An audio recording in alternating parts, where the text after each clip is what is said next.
Komið sæl og verið velkomin í úrval vikunnar þar sem við söfnum saman nokkrum samræðum frá liðinni viku og setjum saman í eina romsu og ætlum að spjalla aðeins og kynna þættina stuttlega. Ég heiti Oddný Eir og með mér Björn Þorláksson.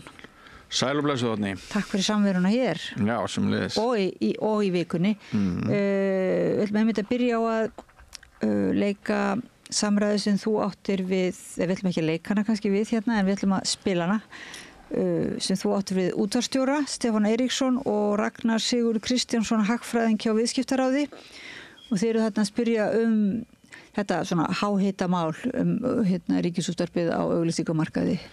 Já, það kom mér eiginlega óvart að þegar ég hafði samband við útvarpsstjóra og bauð honum að koma og mæta Viðskiptaráði í eigin persónu vegna þeirra ásakana sem höfðu gengið þarna dögum saman, þá upplýst hann að engin fjölmiðill hafði nokksinni leitað sjónarmiða útvarpsstjóra í þessu írafári öllu þar sem að Viðskiptaráð stóð fyrir, við getum bara sagt að herferð gegn Ríkisútvarpinu dag eftir dag eftir dag eftir dag.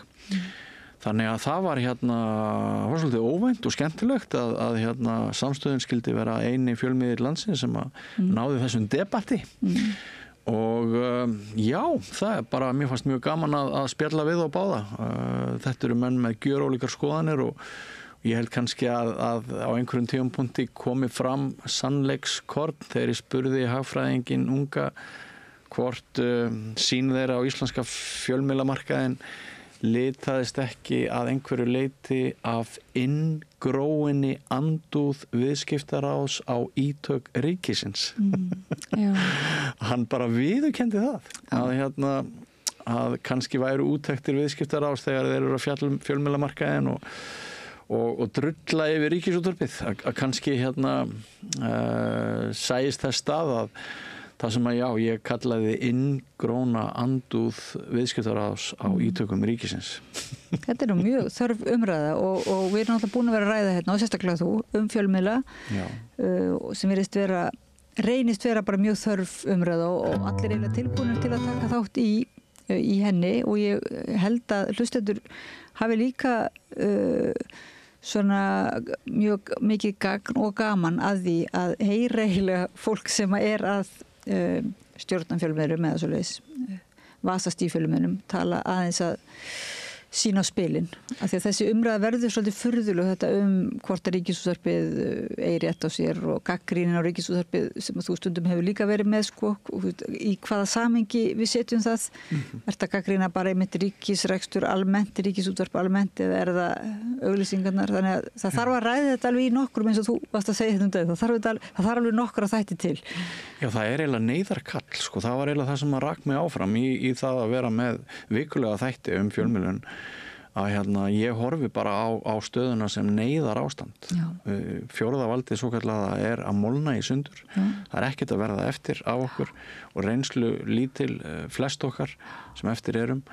Og ég hef líkt þessu við dómsvaldið, hvernig myndum við horfa á það ef dómsvaldið myndi molna í sundur fyrir framan augunum á okkur, við myndum fjárveitingar til dómsvaldsins færu úr þessum 100% sem það hefði verið í 10% og það væri bara einhverjir krakkar sem hefðu tekið 1 tíma í almenni lögfræði sem var að dæma og nú kann einhver að segja að þetta er hrokafullt, þú ert að tala niður til ungra blaðamanna með þessari samleikingu og það getur vel verið, ég sé að því en það er bara eins með blaðamennsku eins og það að vera hæstaréttardómari eða að vera smiður eða eitthvað að við þurfum reynslu, við þurfum resursa, við þurfum laun, við þurfum innviði, við þurfum skipulag og við þurfum alþingi sem að tekur á vanda fjölmiðla frekar en að vera að grafa undan þeim eins og núna með því að stjórnskipunar eftirlitsnefnd á að fara í saumana á einhverju gömlu fjölmiðlamáli. Þetta er bara endalaust stríð. Og við þurfum samræðina. Það er það. Við þurfum hvert við stefnum. Heldur betur. Skulum byrja hérna á að hlusta á þig, Björn, tala Ríkisútvarpið við Stefán Eiríksson, útvarpsstjóra og Ragnar Sigurður Kristjánsson, hagfræðingi hjá Viðskiptaráði.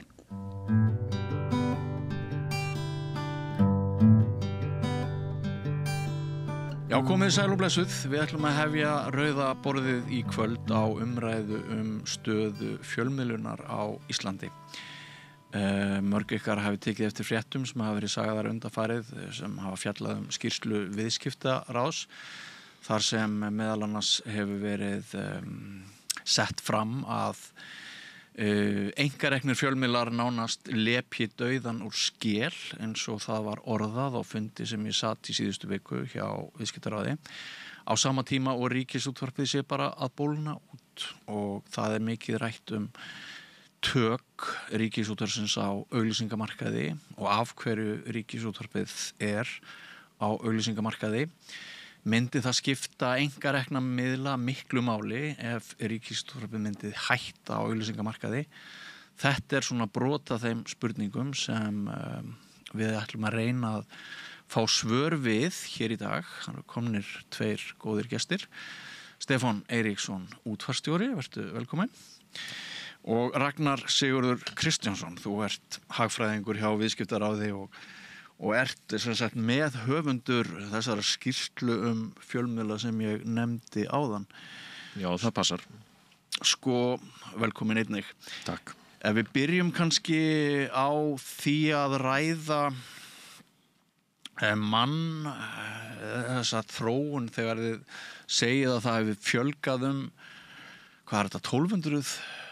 Fækka segi ég 1200 manns í einkarekna bransanum í öllum bransanum. Í öllum bransanum hafði fækkað 1400 manns frá 2009 og 2360 í 900 og það í raun í annari vinnu við aðra greiningu en akkurat þessa sem að við rekumst á þessar tölur hjá Hagstofunni og manni bregður svolítið í brún og sér að hér hefur orðin gríðarleg breyting á fjölmiðlamarkaðnum og það var það sem að ýtt okkur út í frekari skoðun á fjölmiðla umhverfinu í heild sinni og svona, þú veist, hvað það sem að leiðir til þessarar hnignunar sérstaklega hjá einkareknum miðlunum. Eins og ég nefndi þá hefur fækkað úr 2360 í 900 sem er 62% fækkun. Fækkunin hefur að megninu til verið hjá einkareknu miðlunum. Þar fer starfandi úr eða þar sem fækkar starfandi 69% á þessu tímabili á meðan það fækkar 16% hjá Ríkisútvarpinu. Já, aðeins áður fyrir lengra þá má velta fyrir sér samfélagslegum áhrifum ef þetta væri að gerast í einhverjum öðrum geira. Tökum bara dómsvaldið, við tölum fjölmiðla sem fjórðavaldið. Tökum dómsvaldið, fækkum 70% þar. Hættum að hafa vana dómara og höfum bara einhverja krakka vegna þess að það hefur svolítið verið tilhneigingin hér á Íslandi að reyndir blaða og fjölmiðlamenn þeir eru að yfirgefa vettvangin en svona yngra og óreindara fólk kemur í staðinn. Myndirðu áður fyrir lengra, myndirðu telja að þetta væri mjög alvarleg þróun fyrir samfélagið?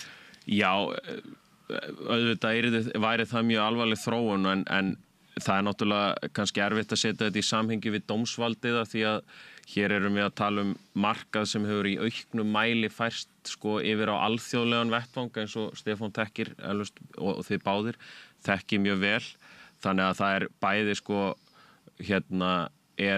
umhverfið að einhverju leyti skakt hér á Íslandi en líka hefur aukin samkeppni komið frá erlendum miðlum og þá sérstaklega í samkeppnum auglýsingatekjur. Já, og áður en Stefán fær orðið, hvaða máli skiptir Ríkisútvarpið í þessari þróun? Ríkisútvarpið nauðsynlegt púsl í þá mynd sem við erum að teikna upp af fjölmiðlamarkaðnum í rauninni. Af því að það bara eins og við öll vitum mjög stór leikandi á fjölmiðlamarkaði. Þess vegna fannst okkur til dæmis áhugavert að greina á milli fækkunar hjá Ríkisútvarpinu og fækkunar annars og hins vegar hjá einkareknum miðlunum.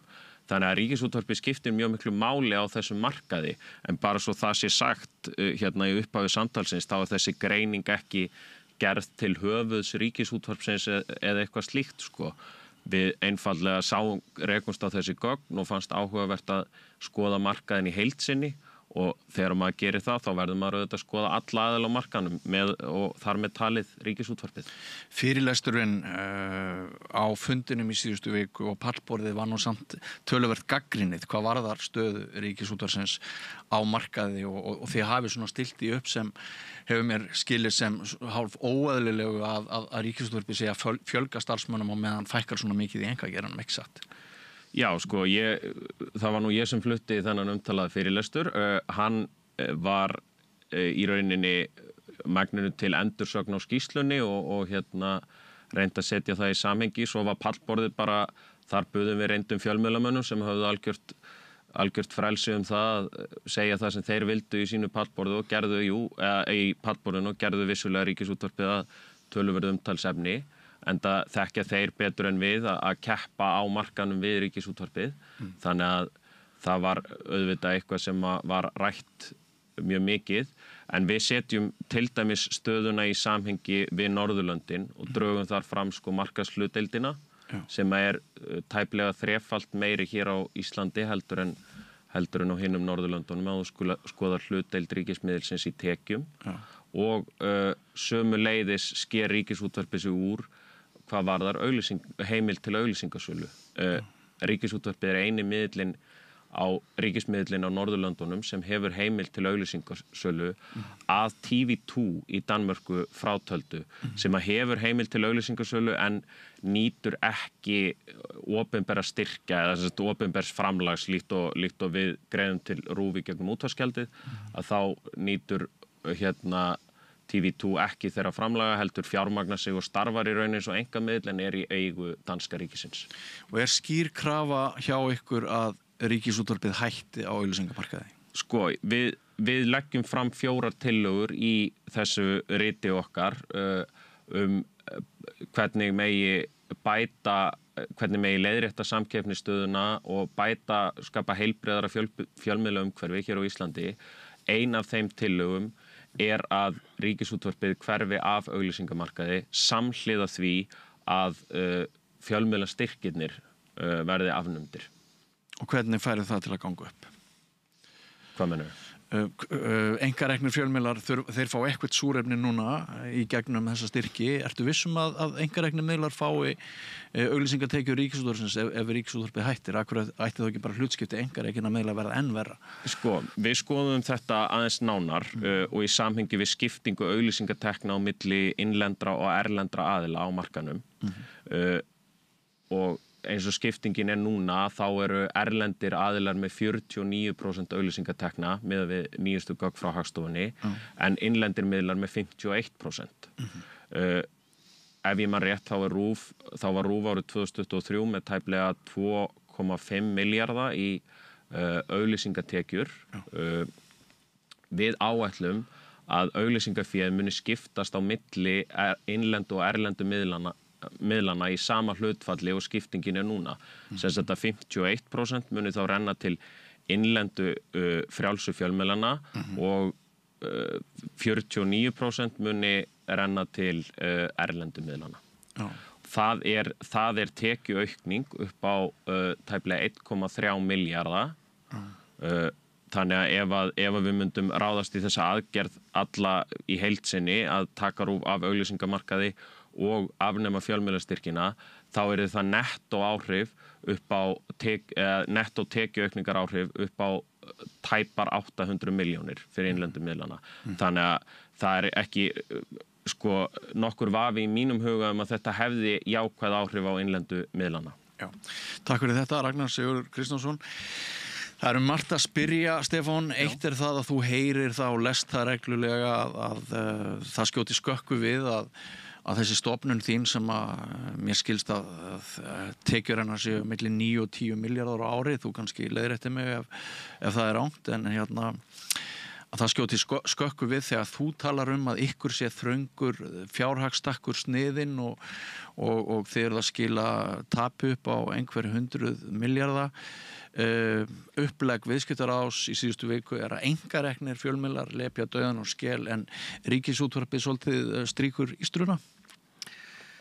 Já, það væri nú betra ef svo væri og það alls ekki staðan hjá Ríkisútvarpinu að við séum í einhverju slíkri yfirburðastöðu.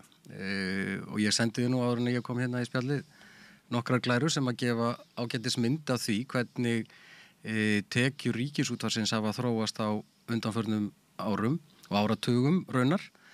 Og til dæmis bara útvarpsgjaldið sem að stendur undir 2/3 hluta af rekstri RÚV töluvert búið að lækka ef við tökum bara frá árinu 2009 og tökum þetta allt á raunvirði þá ætti útvarpsgjaldið að vera 33.000 krónur en ekki 20.000 rúmlega eins og það í ár. Það sem við höfum hins vegar notið að greiðendum hefur fjölgað nokkuð en það hefur hins vegar bara rétt gert það að verkum að við höfum staðið í stað að raunverði þegar að kemur á þjónustutekjunum. Auglýsingatekjurnar hafa sömuleiðis dregist töluvert mikið saman ef við bara tökum frá árinu 2012 þá samdrátturinn á raunverði milli 600 og 700 milljónir króna ef við berum bara saman við áætlaðar tekjur og auglýsingasölu á síðasta ári. Og það margt athyglisvert í skýrslu viðskiptaráðs eða hvað við köllum þetta? Úttekt viðskiptaráðs og þarna mjög glöggar og áhugaverðar myndir en að mínum mati þá tel ég að viðskiptaráð sé að draga rangar ályktanir af þessu og til dæmis myndin ágæta ef að þið bregðið henni upp sem sagt hlutfallið og hvernig það skiptist milli erlendra og einkarekinna miðla og síðan ríkisútvarpið á löngu árabili, hvað það til frá 2009 til 2023. Þetta ein besta myndin í skýrslunni því að af mörgum góðum. Þessi alveg númer 1 í þessari úttekt, einfaldlega út af því að hún sýnir mjög glöggt við hvaða vanda að etja á íslenskum fjölmiðlamarkaði og það innreið tæknirisana sem að hafa tekið upp mikið af athygli fólks og sömuleiðis mikið af auglýsingatekjunum og hérna ertu með akkurat þessa mynd sem að sýnir það glögglega að hlutdeild ríkisútvarpsins á þessum markaði hefur beinlínis dregist saman á þessum tíma. Þannig að þarna má í rauninni sjá hvaða breyta það sem að kemur inn á markaðinn og skekkir hann umtalsvert. Einkareikumiðlarnir, þið segið lepja dauðan og skel, einhverjir gera það án efa og vissulega, en ég held að sé nú bara áhugavert að lesa til dæmis nýjasta ársuppgjörið frá Sýn, þar sem þið tala á síðasta ári hafi auglýsingatekjur þeirra í sjónvarpi aukist 40% á milli ára og heildar auglýsingatekjur aukist 10%. Því hefur ekki verið að heilsa hjá Ríkisútvarpinu á undanförnum árum. En það auðvitað líka bara vert að hafa í huga. Það mjög margt sem að breytast á þessum markaði í heildsinni og fall prentmiðlana sem að voru með á árinu 2002 með umtalsverða og háa hlutdeild í auglýsingatekjum og hafa fallið bara ár frá ári mjög hratt og örugglega. Á sama tíma á innlendum markaði hefur vefurinn farið úr það bil 2% hlutdeild upp í 22% hlutdeild. Á sama tíma hefur sjónvarpið svona aðeins gefið eftir, útvarpið örlítið bætt við sig, en útvarpið gríðarlega vinsæll miðill hér á landi og kannski efni í aðra umræðu að tala stöðu útvarpsins og hlaðvarpsins í þeim efnum og hvernig útvarpið hefur náð að halda sínum sess en það annað mál. Þannig að ég held að ályktanirnar sem verið að draga hérna að það sé ríkisútvarpið og vera þess á auglýsingamarkaði sem að sé stærsta vandamálið á sviðinu að það sé bara einfallega villuljós sem verið að elta þó að það sé sjálfsagt mál og eðlilegt að ræða veru ríkisútvarpsins á auglýsingamarkaði. Spilar inngróin andúð ykkar hjá viðskiptaráði á umsvifum ríkisins einhverju leyti inn í og skapar hún bæjas í þessari vinnu ykkar? Þetta mjög góð spurning, Björn. En hérna... Ég fannst þetta virkilega skemmtilega orðað, inngróin andúð á ríkisafskiptum. Við munum ramma þetta inn upp á skrifstofuruglega, sko. Nei, hún spilar ekki inn í. Við erum í rauninni að horfa bara á markaðin í heildsinni og einmitt á þetta alþjóðlega umhverfi eins og ég kom inn á í byrjun að þá einmitt og Stefán bætti í að umhverfið hefur breyst allverulega eins og við sjáum með prentmiðlana og innreið vefmiðlana og slíkt og á þessari mynd sem að Stefán vitnar í sem hérna í skýrslunum okkar að þá sjáum við sko 2013 eins og verði einhver veruleg breyting á markanum, þá hafði hlutdeild erlendra miðla í hérna auglýsingatekjum verið 4%, svona og í kringum 4% fram að því, en þá tekur hún allt í einu stökk upp í rúm 20% og hefur bara farið hefur hægt og bítandi aukist upp í 49%, en sko samdrátturinn í tekjunum, það rétt sem Stefán segir að það hérna, ef þú skoðar auglýsingatekjur RÚV raunvirði, þá hefur samdrátturinn verið allnokkur, en það það sama upp á teningnum hjá einkareknu miðlunum, þannig að samkeppnin jafn hörð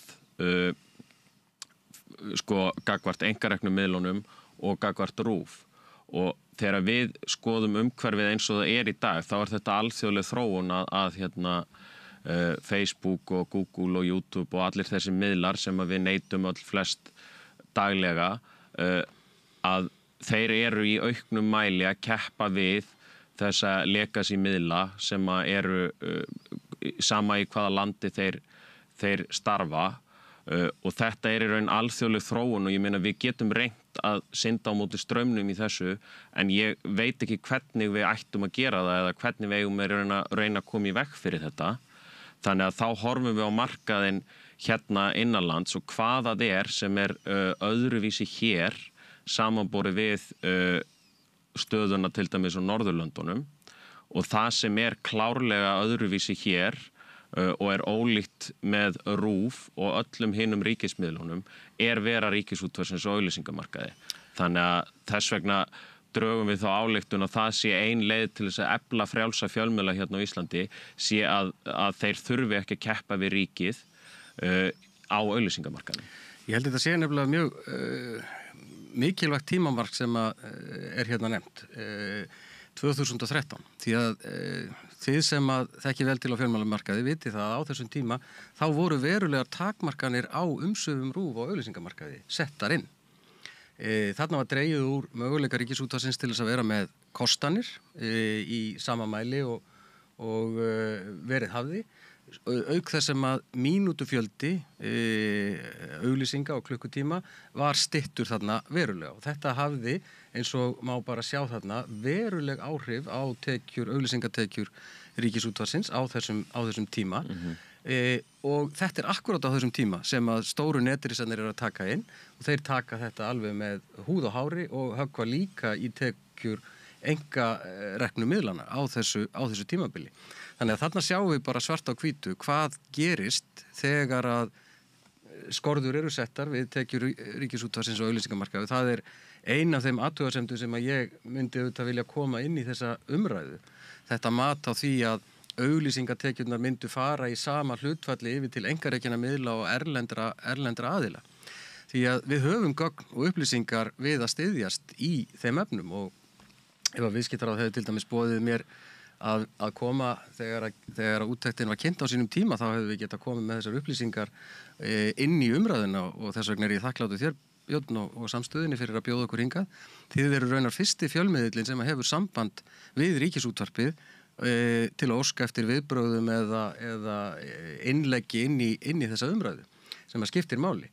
Því að við vitum það til dæmis hvað gerðist þegar að lettnesku ríkisfjölmiðlarnir voru teknir af auglýsingamarkaði fyrir 2-3 árum síðan. Þeir voru með það bil 10% hlutdeild á auglýsingamarkaðinu þar, og það var niðurstaðan og matið hjá þeim sem hafa tekið þetta saman, og við erum með þetta staðfest að minnst að kosta á einum stað í skýrslu, að þessar auglýsingatekjur hafi ekki farið til innlendra miðla, og óljóst hvort að þær hafi skilað sér inn í þetta heildarmynstur.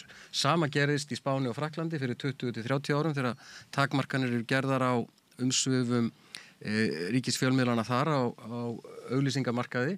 Þannig að það alls óljóst hvað gerist við þessar auglýsingatekjur. Þetta ekki eins og þetta sé kökusneiðar sem að hægt að færa með snirtilegum hætti á milli hólfa, heldur eru auglýsendur auðvitað að leita að því hvar koma þeir sínum skilaboðum á framfæri við almenning, og þeir leita auðvitað það sem að þeir ná mestri athygli eða mestri hlustun.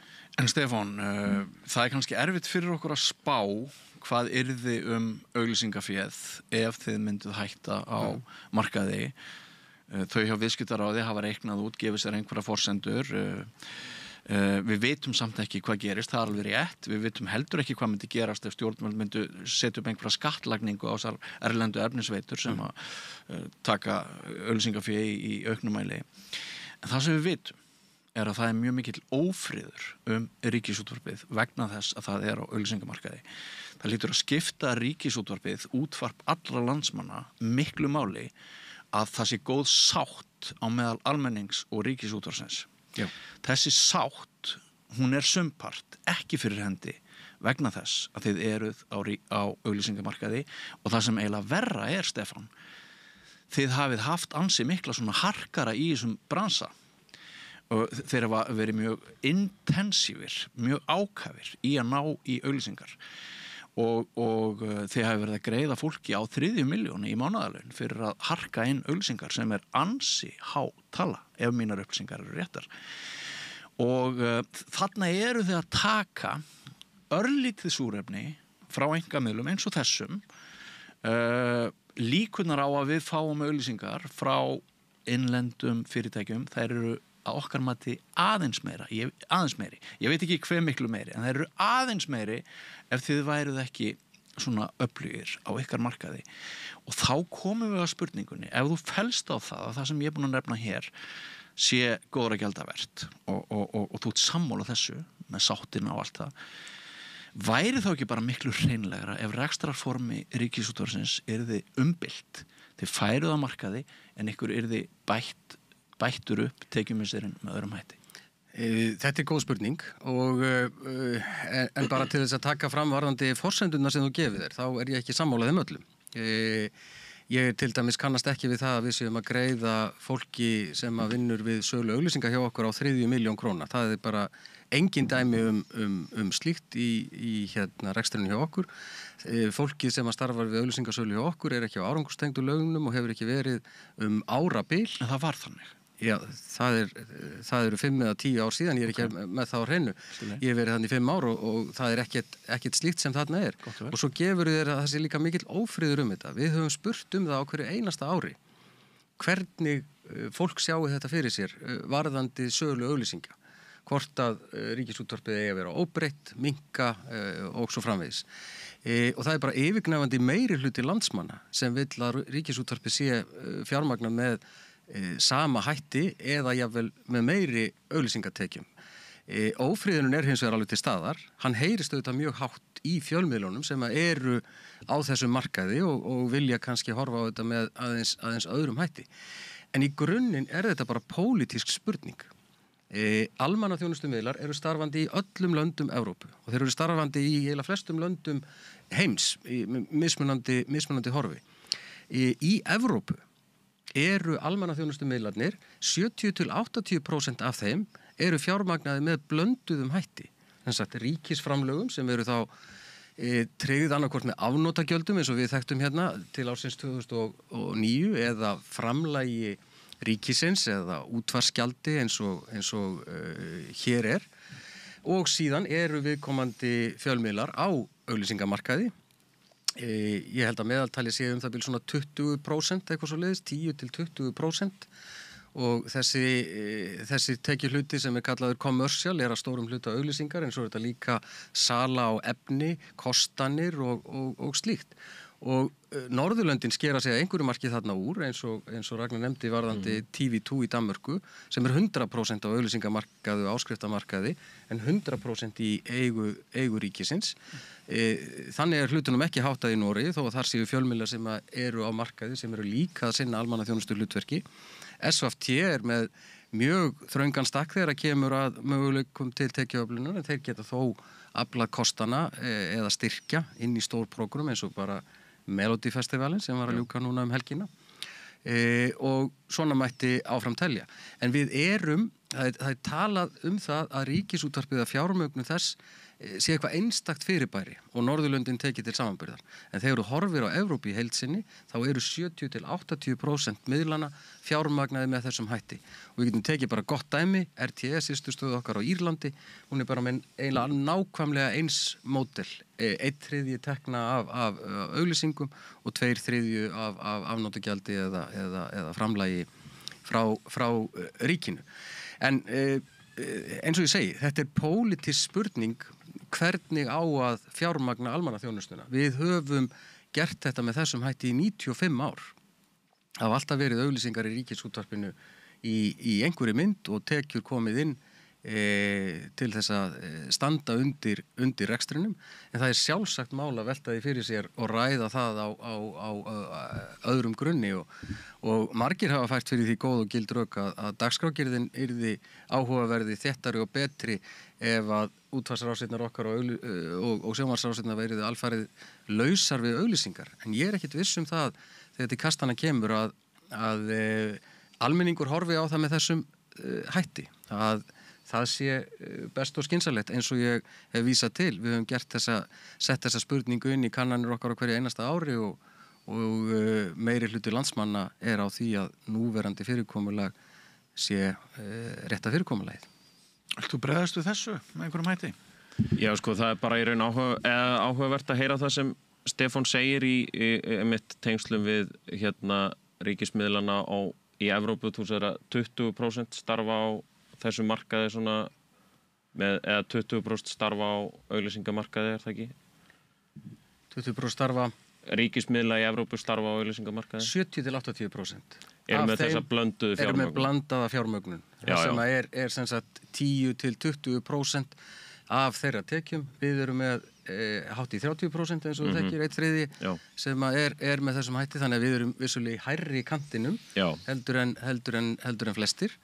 En margir hafa tekið BBC og tekið það sem gott dæmi þetta, en BBC hins vegar á bullandi auglýsingamarkaði eins og þið þekki bara þegar þið farið inn á vefsíðu þeirra, þá eru þar auglýsingar og 1/3 af þeirra tekjum eru þessar commercial income sem af erlendum auglýsingum, en auðvitað eru þeir miklu stórtækari í sölu á efni til annara miðla og hafa af því miklar tekjur. Er það ekki líka með BBC að einhverju leiti út af því að þeir þjóna mjög alþjóðlegu markaði eins og World Service og í raun vefsíða BBC, ég meina ég nota hana stundum og þannig að þeir eru með dæmi svona almannaþjónustu miðil sem að hefur í gegnum tíðina þjónað mun stærri markaði en bara heimamarkaði, þannig að auglýsingar nái að einhverju leiti til erlendu notendana finnst mér mjög eðlilegt og raun sjálfsagt. Og það alveg rétt og ég undirstreka það að þeir hafa ekki heimild til þess að auglýsa á innlendum markaði, en þá megum við ekki gleyma því að í Bretlandi Channel 4 100% í eigu breska ríkisins og 100% á auglýsingamarkaði og áskriftamarkaði líkt og TV2 í Danmörku.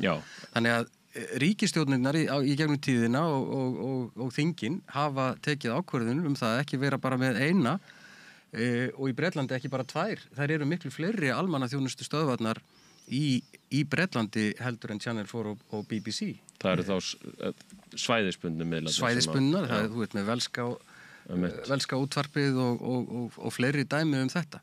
Og athyglisvert líka að horfa til þess í Danmörku, það sem að búa nú 5-6 milljónir manna, að þar telur ríkið nauðsynlegt að vera með 2 sjónvarpsstöðvar eða almannaþjónustustöðvar í sinni eigu til þess að bregðast við og sinna því mikilvægu hlutverki sem að ríkisútvarpinu ætlað að sinna lögum samkvæmt, og ég held að sé þetta mikilvægt að við komum líka inn á það í þessu spjall okkar. En er það ekki rétt hjá mér að í Danmörku til dæmis með TV2 ástæðan fyrir því að þeir njóta ekki ríkisstyrkja svo að þeir eru ekki skilgreindur sem almannaþjónustu miðill líkt og DR er?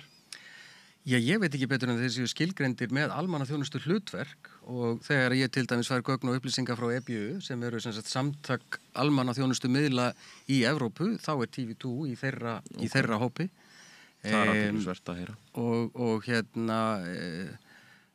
þannig að ég held að það eigi ekki að vera í neinum vafi á því, og í rauninni eru fleiri stöðvar til dæmis á Bretlandi sem hafa ákveðnu afmörkuð almannaþjónustu hlutverki að gegna og fá framlög frá ríkinu til þess að sinna því. Já, mér finnst þetta bara áhugavert sem að Stefán kemur inn á, en mér finnst í rauninni það sem við erum að reyna að draga fram hér sko að það sem okkur finnst óeðlilegt og tryggir Ríkisútvarpinu mikið samkeppnisforskot á fjölmiðlamarkaði og skekkir umhverfið þar að leiðandi svolítið mikið hér á Íslandi þessi opinbera meðgjöf sú staðreynd að allir það skyldu áskriftarmiðlunum, allir þurfa að vera í áskriftarmiðlunum og að þar að leiðandi hann keppi á auglýsingamarkaði sem að leiðir þar að leiðandi að sér að hann verður umsvifa meiri á auglýsingamarkaði en ella einfaldlega vegna þess að hann í sjónvarpstækjum og hjá öllum landsmönnum. Það eru allir í skylduáskrift á honum. Það má líka segja að þið berið brigður á að gæðin hjá Ríkisútvarpinu sé í samræmi við þær fjárveitingar sem Ríkisútvarpið fær. Það var nefnt þarna á fundinum í síðustu viku að áhugavert væri að vefurinn ru.is væri ekki í efsta sæti yfir mest lesnu fréttavefi landsins. Já, ég tek nú ekki undir það að við séum að gagnrýna gæði Ríkisútvarpsins að einhverju leyti. Við höfum hvergi gert það og þetta ekki sett til höfuðs þeim sem að starfa á Ríkisútvarpinu eða frétta hlutverki Ríkisútvarpsins að neinu leyti. Voru það meira gestirnir í pallborðinu heldur en þið hjá viðskiptaráði ef við veitnum til fundarins í síðustu viku? Já, sko, gestirnir í pallborðinu einmitt sögðu, eða þú veist, það var dregin fram einmitt ein af þeim myndum sem við vörpum upp hér í skýrslunni er þessi samanburðarmynd af opinberu framlögunum og síðan notkun til dæmis hvar menn sækja sér fréttir og þetta var unnið upp úr gögnum frá fjölmiðlanefnd sem að spurði hver væri þinn helsta hvar þú myndir helst sækja þér fréttir. Þar var RÚV í 3. sæti á eftir Vísi og MBL og þetta var gert ekki til þess að varpa skugga á á skort á eða varpa því fram að það veri skortur á gæðum hjá Ríkisútvarpinu eða neitt slíkt. Engin athugasemd gerð við það í sjálfum sér. En þetta var bara gert til þess að sýna að opinberu framlögin eru ekki í samræmi við hvar fólk sækir sér fréttir. Já, þarna tökum við bara ágætt að koma inn á þetta. Því að þarna tökum við bara afmarkaðan þátt í rekstri og hlutverki Ríkisútvarpsins sem er vefurinn. Og þar eru við auðvitað í samanburði við miðla eins og MBL og Vísi sem bera höfuð og herðar yfir aðra miðla, netmiðla, hvað varðar heimsóknir og daglega dekkun og þeir eru að sinna miklu fjölbreyttari verkefnum og hlutverki heldur en Ríkisútvarpið er að gera á vefnum. Við erum auðvitað í grunninn sjónvarp og útvarp. Það bætir síðan þegar vefurinn kemur inn það verkefni að miðla þessu efni, sjónvarps og útvarpsefni okkar til fólks þar sem það er, þá og þegar. Þannig að fólk hafi eins fjölbreytta leiðir og tækifæri til þess að nálgast efni Ríkisútvarpsins. Og ég held að það sé alveg rétt að þetta er auðvitað engin mælikvarði á gæði hvernig þessar tölur eru fengnar, en ég held þó að viðskiptaráð dragi full víðtækar ályktanir af þessu. Því að það er alveg skautað fram hjá því að markaðshlutdeild Ríkisútvarpsins í sjónvarpi er yfir 50% og sömuleiðis í hljóðvarpi. Ef ég má aðeins grípa inn í hér, sko, spurningin sem að fjölmiðlanefnd varpar fram í þessari könnun er sko hvar menn sækja sér fréttir, ekki tengt við vefmiðla, sko. Þannig að allir miðlar Vísis eða allir miðlar Sýnar eru þarna undir, þannig að það er bæði Vísir og Stöð 2, sama með Morgunblaðið, MBL og Morgunblaðið, prentútgáfan er undir. Sömuleiðis RÚV, að þar erum við RÚV.is, Rás 2, Rás 1 og sjónvarpsdagskrána. Þannig að þetta dekkar sviðið í sko fréttaneyslu. Akkurat. Ræðum aðeins þessa tillögu sem að virðist eiga auknu fylgi að fagna á meðal þingmanna með að 3/3 útvarpsgjalds fari til þess fjölmiðils sem að við myndum bara helst vilja styðja. Það getur verið að það séu 1000 Íslendingar að fylgjast með þessu spjalli okkar núna og hugsi, já, ég væri bara alveg til í að greiða samstöðinni Það væri mitt fyrsta val allavega. Væri það þitt? Já. Og það segir ekki bara til þess að smjara hér fyrir mér. Þetta var nú sagt í léttundúri bara.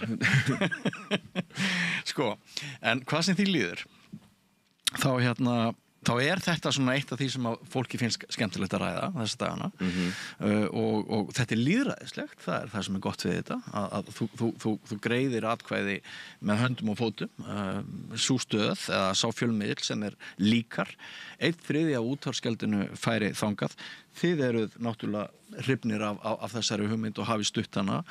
Hverju myndi þetta breyta? Já, við skiluðum einum umsögn við þessari þingsályktunartillögu sem að Miðflokksmennirnir og það voru nú nokkri sjálfstæðismenn á tillögunni líka lögðu fram og okkur hugnast þetta ágætlega að tekið upp að þetta verði einmitt skilgreint kannski frekar sem fjölmiðlagjald heldur en endilega útvarpsgjald til ríkisútvarpsins og þú einmitt eins og þú segir bara þú kýst þá með höndum og fótum og bara segir hvert þitt gjald færi þannig að okkur hugnast þessi tillaga vel út frá því en sömuleiðis líka út frá því að þetta myndi held ég veita mönnum svona byrjundi báða vangi að efla dagskrárgerð og efla fréttamiðlun og svoleiðis að menn myndu sjá að það væri að mikla keppa þarna með því að reyna að samfæra neytendur að verja sínum eða þessum þriðjungi hluta útvarpsgjaldsins til síns miðils og þetta lagar að einhverju leyti samkeppnisstöðuna á markaðnum og myndi vera að efla einkarekna miðla þannig að þessi tillaga finnst mér í sjálfu sér mjög góð en svona ef við zoomum út og horfum á stóru myndina þá finnst mér ekki nauðsynlegt að ríkið skilgreini hversu mikið ég á að eyða í fjölmiðla á ári og segir ég ætla að taka 20.000 af þér í fjölmiðlaskatt sem að þú verður að nota í ákveðin fjölmiðl. Ég myndi bara vilja vera frjáls það að ákveða það sjálfur sko. En bara svo ég rétt nefni það sem hefur komið fram frá ykkur að þér hugnast þessi leið meðal annars betur heldur en fjölmiðlastyrkir úr hendi ráðherra vegna þess að þú lítur þannig á og þið hjá Viðskiptaráði að það geti valdið skekkju í fréttaflutningi að fjölmiðlar fái pening frá ríkinu, sá sem ráðherra í hvers skipti og ákveður að hækka fjölmiðlastyrkina, hann fái kannski frekar silki meðferð hjá viðkomandi fjölmiðli. Já, ég held að þetta sé heilbrigðara fyrirkomulaga því að þarna þetta undir neytendum fjölmiðlana sjálfum komið hversu mikið hver fjölmiðl fær og ég meina ef að menn klúðra algjörlega sínum málum á markaðnum að þá verður væntanlega bara tekið samdráttur og menn þurfa þá að gera ráðstafanir varðandi slíkt. Með fjölmiðlastyrkina eins og þeir eru núna, þá eru þeir einmitt algjörlega háðir því hversu mikið ráðherra eða ráðandi stjórnvöld á hverjum tíma ákveða að verja í þessa styrki og þetta svona út frá lýðræðissjónarmiðum finnst mér mjög mikið virði í því að tryggja það að frjálsir fjölmiðlar séu að öllu leyti sjálfstæðir frá ríkjandi stjórnvöldum og séu ekki háðir þeim velvild eða fjármagn eða neitt slíkt. Það held ég bara efli lýðræðislega umræðu verulega og tryggi það að menn halda ekki að sér höndum ef að þeir komast í fréttaefni sem að getur komið ríkjandi stjórnvöldum illa. Já. Stefán, þú nefndir í upphafi okkar samræðu að útvarpsgjaldið hefði ekki fylgt þeirri þróun sem það hefði þurft að gera en bara svo ég kasti þessari spurningu til þín. Finnst þér þetta góður kostur að skipta útvarpsgjaldinu? Ég held að það sé ekki endilega skynsamlegur kostur að fjölga almannaþjónustumiðlum hér á landi, að þeir verði margir. Því að ég myndi telja að ef að það fyrirkomulega ætti að vera að útvarpsgjaldinu yrði skipt á milli mismunandi fjölmiðla, þá yrði það gert á grunni frekari krafna á hálfu Alþingis heldur en gert til fjölmiðla í dag. Sem sagt að fjölmiðlinn sem umræðir sinni þá ákveðnum hlutum eða verkefnum sem að falla undir almannaþjónustu hlutverkið. Ég hins vegar miklu meiri talsmaður þess að fjölmiðlastyrkirni verði að minnstakosti tvöfaldaðir ef ekki margfaldaðir og held að sé miklu meiri en fullt tilefni til þess að gera það. Og það auðvitað hægt að gera með ýmsum hætti, til dæmis með því að skattleggja þessa erlendu aðila sem að herja á þennan markað og taka 12 til 13 milljarða út úr frá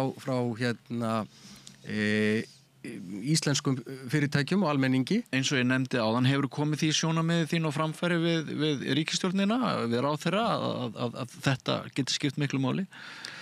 Já, við höfum komið þessum sjónarmiðum á framfæri og í rauninni hef ég beðið eftir því í dálítinn tíma að það sé gripið til þessara aðgerða í stað þess að menn sé að elta þetta villuljós sem ég kalla að ríkisútvarpið sé vandamálið á fjölmiðlamarkaðnum því að við höfum hort á allar þessar sveiflur á fjölmiðlamarkaði sem hafa orðið á undanförnum árum, innkomu Fréttablaðsins, ris þess og fall á sama tíma og ríkisútvarpið bara sirka á svipuðu róli. Fer reyndar umtalsvert niður í starfsmannafjölda meira að segja á þessum tíma og gengur í gegnum töluverðan niðurskurð eins og margir muna eflaust vel. Má ég biðja að reyna að skýra tregðu stjórnvalda til þess að skattleggja þessar erlendu efnisveitur? Ég veit ekki hvort að ég sé besti aðilinn til þess að fara yfir það. Hvað hafa þeir sagt við? Þetta auðvitað flókið að átta sig á því hvernig best að gera þetta og það eru dæmi það að lönd hafi farið þannig fram að það hefur valdið skaða, valdið til dæmis því að viðkomandi risar, Netflix eða hvað þeir heita, hafi dregið sig út úr framleiðslu og verkefnum í viðkomandi landi með tilheyrandi tjóni og eitthvað í þá veruna. Þannig að ég gerir ráð fyrir því að stjórnvöld séu bara að skoða tækar leiðir í þessu og þá möguleika sem að í stöðunni eru til þess að bregðast við eins og mörg lönd hafa raunar gert og nýtt þessa fjármuni til dæmis til þess að efla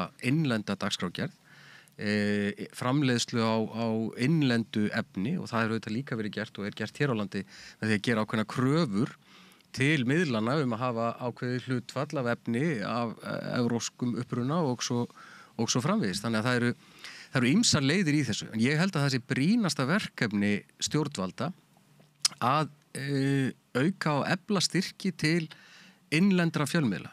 Ég tel líka að ríkisútvarpið gegni gríðarlega mikilvægu hlutverki, ekki síst í því alþjóðlegu umhverfi sem við erum núna og líka því umhverfi sem hér á innlendum markaði. Það bara beinlínis lífsspursmál fyrir tungu okkar á menningu að við höldum áfram að framleiða og aukum framleiðslu á innlendu efni, á efni sem á íslensku. Og þá ég ekki bara að tala um leikið efni og ekki bara að tala um skemmtiefni, heldur líka umræðu þætti á borðið þennan hér. Að við séum að setja fjármuni í það að fólk tali saman á íslensku íslensk málefni og alþjóðleg málefni og önnur málefni en látið þetta ekki allt fara fram með einhverjum öðrum hætti og öðrum stað og það sem að raddir okkar heyrast minna. Má ég bregðast við einu með að því að við rættum eða í upphafi svarsins var komið inn á almannaþjónustu hlutverkið hjá RÚV. Finnst telur að RÚV sé eini almannaþjónustu miðillinn á Íslandi og eini miðillinn sem geti sinnt þessari svokölluðu almannaþjónustu eins og hún skilgreind í lögunum ríkisútvarpið? Já, ríkisútvarpið óumdeilanlega eini almannaþjónustu miðillinn hér á landi, bara lögum samkvæmt. En ég alveg sannfærður það og veit það að aðrir fjölmiðlar geta sinnt ákveðnum þáttum í þessu og gera það bara afar vel. Við getum bara tekið lýðræðishlutverkið sem ákaflega vel sinnt hér á samstöðunni með lýðræðislegri umræðu öll helstu málefni sem að uppkoma. Þetta skiptir gríðarlega miklu máli. Menningarhlutverkið sömuleiðis hægt að sinna með fjölbreyttum hætti. Það eru ríkari kröfur á ríkisútvarpinu þegar að því kemur heldur en á öðrum miðlum og við sinnum því með fjölbreyttari hætti. Við sinnum hlutum sem að aðrir sinna lítið eða ekki þegar að því kemur. Við stöndum ákaflega framalega í því að reyna að tryggja aðgengi allra á okkar efni. Við reynum að texta eins og við getum auðvitað allt erlent efni og talsetja það, en sömuleiðis íslenskt efni og erum búin að taka gervigreindina í notkun þegar að því kemur að umræða beinar útsendingar að þá er gervigreindin að texta þær útsendingar. Við erum með alla aðalfréttatíma í sjónvarpi táknmálstúlkaða, alla stærri viðburði í kringum kosningar og annað, kappræður og slíkt, táknmálstúlkaða til þess að tryggja þeim mikilvæga hópi aðgengi að okkar efni. Og í mínum huga er hægt að setja ríkari kröfur á alla fjölmiðla þegar kemur að slíkum hlutum. En það sem að almannaþjónustu hlutverkið auðvitað skapar er margvíslegt annað. Við erum í öflugu samstarfi við systurstöðvar okkar á Norðurlöndunum þegar kemur að framleiðslu á íslensku og erlendu leiknu efni. Þetta samstarf heitir N12. Við framleiðum sem sagt 12 þáttaraðir, norrænar þáttaraðir, þar af eina íslenska á hverju einasta ári. Og þetta er fjármagnað af Norðurlöndunum í sameiningu, þessum norrænu útvarpsstöðvum sem að tryggir það að við og þeir sjálfstæðu framleiðendur sem eru yfirleitt að búa til þetta efni hafa aðgang að enn fleiri fjármögnunaraðilum sem að því að það þurfa margir fleiri að koma að því að fjármagna stóra sjónvarpsseríu. Þetta skiptir gríðarlega miklu máli og það að hafa einn öflugan almannaþjónustumiðil til þess að vera þessi mótaðili við hina er lykillinn í því samhengi. Þetta samstarf hefur núna verið útvikkað, heitir New 8 til Þýskalands, Belgíu og Hollands sem að býr til enn stærri möguleika og annað hvert ár þá framleiðum við inn í því samstarfi íslenskar sjónvars þáttaröð sem fær dreifingu á öllu þessu stóra svæði og víðar heiminn. Og þriðja atriði sem ég má nefna í þessu er Börn 15 þar sem að við erum að framleiða 1 til 2 íslenskar þáttaraðir fyrir börn og ungmenni og fáum 13-14 slíkar þáttaraðir sem að við reynum að talsetja yfir á íslensku og sýnum hjá okkur. Þannig að gildi og hlutverk almannaþjónustu miðilsins í núverandi mynd er gríðarlega mikilvægt. En í víðu samhengi, ef ég dreg saman það sem þú ert að segja, frekar en að þú tellir rétt að ríkisútvarpinu sé sniðinn þrengri stakkur fjárhagslega með minnkandi umsvifum, þá myndir þú vilja sjá að styrkir til einkarekinna fjölmiðla þeir myndu hækka. Já. Þannig að þér finnst að hið opinbera eigi að verja meira fjármagni til fjölmiðla en í dag. Já, það bara blasir við í mínum huga. Ef ég segði þér að við fáum 6 milljónir á ári, finnst þér það háfjárhæð? Nei, ég finnst að miðað við allt efnið sem við búum til. Ákaflega lágfjárhæð og fæ beinlínis engan botn í það hvernig þið getið staðið undir öllu þessu efni sem frá ykkur kemur fyrir þessa fjárhæð, en ég gerir ráð fyrir því að hafið einhverja tekjur aðrar. Við vinnum alla sólarhringi fyrir láglaun, það er svarið. Það er einmitt, en þetta skiptir máli fyrir fjölmiðlaumhverfið í heild sinni og úttekt viðskiptaráðs er ágætis innlegg í þessa umræðu alla, en við þurfum miklu stærri mynd til þess að auðvelda stjórnmálamönnunum að taka ákvarðanir það hvað er skynsamlegt að gera í þessu. Og þú spurðir mig hvort það væri ekki betra og þægilegra fyrir Ríkisútvarpið að fara bara á auglýsingamarkaði og fá það bara bætt upp þannig að við varum eins sett. Það þýðir að við myndum þurfa þá að hækka útvarpsgjaldið að minnstakosti 3, ef ekki meira. Það þýðir aukinn skattheimta sem að því nemur. Ég væri miklu meira og teldi það skynsamlegra að ef að ríkisvaldi treysti sér að auka skattheimtu sem að því nemur 2 til 3 milljarðar eða svo, að það fari bara beint til annarra fjölmiðla og Ríkisútvarpið sé áfram í svipuðu rekstrarformi og það hefur verið. Því að ég held að það megi heldur ekki gleymast í þessu samhengi að Ríkisútvarpið er með mikla hlutdeild í sjónvarpi og útvarpi. 50% hlutdeild þegar kemur að sjónvarpi og 50% hlutdeild þegar kemur að útvarpi. Og fyrir vikið þá er verið að framleiða auglýsingar til þess að sýna þar sem að nýta síðan líka á öðrum sjónvarpsstöðvum og eru sýndar þar frekar. Ef að þessi gluggi lokast eða takmarkast verulega, þá er spurningin hvaða leiða munu auglýsendur leita og hvaða áhrif hefur þetta á auglýsingamarkaðinn og það auðvitað kemur inn í þetta mat stjórnmálamannana á því hvað þeir að gera, hvaða viðhorf auglýsingamarkaðurinn og allir þeir sem að þeim bransa tengjast hafa til þessara mála. Ragnar, viltu segja okkur hvað lá að baki spurningarinnar almannaþjónustu hlutverkið? Já, ég var bara svona að sko lesa þetta yfir í gær og kynna mér betur eða svona kynna mér aftur lögin Ríkisútvarpið og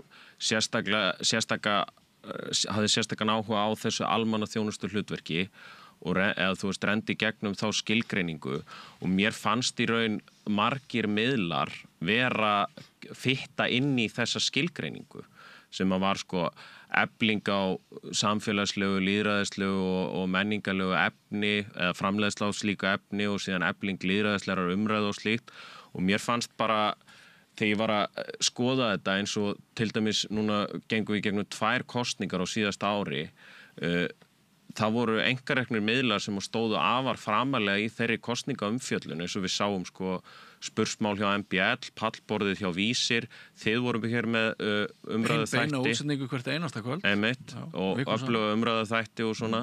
Þannig að ég held að mér finnst sko það að skilgreina almannaþjónustu hlutverkið sem að það eigi bara við Ríkisútvarpið mér finnst það kannski að einhverju leyti svolítil tímaskekkja því að núna er það orðið þannig að þessir miðlar, Vísir, MBL, Samstöðin, þið náu til nærri allra landsmanna í gegnum bara internetið, það eru nánast allir internettengdir.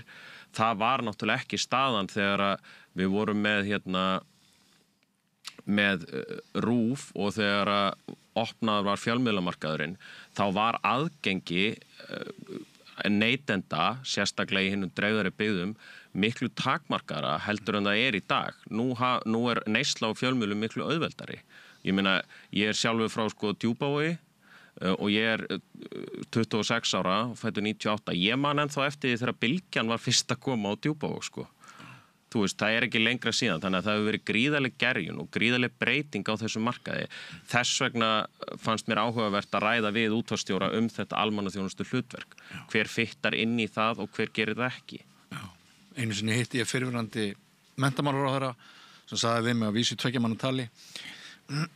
Öryggis hlutverkið farið eftir að það hefði orðið Suðurlandsskjálfti og Ríkisútvarpið svaf á verðinum hafa löngu fyrir þína tíð, ég ætla ekki að gera þig ábyrgan fyrir því, en menningarhlutverkið eftir og þannig að þessi fyrrverandi menntamálaráðherra vildi einblína á menningar hlutverkið. Já, ég tek undir það að menningarhlutverkið mikilvægt, lýðræðishlutverkið það sömuleiðis. Við getum gengið að því sem vísu að það nálgast Ríkisútvarpið af fullum heilindum, af hlutleysi og hlutlægni.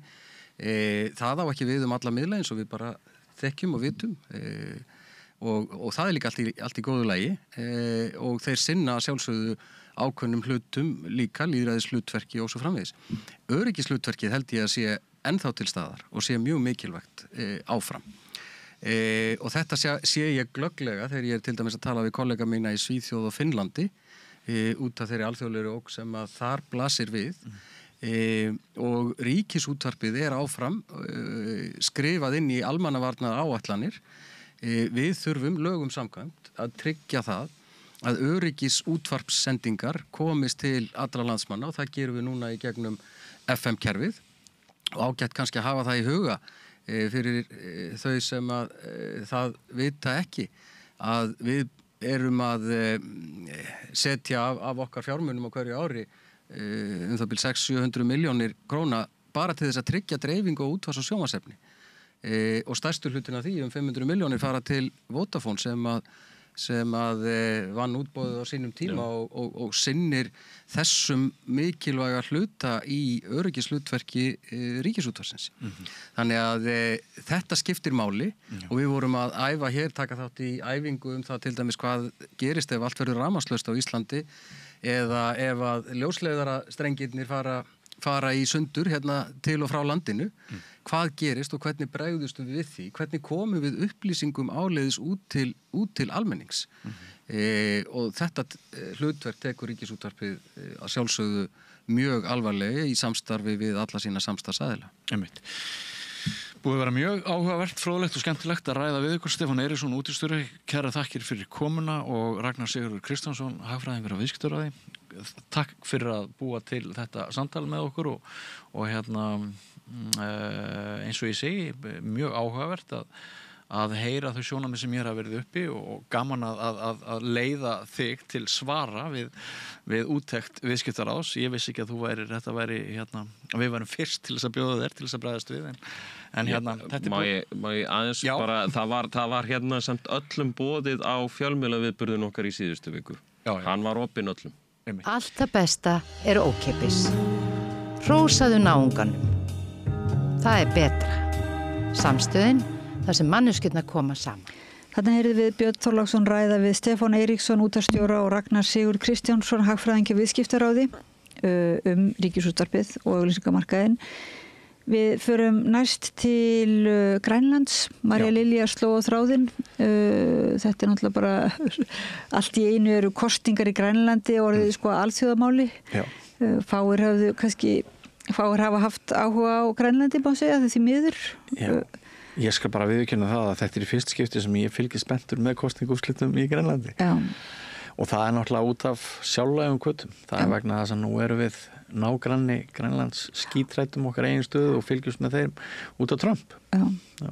Þeir sem hafa gaman að svona einhverjum spilum, svona landvinningaspilum og þannig. Við erum einhvern veginn stödd inn í miðjum svoleiðis leik. Já. Þannig að þetta er bara þess virði að líka að tala við, hafa samband við sjálft Grænland og Marja Lilja ræðir við Ingu Dóru Guðmundsdóttur niðurstöðu kosningana. Hún er hún segir okkur þetta, frá hvað er það? Hún er innanbúða manneskja þannig. Já, hún býr í Grænlandi. Já, og ég fylgdist með þessu viðtali, mér finnst þetta mjög gott viðtal. Hún kann að orða hlutina á mannamáli, þannig að mjög fínt viðtal. Hlustum á það. Marja Lilja ræðir við Ingu Dóru Guðmundsdóttur.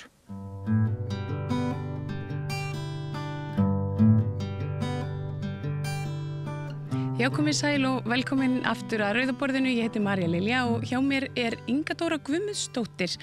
Hún er baráttukona frá Íslandi og Grænlandi en þar hefur hún búið frá árinu 1984 og látið til sín taka í fjölmiðlum og stjórnmálum og svona hinu ýmsa.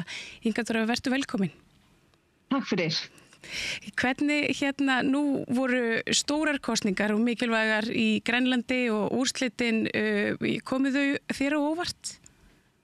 Já, ég held að koma öllum á óvart meira að minna. Meira að segja flokknum sem vann alveg rosalega sigur í gær. Reynda 2 flokkar Þannig að þetta kom mjög á óvart hversu stór fylgi þessi flokkur Democrats og hann er orðaður í gærkvöldi og ég vænti þess náttúrulega að það væri auki fylgi hjá Nallarak sem er fyrir sjálfstæði, hraðar í sjálfstæðisferli en þessi rosalega mikil aukning á fylginu koma óvart hjá öllum. Já, nú hef ég einhvers staðar lasið að það væri svona lélegt kjörgengi á Grænlandi. Var fólk að mæta til kosninga núna í þetta skipti?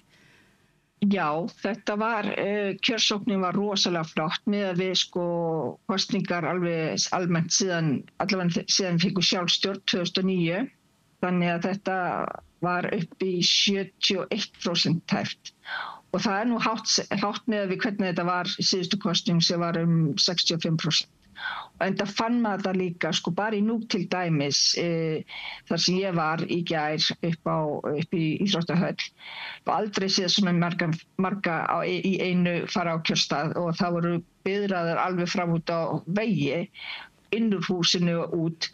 Og enda sá ég að frá að vera 61%, reynda 61% í 2021, þá var kosningakjörsóknin 70% í gær, í Núk bara. Já, þannig að það töluverður munur og það greinlegt að þetta eitthvað sem skiptir íbúa Grænlands máli. En hvaða þýðingu hafa þessi úrslit fyrir fólkið í landinu? Það svolítið snemmt að spá það, hvaða kemur svona alveg út úr þessum kosningum, eins og formaður demókratana, þetta fyrsta skipti, þetta sögulegur viðburður að líberal flokkur, blár flokkur eins og við kallum þá hérna, fær umboðið til að mynda ríkisstjórn. Þannig að það í sjálfu sér mikið að segja og svo eru stjórnarandstæðaflokkarnir búin að vera stjórnarandstöð 4 ár eða tæpt fyrir nálega 3 ár en fyrir demókratana 4. Þannig að maður getur sagt að núna það þeirra stóra vinna að byrja með að reyna að mynda ríkisstjórn með, það fer bara eftir hvernig það gengur og það mun taka smá tíma býst ég við. Þannig að það rossnefnt að segja. En ég kannski bætti við að þessi flokkur tiltölulega nýr, ég held að hann hefur verið stofnaður 2005 ef minni rétt. En hann stofnaður af manni sem var í Síumút og kom svona klopningur í flokknum úr einni fylkingunni. Þinn flokkur það ekki, það Síumút, þú tilheyrir því? Já, ég búin að vera í Síumútsflokknum, en ég ekki í honum í dag, eins og maður segir.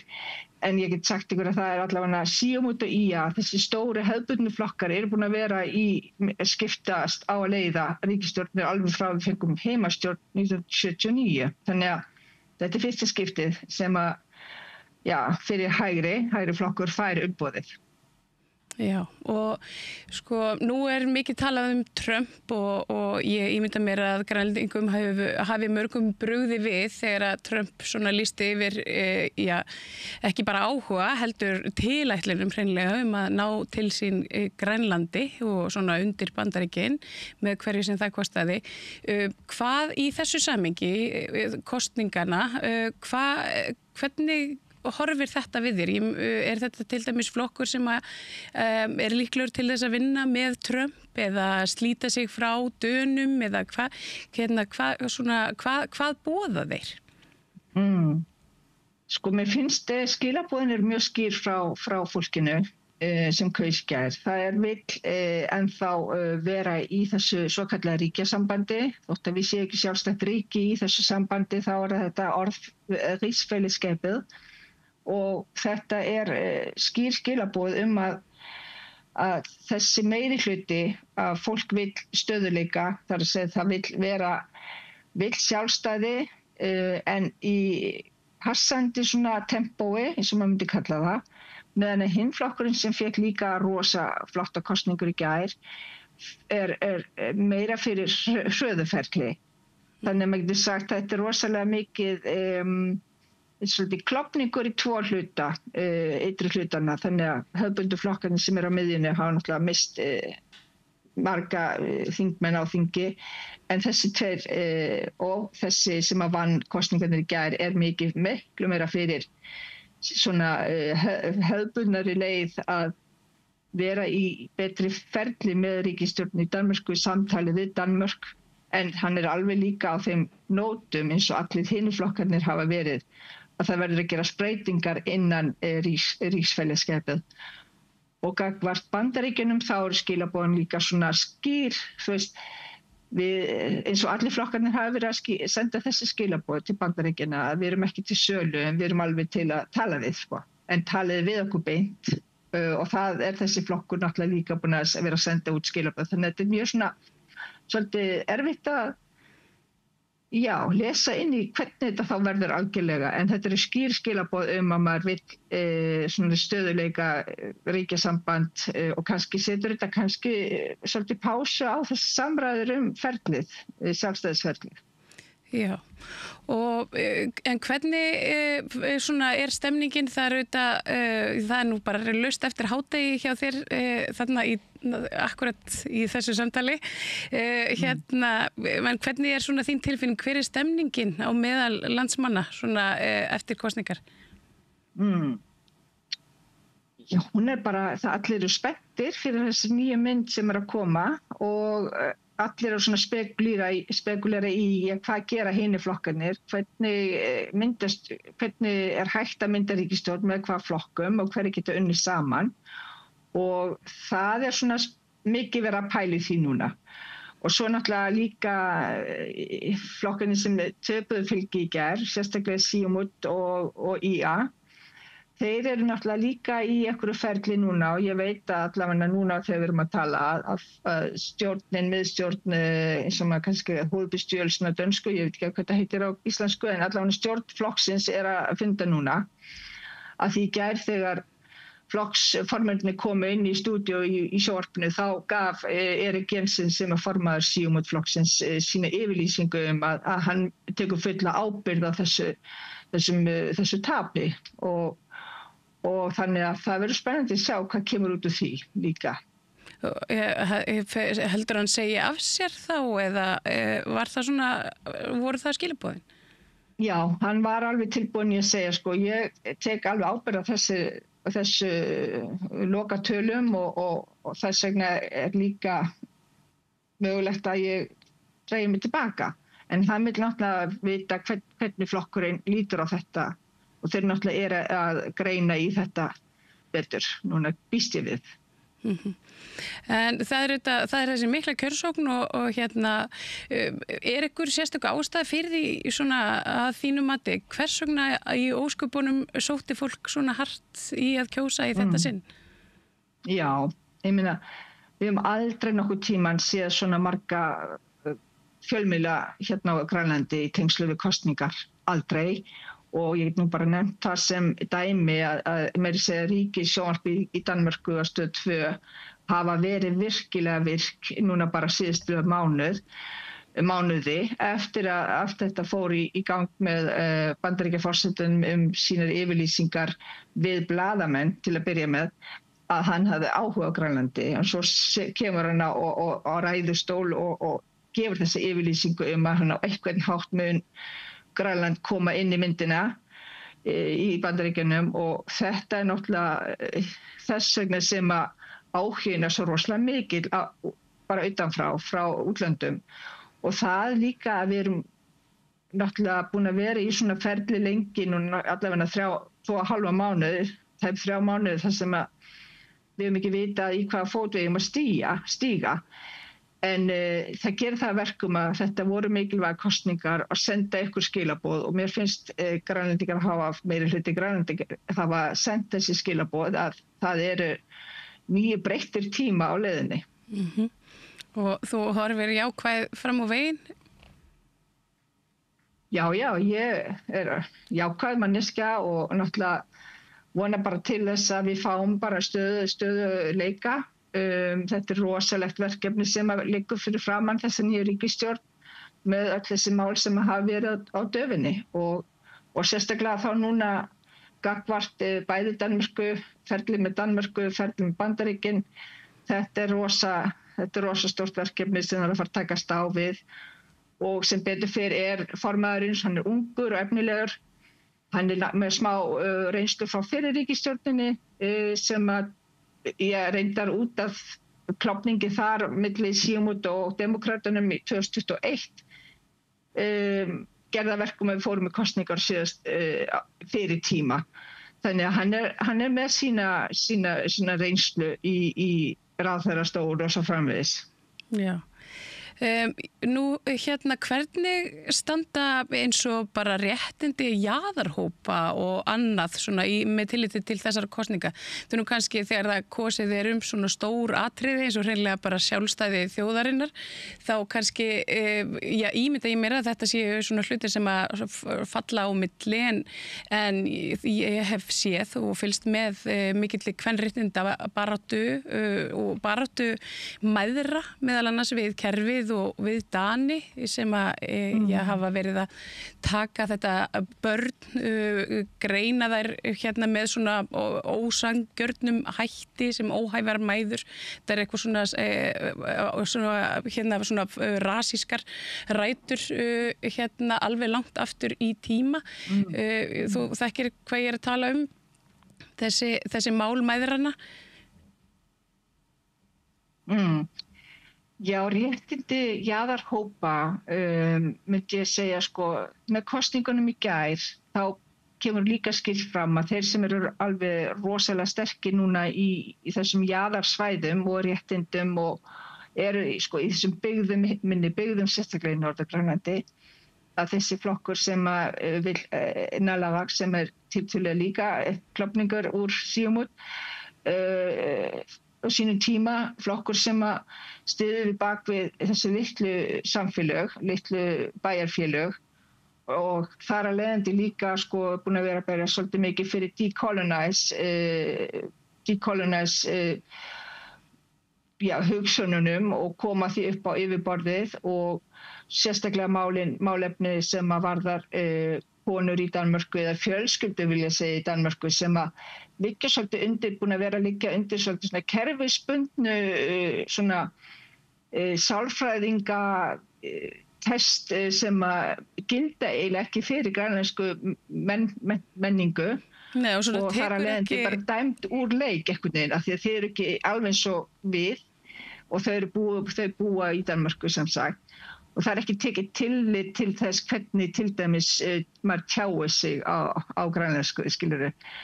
Það öðruvísi, við erum allt önnur menningarhópur, svo að segja. Þannig að þetta verður náttúrulega eitthvað sem ég veit líka að demokratarnir sem unnu kosningarnir í gær líka eitthvað sem að þeir og allir flokkarnir reyndar hafa verið að tjá sig upp á síðkvöldið. Þannig að það allavega komin fókus á þetta og þetta eitt af þeim málum sem að maður alltaf halda áfram að fylgja eftir í Danmörku og við dönsk yfirvöld og stjórnvöld og í þinginu þar. Og já, það vona að þetta breytist en svo bara svona lokum það opnaði alþjóða flugvöllur, ekki rétt, stór núna bara á dögunum eða bara núna áramótin. 28. nóvember, já. Já, og lok nóvember, já. Og það var svona, já, það voru skiptar skoðanir veru þessa alþjóða flugvellar, svona í ljósi þess að það kæmi nú ákveðin átróðningur með túrisma en svo voru nú aðri sem vildu meina það að þetta kæmi Grænlandi hreinlega svo litið á kortið og myndi svona hjálpa þeim að standa á eigin fótum. Hefurðu séð ykkur svona teikn á lofti annað hvort?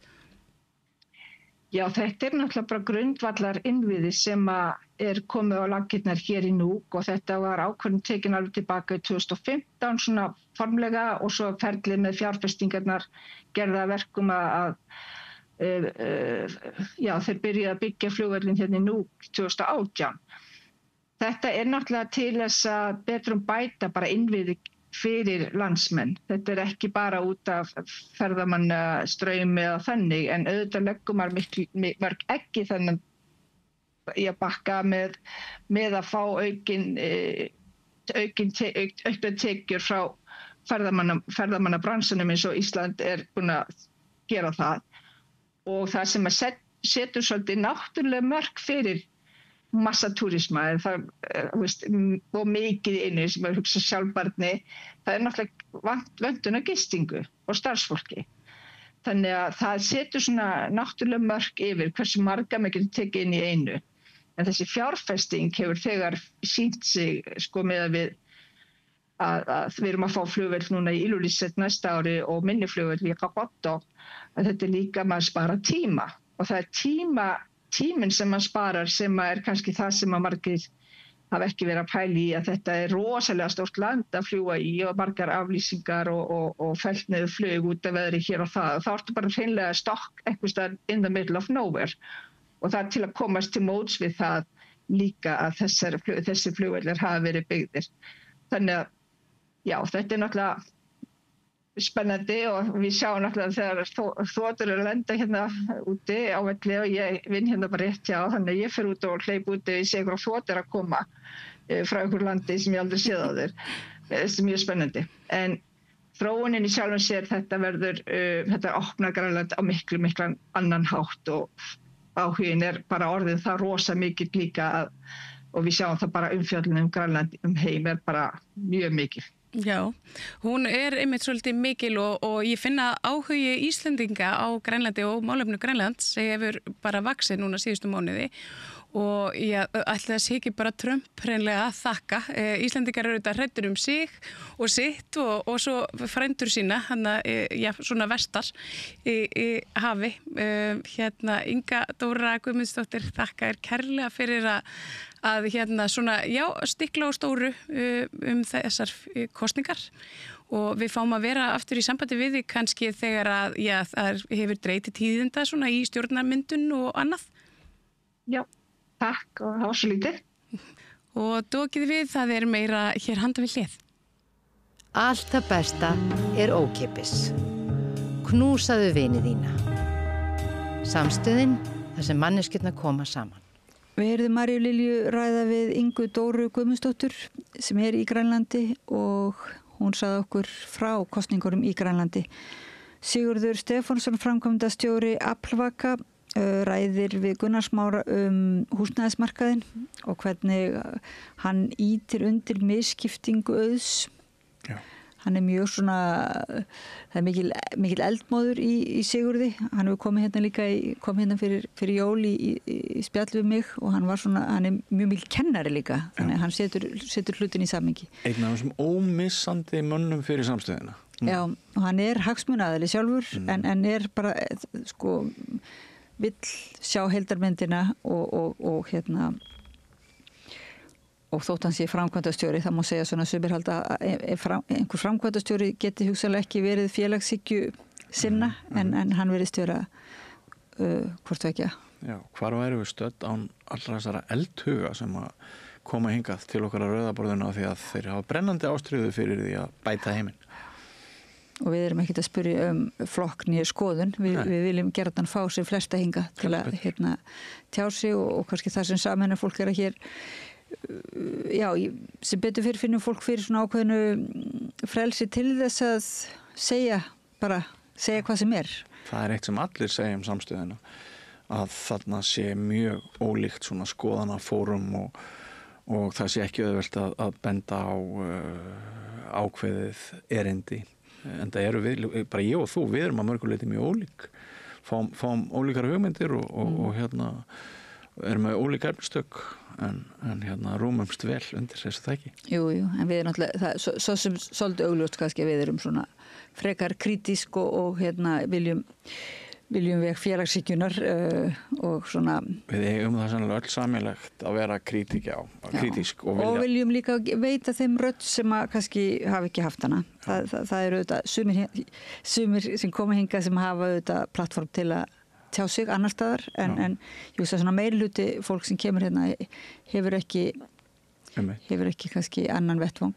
Það það sem eiginlega hvað fallegast við fjölmiðlunum finnst mér, það að lyfta röddum fólks sem ekki hefur fengið tækifæri til þess að tala við alþjóð.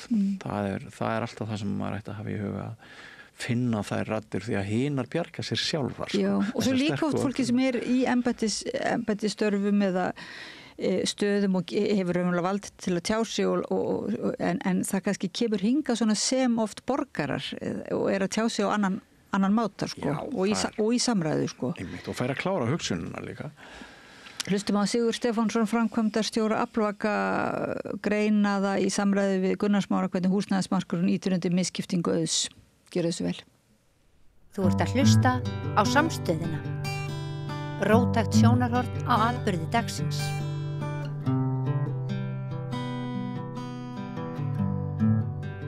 Við ætlum að ræða núna húsnæðismál og skiljanlega því að ég held að fara ekki fram með neinum eiginlega að húsnæðiskerfið okkar í stórkostlega vanda og við höfum alls konar birtingamyndi. Það meira segja hluti af umræðu núna ILS-sjóð náttúrulega dæmi mikla breytingar sem voru gerðar húsnæðiskerfinu 2004, 2005, eitthvað það bili og svo við erum ennþá eiginlega að vinna út úr. Það nú kannski auka mál.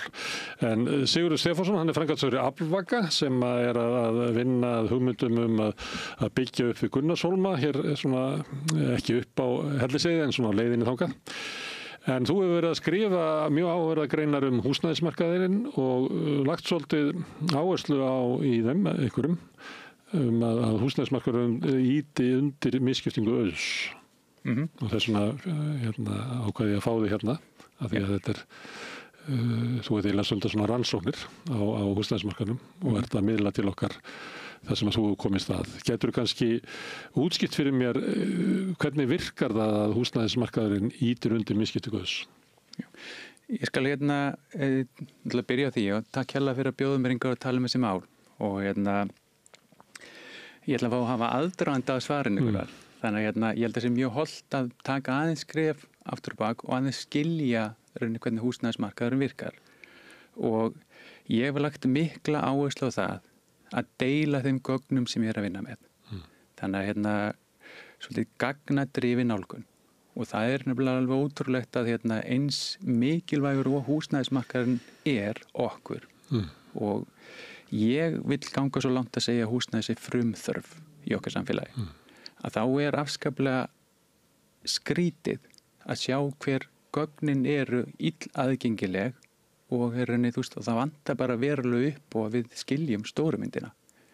Og ef við byrjum aðeins á því sem oft er talað það er íbúða eftirspurn og Seðlabankinn talar til dæmis mjög oft íbúðar eftirspurn.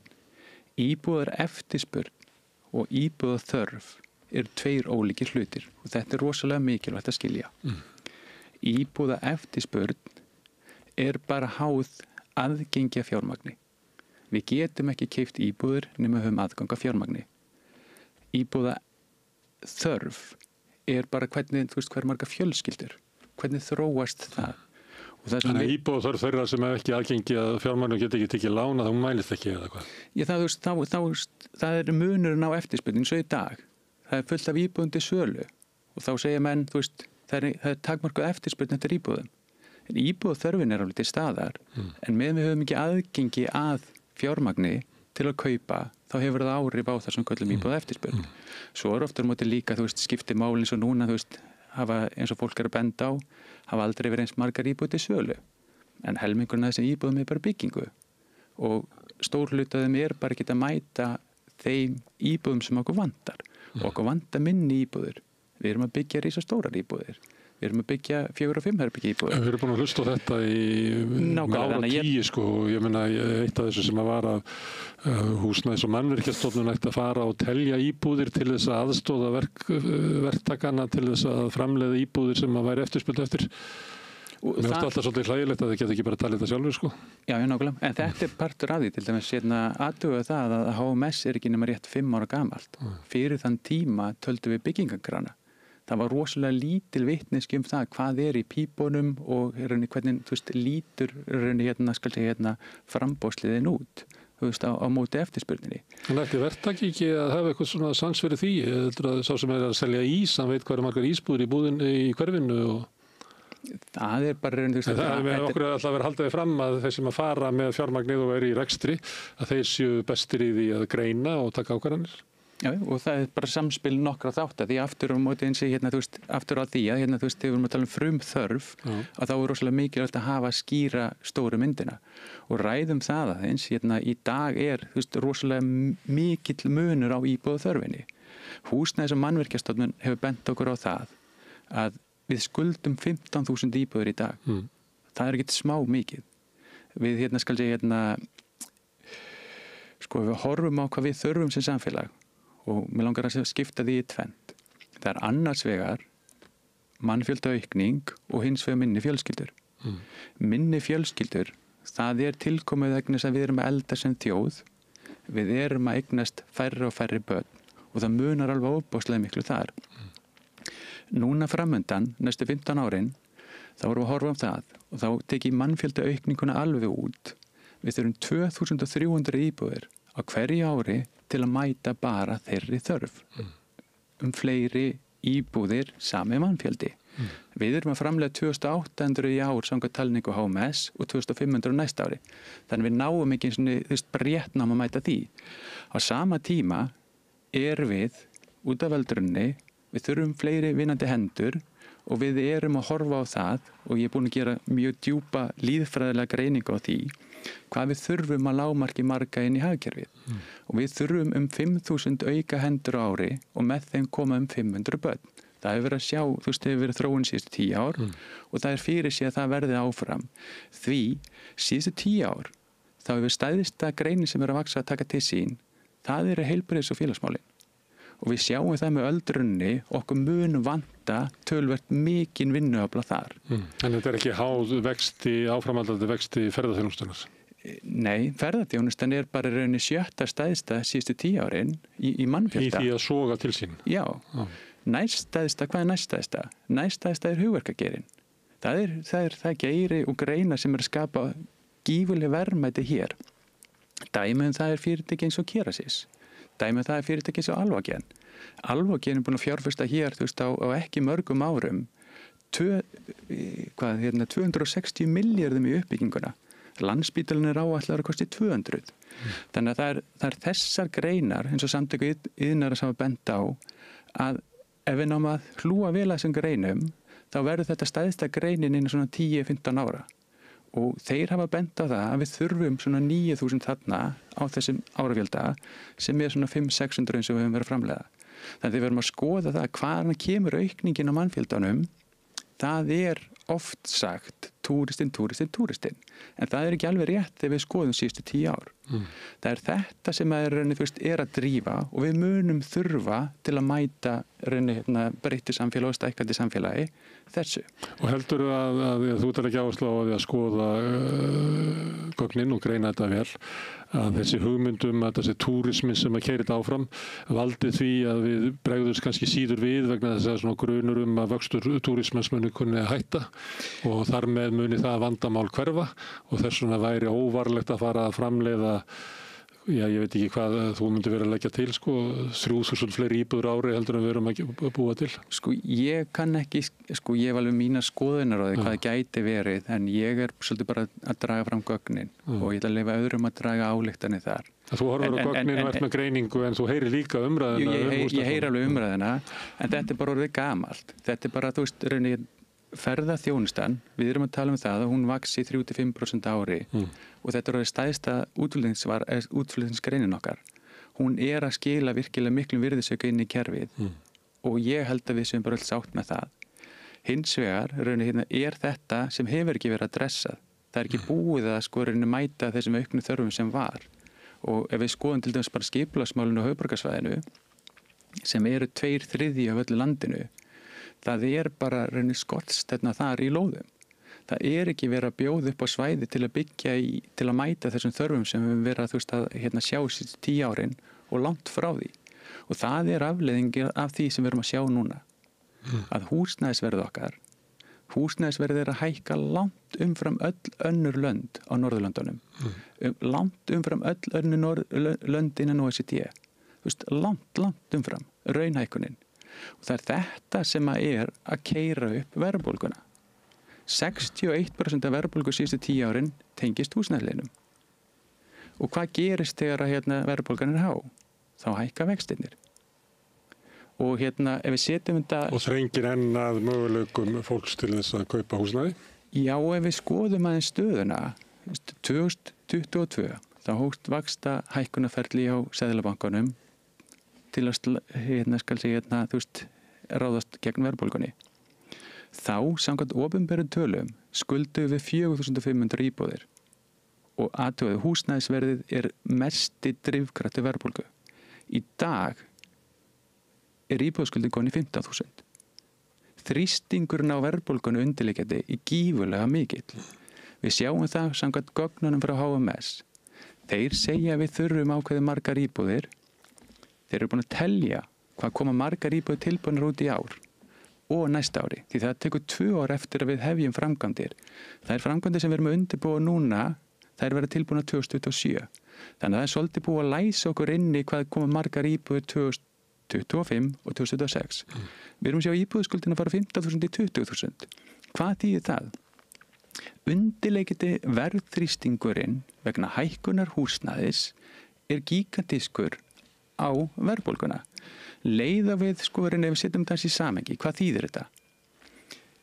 Ef við skoðum síðast ár, þá er umfjöllunin og umtalið allt verið það að Grindavík, sem voru innan við 1000 íbúðir, hafi drifið upp húsnæðisverðið. setjum það í samhengi, það eru 1000 íbúðir. Við erum að tala íbúðaskuldin sem 15.000, hún stefnir 20.000. Þetta engin smá pressa sem undirliggjandi sem mun koma verðlagið. Leið og vextir lækka aðeins, hvað gerist þá? Þá eykst aðgengi af fjármagni til að komast inn á markaðinn og kaupa og þá skýst verðið upp af því að það ekki til nægilega mikið að íbúðum í kerfinu til að mæta þessari þörf.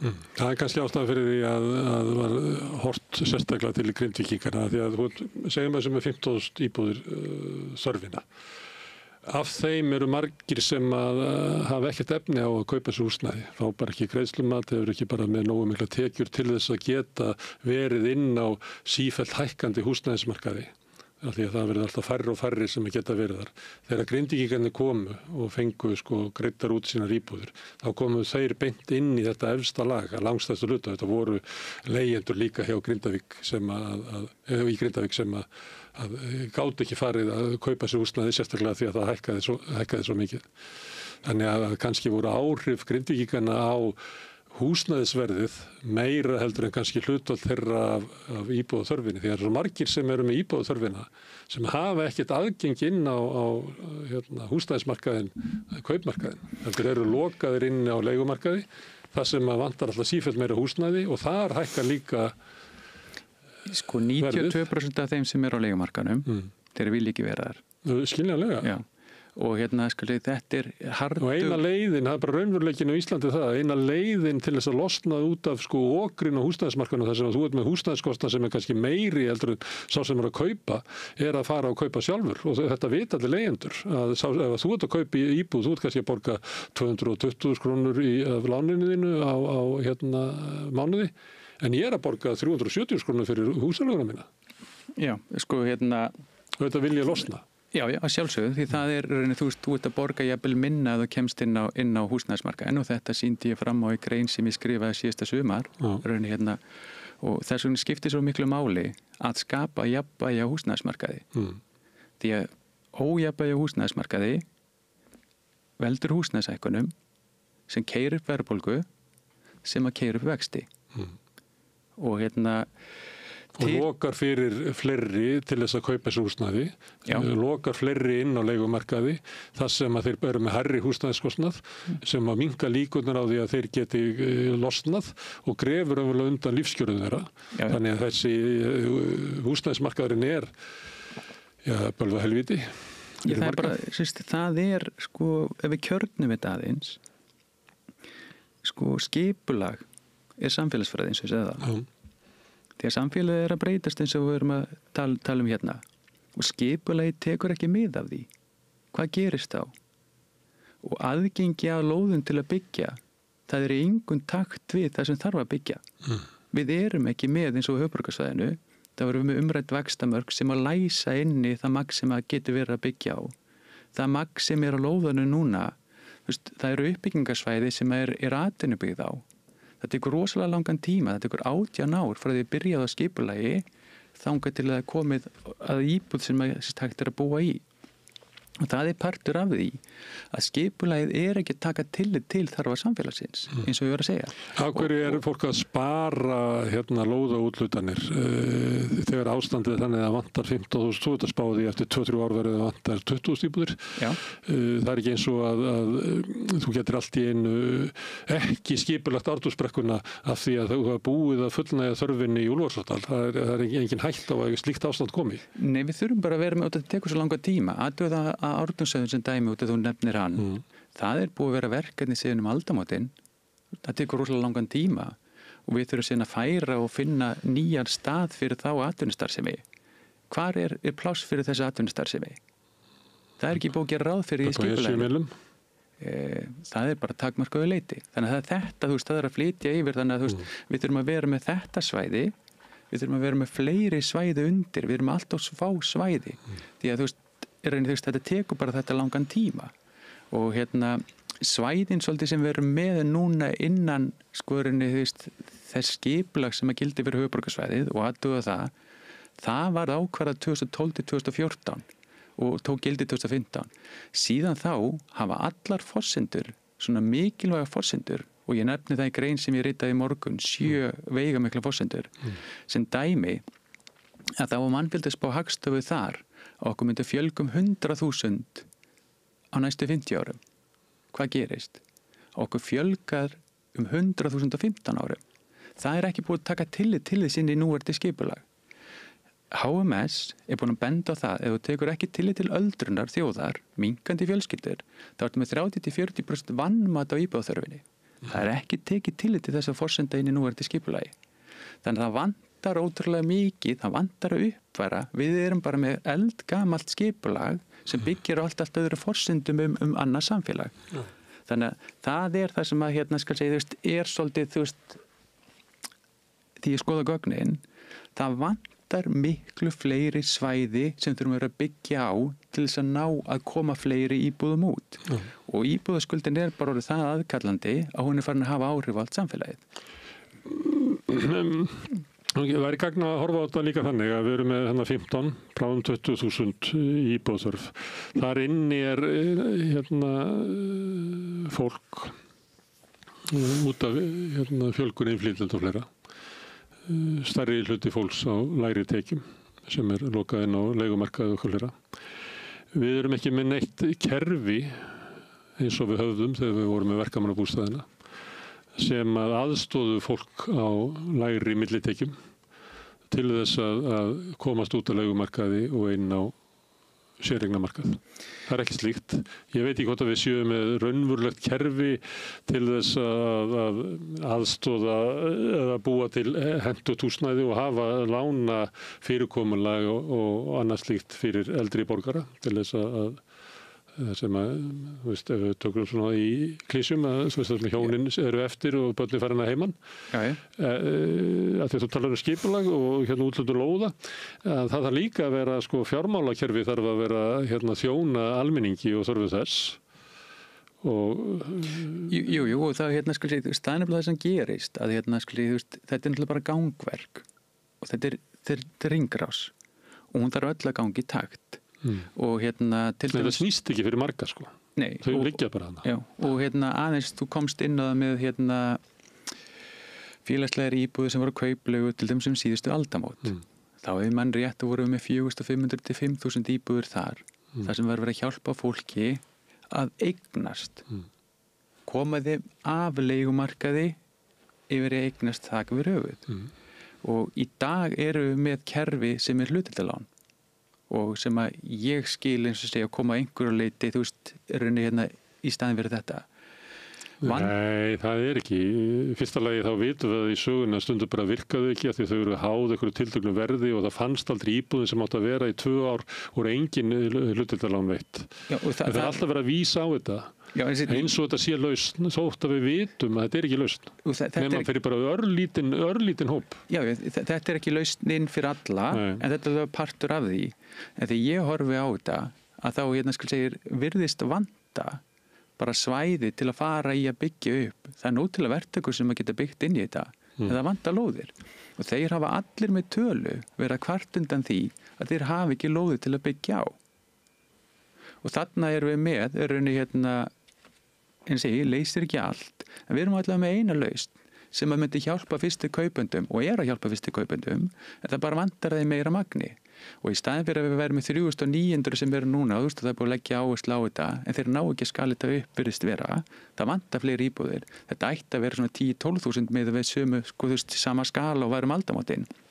Þannig að, til dæmis eins og með verðin, þeir treysta sér ekki til að hækka þau, þau ætla að hækka þau einu sinni ári.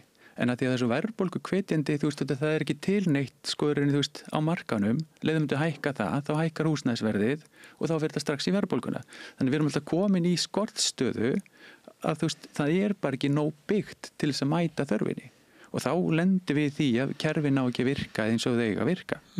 Þegar að verður markaðsbrestur, það ekki nóg byggt, að þá stígur ríkið inn og byggir.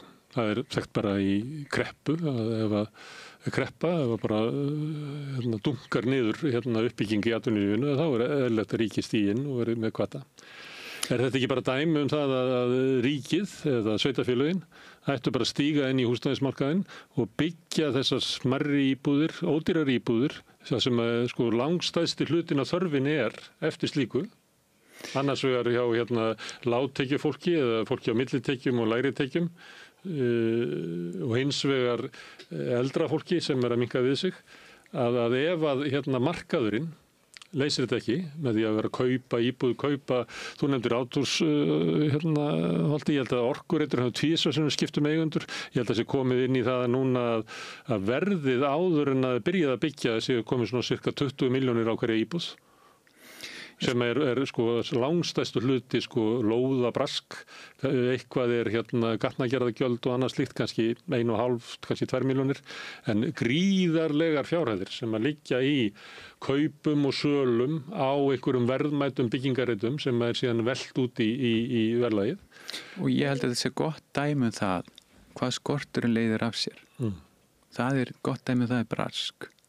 Það væri ekki að braska með lóðir að vera nú frambáðaði. Þetta gott dæmi það. Og ef við ætlum að fara í húsnæðis átak, húsnæðis uppbyggingu, þá hlýtur lykil forsendan að vera svo að við þurfum lóðir.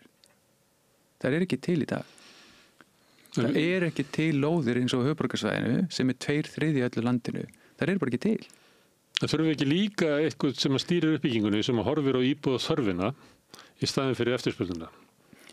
Við getum verið í þeirri stöðu þegar æfærri hafa efni á að kaupa og við getum horta á það, þú líklega verið að horfa á það í hvert fara íbúðina sem kom inn á markaðina, það fari í æauknari mæli til þeirra sem eiga íbúðir fyrir, bæði fyrirtæki og einstaklingar, það ágætlega sett fólk sem að býr einhvers staðar og á svo bara 2 og 3 íbúðir í leigu, þannig íslensku leigumarkaðurinn að hluta til, en hann líka í stórum leigumarkuðum, þannig að við erum að fara frá séreignarstefnunni.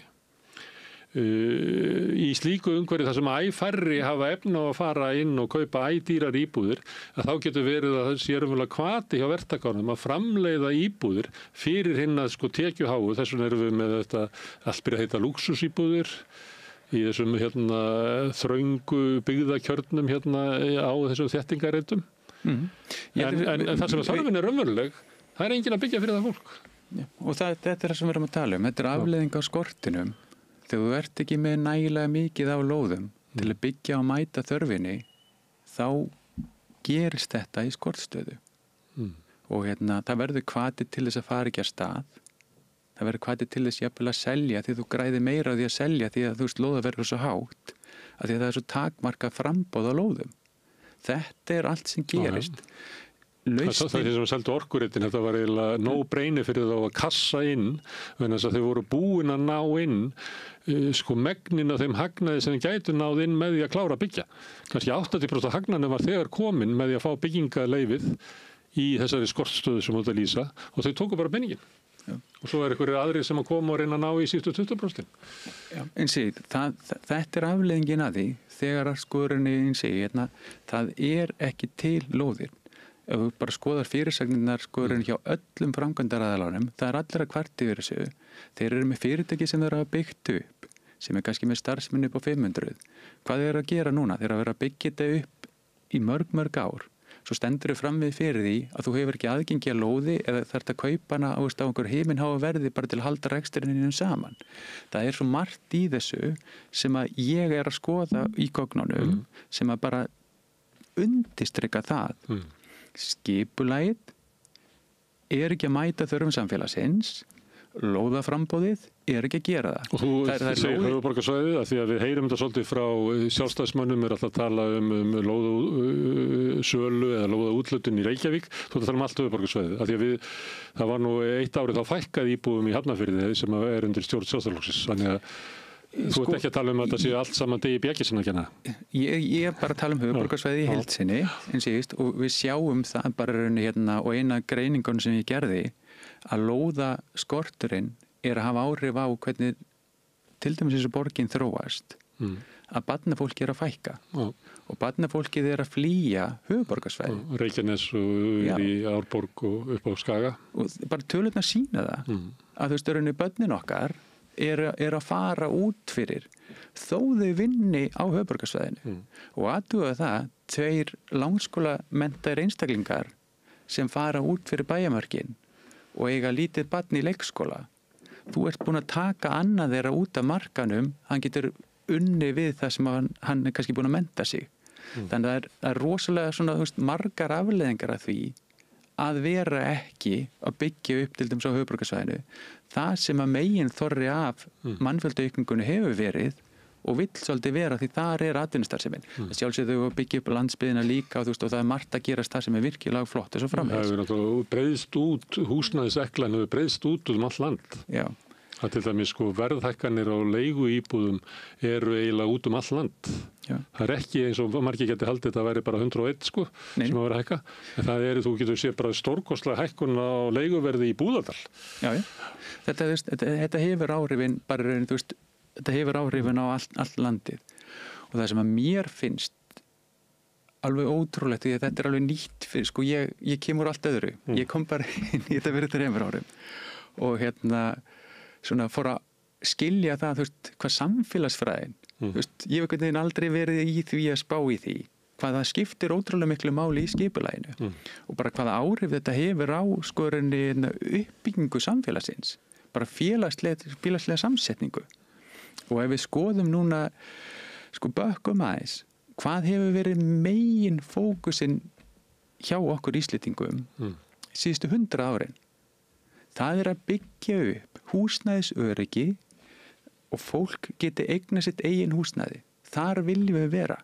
Við erum með aðeins frábrugðari efnast umhverfi heldur en hinn Norðurlöndin. Það er meiri sveiflur og við höfum séð það bara að besta fjárfesting og í rauninni eina fjárfesting almennings, það er að eignast sína eigin íbúð. Og 1920 sem dæmi, þá er 65% Íslendinga á leigumarkaði. Það er náttúrulega eiginlega 5 bílisár kapitalismans sem að fólki kemur úr sveitunum en þetta var sama ástand út allan heim. Nákvæmlega. Það sem fólk bjóði í einhverjum reisum. Já, við tókum okkur til sem samfélag og þetta var höfuðáhersla verkalýðsfélagana og stjórnvalda að snúa þessu við. Og það var heilbrigðisskorunni vingill á þessu líka upp á 1940 en svo í framhaldi var fóru úr því að vera eitt fátækasta ríki í Evrópu yfir að vera eitt mest ríkasta land í Evrópu og jafnvel þó víða vera leita. Og tímabili voru líka samfélags mestan jöfnuð. Já, við fengum Marshall-aðstoðina. Stefán Ólafsson hefur bent á 10. áratugnum, það var mikið jafnað samfélag í Íslandi en það er ekki lengur. Já, og það var það sem við unnum svolítið hart að gefa öllum jöfn tækifæri í samfélaginu. Og við keyrðum hart á þetta sem samfélag. 1990 þá er hlutfalli komið þannig að þeir sem eiga sitt eigi húsnæði er orðið 87%. Og húsnæðisöryggi og jöfnuður fer saman. Það var það sem við vorum. Og við erum rosalega stolt af því að geta sagt það að við erum jafnaða samfélag. Það ríkir jöfnuður. Það sem er gerst núna á örskömmum tíma er það að við erum að breyta samfélaginu. Við erum að breyta félagskerfinu okkar. Við erum að breyta bara öllu samfélaginu. Allt í einu erum við komin í það að við horfum á 25-49 ára að 45% af einstaklingunum eigi ekki sitt eigi húsnæði. Og ég bendi á það í greinu minni og er eins og þetta er að þróast núna með hvað mikill skortur, með hvað er lítið byggt, í engu samræmi við það, að þá erum við að stefna í það að 55% mun leigja sitt húsnæði. Við erum eiginlega búin að taka alla vinnuna sem var gert á síðustu öld, 100 ár, og breyta því bara örstum skömmum tíma. Því að kerfi virkar ekki eins og það er í dag. Það er svo mikið pressa. Það virkar fyrir einhverja. Það er svo mikið pressa og reynir skal segja undirliggjandi á verðhækkanir á húsnæði sem keyrir upp verðbólguna, sem keyrir upp vextina, sem þýðir það að almenningur hefur ekki aðgang að íbúðalánum. Og við sjáum það bara hlutfallið íbúðalánum er ekki aukast. Hvað þýðir það? Við þurfum íbúðaþörfina, en það er bara mjög fáir og aðtuga það núna þegar Seðlabankinn er að reyna að keyra niður eftirspurnin eftir íbúð, þetta og ég hef útskýrið það, að hún virkar ekki. Því að kaup geta, þeir sem eiga pening, 50 ára og eldri, aðtuga það, þeir eiga 1.700 milljarða í lausu fé. Sumir af þeim komin á markaðinn og kaupa íbúðunar vegna þess að þeir fá auka tekjur frá leigumarkað. Það jafngildir því að þessi hópur getur keypt 18.200 íbúður hans að taka lán. Það er búið að tryggja að það eru leigutaka sem býður röðum að fá að kaupa þessi íbúðir. Þetta er kynslóðin sem veit það að sparnaður er best geymdur í steypu. Þannig að það er búið að taka út almenning, það er búið að taka út samkeppnina. Þetta er eini hópurinn sem getur keypt íbúðirnar og hann leigi þá yngri fólkin okkar. Þetta er kerfið sem það er í dag og það bara virkar ekki. Að því að skorturinn er svo mikill, við getum ekki mætt íbúðaþörfinni að því að það er ekki til lóðu til að byggja. Kerfið bara, það virkar ekki eins og að gera, þetta á að vera hringrás. Og staðan er mjög slæm því að það vantar einhvern veginn heildar yfirsýnina. Það er eins og það átti sig enginn á þessu. Þetta er nú verið rétt svolítið hér. Já, en er það eitthvað að breytast? Nei, það er bara alls ekki að breytast. Vegna þess að þú sagðir að það græðir enginn á þessu. Það er fólk sem að græðir á þessu sem að því miður hefur verið ráðandi í mótun húsnæðisstefnunnar. Og Guðmundur Hrafn Arngrímsson sem er formaður Leigjendasamtaka, hann hefur bent svolítið á það, hann hefur sittið svona fundi þar sem einhverjar samráðsnefndir á vegum hins opinbera að móta húsnæðisstefnu og hann segir alltaf, ég er alltaf bara eini leigjandinn þarna. Þannig að þetta kannski allir eiga sitt húsnæði, margir eru að leigja frá sér, sumir bara eru stórtækir í því, þeir eru að móta stefnuna. Þeir sem að tóku peningana, 4 milljarðana út úr orkureitnum og þeir sem að tóku 8 milljarðana út úr átúrsbrekkunni, þeir eru að græða á þessu kerfi. Það eru margir sem ekki margir, það er hópur sem er að græða óheyrilega á þessu kerfi. Það eru auðgast mikið. Það eru rúmlega 20.000 einstaklingar á Íslandi. 5% Íslendinga sem eiga 30% öllum íbúðum. Og þeir móta þessa stefnu. Og þeir vilja ekki að henni sé breytt. Alla tilraunir til þess að laga þessa stefnu.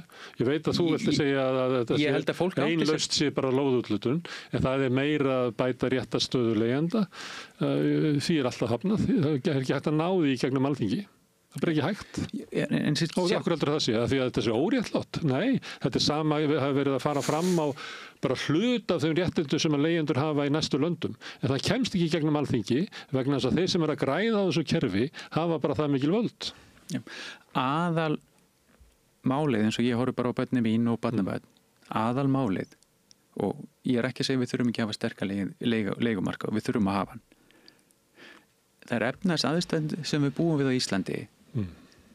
Eini möguleiki almennings á að eignast eitthvað er að eignast sína eigin íbúð. Þannig að það hlýtur alltaf að vera markmiði hjá okkur að koma sem flestum inn á eignamarkaðinn. Þú getur ekki eignast íbúð.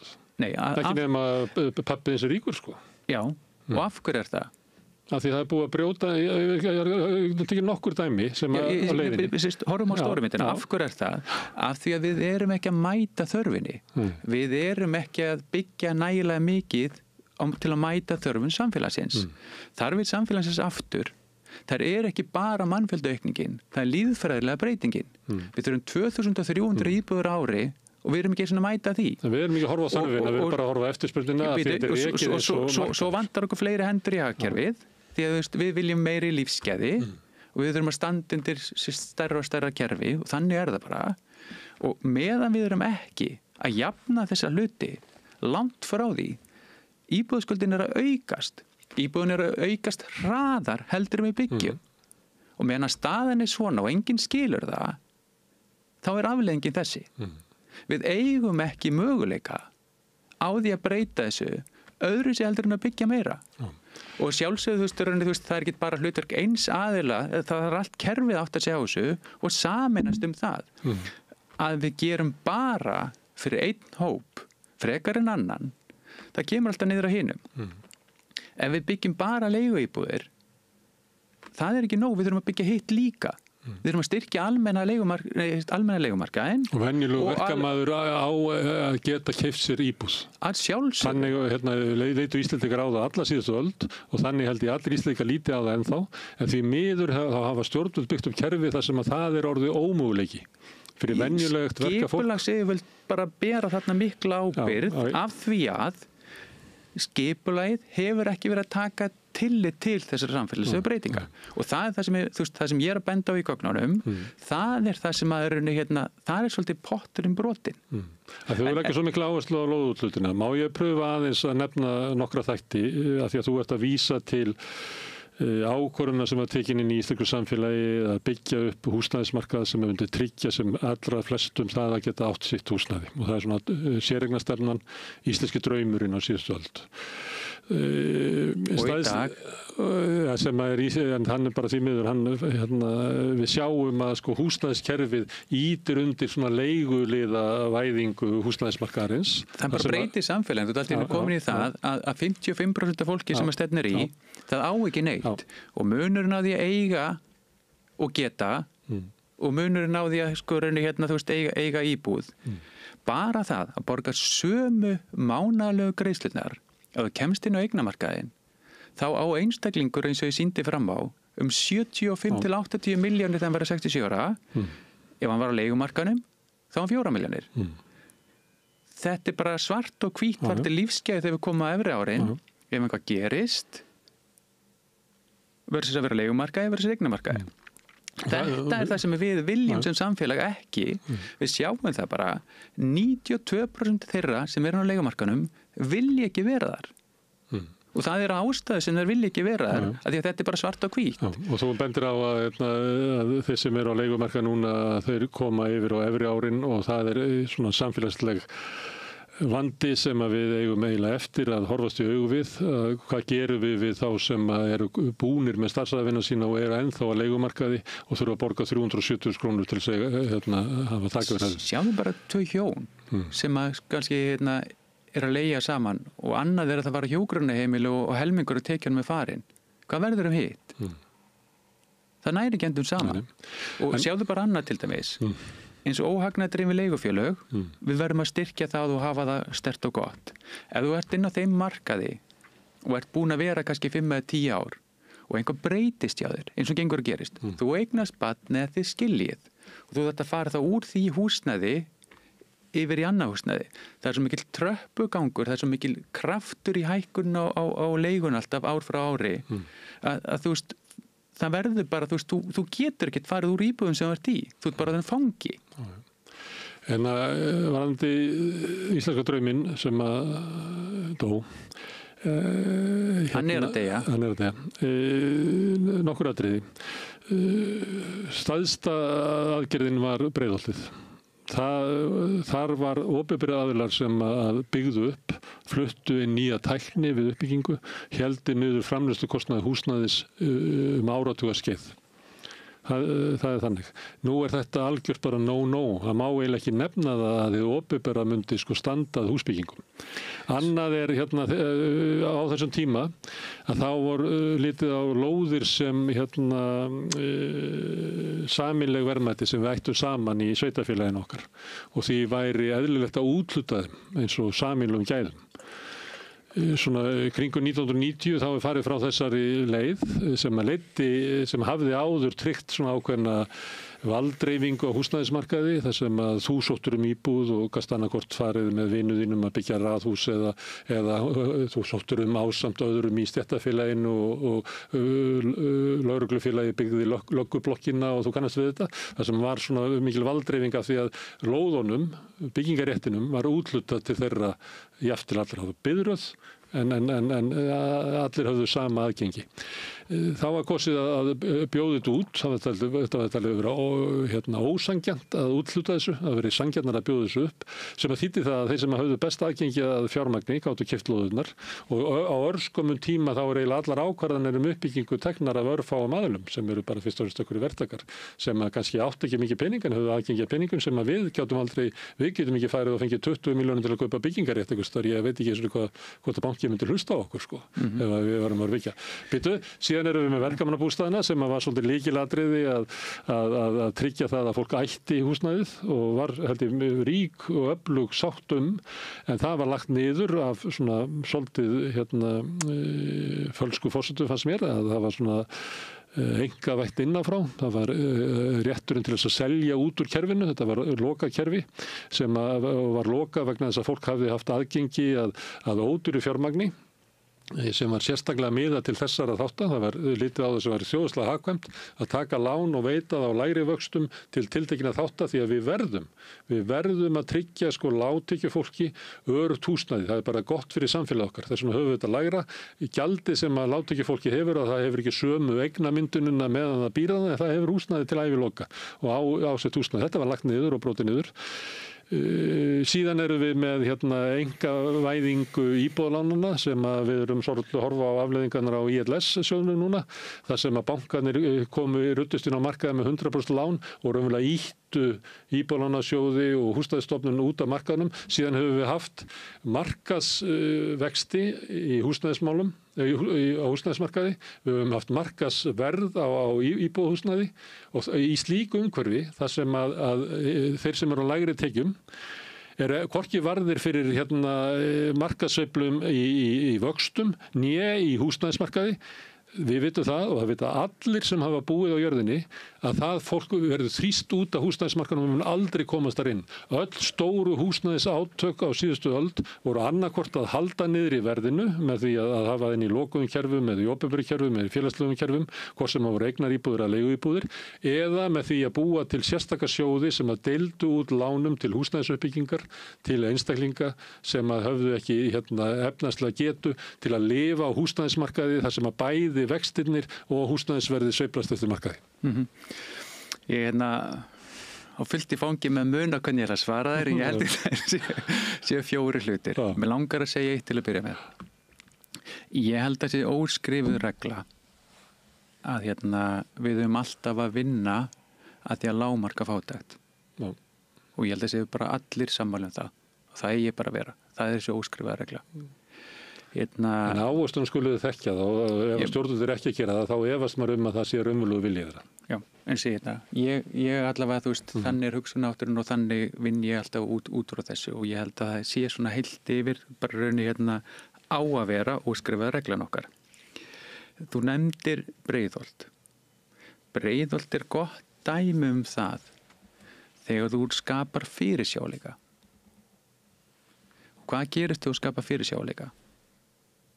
Þá getur byrjað eins og þar. Það var 20.000 íbúða hverfi sem var byggt. Það voru byggðar félagslegar íbúðir.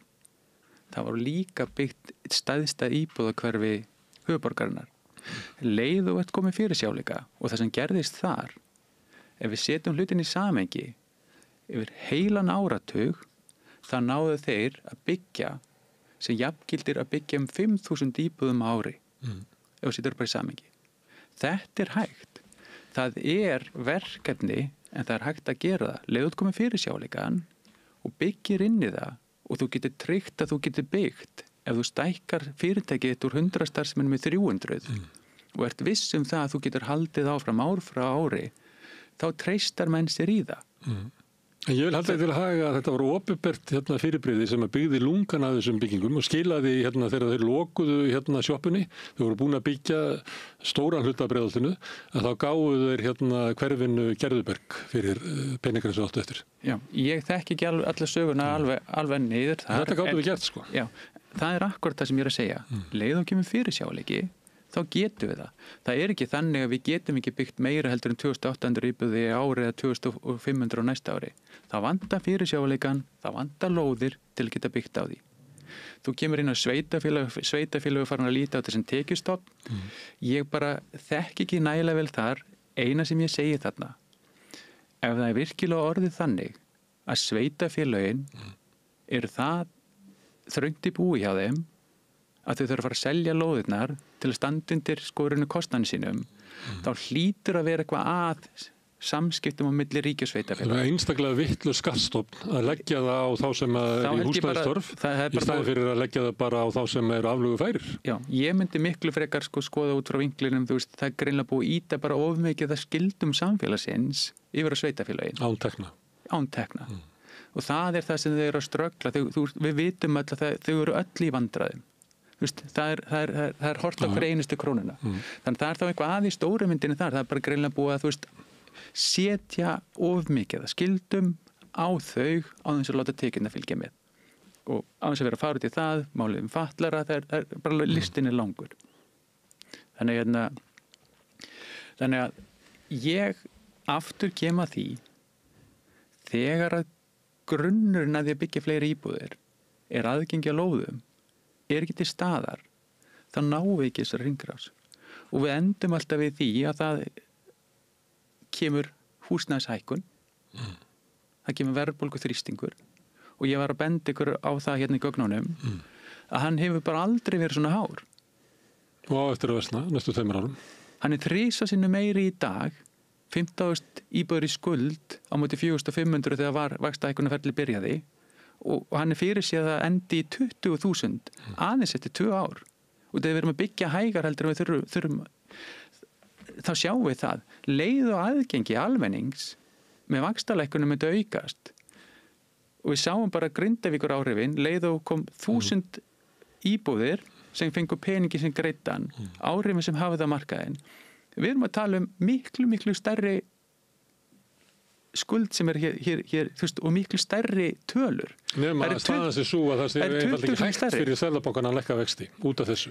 Að það myndi bara búa til verðbólguskot. Nákvæmlega. Og þá erum við bara föst í því að vera með einhverja, kannski allir raunvextillir á húsnæðislánum sem ekki nálgast 10% í dag. Hvað endum við þá? Þá endum við bara á þeim stað að það verður meiri misskipting í samfélaginu og meiri ójöfnuður. Og það er það sem ég er að reyna að segja með gögnunum í greininni að dæmi gengur ekki upp. Það er bara, þú veist, ef við horfum á næstu 2 árin og meiri sér það þannig í dag núna ætlar að starta framkvæmd, fjármagn er svo dýrt að þú getur ekki startað og það er líka það mikil óvissa. Mun einhver hafa efnaði að kaupa þetta því ég er búin að klára íbúðuna 2027. Hluti af íbúðuna núna, aðduga það, er seldur leigufélögum til að fjármagna sig. Og þá ertu búin að minnka möguleika almennings ennþá meira 2027 að eignast taka yfir höfuð því það verði ekki íbúður í boði annað en leiguíbúður. Kerfið er þannig að mýlur öllum nýjum íbúðum undir þessi 20.000 sem að eiga. Þeir sem hafa aðgang að fjármagni, þeir er reyni skal segja þú veist, og það er bara kynslóðin fyrir ofan okkur. Hún veit það bara í gegnum allar sveiflurnar. Það er bara eitt sem hefur haldið verðgildi sínu allra best. Það er steypa. Og ég ætla þeim ekki að hafa meðvitað að gera þetta, en það er bara þegar átt pening, þá kaupur þau auka íbúð.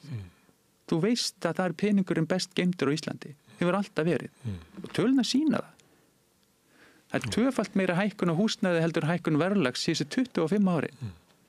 Og ég er að benda á það að þrýstingurinn er bara það mikill að það er ekki fyrirsjáanlegt eins og við erum að keyra núna því það vantar eitthvað sem að hefur heildarhagsmunin fyrir fram að sig. En við kjósum fólk til þess að gæta þess að heildarhagsmuna og almanna hagsmuna, til þess að reka ríkið, til þess að setja lög og reglur. Það heitir alþingismenn og þeir mynda ríkisstjórn og þar er húsnæðismálaráðherra. Við höfum haft nokkra undanfarin ár. Þeir hafa ekki brugðist við þessum vanda, þessar stöðu sem að blasi við þér þegar þú skoða gögnin. Ég vil segja það að við höfum verið að benda á þetta rauðaborðið árum saman. Mér langar að segja bara, kannski er ég að fara aðeins út fyrir, en hver er hinn eiginlega félagsmálaráðherra landsins? Er það alþingismenn ráðherrann sem við kusum eða er það sveitarstjórnandi sem fer með lóðaframboðið? Hver er hinn eiginlega húsnæðismálaráðherra? Er það, húsnæðismálaráðherra sem við kusum eða er það sveitarstjórnandi sem stjórnar lóðaframboðinu? Hver er efnahagsráðherrann? Er það hinn eiginlega efnahagsráðherra eða er það sveitarstjórnandi sem fer með lóðaframboðið? Það er búið að klippa svolítið úr. Það er rosalega erfitt að fara í húsnæðisuppbyggingu og húsnæðisátak þegar þú ert ekki með lóðir. Svo ég vitni í söguna sem ég sagði áðan með Guðmund Hrafn í Leigjendasamtökunum sem að þegar að hið opinbera er að móta stefnu, hann horfir í kringu sig og sér hver er einn raunverulegi félagsmálaráðherra. Þarna er óvenju stórt hlutfall af þeim sem eru raunverulega að vinna hjá stóru leigufélögunum. Þarna eru velsett fólk sem er með á sínar íbúðir í útleigu og er hluta þessu 20.000. Þetta er fólki sem er að taka ákvarðanir. Hann var eini leigjandi sem var þarna. þáttu að leigjendur hvað þessu, ef maður tekur alla fjölskylduna með alltaf ekki 100.000 manns? Já, en það sem ég er að benda og þú það sem ég er aftur að reyna að benda á. Þetta er raunverulega öfl í samfélaginu sem að móta stefnuna. Já. Og ef þau eru að græða á þessu, þá er engan á að breyta þessu. Já. Ég held að ég bara gef með það. Ég held að sé yfirsýnin yfir gögnin, hann bara skorti. Ég held að fólk sé ekki að skilja gögnin og taka réttar ákvarðan út frá því. Ég ætla ekki, eins og segist, þú fyrir lengra heldur en ég. Ég held að þessi partur af því, eins og segist, þetta er bara skipulags yfirvöldin í heild sinni og það er ótrúlega stórt mengi að þegar þú ert ekki með lóðir til að mæta húsnæðisþörfinni, þá gerist þetta. Já. Og þetta er hryllilegt sem er að gerast og við verðum að grípa til þess. Og þetta er að gerast ofboðslega hratt og eins og ég er að draga fram í gögnunum. Og við ætlum að vera með neyðarstjórn til þess að ná tökum á þessu ástandi því að þetta mun eyðileggja samfélagið okkar. Þetta mun auka ójöfnu í samfélaginu, þetta mun vera algjör viðskilnaður milli þeirra sem eiga og þeirra sem ekki eiga. Þetta mun hafa gríðarlega afleiðingar á börnin sem alast upp á heiminum, það sem er grafið undan efnahagslegum styrk heimilisins. Þannig að þetta er mikið vandamál sem að verður að horfast í augu við. Nú ætla ég að endurtaka það sem ég sagði í upphafi. Húsnæði er frumþörf. Og þetta er ástæðan sem við erum búin að tala um núna, sem ég er sannfærður heldur nokkuð tíma fyrr, að þetta stjórnar gífurlega öllu samfélaginu og hvernig við þróumst áfram og höfum verið því miður að þróast. Og það er sláandi að sjá hvað þetta hefur gerst á stuttum tíma og mun halda áfram að meiri hraða. Því eins og ég er að draga fram í gögnunum, 45% verður 55% á örskumum tíma. Herðu, Sigurður, próflegt að tala við þig. Kannski fæ ég þig aftur til þess að ræða húsnæðismál og kannski með ykkur fleirum hérna. Því að þetta er eins og þú hefur bent á. Og við svo sem hefum fjallað hérna oft við Rauðaborðið, kannski minna undanferði heldur en langan tíð að húsnæðisvandinn er líklega mest áskorun í samfélaginu að leysa það. Kæra þakkir Sigurður Stefánsson. En við ætlum að halda hér áfram að reyna að skilja þetta samfélag sem við lifum í hérna við Rauðaborðið. Næsti kafli er eftir augnablik. Með því að ganga í leigjendasamtökin styður þú baráttu leigjenda. Leigjendasamtökin eru fyrir öll þau sem vilja vinna að réttlæti og öryggi á húsnæðismarkaði. Leigjendasamtökin.is. Þannig erum við Sigurður Stefánsson, framkvæmdastjóra Aflvaka í samræðu við Gunnar Smára húsnæðismarkaðinn. Við förum aftur yfir í fjölmiðlunina, Björn. Þarna ert þú í samræðu blaðamannaverðlunin og þau eru sett í svolítið kannski samhengi bara blaðamennsku yfir höfuð og hvernig blaðamennska getur þróast á Íslandi og hvernig hún er metin. Þú ræði við Sunnu Kristínu Hilmarsdóttur sem stýrir dómnefnd blaðamannaverðlunin og svo fékkstu okkur Maríu Lilju til þess að taka þátt í umræðinni. Og þetta var kannski svolítið hlægileg samræða fyrir suma vegna þess að við höfðum ekki verið tilnefnd hérna á samstöðunni og fengum engin verðlaun og það var svona eins og við varum að Beisk og súr kvarta við nefndina. Já, svo gekk þetta bara allt saman eftir sko. Ég sagði það í þessum þætti og ég hef sagt það í 20-30 ára að þetta er alltaf sama dæmið sko. Að það er tilnefnt frá sömu fjölmiðlunum og svo er þeim dreift. Það er alltaf niðurstaðan að þessu dreift og það gekk eftir þarna 2 dögum eftir að við tókum upp þennan þátt að blaðamannaverðlaunin voru afhent og þetta er alltaf einhver svona þetta er eins og að stilla upp í bakaríinu skilurðu hérna við örum og þú ert alltaf að hugsa það stærstu fjölmiðlarnir þeir þurfa að fá tilnefningar og það er til svo hellingur af góðri blaðamennsku sem aldrei er verðlaunuð en ég efast ekki að öll svo blaðamennska sem er verðlaunuð á hverju ári hún á það skilið. Já. Þannig að það er sjálf sér bara réttlætir svona verðlaun. Mér varst Sunna Kristín á að sannfæra okkur fagmennskuna og þau innu þetta miklum heilindum þessi þetta ferli. Það er mjög gott ef það var þín upplifun.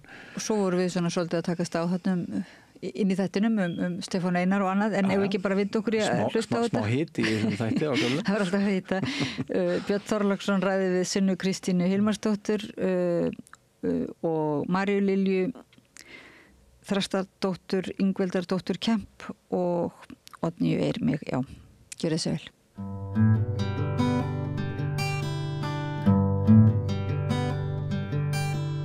Komið þið sæl og blessuð, við ætlum að ræða fjölmiðla eins og við gerum hér yfirleitt á mánudögum. Ég heiti Björn Þorláksson og hér eru að minnstakosti 2 góðir gestir. Það spurning hvort sá 3. bætist við síðar.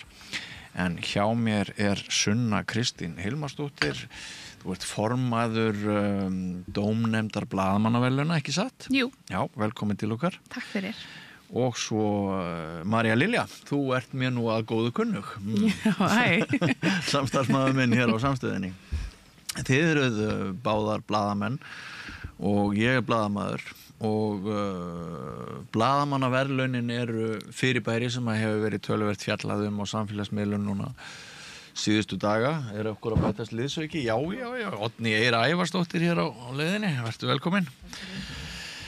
Já, allt í góðu og já, ég sem sagt við höfum orðið vör við það að það hefur verið svona umræða víða á samfélagsmiðlum blaðamannaverðlaunin eins og oftar það fengur á því að fá þig til þess að upplýsa fyrir okkur og einkum náttúrulega hlustendur og áheyrendur hvaða reglur og viðmið eru notaðar tilnefningar og hvað þarf að uppfylla. Ef við byrjum kannski bara á því að þú segir okkur það rétt að blaðamenn tilnefni sjálfa sig alla jafna til þessara verðlauna? Það bara allur gangur á því í rauninni. Það bara opið form á internetinu, svo kallaða. Þar sem í rauninni hver sem getur sendt inn tilnefningu. Já. Og í gegnum árin hefur það gjarnan verið svo að fjölmiðlarnir senda svona pakka, bara tilnefna alls konar efni af miðlunum. Blaðamenn geta síðan líka tilnefnt sjálfa sig, en síðan getur almenningur líka tilnefnt. Og það hefur alveg ég svo sem hef ekki verið það lengi í þessu að ég geti kannski sett eitthvað fingur það hvort það hefði færst í aukana eða ekki, en almenningur alveg að senda inn líka. Og bara fólk út í bæ sem bara mjög gleðilegt. En já, það bara í rauninni þá það þannig að það getur hver sem sendt inn efni og það koma í ár voru þetta hátt í 200 tilnefningar sem voru sendar inn og það hefur farið yfir þá tölu. Þetta 3. árið sem ég í nefndinni og annað árið sem ég formaði dómnefndar. Og þetta já, svo bara erum við í nefndinni að fara yfir þetta efni. Það líka alveg þannig að nefndarmenn geta sjálfur komið með eitthvað efni að borðinu sem að ef það eitthvað sem að þeim finnst hafa staðið upp úr, þeir vilja koma með inn og það kemur ekki inn í gegnum innsendar tilnefningar. En það oft þannig með svona verðlaun að það kostar að tilnefna. Þú veist, það þannig í Eddunni, það þannig í Íslensku bókmenntaverðlaununum. En það ekki þannig í blaðamannaverðlaununum. Maður greiðir ekkert fyrir að senda inn tilnefningu, þú sendir bara tilnefningu.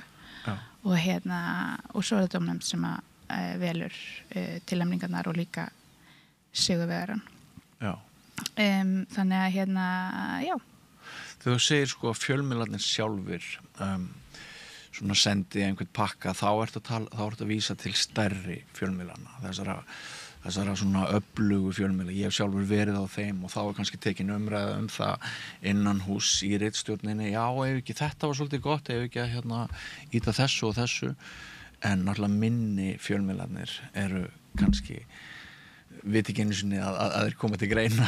Þannig að þetta raðast náttúrulega óbúslega mikið alltaf á sama fólkið á sömu fjölmiðlunum, stóru öflugu fjölmiðlunum. Sumir segja að þetta sé bara svona hringekja að það skiptir ekki máli hvað þú gerir. Þetta sé bara, það fari bara alltaf á milli. Ég ekki sammála því að það sé þannig.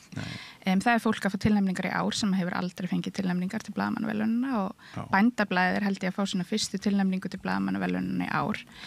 Þannig að það ekki þannig að þetta sé, ég meina, það eru vissulega sem blaðamenn sem hafa fengið fleiri tilnefningar en aðrir. Ég nefni Helga Seljan sem dæmi. Hann hefur held ég fengið mjög oft tilnefningu og mjög oft fengið verðlaunin, Sunna Ósk Logadóttir einnig, þannig að sem inni tilnefnd í ár en núna því miður að hætta í blaðamennsku, missir af henni. Það bara allir að hætta í blaðamennsku. Já, þú veist að ég bara líka hætt. Svo kemur hún aftur. Já.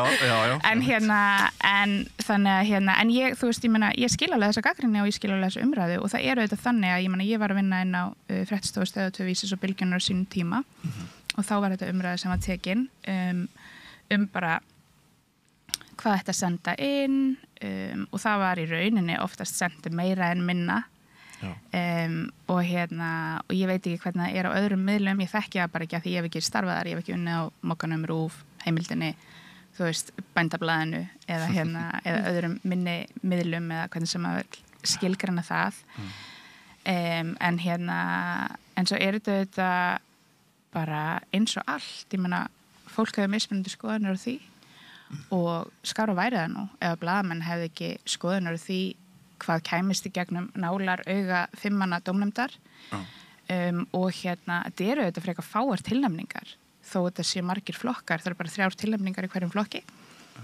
og og eins og með öll verðlaun þú veist hvort sem það þessi verðlaun eða íslensku bókmyndaverðlaunin eða Eddan eða þú veist Óskarinn eða Grammys eða skiluru, það bara fólk hefur mismunandi skoðanir á því og það, mér finnst það bara eðlilegt og bara góð umræða. Hefur eitthvað tíman að því að nú hefur blaða- og fréttamennska breyst ótrúlega mikið á svona síðustu 10 árum.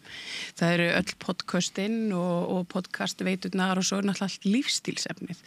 Og þetta kannski svolítið efni sem var svona dettur og á milli og fer ekki beint í þessa tilnefningaflokka. Það í rauninni ekki flokkar í kringum þetta. Veistu eitthvað til þess að þetta hafi komið til umræði allavega svona að breyta þessu. Dagskrárgerðar verðlaun. Já, einmitt, já. Það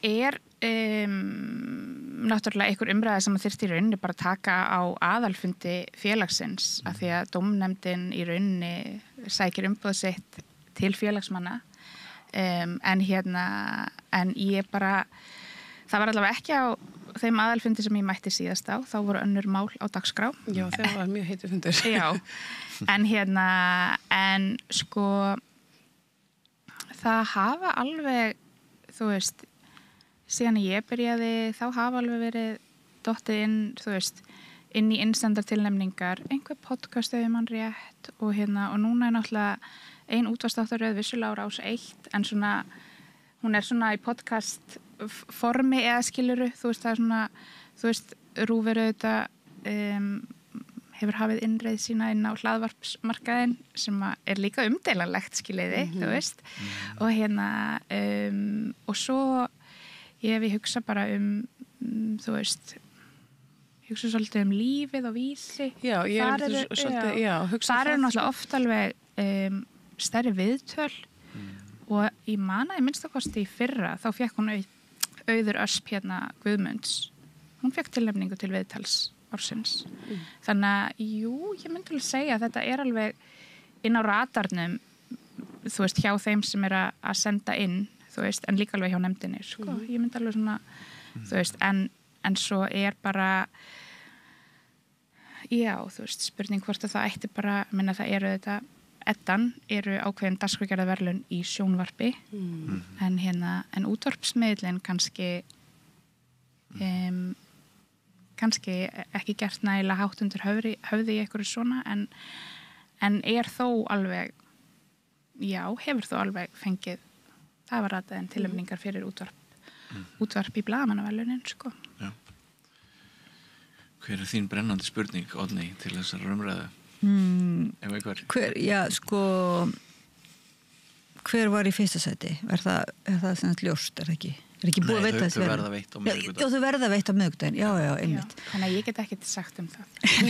Nei, en það væri nýlunda og það svona tilkynnt á samstöðinni. Tjúnið inn.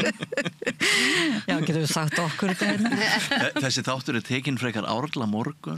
Já, en segðu mér með viðmiðinni, eða mælistökuna hjá ykkur, það bara svona, það alveg komið ykkur saman það í nefndinni, sko, þú veist, hvaða svona stikkur það, fagmennska má segja það eða svoleiðis? Já, ég get alveg gefið ykkur smá innsýnin í það. Það ekkert sem kannski mjög meitlað í stein eða skrifað eitthvað niður samkvæmt einhverjum stífum reglum. Þegar ég kem inn í nefndina fyrir 3 árum síðan þá var ég ný, en í nefndinu voru þá manneskjur sem höfðu verið í dómnefnd blaðamannaverðlaunanna í fjölda ára. Ég nefni Gunnhildi Örnu Gunnarsdóttur og Steinunni Stefánsdóttur sem dæmi, og ég svona lærði svona handbröðin svolítið að þeim, var með þeim í nefndinni þá, og svo endurnýjaðist nefndina mestu leyti í fyrra. Og við horfum til allskyns þátta. Við horfum til fjölbreytileika á ýmsum sviðum, þú veist, að við séum að horfa til bara umfjöllunar efnana. Það sé ekki bara eitthvað eitt stórt fréttamál dóminerandi. Við horfum til þess að það sé ekki bara eitt fjölmiðl sem dómineri eða eitt blaðamaður ef því að skipta. Og ég meina, við höfum hort til kynjasjónarmiða. Það sé ekki bara konur að fá tilnefningar eða velunin eða bara kallar. En hvað það efnistökin sjálf? Það fagmennskan. Það auðvitað fer eftir hvað flokkur það Í rannsóknarblaðamennsku kríterían, þú veist, bara hver rannsóknin? Sjáum við hver vinnubrögðin eru. Þú þarft svolítið að geta séð í efninu vinnu blaðamannsins og við erum að leggja svolítið mat á þá. Auðvitað það, þú veist, í nefndin náttúrulega fólk sem hefur starfað lengi í fjölmiðlum. Kannski rétt að skjóta inn í að þetta eru fernverðlaun, blaðamannaverðlaun ársins, rannsóknarblaðamennska ársins, viðtal ársins og umfjöllun ársins. Já.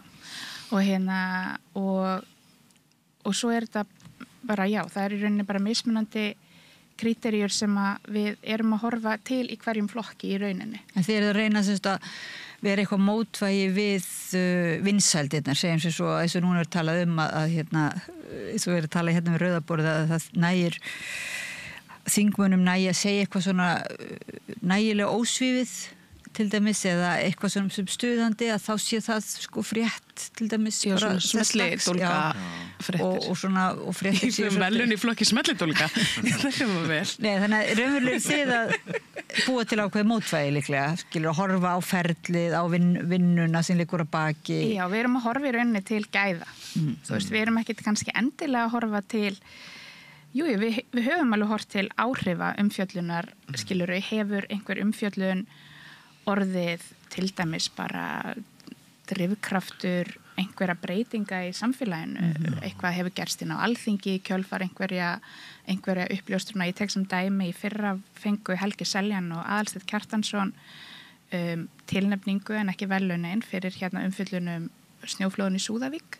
Og það var umfjöllun sem að hreyfði af stað bylgju sem að endaði síðan með því að það var sett á fót sérstök rannsóknarnefnd varðandi snjóflóði í Súðavík. Þannig að nefndin horfir líka til þess, þú veist, en já, við erum ekki kannski, það ekki inn í kríteríunni okkar eitthvað hvað mest lesið eða vinsælast eða með mest áhorfið eða mest hlustunna. Við erum ekkert með eitthvað tölur yfir það og það einhvern veginn alveg, þú veist, ef ég vera alveg hreinskilin, þá erum við bara mjög lítið að pæli því. Við erum að hugsa gæði, jafnvel áhrif og svo bara eitthvað nýtt að koma fram. Þú veist, verið að draga eitthvað í dag, þú veist, og það kannski þegar maður lesi við rökstuðningin, það oft svolítið það sem við horfum til, hvað verið að afhjúpa eða draga fram í dagsljósið. Þú veist, eitthvað að stíga fram og segja eitthvað sem hann hefur kannski aldrei sagt áður frá, en allir kannski vissu að gerðist eða innan gæsalappa skiljiði. Og sem kannski fá, það ekki plús fyrir að vera taka áhættuna, kannski afhjúpa eitthvað mjög pólitískt eitthvað sem hættulegt, kannski bara eins og jafnvel blaðamenn sem að síðan lenda í vandræði með þyrftu og vernda halda. Þið með eitthvað sérstak svona einhverja litla stjörnu fyrir það? Hugur ekki? Hugur ekki, já. Já, það má kannski alveg segja það. ég vona nú samt að blaðamenn á Íslandi sé ekki mikið að lenda í hættu vegna þess hvað þeir fjalla Þeir eru drepnir með öðrum leiðum en bókstaflega. Já, það er kannski það má kannski segja það en og vissulega mætti áður en við fórum í upptöku var ég að tjá mig mikið hvað mér finnst einhvern veginn skorta skilning oft hjá almenningi en líka bara yfirvöldum, stjórnmálamönnum, valdhöfum á því hvað blaðamenn gera og fyrir hverja blaðamenn vinna. Blaðamenn í vinnu fyrir fólki í landinu. Þeir eru ekki í vinnu fyrir einhverja flokka eða stjórnmálamenn, svona almennt. Og auðvitað er það umdelanlegt, ég menn einhverjum miðlar hafa verið sakaðir að hafa eitthvað ákveðið að tjenda. Þessi miðl hér, ég nefni Morgunblaðið líka sem dæmi, en það er ágætt regla sem ég bara hef reynd að temja mér og ég legg til að fleiri geri að finna gagnrýninni stað í fréttunum sjálfum. Ekki gera sér það upp að blaðamenn séu með eitthvað ákveðið að agenda þegar þeir taka eitthvað til umfjöllunar. En má ég aðeins taka þennan bolta að sko ef fólk á förnum vegi sem hitti mig helgina núna endurspeglar almenning þá var einmitt algeng spurning bara hjá þeim sem ég hitti það var þessi blaðamannaverðlaun hann Stefán Einar á Mokkanum hann ekki áhrifamesti fjölmiðlamaðurinn núna síðustu mánuði í ljósi þess að það sem hann dró upp á hjá spursmálum það feldi þingmenn, tók þingsætið þeirra, sópaði þeim í burtu og þá voru menn að tala Þór Snæ og sannarlega kom hann mjög vel undirbúinn til leiks. Hann sýndi efnistök sem maður hefur eiginlega ekki séð lengi í undirbúningi, sumpart bara eins og best getur orðið á heimsvísu, hvað sem mannum finnst hann persónulega eða hans efnistök. Og ég hef heyrt semst í ansi mörgum sem að skilja ekki að hverju hann sé ekki tilnefndur og svo eru líka margir sem skilja ekki að hverju samstöðin ekki tilnefnd vegna nýsköpunar framtagsins og vegna allra þeirrar deiglu sem hér. Við erum eitt mest umtalaði fjölmiðill síðustu missera, ég held að það sé alveg ljóst. Og þá einmitt af því þú varst að tala pólitíkina, þá langar mig til þess að spyrja þig.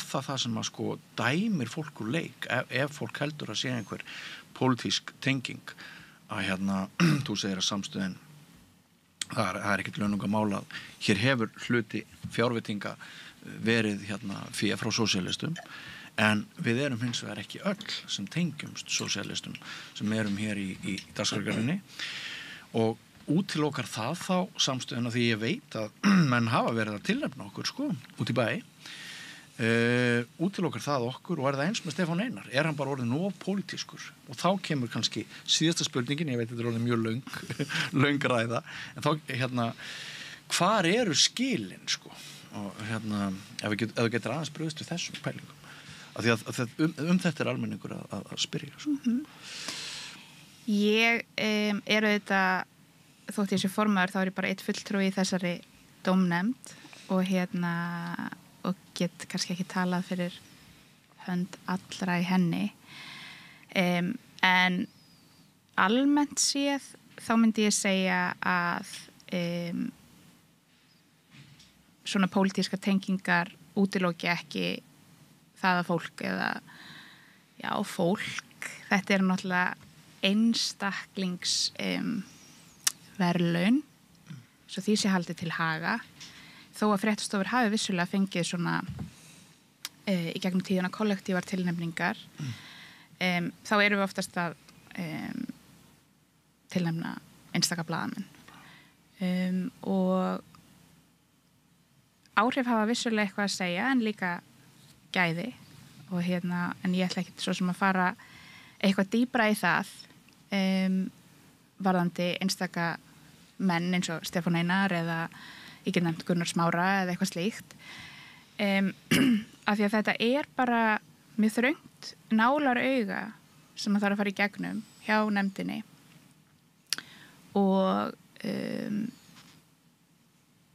það er bara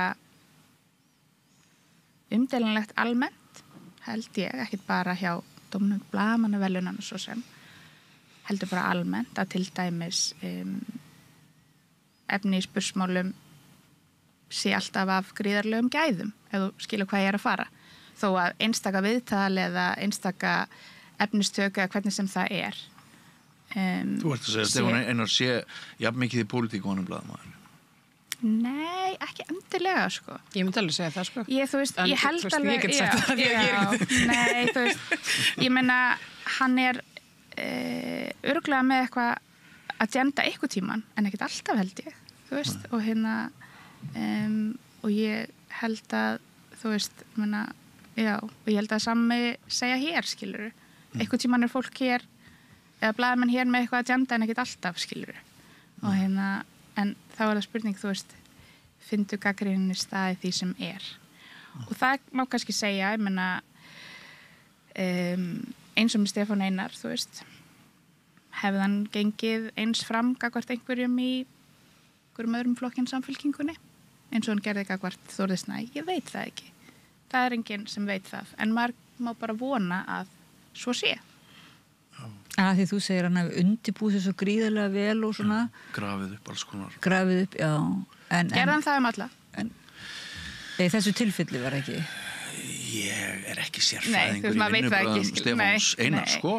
Ég hef verið nógu lengi í bransanum til þess að dást að undirbúningsvinnu hans fyrir mörg viðtalana. Það skín alveg í gegn að hann er búin að leggja mikið á sig að lesa og grafa upp og grúska og alls konar. Og mín persónulega skoðun hún náttúrulega bæjast að því ég vinn hérna, en mín persónulega skoðun er svo að spursmál Morgunblaðsins og þessi stöð hér, þetta sé það áhugaverðasta sem hefur komið fram í seinni tíð í fjölmiðlun. Á sama tíma að menn tala um að ansi margt sé trénað og styrt og úldið í íslenska fjölmiðlaheiminum.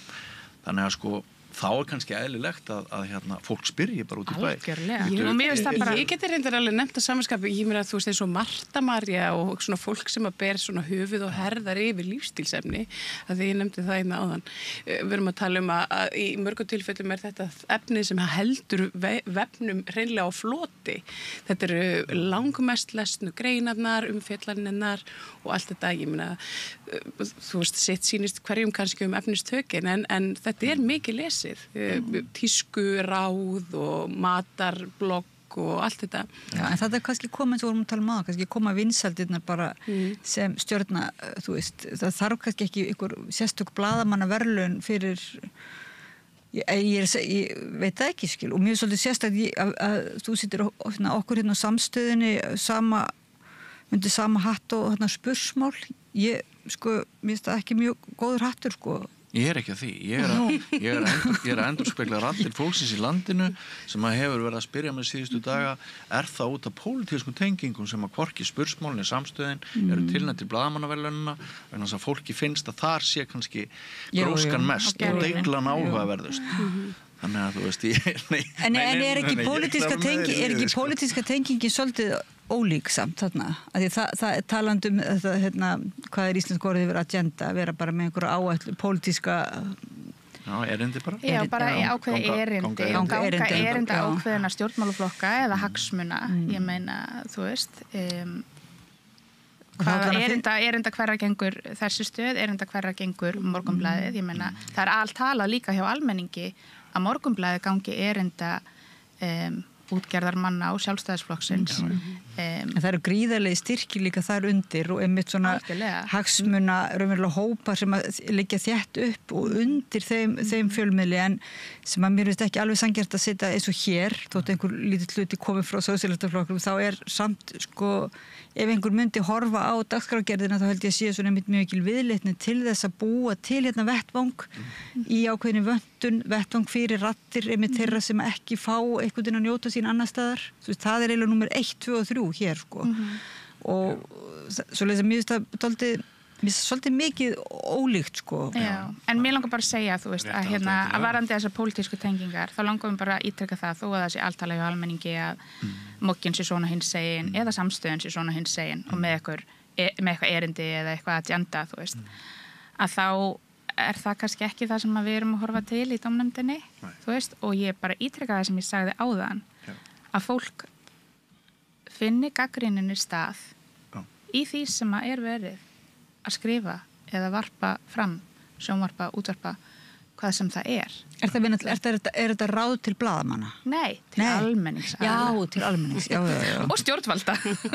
Þú veist, að bara ekki gefa sér það að þegar þú sérð eitthvað eftir Stefán Einar eða eftir Gunnar Smára eða bara hvað blaðamann sem að hann sé með eitthvað hann sé með eitthvað rosa sterkar skoðanir og því hvað hann að fjalla eða hann sé með eitthvað erindi sem hann þurfi svo rosalega mikið að koma frá sér á því að hann, þú veist, sé með eitthvað tiltekna skoðanir. Þú veist, grunnskylda fjölmiðlamannar flestar held ég og blaðamenn hafa þá reglu held ég langar að segja allir, þú veist, ég get ekki fullyrt það er bara mín von að allir blaðamenn gæti að hlutlægni og, þú veist, en líka sanngirni auðvitað, en og hafi fyrst og fremst það erindi að upplýsa almenning, númer 1, 2 og 3. Já. En ef það einmitt, það eitt mælikvarðan að upplýsa almenning, þú veist, og Helgi Seljan tilnefndur oft. Ekki núna reyndar, ótrúlega djók. En hann hann hefur oft verið í ekki skjóli, en hann hefur verið á fjölmiðlum sem eru einhvern veginn viðurkendir en ef allir Helgi Seljan hefur verið að vinna hér við þetta rauða borð, þá kannski hefði hann ekki verið með sama það mætti spyrja sig að því sko hver eru tengsla einstakra blaðamanna sem eru að sinna þessari köllun að upplýsa almenning og svo þetta bakland sem þeir hafa í einhvers konar fjölmiðli sem hefur viðurkenningu fyrir það, fyrir einhvers konar hlutleysi eða fagmennsku eða hvað. Já, ég veit ekki hvort það sé viðurkenningu hlutleysi eða fagmennsku eða eitthvað slíkt, þú veist, ég held að það sé alveg unnið að fagmennsku hér og ég held að það sé líka unnið að fagmennsku á Morgunblaðinu og ég menna það blaðamaður á Morgunblaðinu tilnefndur í ár til blaðamannaverðlauna ársins, vissulega ekki Stefán Einar en Hólmfríður María Ragnhildardóttir. Og ég held þetta snúist kannski meira hvar hafa blaðamenn tíma til að sinna dýpri umfjöllunum, til að taka sig kannski marga mánuði í að rannsaka eitthvað, vinna eitthvað efni, grúska og garfa og allt það. Þú veist, það bara, þau geta gert það á RÚV, þau hafa geta gert það á Heimildinni og svo það bara mismunandi að því að ég þekki það bara því ég var að vinna á Vísi og Stöð 2 Bylgjunni. Fólk að reyna að sinna rannsóknarblaðamennsku bara svolítið á hlaupum meðfram vöktunum sínum og kannski endurspeglast það líka smá í því hvað fjölmiðlar eru tilnefndir í flóknum rannsóknarblaðamennska. Þannig að það er líka þá eitthvað ritstjórnarlegt efni að gefa blaðamönnunum tíma eða gefa þeim leyfi til þess og þeir hafi tíma en líka bara þetta snýst held ég oft fjármagn að þú hafi nægilega mikið af peningum til að geta ráðið fleira fólki í vinnu af því það þarf að borga laun og þú þarft einhvern veginn að geta því svo, þú veist ertu kannski að rannsaka eitthvað og það þarf eiginlega eitthvað að koma út úr því þú veist, íslenski fjölmiðlar búa ekki við þann lúxus eins og bara maður þekkir erlendis þar eru stór rannsóknarteymi, þú veist, það var allavega þannig að við munum eftir myndinu Spotlight Washington Post þú veist, sem fjallaði rannsóknarteymi þar þau voru búin að eyða mörgum mánuðum í að rannsaka eitthvað og svo kom ekkert út úr því þau bara, jæja, hvað er það næsta íslenski fjölmiðlar búa ekki við þann lúxus þú getur ekki verið með fólki vinni í marga mánuði borgaði laun og svo kemur ekkert frá þeim, þú veist þannig að því að sko rannsóknarblaðamennska er tímafrek hún er mannaflsfrek og og það bara er ekki allir fjölmiðlar með bolmagn í það sko Það er náttúrulega með öll mannana verka þau orka tvímælis og Já, og ég bara svo ég ítreki það skiluru að þú veist, að því að það Stefán Einar nefndur og ég bara skil það vel að fólk sé hissa á því að hann hafi ekki hlotið tilnefningu. Ég meina það er bara, og það er bara eins og ég bara var að segja á það með öll svona verðlaun, með allar svona tilnefningar. En er það ekki samt fyrir ekki aðeins annað, þess að eins og þú ert að segja eitthvað að mér typist að við séum einhvern veginn farin að bítast Stefán Einar sko, svona athyglisíki, þú veist, en hjá svoleiðis sem virkar sko, en þú veist, myndur þú kalla þetta samt rannsóknarblaðamenn sko? Mjög þú verið að tala hérna það þörfin á alvöru rannsóknarblaðamennsku sem tekur tíma og skiptir einhverju máli fyrir almenning svona, og getur ekki annað verið mjög hreyfi við einhverjum hlutum já, hreyfi við einhverjum hlutum en það sem verið að hreyfa við þarna með dónaskap oft og dilgjum og svona, ég meina bara svona framkomunni kannski meira heldur en ég veit ekki hvort það getur vel verið að hann ætti að fá stjörnur í kladdan fyrir að hafa grúskað eitthvað. Sko, mér veist að við hefðum nú frekar átt að fá tilnefningu en Stefán Einar. Svo við byrjum bara á því. Við tilnefnum okkur ekki sjálf. Fyrir viðtöl ársins og ýmsið fleiri. En sko, það ekki eins og við höfum gert mikið í því að láta velun okkur. En sko, af því að þú spyrir mig út í Stefán Einar sem orðin aðalatriði hérna í umræðinni þá hef ég í rauninni bara haft einn mælikvarða til þess að elda mitt blaðamannanef öll þessi 40 ár sem ég verið í bransan. Ég hef reynt að vera trúr röddum fólksins í landinu og frekar en að ég sé endalaust að setja mál á dagskrá þá finnst mér almenningur eigi að fá að setja mál á dagskrá í gegnum neppan á mér. Og ég var á fundi í síðustu viku þar sem var kynnt skýrsla viðskiptaráðs. Það voru 30 eða 40 fundargestir bara úr ólíkum áttum sem af því að ég með mikla reynslu í blaðamennsku vildu vita hvað mér fyndist það að Stefán Einar áhrifaríkasti blaðamaðurinn, maðurinn sem að réði kosningunum, réði úrslitum kosninga með sinni blaðamennsku eins og sumir orðuðu það og nefndu mál Þórðar Snæs og fleira, hvað mér fyndist það að hann væri ekki einu sinni tilnefndur. Þannig að ég hef enga sérstaka skoðun á því hvort þetta eru réttmætar spurningar eða ekki. En þú varst þetta stattur á fundi viðskiptaráðs, Björn. Það var það sem ég hjó eftir líka. Og þetta ekki eitthvað bara fólki í landinu. Ég var nú líka á þessum fundi og enginn spurði mig, en ég þurfti reyndar að fara áður en lauk. Hér ég flesta daga stattur í einhverjum heimi sem kannski eins langt frá viðskiptaráði eins og hann getur orðið. Þannig ekki bara fínt að maður sé bara hér og þar. Jú. En einhver að spyrja þig hérna fram á gangi hvernig stendur á því að Stefán Einar hafi ekki verið tilnefndur? Nei, ég hef ekki fengið þessa spurningu hérna innan hús. En mér fannst þetta velt upp, sko, þú hefur líka séð bara statusa frá hjá leiðandi fjölmiðlamönnum sem eru ekki alveg sáttir við hvernig hvernig staðið þessum tilnefningum núna. Já. Þú lesið þetta. Það ekki eins og við sem búa til einhverja umdeilanleika þetta. Nei, og ég menna eins og ég sagði líka áðan það bara í góðu lagi að þetta sé umdeilt. Já. Ég held að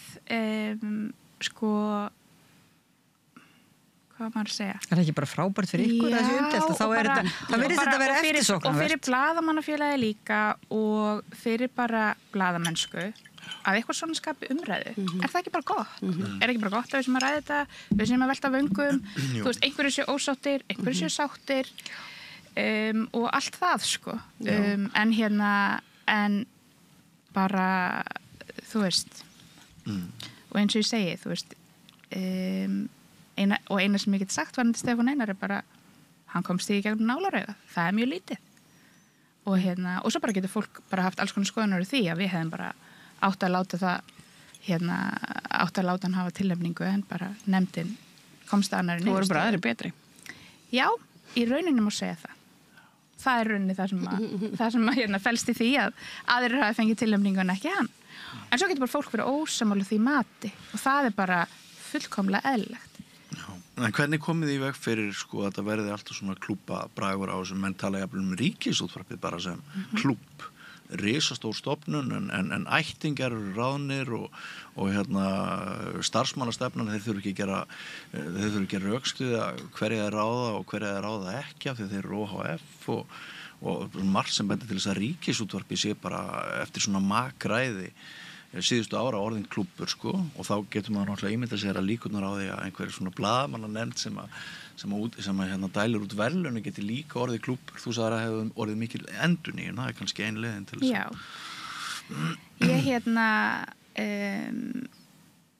ég það var mikil endurnýjun í nefndinni í fyrra. Já. Við erum sem sagt ég, Jóhann Óli Eiðsson, Pálmi Jónasson, Brynhildur Ólafsdóttir og Helga Arnardóttir sem var í pallborði og fundi viðskiptarás með Stefán Einar í liðinni viku. Við erum í nefndinni og þau komu við Jóhann Óli vorum saman þannig 23 vorum þá nýlegar ef ég mann rétt. Það vantar nú einhverja pöngari í þessa nefnd. Þetta mjög borgarlegt fólk. Já, finnst þér ég ekki vera pöngari? Ég veit ekki alveg hvernig ég á að taka... Þú þekkir mig greinilega ekki neitt. Jú, já, nákvæmlega. Þú þekkir mig greinilega lítið, en jú, við getum alveg, þú getur örugglega sett eitthvað merki með okkur eins og alla, og ég get örugglega sett hann merki með þig að þú sért borgaralegur, þó þú vinnir hér, og þetta sé örugglega ekki til ekki skilgreint sem borgaralegur fjölmiðil. En en já, ég meina við, eins og ég bara var að lýsa áðan þegar Oddný var að spyrja kríteríur og hvernig við værum svona að hugsa þetta, þá reynum við að hafa það í huga að við séum ekki í einhverjum böngar. Ég meina við fáum inn þetta ógrinn af efni, svo skildakvílur okkar herðum og fara í gegnum það allt með gagnrýnum augum. Og maður þjálfast mjög fljótt í því að sjá hvað fer á svona eitthvað shortlista eða stuttlista, hvað þarf að skoða betur, hvað er efni í tilnefningu, hvað er velunarefni og svo framvegis. Og bara eins og ég lýsti áðan, við erum meðvituð það að reyna að hafa fjölbreytni í bæði flórunni af fjölmiðlum sem eru að fá tilnefningu, í þeim blaðamönnum sem að fá tilnefningu og umfjöllunar efnunum líka og kynja sjónarmiðin. En það hefur samt, allavega þeim tíma sem ég hef verið, aldrei eitthvað þurft að pæla eitthvað mikið í því, sko. Það er aldrei verið eitthvað konu kasta út fyrir kalli eða kalli kasta út fyrir konu. Það hefur aldrei komið upp, sko. Þannig að það er kannski svona það sem við erum síst með í huga, bara því það þarf ekki. En þannig að við erum meðvituð það að það verði ekki eitthvað böngar mentality og við þurfum líka bara að gæta okkar hlutlegni. Þetta er lítill bransi eins og við vitum. Og maður þekkir kannski persónulega eitthvað fólk sem maður verið að tilnefna eða fær jafnvel verðlaunin. Og það er bara rætt, bara svo ég segi það, og ég ætla ekki að fara út í það hvað við ræðum á fundum dómnefndarinnar. En þá er bara hreinskiptið samtalum til dæmis það. Og bara allt í rauninni kringum þetta. Sko. Ég meina persónulega skoðun á þessum tilnefningu núna. Það er Guðrún Hulda Pálsdóttir í Bændablaðinu. Mér finnst það geggjað. Og það er það sem að rís upp úr. Og maður tekur alveg eftir því hvað það er allt öðru vísi. Mér finnst að blaðamannaverðlaunin eigi að leitast við að vekja athygli á nýsköpun, einhverju sem er frumlegt, sérstakt, stór einhver neyslu almennings á fjölmiðlum sem svo maður haldur áfram með hann annars mjög skrýtna samanburð sem bæði Stefán Einar hefur gert á Spursmáli og við hér á Samstöðinni 40.000 manns hverri viku eitthvað sluði sem eru að horfa á okkur og Smartland fyrir mokkan og ég held áfram að tala fyrir því akkurat. Mér finnst sko svona smá establishment slagsíða á þessu stóru miðlarnir sem hafa tíma til þess að nostra við tilnefningarnar og resursa til þess og svona. Mér finnst þið að horfa meira til litlu miðlana. Einu sinni var ég á aggressífu rannsóknarblaði fyrir norðan sem hétt Akureyri Vikublað og ég veit að ég kom einhvern tímann til umræðu sem að það ætti að tilnefna mig til blaðamannaverðlauna og það var einhver í nefndinni sem hafði sjálfur orðið fyrir barðinu og blaðamennskunni og sagði nei, það gengur ekki. En það hefði verið mjög flott. Já, ég náttúrulega var ekki í nefndin á þeim tíma. Nei, en við erum svo sagt hér ekki bara að spyrja. Við erum líka að leggja fram. Spyrjum bara, hvers vegna fengum við ekki? Bara spyrjum beint út. Já, eins og ég segi, með því að nefna Bændablaðið sérstaklega, þá held ég að það skipti Vísi, Stöð 2 og Heimildina ekki öllu máli að það sé alltaf verið að dekka. Man sýnist eins og sumir miðlarnir sé bara alltaf með fulltrúa. Nánast hvert einast ár. Þetta eru alltaf stóru miðlarnir, ótrúlega tilviljun. Er það tilviljun? Ég veit það ekki. Ég bara nefni aftur það sem ég sagði áðan. Hvað ég var að reyna að gefa ákveðna innsýn inn í það hvað við erum að horfa á. Og það er ekki endilega vinsældir. Það er ekki endilega það er ekki endilega vinsældir. Eða þú nefnir nýsköpun.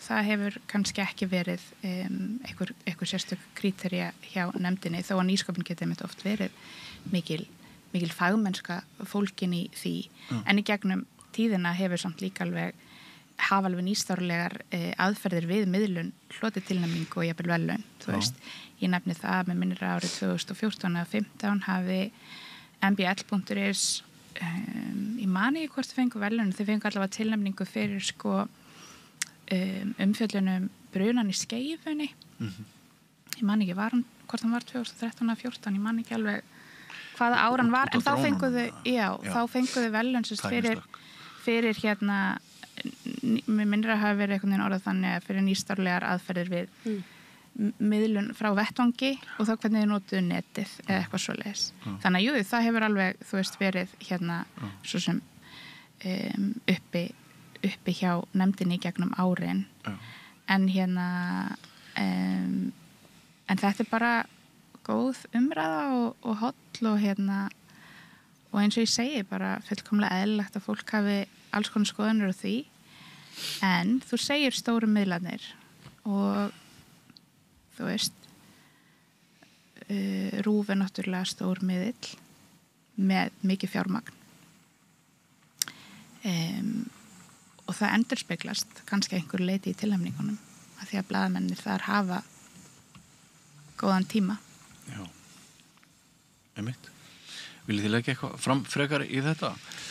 Starfssystur mínar hér, kærar Nei, þetta er oft með svona viðurkenningar eða verðlaun þá eins og með bókmenntaverðlauninu þá þú veist, komið sér einhver blóðdropi fyrir spennu, sögur og svo hefur oft verið talað ég man ekki hvort að barnabókaverðlaun eða þú veist að það sem þú ert að tala kannski hugsaðu með sér, kannski væri alveg mikilvægt fyrst að það hefur verið að draga athyglina að fjölmiðlun og svona vandaðri fjölmiðlun að það væri líka það væri áhugavert að vera með einmitt tilnefna eins og þú, samkvæmt því sem þið eru að tala svona, þetta vandað því er gefin tími og það hefur áhrif skiptir máli eða þannig, þetta heyrist að vera þetta er eitthvað svona umfjöllun sem skiptir máli skiptir almenning máli en það sem þú ert að meina það er kannski líka þetta svona að veita viðurkenningu fyrir nýbreytni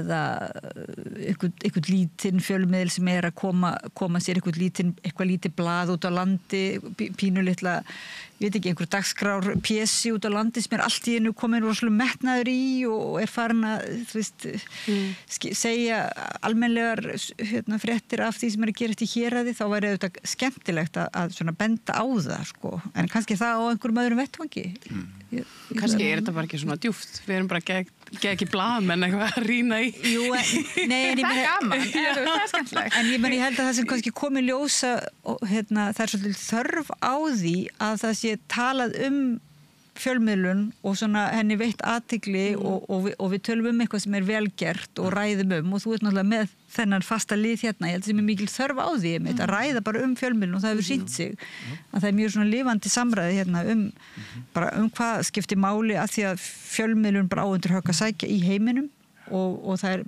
svona mál flestra að það eiginlega sé aldrei jafn mikil þörf á almennlegri fjölmiðlun og aðhaldi við ríkisvald og aðhald við stórfyrirtæki og aðhald við bara pólitíkin og valdið þannig að ég held að það sé bara mjög mikilvægt að þannig að þetta eru einverðlun en við sjáum þörfina á umræðinni og kannski bara, þú veist, hugmynd til félagsmanna í blaðamannfélaginu, þú veist, kannski þarf eitthvað bara uppfæra flokkana eða, þú veist, stækka hvert flokk, þú veist, 3 ætemi er alveg, þú veist, við höfum alveg rætt það í nefndinni eiginlega bara síðan ég byrjaði, þetta eru fá ætem, þú veist, og kannski eins og Marja Lilja var að benda á því fjölmiðlun hefur breyst svo mikið og það eru komnar líka bara aðra leiðir og alls konar ný miðlun, skilur og eins og þú ert líka að benda á að kannski þarf bara eitthvað að víkka þetta út, en það er þá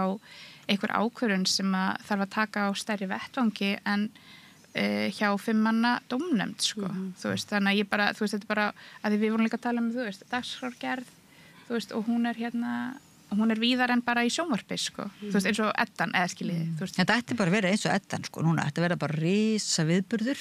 Já. Jú, kostaður á hverjum. Já, ég geðast til í það. En svo náttúrulega þú veist, líka eitthvað sem að hefur verið rætt við mig svolítið síðan ég byrjaði í þessu, að þú veist, að því að þetta reyndar, það náttúrulega þannig í íslensku bókmenntaverðlaununum að það líka náttúrulega eitthvað nefnd sem að velur bara sigurvegarann. En þú veist, Eddun náttúrulega bara kosning á meðal félagsmanna. Þú veist, ég veit ekki, kannski, þú veist, ég að kasta þessu mjög svona óábyrgt fram. Ég veit ekki hvort að þetta hefur verið eitthvað rætt á vettvangi blaðamannafélagsins. Hafa þetta dreifðar á gagsæra kannski? Já, þú veist, ég veit ekki, ætti kannski bara að vera eitthvað nefnd sem tilnefnir og jafnvel, þú veist, ein nefnd fyrir hvert flokka eitthvað, ég veit ekki, eins og á Eddunni, þú veist, þar maður þú veist, og eins og í bókmenntaverðlaununum, þú veist, þar ertu með að þú ert í nefndinni fyrir eitthvað ákveðið, þú veist, fyrir fagbókmenntir eða fyrir leikstjórn og handrit eða fyrir leik eða þú veist, hvernig þetta og síðan bara kosning þú veist, á meðal allra félagsmanna, hvernig sem það gert, sko, ég þekki það ekki. En þetta ég bara svolítið að kasta fram bara til kannski þeirra líka sem eru ennþá í fæinu, þú veist, ég náttúrulega ekki lengur starfandi blaðamaður en bara hugmynd, sko. Ég veit ekki, þú veist, og það kannski að góða við svona umræðu og það góða við að fólk hafi skoðanir og gagnrýni það sem maður að gera og maður sé gera eitthvað sem umdeilanlegt, þú veist, að En því nefndinni hafi nú reynsluna, þannig að kannski það líka bara einfaldast að hafa góða nefnd og ekki yfirildi Við erum alveg reynslu mikil og allt það og kannski ekkert eitthvað frábært að vera með eitthvað svona kosningu, en þú veist, ég veit það ekki, fólk færi þá að lobbya og eitthvað svona, en ég menna, það bara gaman, en þú veist, ég veit það ekki, ég bara, þú veist, þetta bara hugmynd, skiljiði. Svo fæ ég kannski símtal frá formanni blaðamannfélags eftir bara, hvað er þetta að segja? Nei, þá lætur okkur vita og við gerum frétt það. Já, ég fæ kannski símtal frá konunni minn á morgun eða hann álpast til þess að horfa á hann þátt og segir, býtu, ert þú beiski blaðamaðurinn, Bjössi minn? En já, ég tek undir það með þér, Oddný, að umræða fjölmiðlun á Íslandi, hún mikilvæg. Sammála. Og við rendum hér nokkuð blind í sjóin með þennan þátt fyrir 6 eða 7 vikum og við vorum að velta þér fyrir okkur hvort þetta ekki bara, hvort umfjöllunarefnið myndi ekki bara hvort það myndum ekki tæma það í 2-3 skipti, en það verður einhvern veginn alltaf meira og meira til. Það verður alltaf, þetta fæðir alltaf af sér fleiri og fleiri spurningar, umræða fjölmiðlun eins og við höfum verið að ræða hér í dag og þannig að svo sannarlega núna rétti tíminn til þess að fjalla fjölmiðla því við erum á fallanda fæti.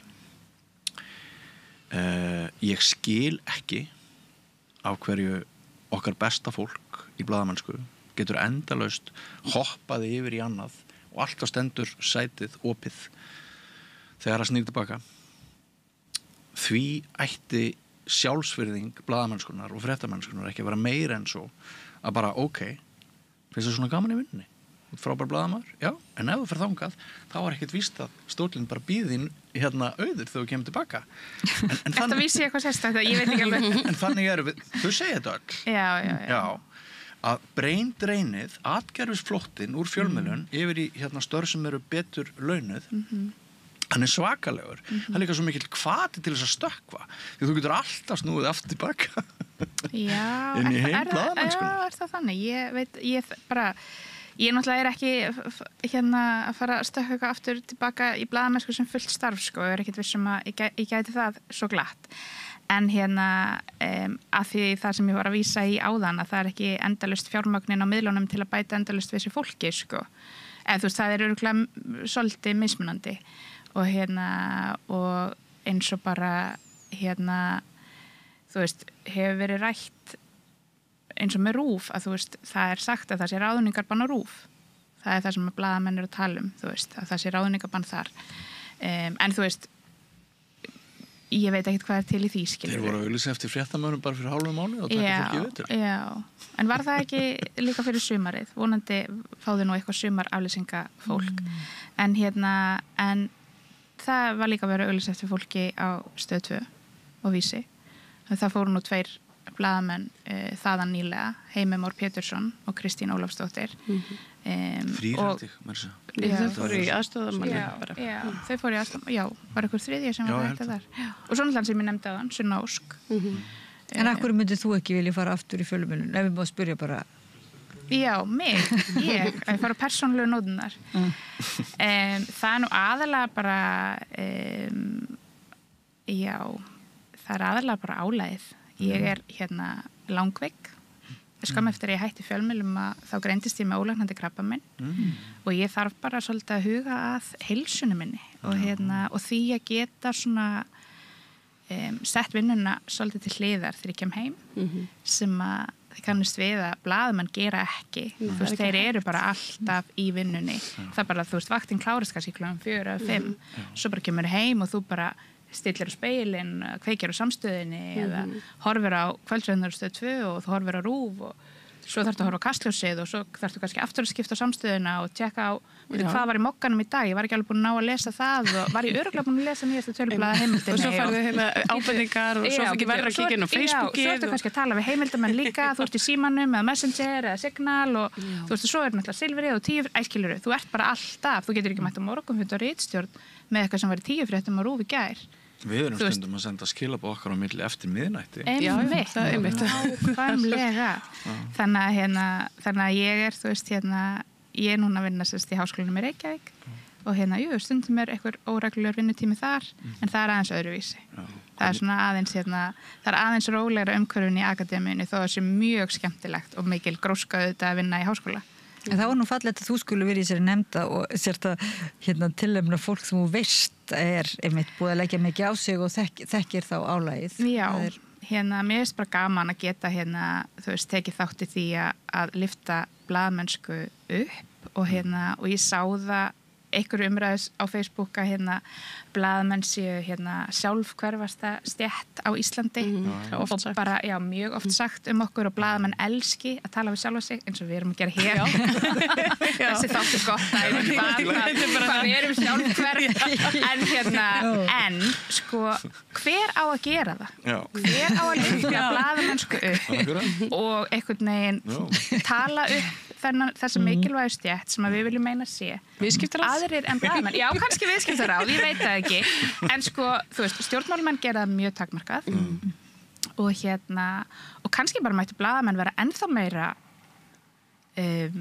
bara ættu þeir að vera ennþá stærri og ekki litlir í sér, heldur bara að vera ennþá meira að bara rósa sjálfum sér, taka sér meira pláss umræðu, ég veit það ekki, þú veist, kannski myndi almenningur þá alveg nóg á okkur, en þú veist, þetta er bara einhver svona, þú veist, og blaðamannafélagið hefur alveg gert ágætlega í því á síðustu árum að reyna að hafa einhverju svona vitundavakningu á meðal almennings bara mikilvægi blaðamennsku og bara talandi rannsóknu blaðamennsku, það er líka stundum sagt, öll blaðamennska er einhvers konar rannsókn af því þú ert að sækja upplýsingar, þú ert að spyrja gagnrýna spurninga og grúska í ykkur og en þú veist þetta þetta er bara þó að það fari kannski tegunar á ykkurum að þá er það mikilvægt held ég eins og þið eru að segja sko. Já, hvernig gengur rimman hjá þér við krabban? Heyrðu, hún gengur bara vel sko. Já, ég bara er ég þarf alltaf að vera á lyfjum og því ég er svona viðhaldsmeðferð en mælist ekkert, engin sjúkdómur í mér eins og en ég þarf bara þetta er bara vinna, þú veist, taka fullt af lyfjum og passa upp á aukaverkanir og alls konar og þú veist, mæta á spítalan í blóðprufur og sækja lyf og þannig að þú veist, en bara er á meðan sko, og bara þakklátt fyrir það og bara þakklátt fyrir að geta verið í rauninni fullri vinnu og bara tekið einhvern veginn þátt í samfélaginu eins og bara vera hér og bara, þú veist, vera í blaðamannafélaginu og þú veist, og bara alls konar sko. Þannig að það er ekki sjálfsagt. Nei, okkar albestu óskir. Já, takk fyrir það. Takk. Frá okkur öllum á samstöðinni. Takk fyrir það. Gangi þið vel. Takk. Og kæri þakkir fyrir spjallið. Búið að vera mjög gaman að fá þig í heimsókn. Takk fyrir að bjóða mér. Ég er reynslunni ríkari. Ég veit sumt núna sem ég vissi ekki og ég vona að það sé eins með ykkur, hlustendur og áhorfendur. Nú, sem sagt, Sunna Kristín Hilmarsdóttir, formaður dómnefndar blaðamannaverðlauna. Hún hefur verið hér síðustu klukkustundi eða svo að ræða við okkur verðlaun sem verða veitt á miðvikudaginn. Ég óska hinum tilnefndu sérstaklega til hamingju með glæsilegan árangur, efast ekki að þau eru öll vel að því komin. Og ykkur, Oddný Eir Ævarsdóttir og María Lilja, kæra þakkir fyrir samvinnuna hér við það að fjalla fjölmiðlun. Við höldum áfram þættinum eftir andartak, ekki fara langt. Allt það besta er ókeypis. Fáðu þér vatn að drekka. Samstöðin þar sem manneskjurnar koma saman. Já, þetta heyrði við Björn Þorláksson ræða frjálsa fjölmiðlun og blaðamannaverðlaunin við Sunnu Kristínu Hilmarsdóttur og Maríu Lilju og Oddný Eir blaðakonur á Samstöðinni. Þátturinn Reynsluboltar undir stjórn Sigurjóns Egilssonar nú orðinn fastur liður hérna við rauðaborðið. Já, blessunlega.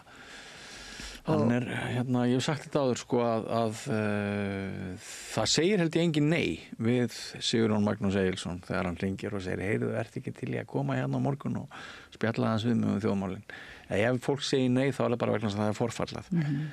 Og það er mjög notalegt að spjalla við hann. Það er svona þægilegt en hann enga síður sko kritískur og heldur alltaf uppi mjög miklum svona þetta er ekki standard á samræðinni en hann gerir það mjög það er einhver galdur einhvern svona notalegan það líður öllum vel virðist vera og við heyrum núna í Kristínu Ástgeirsdóttur fyrrverandi þingmanni með veru og svona kvenréttinda frumkvöðli Viðari Eggertsinni leikara og útvarpsmanni til margra ára útvarpsleikstjóra og Árna Hjartarsyni jarðfræðingi.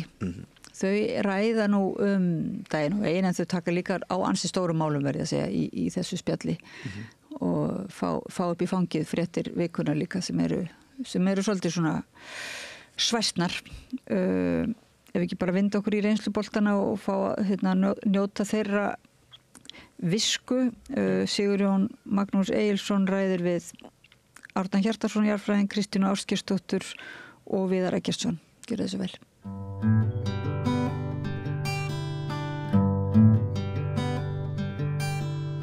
Það komið sæl.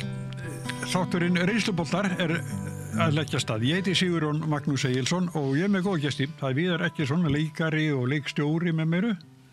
Árni Hjartarson, jarðfræðingur og Kristín Ástgeirsdóttir sem er sagnfræðingur og fyrrverandi þingmaður. Þér svolítið mikið niðri fyrir út af samkomu í New York. Já, sko við vorum nú að halda upp á 8. mars, núna síðastliðinn laugardag og það var mjög mikið í gangi hérna í Reykjavík. Ég veit ekki, það var út á landi líka. Og það var verið að setja af stað mikla herferð UN Women sem má sjá hér, Match Forward.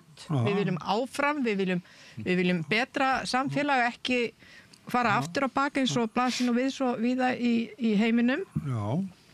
Og það var nú ánægilegt að hluti af deginu var nú helgaður friði og veitir nú ekki af. Það var friðarganga og fundur og síðan voru leikkonur með sérstakar dagskrá í Fríkirkjunni þar sem það lásu ljóð sem tengdust friði en síðan sem sagt á mánudaginn núna á mánudaginn þá hófst hinn árlegi fundur kvennanefndar Sameinuðu þjóðanna sem skapast af CSW, Commission on the Status of Women sem mjög gömul nefnd hjá Sameinuðu þjóðanum og þetta er mjög mikil fundur núna vegna þess að það eru 50 ár liðin frá kvennaári Sameinuðu þjóðanna, 50 ár líka frá fyrsta kvennafrídeginu eða fyrsta kvennaverkfallinu og mörg afmæli, það er líka 30, það er 25 frá því að Sameinuðu þjóðirnar samþyktu ályktun konum frið og öryggi og 30 ár frá kvennaráðstefnunni í Kína og þeim merka sáttmála sem þar var samþyktur sem að vel að merkja enginn hefur þorað að opna umræðu þennan sáttmála vegna þess að frá 1995 að þá hefur bara þróunin í heiminum verið þannig að alls konar íhaldsöfl sem er þessi svona hvað ég var að segja, þessi hörðu múslimaríki og Bandaríkin sveiflast svona sko sitt á hvað eftir því hver situr það í stjórn og þetta á við fleiri ríki til dæmis í Suður-Ameríku sem að leggjast gegn réttindum kvenna og kaþólska kirkjan er þar líka fremst í flokki. Vatíkanið, svo furðulegt sko, Vatíkanið hefur sko situr í Sameinuðu þjóðunum og hefur atkvæðisrétt og best þar gegn sko svona öllum mjög mikið gegn breytingu sem snerta hag kvenna og sérstaklega öllu því sem að snýra kynheilbrigði sem snýst barneignir, getnaðarvarnir og bara rétt kvenna til þess að ráða yfir eigin líkama. Og í gær var Ísland með viðburð, svona, þetta er mikil dagskráð þarna og alls konar, þetta er kallaði hliðarviðburðir, alls konar dagskráð í gangi og þar var verið að fara yfir það sem hefur gerst í svona jafnréttismáli hér á Íslandi. Því að þó enn sé mikið verk að vinna, þá erum við nú samt svona ákveðin fyrirmynd og höfum staðið okkur vel að mörgu leyti.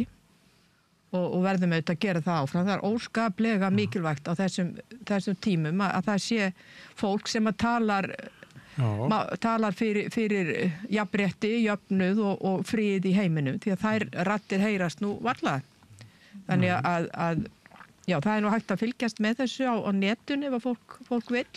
Þessi viðburður í gær frá Íslandi, hverjir stóðu fyrir honum? Það var sem sagt sameiginlegu fundur, það er svo kallað sko kvennaársnefnd, það eru mörg samtök, mjög breiður hópur samtaka sem að stendur að þessu kvennaári sem að nú stendur yfir og síðan ríkisstjórnin og þarna var hún Þorbjörg Gunnlaugsdóttir Sigríður Gunnlaugsdóttir, dómsmálaráðherra sem að þegar er búin að setja í gang vinnu í sambandi við ofbeldismálin.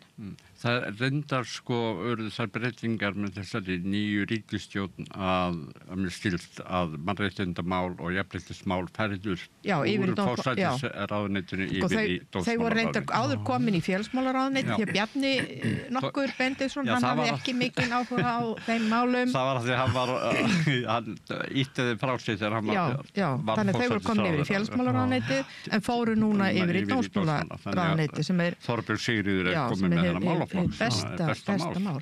Já, það var semst hún og síðan voru þær Tatjana Latinovic, formaður Kvenréttindafélagsins og Sonja Ýr Þorbergsdóttir, formaður BSRB sem fluttu þarna. Tölur. Já. En fyrir 50 árum á hverna árinu eða hverna verkfallinu sem ég kýst nú að kalla það eins og Vilborg Dagbjörns vildi gera forðum en íhaldskonurnar sömdum að þetta er bara kvenna frí. En við sem vitum betur, við kallum þetta kvennaverkfall sem var 1975. Var það ekki alþjóðlegt árið líka kvenna? Jú, 75, það er kvenna árið. Já, fyrir 50 árum síðan. Fyrir 50 árum síðan og það sem er svona ákveðin miskilningur, það er sumir sem halda sko 24. október sé einhver alþjóðlegur baráttudagur kvenna, en það er dagur Sameinuðu þjóðanna og það var þess vegna sem að Sameinuðu þjóðanna hafði gert þetta ári kvenna. Já, sem að var þess vegna sem að fundurinn var haldinn á degi Sameinuðu þjóðanna. Það var svona verið að tengja þetta saman. En það var líka mjög margt annað sem gerðist á þessu ári. Til dæmis saumastofan, sællaminningar, sem var frumsýnt og sýningar. Þú veist hvað, sko, akkur saumastofan var til? Hún var til vegna þess að Vigdís Finnbogadóttir, þáverandi leikhússtjóri Leikfélags Reykjavíkur, hafði ákveðið að setja á svið þingkonurnar. Eftir Aristófanes, gamlan grískan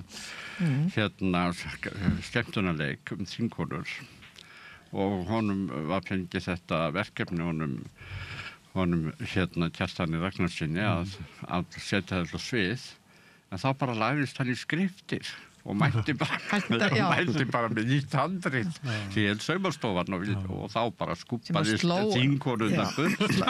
Saumastofan sló náttúrulega algjörlega í gegn.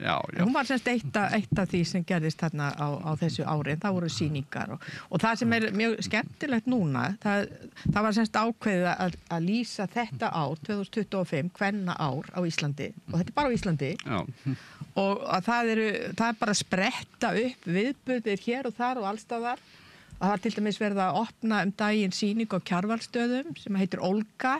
Já. Það sem eru myndlistakonur sem voru komið fram á svona 8. og 9. áratugnum og þetta bara tilviljun sko, það var að ljúka verkefni þarna hjá listasafni Reykjavíkur og svo var líka verið að opna sýningu í Hafnarhúsinu það sem verið að sýna sko listaverk eftir konu sem hafa verið keypt nýlega, þetta bara tilviljanir sko og eins það var hugvísindaþing núna líka síðustu helgi og þar voru málstofur sem voru svona tilengar kvennárinu, þannig að það allt mögulegt að gerast. En þú varst að koma frá, nú teki ég við stjórnþáttarins, en þú varst að koma frá Bandaríkjunum, varstu bara varst ekki þarna? Nei. Varstu bara að fylgjast með þessu á netinu? Já, ég var að horfa á þetta á netinu. Já, við búum í svo litlum heimum. Já, margsinnis. Maður þarf lengur að ferðast neitt, maður bara verður vitnað öllum mögulegu bara heima hjá sér. Vistu það, að það var bara tölverð umræða þarna fyrir áður en þetta er stór hópur sko Íslendinga sem er þarna aðalega konur, það eru karlar líka og það var bara umræða þau svona frá sendiráðinu í New York, þau voru bara spurður sko, er þetta örugt og bara sko eitthvað sem tengist trans, það nú verið í fréttum transkona sem bara þorir ekki fyrir sitt litla líf að fara til Bandaríkjanna. Hún hefði sennilega ekki fengið vísa. Já, og kannski lendi alls konar erfiðleikum og jafnvel fangilsi og... Já, fólk náttúrulega bara tekur ekki. Þetta er svo ótrúlegt ástand. En hvað var verið að spyrja íslenska sendiráðsfólkið um? Nei, bara hvort það væri örugt. Hvað væri örugt? Að vera í Íslandi? Já, að koma til Bandaríkjanna. Já, koma til Bandaríkjanna. Já, bara hvernig er ástandið, hvernig er þetta þarna á landamærunum, sko? Já. Það er óskiljanlegt að, ég meina það eru mikil ólga í heiminum núna og þessi uppsveifla hægri afla og öfga hægri stefnu og alls konar falsfréttir sem að vaða úr gagnaversmiðjum frá Rússlandi sem eru til þess að hræra í hugmyndaheimi venjulegs fólks að það er óbúslega mikið í gangi og sérstaklega líka eftir að þeir hafa verið að komast í valda hver á fætur öðrum sem eru svona öfgakendir í skoðunum. Maður segir einu stuttasögu að fá vísa til Bandaríkjanna. Það var hérna þegar Jóhann Hjartarson var að tefla móti Cosno í hérna St. John og Sigurðsson, blaðamaður og devaf, hann átt að fara og hann hafði verið á Þjóðviljónum lengi. Hann fekk ekki vísa til Bandaríkjanna og þetta var alltaf verið seinan eins og alltaf nema þá var Steingrúmur Hermansson utanríkisráðherra og Sigurður hringi til hans og hvað er að? Og hann Sigurður segir farið sína ekki þetta bara ég að fara í flug til millilendi New York og fara svo til St. John. Já, býttu aðeins, ég skal hringi í þá. Svo kom símtal frá Bandaríkja sendiráðinu og ringdi í Sigurður að vísaði tilbúið. Já. En þú, Kristín, þú varst á þessum saman tíma, varst þú ekki blaðamaður á Þjóðviljanum? Jú, jú. Og jafnvel á þessum tíma sem Sigurður er að tala um. Nei, þá var Sigurður komið, Sigurður var blaðamaður á Þjóðviljanum. Leið og þú. Já, það var 1980. Svo þetta veit ég. Ég er nefnilega reynslubolti. Ég er að sanna það í heimilisum þætti. En sko, það er einn þetta í hópnum sem hefur ekki sérst að heista, það er Árni Hjartarson, jarðfræðingur. Ekki komið inn á jarðfræðileg mál, sko. Erst þú nógu gammal til að vera þér? Já, ég veit það ekki. Jú, þú sleppur áleg. Það er ekki að falsa passi í þetta. Nei. En hvernig með jarðfræðing? Er það býð eftir fréttum úr Reykjanesi? Nei, er ekki að býða til einu fréttum. Það horfir bara á þessa þróun verða og það áttir að verða eitt gos eða 2 viðbót. Og maður sér þetta bara úr stofugluganum hjá sér. Þannig að maður þarf ekki að, leta bara döga. En svo eru fleiri svæði á landinu. Já. Getur nú ýmist spennandi gert. Já, þetta er... Leifum mér að vera með eitthvað. Fleiri fræði. Ég veit svo mikið hvað hann er vísa. Það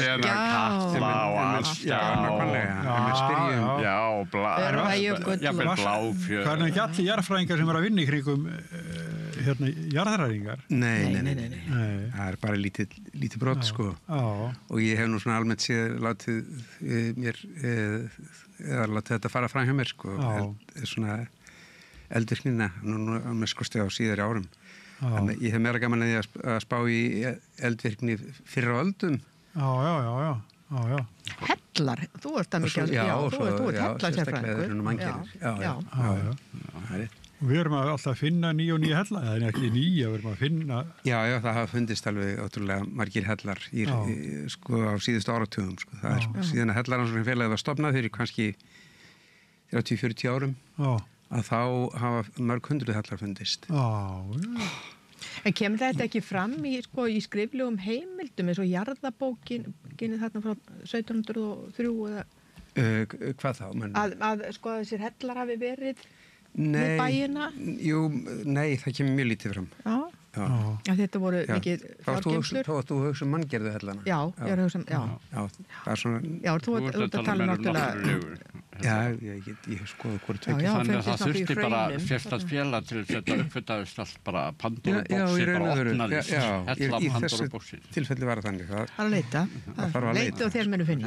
Já, leita með ákveðna þekkingu í bakgrunnum, þá finnast hlutirnir. Já. Og margir stórir? Já, það finnst bæði stór og smáur hellar, sko. Já. Hver er uppáhaldshellirinn? Hver er uppáhaldshellirinn minn? Já. Já, það verður nú bara sama svarið eins og hjá kannski öllum þegar það er sussellir, sko. Hann er merkastur, stærstur og merkastu sögu. Fyrir norðan, sko, sem er bara í felum, sko, lokaði, bara lokað. Já, sem búið að finna þeista reiki og það. Hvað er þetta? Drópasteinar? Já, fólk brýtur þetta. Það er eyðileggur. Fólk þarf að eigna svoleiðis. Það kemur inn í eyðileggur hellana.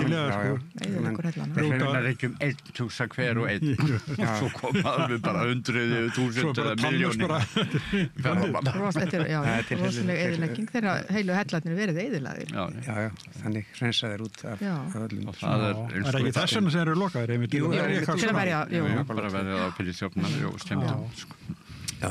Mannskepnan er svo leiðinlega stundum. Já. En ég kom ekki hérna í þáttum býstíði til að tala hella. Þegar maður ræður landsins gagn og nauðsynjar þá datt mér í huga að ég hefði nú kannski mest til málun að leggja í sambandi við hermálin og Já, við erum rétt að renna af stað, sko. Já, nú erum við erum ennþá í höfninu, en í farði frá Bryggju, sko, þannig að það er bara Já, sko, ég var að byrja því skemmtilega manni, Donald Trump, sem að eins og við að sagði nú hérna áðan að maður veist ekki, ef þú segir eitthvað núna það getur verið gjörbreytt eftir bara þetta er svona smá viðvörun til árunda. Þessi þáttur er tekin upp á 3. tímanum miðvikudaginn 12. mars 2025. Við berum ekki ábyrgð á því að heimsmálin hafi ekki gjörbreyst eftir að við höfum lokað munninum hér. Þannig að verður að hafa það í huga ef þið horfið á þáttil seinna að þetta er kannski allt úrelt sem hér er sagt heimsmálin. En það sem við höfum sagt kvennarastöfnum og kvennárið, það er meira og minna rétt. Já, en þá fyrir við í það, gangandi mál, það er Trump. Þetta er rosaleg sending sem við fáum frá Bandaríkjunum. Já, en kannski ekki óvænt. En voru búin að fá fórsmerkina þessu. Núna en hann var í fyrir tíma. Hann er bara hann er betur undirbúinn og búin að undirbúa hérna líka allt baklandi sitt. Hefur flokkin algjörlega með sér, að þið virðist. Og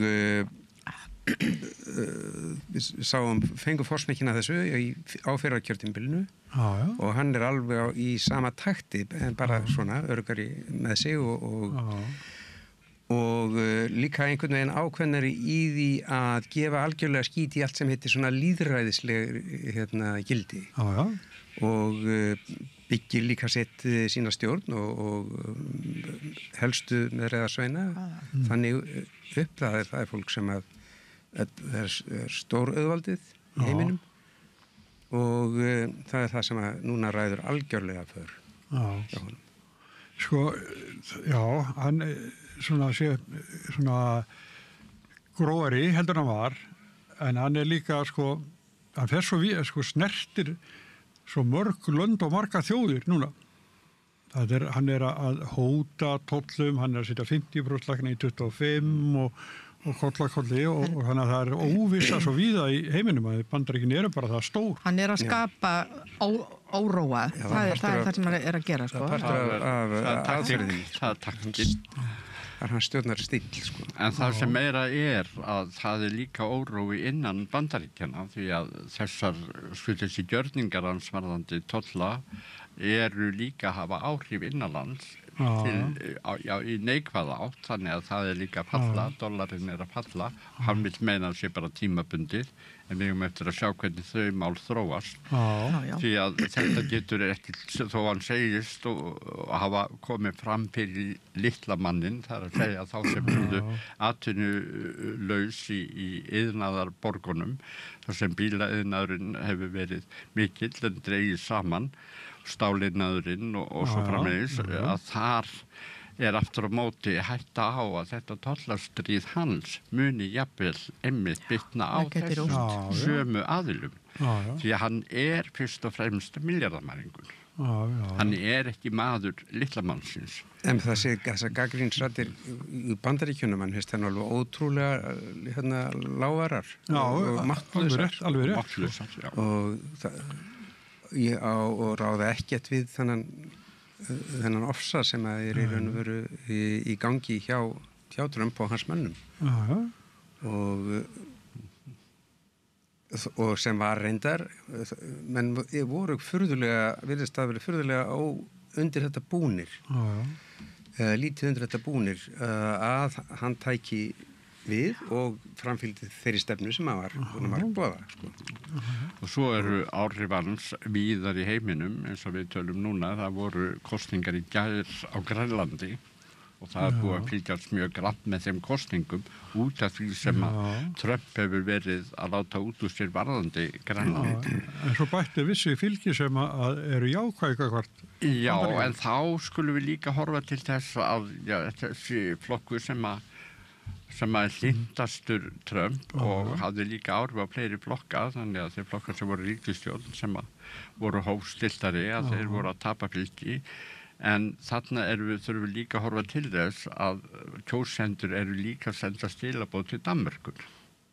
Þeir eru líka að láta vita að því að þeir séu og gætu snúist á sveif með einhverjum öðrum og þannig að þetta er líka skilaboð til Danmerkur sem er að senda, þetta er kannski ekki endilega skilaboð til Trumps. Það er meira sjálfstæðismálin og að staða Grænlendinga hugsalega efnahagslega getur verið betri eftir en Danir hafa vilja láta vera út af auðlindum sem þar er og við vitum öll að Trump er fyrst og fremst að sækjast eftir auðlindum fyrir utan hernaðarlegt mikilvægi Grænlands og staðsetningu þess. Svona óljóst hvað það er sko, sem að gera þetta verkum að hann vill eignast Grænland. Þeir hafa hingað til geta haft nánast alla sína hendi sem á Grænlandi. Hernaðarlega. En þeir hafa lítið sóst eftir auðlindu þar en sem komið er. Þeir hafa heldur ekki, ef þeir sýndu þeim auðlindum áhuga, þá er ég alveg örgur það að Danir væru til samninga reiðbúnir og grænlendingar. Kínverjarnir, þeir voru að seilast eftir einmitt þessum hlutum fyrir 2 árum eða 4 og voru komnir að stað með einhverja samninga en þá var nú kippt í spottana sko og þannig að það varð ekki úr því en þannig að það er erfitt að sjá hvaða er annað heldur en bara það að þenja Bandaríkin út yfir, þetta er ekki Grænlandi 1, það er Kanada með. Það er mjög auðvelt að kaupa Grænland að því ekki, þegar þú sveiflar seðlabúntum framan í hvern einstakling, þeir eru nú ekki stór fjöldi, þetta er ekki íbúafjöldi, þeir eru nú ekki hár í Grænlandi, þannig að ef þú ert með digur seðlabúnd fyrir hvern og einn, þá er það freistandi. Já, maður þarf að tala mitt í sjónvarpinu í gær við. Og þannig að ég held að Trump sé að meina það þegar hann segir að ég mun einn dag ég eignast Grænland. Þetta var ábyggilegt að kosta heilmikil átök sko í Grænlandi sko, hvað ef hann heldur þessu áfram sko, en þið sjáu það sko, það er Grænland, það er Kanada, það er Mexíkó, þetta eru svona nágranna svæðin sem er verið að ógna og hóta og svo á móti Evrópa til að halda henni á máttunni. En það sem hefur náttúrulega komið í ljós, þetta er það hversu mörg ríki sko, eru háð Bandaríkjunum á svo margvíslegan hátt. Og til dæmis þetta með Panama, sko, það var nú eitt, við þurfum að eignast Panamaskurðin, þeir bara rökku okkur allt of mikið, sko, og þeir lippuðust niður bara eins og semdu bara á, og svo er Panama orðin svona miðstöð fyrir fólk sem er verið að reka út úr Bandaríkjunum. Það er meðal konur frá Afganistan, alveg sko hrikalegt mál. Og svo finnst mér nú, sko, auðvitað er þetta Úkrænumál, sko, það er þvílíkar sko aðferðir, því kúgun, þetta er svo mikil ógeðsleg kúgun og kúgunar aðferðir sem er verið að beita, en svo er sko Gaza, hvað mun gerast þar? Trump-sólastöndin Gaza. Hvað mun gerast þar? Sko? Bara síðan hvað hann getur gengið langt í því að vera ósvíðin. Sko. Ósmekklegt líka. Og þessu blóðu velli, sko. Þá sér hann bara fyrir sér einhverja, sko, lista líf þarna bara.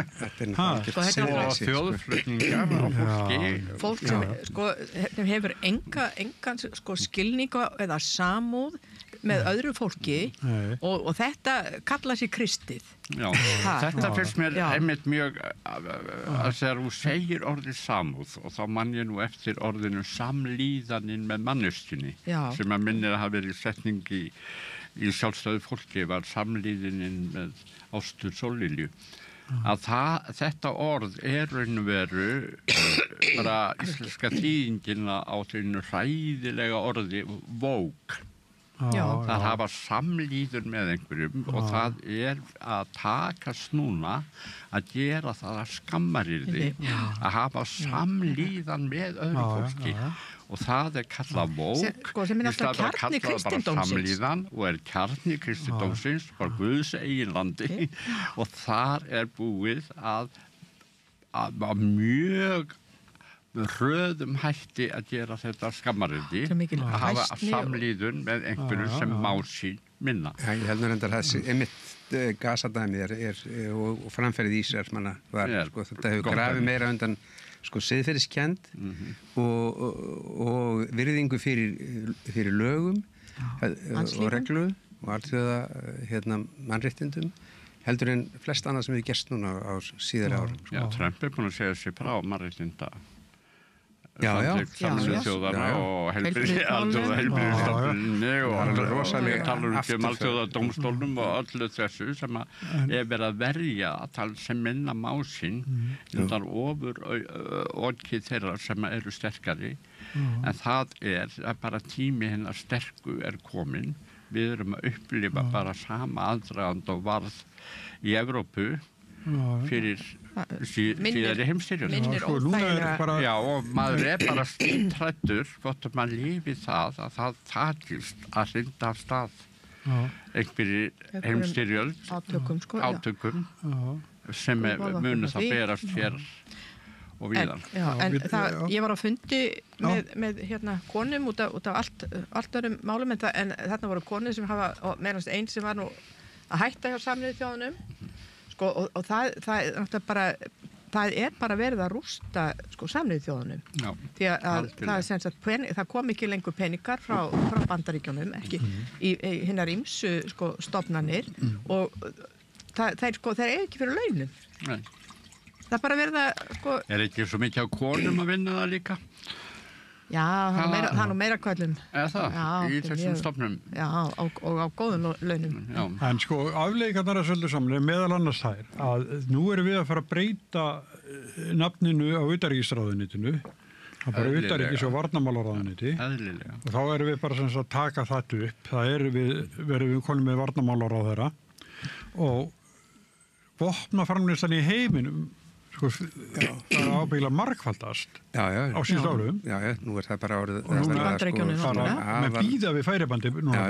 Þetta er bæristu fyrirtæki sko á markaði bæði í Evrópu og Bandaríkjunum. En þetta varnarheiti ekki síst út af því að nú þurfum við að fara að verjast árásum á innviði til dæmis í landhelginni og eins og sæstrengjum og vefum, þannig að þetta er bara reynlega verið í samskipti við aðra þjóðir, þá ef þetta nafni komið á ráðuneyti þá þetta að segja, jú, við erum að vinna og þar okkar brýnustu mál. Þetta nýtt fyrir okkur. Við erum taka þátt í vopnaframleiðslu, vopnakaupum. En við erum ekki að stofna hér og við erum aftur á móti að fara að efla þær varnir sem við þurfum á þessu viðkvæma kerfi sem bara samfélag okkar byggir á, sem í gegnum sælstrengi og í hvers vegna þetta? Það er ekki út af þetta róla og fylgir sko Donald Trump. Ég held í raun og veru að þetta sé nú svona hystería sem að mann hafa blásið alltaf mikið upp sko það hafi verið gerðar árásir og sæstrengi undanfarið.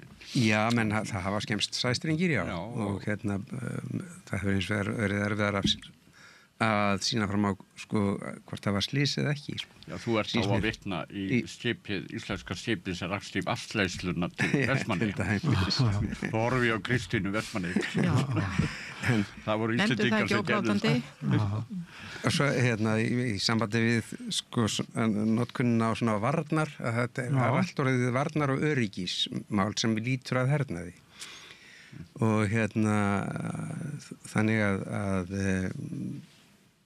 ég myndi nú vilja frekar kalla það ef að fara að breyta nafninu á Utanríkisráðuneytinu ef að þetta bara heita hermálaráðuneyti og við þurfum að vera með hermálaráðherra miklu frekar heldur en. Já, við höfum náttúrulega engan her sko. Og sömarétti fötin á viðkomandi. Ekki beljum. En það sem er náttúrulega svo alvarlegt í þessu öllu sko, þetta umræðan hún gengur öll út á hervæðingu og varnir, en ekki frið. Ekki sko, það er hvernig hægt er og það er auðvitað sko vopnaframleiðendur sem að náttúrulega bara sko eru veisluhöldum yfir þessu. Þetta er náttúrulega mjög í þágu sko vopnaframleiðendur sem að reynda stýra heiminum meira og minna. Þeir verða að hafa stríð einhvers staðar. Þeirra ógnir búa til þessar varnir. Já. Þessi varnarviðbrögð út af ógn þeirra sem eru vopnir. Þetta er auðvitað mjög flókið sko, af því að sko, maður veit ekki til dæmis hvað sko rússarnir eru að plana og hugsa sér sko. Eru þeir með áætlanir að ná tilbaka sko Sovétríkjunum? Þeir hafa verið að planta svona sínu fólki þarna í ríkjónum og það er alveg staðreynd að fólk í Eystrasaltslöndunum er skítrætt. Er skítrætt sko. Við erum að sjá svo þróun í Ungverjalandi og Serbíu og náttúrulega þessi innrás í Úkraínu. Þeir virtust halda að þeir getu tekið Úkraínu bara eiginlega á nóinu og verið tekið fagnandi. Það sem þeir ætlaðu að gera var það að þeir ætlaðu að leika eftir leik Bandaríkjamanna í Írak. Að fara, þeir komið frá Bandaríkjamenn fóru bara og réðust inn og Bretar og tóku bara Bagdad og steyptu stjórninni og settu nýja bara sinn landstjóra og þetta var módelið sem að rússarnir ætluðu að fylgja, fóru frá Hvíta-Rússlandi og ætluðu að taka Kív og skipta þar stjórn og þar með var þetta var aðgerðin lokið sko. En það tókst ekki þannig að mann sjá alveg sko hvar fyrirmyndi liggur sko í þessu og en þeir útskýraði þetta sjálfur náttúrulega bara einfallega þannig að þetta voru viðbrögð þeirra við varnarbandalaginu NATO og útþenslu þess til austurs og þeir vildu hafa Úkraínu sem skjöld þarna á milli og þegar að Úkraína var komin með stjórn sem að stemdi mjög markvist af því að komast inn í Evrópubandalagið og NATO og þá sögðu svona upp úr sko. En svo var það líka að Zelenski, hann var mjög óvinsæll forseti fyrir innrásina? Já, hann ætlaði ekki búin að sanna sig neitt, sko. Nei, þetta var nú svona bara grínleikari, sko. Ekki tekin alveglega, kannski? Nei, alls ekki. Það var þeirra Jón Gnarr. Já. Jón Gnarr fór í heimsókn til hans. Já. Hann bauð honum, sko, því að bestiflokkur var fyrirmynd. Já. En það er annar mál, sko. Já, þetta er gríðarlega flókið, eins og ég segi, það er bara hernaðarhyggjan sem sko keyrir allt áfram, en sko, mig langar svona að sjá, sko, bara fólk rísa upp gegn þessu, bara hingað og ekki lengra. Já, það er nú fólk sem er þá verður fólk að geta að tala saman. Jú, það er alltaf verið að mótmæla Gaza, það er talsverð umræða á þessar sjónvarpsstöð til dæmis um ástandi þar sem er hryllilegt, og svo finnst mér eins og ég sagði að einhverjir menn sé að groppast það, þeir alltaf búa til einhvern sælureit fyrir sig á þessum blóðvelli, sko. Þetta er alveg bara viðbjóðslu hugsun. En svo er, sko, verið að refsa háskólum í Bandaríkjónum fyrir það að þeir verja ekki nemendur af gyðingaættum, og það var verið að segja mér það að í háskólum í Chicago, þeir eru kannski fleiri en einn, að það er bara ekki búið að gera skyldu að taka kurs í gyðingafræðum, ég veit ekki hvað þetta er kallað, sko. Já, eitt er nú að sko Ég vona að lesi Stefán Zweig þá veröld sem að verði skildulesning. Já. Sem er nú þannig að þetta er allt mjög einkennilegt. Svo stóð í Morgunblaðinu í gær, held ég, að Hver les Morgunblaðið? Ég? Já. Nei, hlutaði, ég er svona að kaupa það rafrænt. Já. En það er að þá það er svona mín í herstöð á Íslandi, á Minneseyði, og nú fyrir enginn í Keflavíkurgöngu, sagði Mokkinn, sko. Nei, það ekki... Áttu minn, segð okkur frá því. Reynslubolti í Keflavíkur. Já, ég er reynslubolti í því. Ég er skipulagt nokkrar. En ástæðan er kannski margþætt, en aðalega var náttúrulega svo að herinn fór fyrir rest, og menn hafa svona satt síðan síðan hefur náttúrulega komið þarna inn lið í kringum flugmálnin aðalega, en það er allt annars eðlis, það er ekki setulið á sama hátt eins og hitt var. Nei. Og þannig, en já, það situr mjög stutt, en það er svo mikil velta í mannskapnum. Svona róterík. Alltaf sami fjöldi með sko styrti staðar. Já, en það er náttúrulega miklu færra heldur en var, sko. Það er nú kannski svona, svo ég skýri það út að hverju er ekki Keflavíkurgöngur, en það geti vel verið að þeirra tími sé alls ekki liðin. Og það sem að núna en hafa nú talað um það að herstöðarsamningurinn sem að opinberlega heitir varnarsamningur við Bandaríkin, herstöðarsamningur, hann er ennþá í gildi, og þá nú verið að spyrja í þetta útvarpinu hvort að það væri möguleiki á því að Bandaríkin myndi senda inn bara lið eins og hér var gert 1951 og forsvarsmenn utanríkisráðuneytisins sem sögðu að það geti ekki gerst. Þetta er nú Þórdís Kolbrúni, Já, Þórdís Kolbrúni, já, mitt. Samkvæmt samningnum, sko, þá á það ekki að gera þetta, hver treystir því? En það var nákvæmlega það sem gerðist samt, sko. 1951, þegar að herinn kom uppalega, að það var, Íslendingar voru ekkert spurður um það. Það var allt í nú var komið 20.000 manna lið sem var flutt inn yfir á nokkura vikna tímabili eða mánaða tímabili, og svo var bara Alþingi látið samþykja það eftir á að þetta lið kæmi, og meðan að þessi samningur er í gildi þá geti þetta alveg gerst. Mörður Árnason var við rauðaborðin og héldi einmitt var mannsvæðsverð nýbúin að lesa hann varnarsamning gamla, og hann væri fyrst og fremst herstöðina. Og hann rétt Bandaríkjaman að vera hér. Gengur allt út á rétt Bandaríkjaman. Höfðu þeir sér alltaf þannig hér að þeir fóru sínu fram meira að minna, og svo þegar að þeir þurfti ekki lengur að þessari herstöð að halda, að þá bara yfirgáfu þeir og með mikið ramakvein íslenskra herstöða sinna, Davíð og Halldór Ásgrímsson, þeir eiginlega fórnuðu ærunni fyrir það að reyna að hanga á hernum og það voru þetta hermángshagsmunir sem þar voru á ferðinni en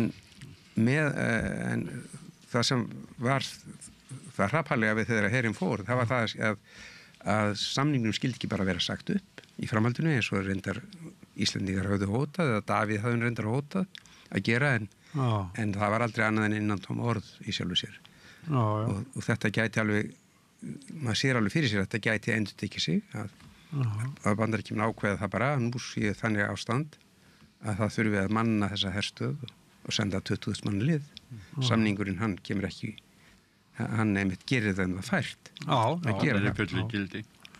Já, það var hérna fyrir viku sem að Mörður Árnason sagði í þessum þætti.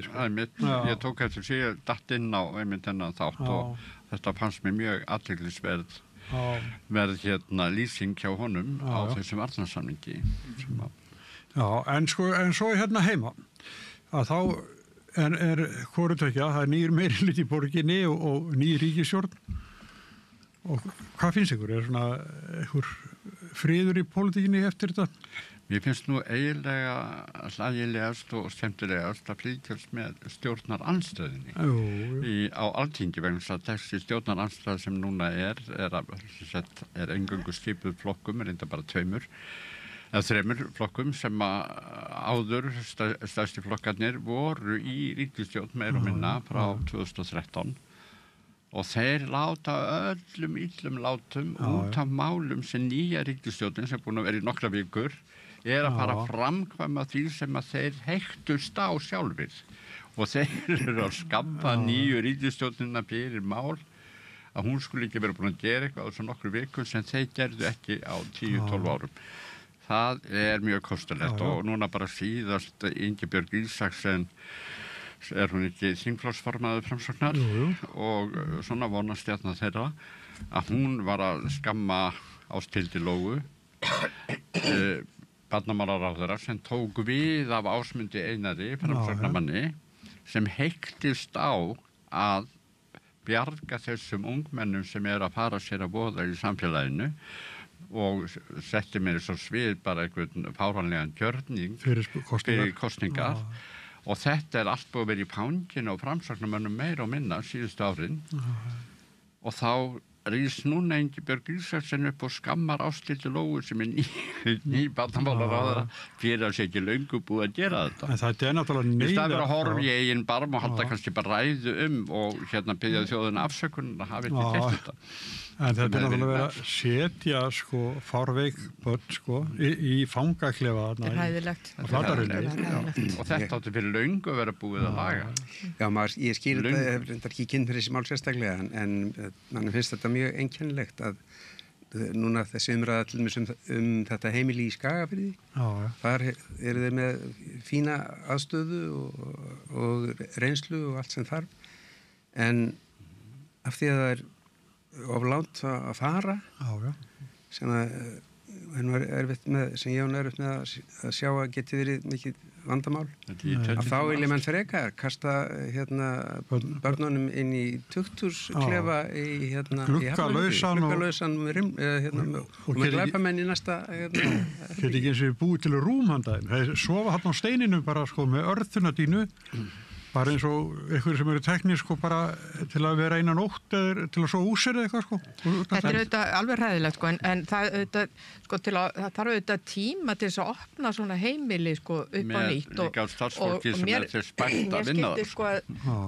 það er bara því miður þannig að sum þessara barna eru bara í svo alvarlegu ástandi að það bara geta flutti á ráða hvern sem til að starfa á svona heimili það þarf að vera mjög en auðvitað ég þekki þetta heldur ekki en þetta er svo merkilegt því að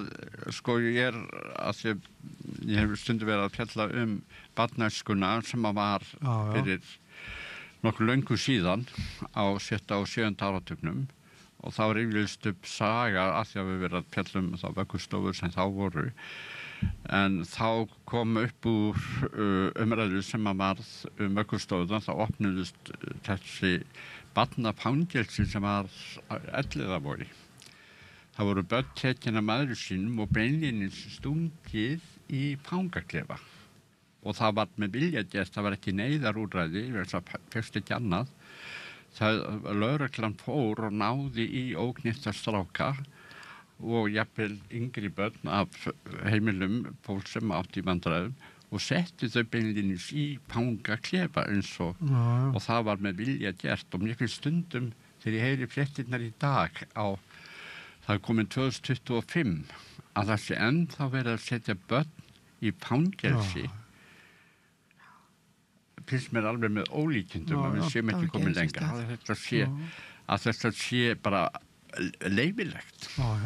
En ég vil minna á það sko að Evrópuráðið og þeir sem hafa svona eftirlit með ýmsum mannréttindasáttmálum sko árum saman gert athugasemdir sko í áratugi við ástand sko fangelsismála hérna án þess að það hafi verið brugðið við þangað til kom loksins fangelsi á Hólmsheiði sko sem að náttúrulega duga nú ekki til en auðvitað viljum við líka að það sé beitt öðrum úrræðum og þetta er náttúrulega málaflokkur sem við þurfum að fara djúpt ofan í og rannsaka. Sko, hvað er í gangi? Og það líka sko, við tölum bara förum frá börnunum og yfir bara í málefni fanga, þá er þetta eilíða verkefni. Það er að fangelsisvist sé betrun. En ekki að hún verði til skada þannig að við fáum verri einstaklinga út úr fangelsunum heldur fór inn í þau. Ungir strákar sem hafa brotið að sér, sem komin á þann aldur og þeir fara á Litla-Hraun, að þá kannski hafa gert eitthvað, stolið ykkur gert eitthvað, smiklað á dópið eða eitthvað, að þá fara þeir inn í þennan harða heim, sko, sem í fangelsum. Það er bara hver að bjarga sér. Og koma fórhertari út. Já, koma fórhertari út og þeir eru að hlusta á gömlu gæjana, sko, sem að... Maður vill þessu betrunar hús en ekki fangelsum. Þessi umræða hefur reyndar verið í gangi sko í áratugi. Það er það versta sko. Við erum enn á samastað. Þess vegna tók ég þetta litla dæmi Elliðahvamm þar sem að börnin voru í fangelsi að við erum þar ennþá. Við erum ennþá stödd á þeim stað. Þetta er ofbóðið tregða til þess að horfast í augu við sko samfélagið og breytingar og hinnar sko neikvæðu hliðar. En við langar aðeins að bakka sko, þú varst að spyrja sko að varðandi bæði sko ríkisstjórnina og borgarstjórnina sko að sko þetta er náttúrulega hvorum tveggja svona nýtt á nálinni og auðvitað þarf fólk svolítið tíma sko til þess að bara að átta sig og læra aðeins á kerfið og setja í gang alls konar vinnu og við vitum eins og í borgarstjórn að það er náttúrulega mjög stuttur tími til næstu kostninga og hvers er þá að vænta sko af Ég satt svolítið merkilega fundi í gær sem að var niður í Ráðhúsi að því ég verið í öldungaráði fulltrúi þar hagsmunasamtaka eldra fólks og það hefur verið áhugavert að vera þar en nú hefur verið að stokka upp í þessum ráðum. Þetta er lögbundið ráð þannig að það heldur áfram en sett undir mannréttindaráð sem er miklu öflugra heldur en öldungaráði var eitt og sér. Þannig að nú sátum við í gær þessi fulltrúar í öldungaráði með miklu stærri hóp af þungavíkta pólitíkusum í borginni sem það með okkur í þessu ráði þannig að allt sem við höfum að segja öldungaráði núna fer beint til þeirra sem eru aðalborgarfulltrúar sitja í borgarráði og helstu áhrifa batteríum innan borgarinnar. Það vantaði áður þannig að þessi tímisbreyting mér líst mjög vel á hana eins og maður kynnt í gær því að þarna eru svona 3 hagsmunahópar það eru fjölmenningarsamfélagi sem á þarna sér hérna ráð og síðan fatlaðir og svo aldraðir og núna fara þessir hópar allir undir þessa sama ráð og það er ákveðin skörun. Það eru aðgengismál fatlara skipta líka marga eldriborgaramáli og það er að fjölga í hópi eldriborgara sem eru af öðrum uppruna og eru fluttið til landsins.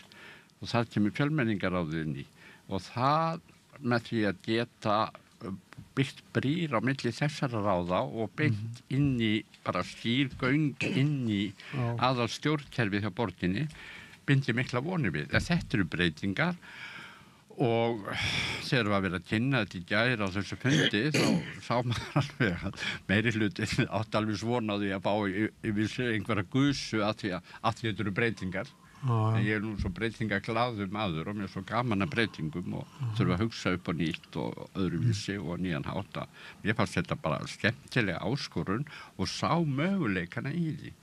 Og ef að þetta tekst, þessi tilraun sem þarna er verið að gera, þá er þetta til bóta, vonandi. Og ég er nú svo bjartsýnn að ég er alltaf að vona að þegar að fólk hugsar upp nýja leiðir og aðferðir, að þá sé eitthvað jafnvel til bóta og taka freka þann pólinn í hæðina heldur en að fara í vörn og segja allt var betri í gamla daga. Því að ég átti svo vonda fortíð að mér fannst eiginlega að flest allt verra í gamla daga heldur en í dag. En ég veit ekki hvað framtíðin byrja skauti sér með við Trump. Nei. Nú hef ég lokið ræðu minni. Já. Það er nú, ég held að við séum svo að við erum komin í einn hring einhvern með það sem við ætlum að tala. Ég er samt svolítið með þetta þessa herrvæðingu. Ég held að, er það ekki þannig? Ef einn herrvæðist, þá verður næsta að gera það líka. Jú, það er bara það sem gerist, það sem gerist, Og þessi herrvæðist, og síðan þegar menn eru komin í þessar blokkir, þá þagna, þá er sá herskáastið sem að hefur gjarnan ræður stefnunni og það eru og við sjáum núna allir þessa þróun sem hefur orðið í Evrópu að eftir að Svíjar og Finnar fóru inn í NATO og þá er eiginlega þá mistu þeir í leiðinni svona rödd sína á alþjóðavettvangi sem hlutlausu þjóðurnar. Já, sem hlutlausu þjóðurnar og sérstaklega Svíjar þeir höfðu veruleg áhrif svona á heimspolítíkina, svona hugsunarháttinn með því að vera hlutlausir og standa upp í hárinu á stórveldunum og láta sína rödd hljóma og þannig að Ólafur Palme var þekktasti fulltrúið Svía á þessum vettvangi en núna þegar þeir eru komnir inn í NATO þá hefur þessi rödd algjörlega þagnað Það er mist hljóðnemann Já og enginn tekið við hljóðnemannum Nei Hljóðneminn hefur verið slögt á honum Já, friðarraddirnar eru bara engar. Nei, núna það eru, það er sem að reyna að vinna. Og þessi lönd sem að eru þó hlutlaus eins og Sviss og Írar kannski og Austurríkismenn, að þeirra pólitík virðist vera það að bara hafa hlutu. Já. Og láta ekki mikið á þessi kveða í þessum efnum. Kristín, þú ert eina konan við borðið og við erum búin að vera að tala kvennamálefni. Þú verður að vera rödd kvenna hér og tala á við okkur alla. Ég held ég hann að bara tala heilmikið. Við náum því. En mér langar að rifja það upp, það er mjög merkilegt að í fyrri heimsstyrjöldinni að þá gerðist það að árið 1915 að það var boðað til mikillar kvenna friðarráðstefnu í Haag í Hollandi. Það sem hittist mjög stór hópur kvenna og þar voru samþykktar tillögur og síðan var skipt svona í hópa, það voru hópar sem fóru til stríðslandana, Þýskalands, Austurríkis, Bretlands, Fraklands og Ítalíu og Serbíu og töluðu við stjórnvöld með að vísu og sumar þeirra gátu átt á hættu að verða ákærða fyrir landráð. En tóku nú þá áhættu.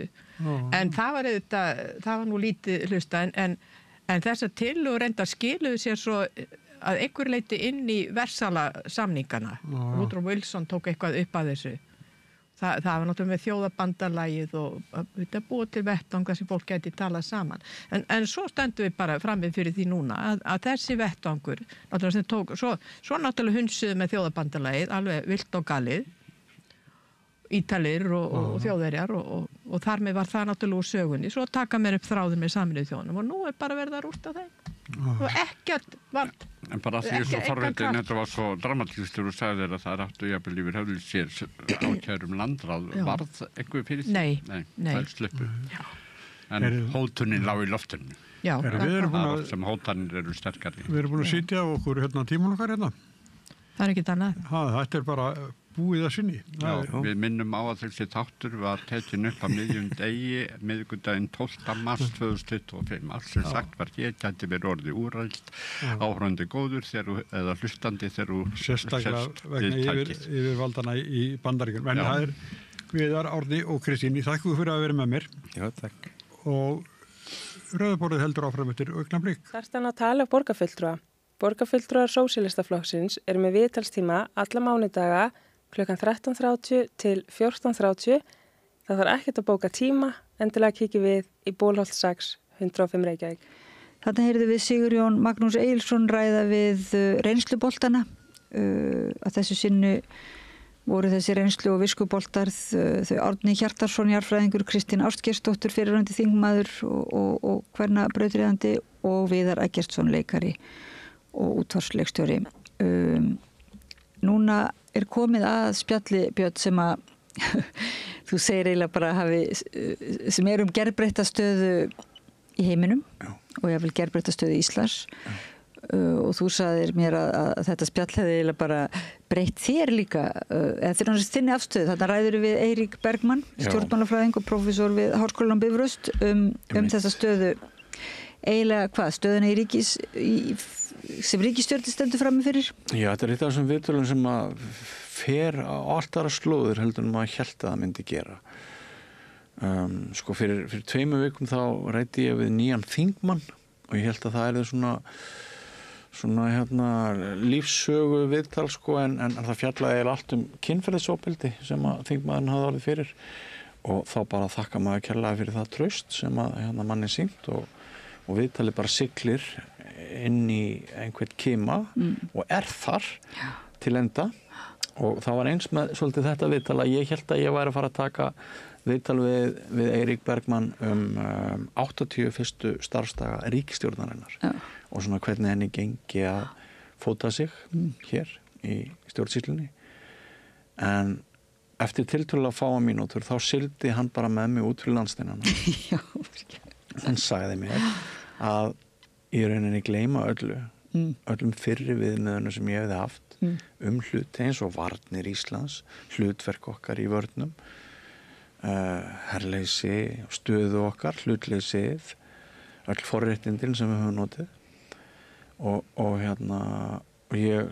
ég man alveg hvernig ég var ósammála honum og reyna að berjast gegn honum en samt maður þarf að vera kurteis og svo togast ég svona á hvort það sé rétt eins og hann heldur fram að það sé búið að höggva allan þann arkitektur í heiminum í spað og það sé allt glænýtt að gerast með þeirri ógn sem orðin er með kjöri Trump og því hvernig það verða að leysa upp öll valdabandalög sem áður héldu heiminu saman að hans sögn og ekki síst með viðskipta hann segir það semst að viðskipta fyrirkomulegið í heiminum hafi ekkert land annað en Ísland eða semst ekkert land frekar en Ísland hafi notið þeirra stöðu sem Ísland hefur haft en nú sé allt í uppnámi og mér finnst bara mjög óþægilegt ég er að verða 60 í næsta mánuði að maður er búin að þróa með sér einhverja heimsmynd og einhverja Íslandsmynd og einhverja svona hugmyndir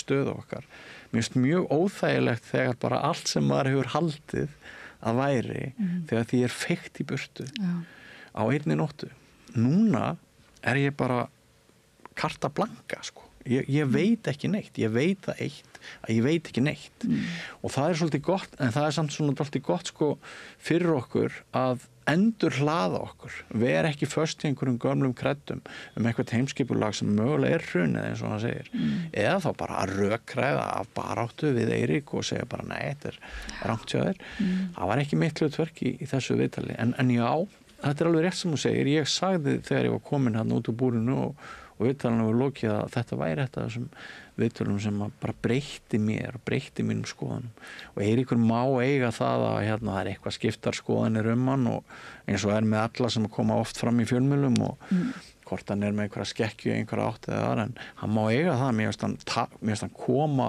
máli sinu mjög vel frá sér og mér finnst alltaf mikill fengur í því að hlusta á að greina heiminn þótt mér finnst það stundum óþægilegt. Já, það bara gaman að hlusta á einhvern sem vakandi fyrir því einmitt, og er tilbúin til að greina þetta breytingaferli. Já. Hlustum á Björn Þorláksson ræða við Eirík Bergmann, stjórnmálafræðing og prófessor við Háskólann í Bifröst gjörbreytta stöðu. Ertu á leið heim úr vinnu? Stilltu á FM 89,1.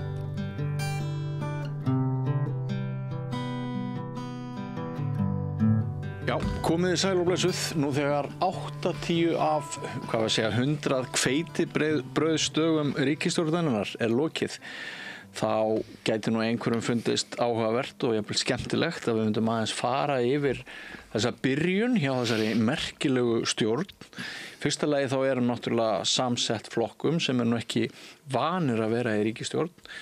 Í öðru lagi við með yngsta forsætisráðherrann held ég bara í heiminum og það hefur gengið á ýmsu, ekki síst allan framan af, þá voru alls konar pus í gangi þegar maður skoðar fjölmiðla umræðuna störf þessara ríkisstjórnar, en kannski má segja að það hafi hægt aðeins og hún sé eins og þessi stjórn eins og díseltrukkur í brekku, torkar áfram metra fyrir metra, en kannski engin glæsibragur á siglingunni eða akstrinum upp, ég veit það ekki.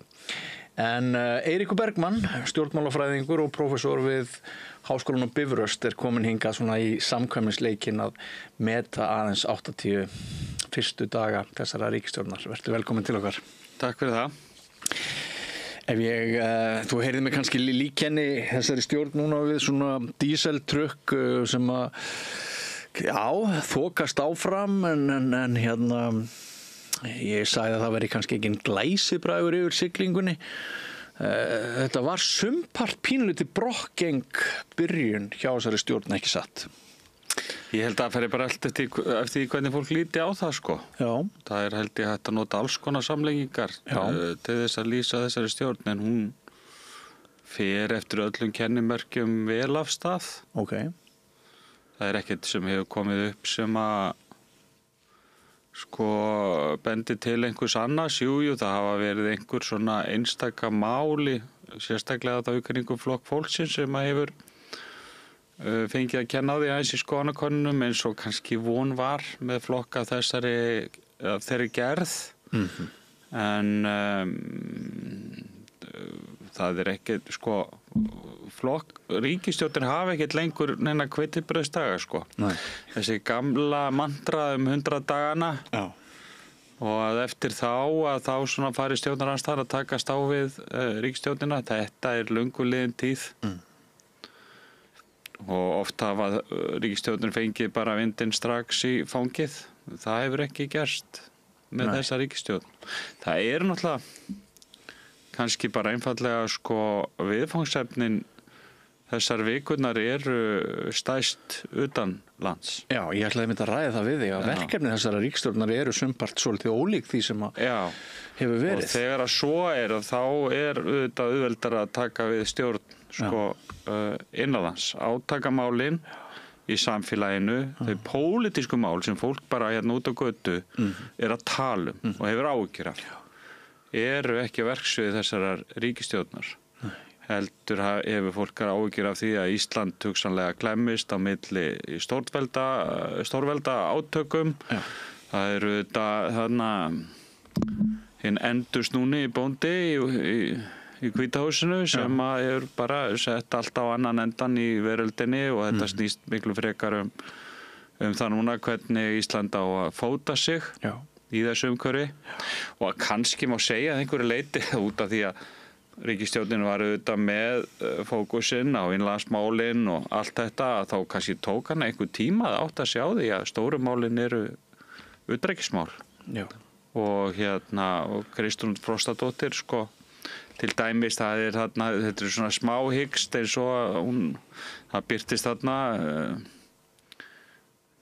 kannski verður það eitthvað tíman klassísk mynd af leiðtogum hérna Norrlandana heima hjá Mette Frederiksen þar sem hún situr ekki við borðið örugglega alveg bara mjög þú veist hérna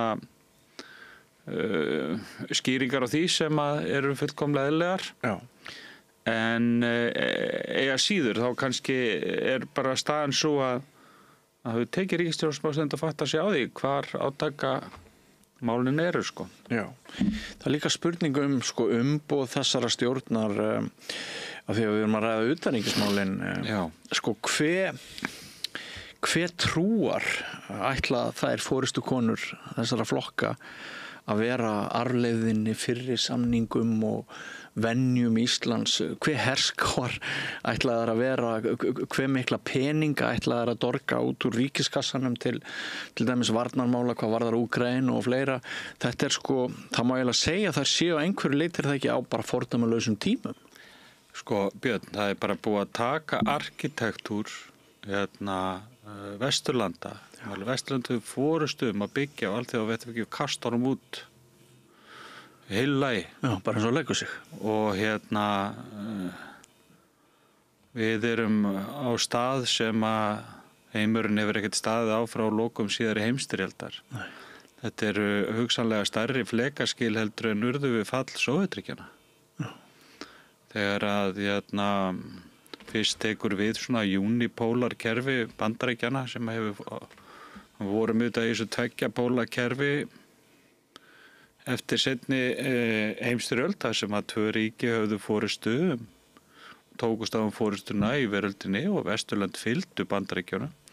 Bandaríkin höfðu klára forystu fyrir Vesturlönd. Það var að samkomulagi að Evrópa myndi byggja sig upp innanfrá, ekki fara í hernaðaruppbyggingu því að það fór ekki svo vel seinast þegar Evrópa var í hernaðaruppbyggingu og að Evrópa myndi lúta forystu Bandaríkjana. Það eru settar á fót þessar helstu stofnanir og þjóðernishyggja hafði þetta lagt bara verölduna í rúst í seinni heimsstyrjöldinni og þjóðríkisstefnan sem ekkert var fyrir ofan þjóðríkið var komið í fullkomið öngstræti og þá fara menn að reisa stofnanir, alþjóðlega stofnanir, koma á einhverju hugmyndum alþjóðalög og að það sé ekki bara einanlagslög sem að ríkja, heldur séu líka til eitthvað sem heitir alþjóðalög og það er þá einhverjum ályktanir sko öryggisráðs Sameinuðu þjóðanna og allur Sameinuðu þjóða arkitekturinn settur upp peningamarkaðsmálin í gegnum alþjóða gjaldeyrissjóðinn, hérna þróunaraðstoð, alþjóða bankanum, NATO, sko NATO hafði það markmiði að halda sko hernaðaruppbyggingu Evrópu niðri og Bandaríkjunum inn í Evrópu. Já. Og hérna til þess að verjast sko Rússlandi, Sovétríkjunum. Sko frasinn var sko NATO væri ætlað sko að halda sko hérna Bandaríkjunum inni, Þýskalandi niðri og Sovétríkjunum úti. Já. Og allt gekk þetta eftir og svo kemur Evrópuráðið, Evrópusambandið til þess að byggja upp efnahag álfunnar og 70 árum setna, 70-80 árum setna stödd á hérna núna þá er orðið til í Vestur-Evrópu eftir þessar rústir seinni heimsstyrjaldarinnar og hérna farsælasti blettur mannkyns frá upphafi vega sem að mest almenn velsæld hefur ríkt auðvitað með sínum vandamálum, misskiptingu og öðru slíku, en eiga síður almenna velsæld af slíkum toga hefur veröldin aldrei áður nokkuð tíman séð. Og þá stendur ykkur upp og segir alveg komið nóg að þessu helvíti. Þetta gangi nú ekki til lengdar. Og til er ríki á jarðarkringlunni sem hefur grætt meira á þessum arkitektúr vestrænna ríkja heldur en nokkuð annað. Hefur haldið meira út úr þessu fjölþjóðlega kerfi, alþjóðlegs arkitektúr sem að réttur allra virtur jafns, burt séð frá aflsmunum, heldur en nokkuð annar ríki sem hefur grætt meira á þessu stofnunum, viðskiptasamningum, mannréttindasamningum, efnahagssamningum, bara friðarsamningnum, heldur en nokkuð annað. Bandaríkin sem höfðu forystu þetta hafa grætt alveg feikilega á þessu, en það þó til annar ríki sem hefur grætt meira á þessu. Það ríki heitir lýðveldið Ísland. Já.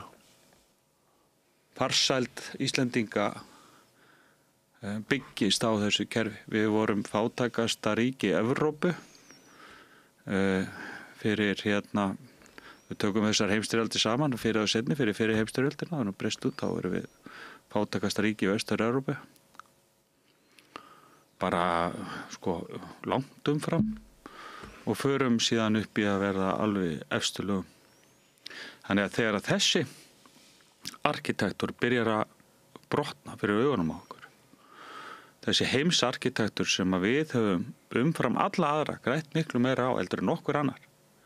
Þannig að við lifum á fjölþjóðlegum viðskiptum. Við getum ekki lifað í sjálfsvittar búskap hér innanlands. Það er útilokað.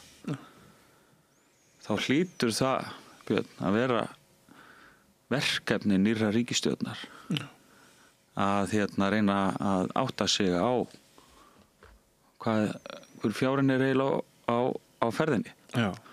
Þannig að ríkisstjórnin sem ætlaði að fara í málefni til þess að rétta af einhverja hluti heima fyrir og breyta einhverjum smávægilegum atriðum í efnahag og svo framvegis, stendur allt í einu frammi fyrir miklu tröllvaxnari verkefnum heldur en nokkuð nóraði fyrir. Já.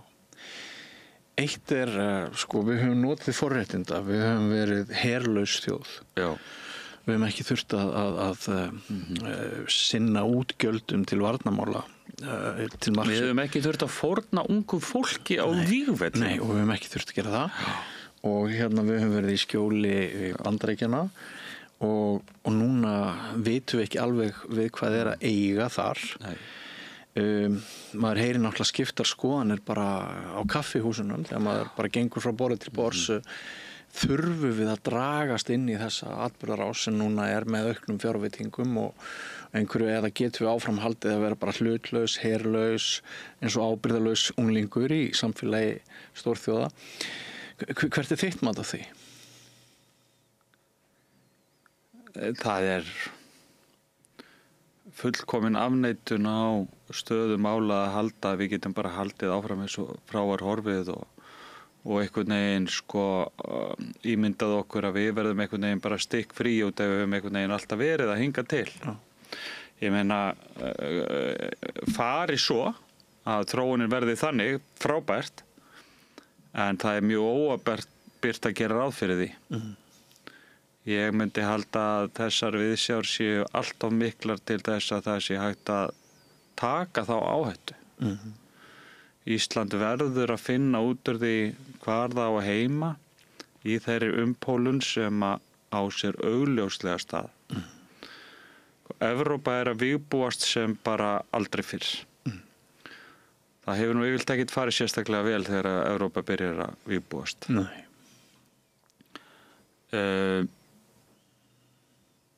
Samtakamátturinn í álfunni hefur sumt aukist, þættir sem hafa komið saman og svo aðrir þættir sem hafa gliðnað.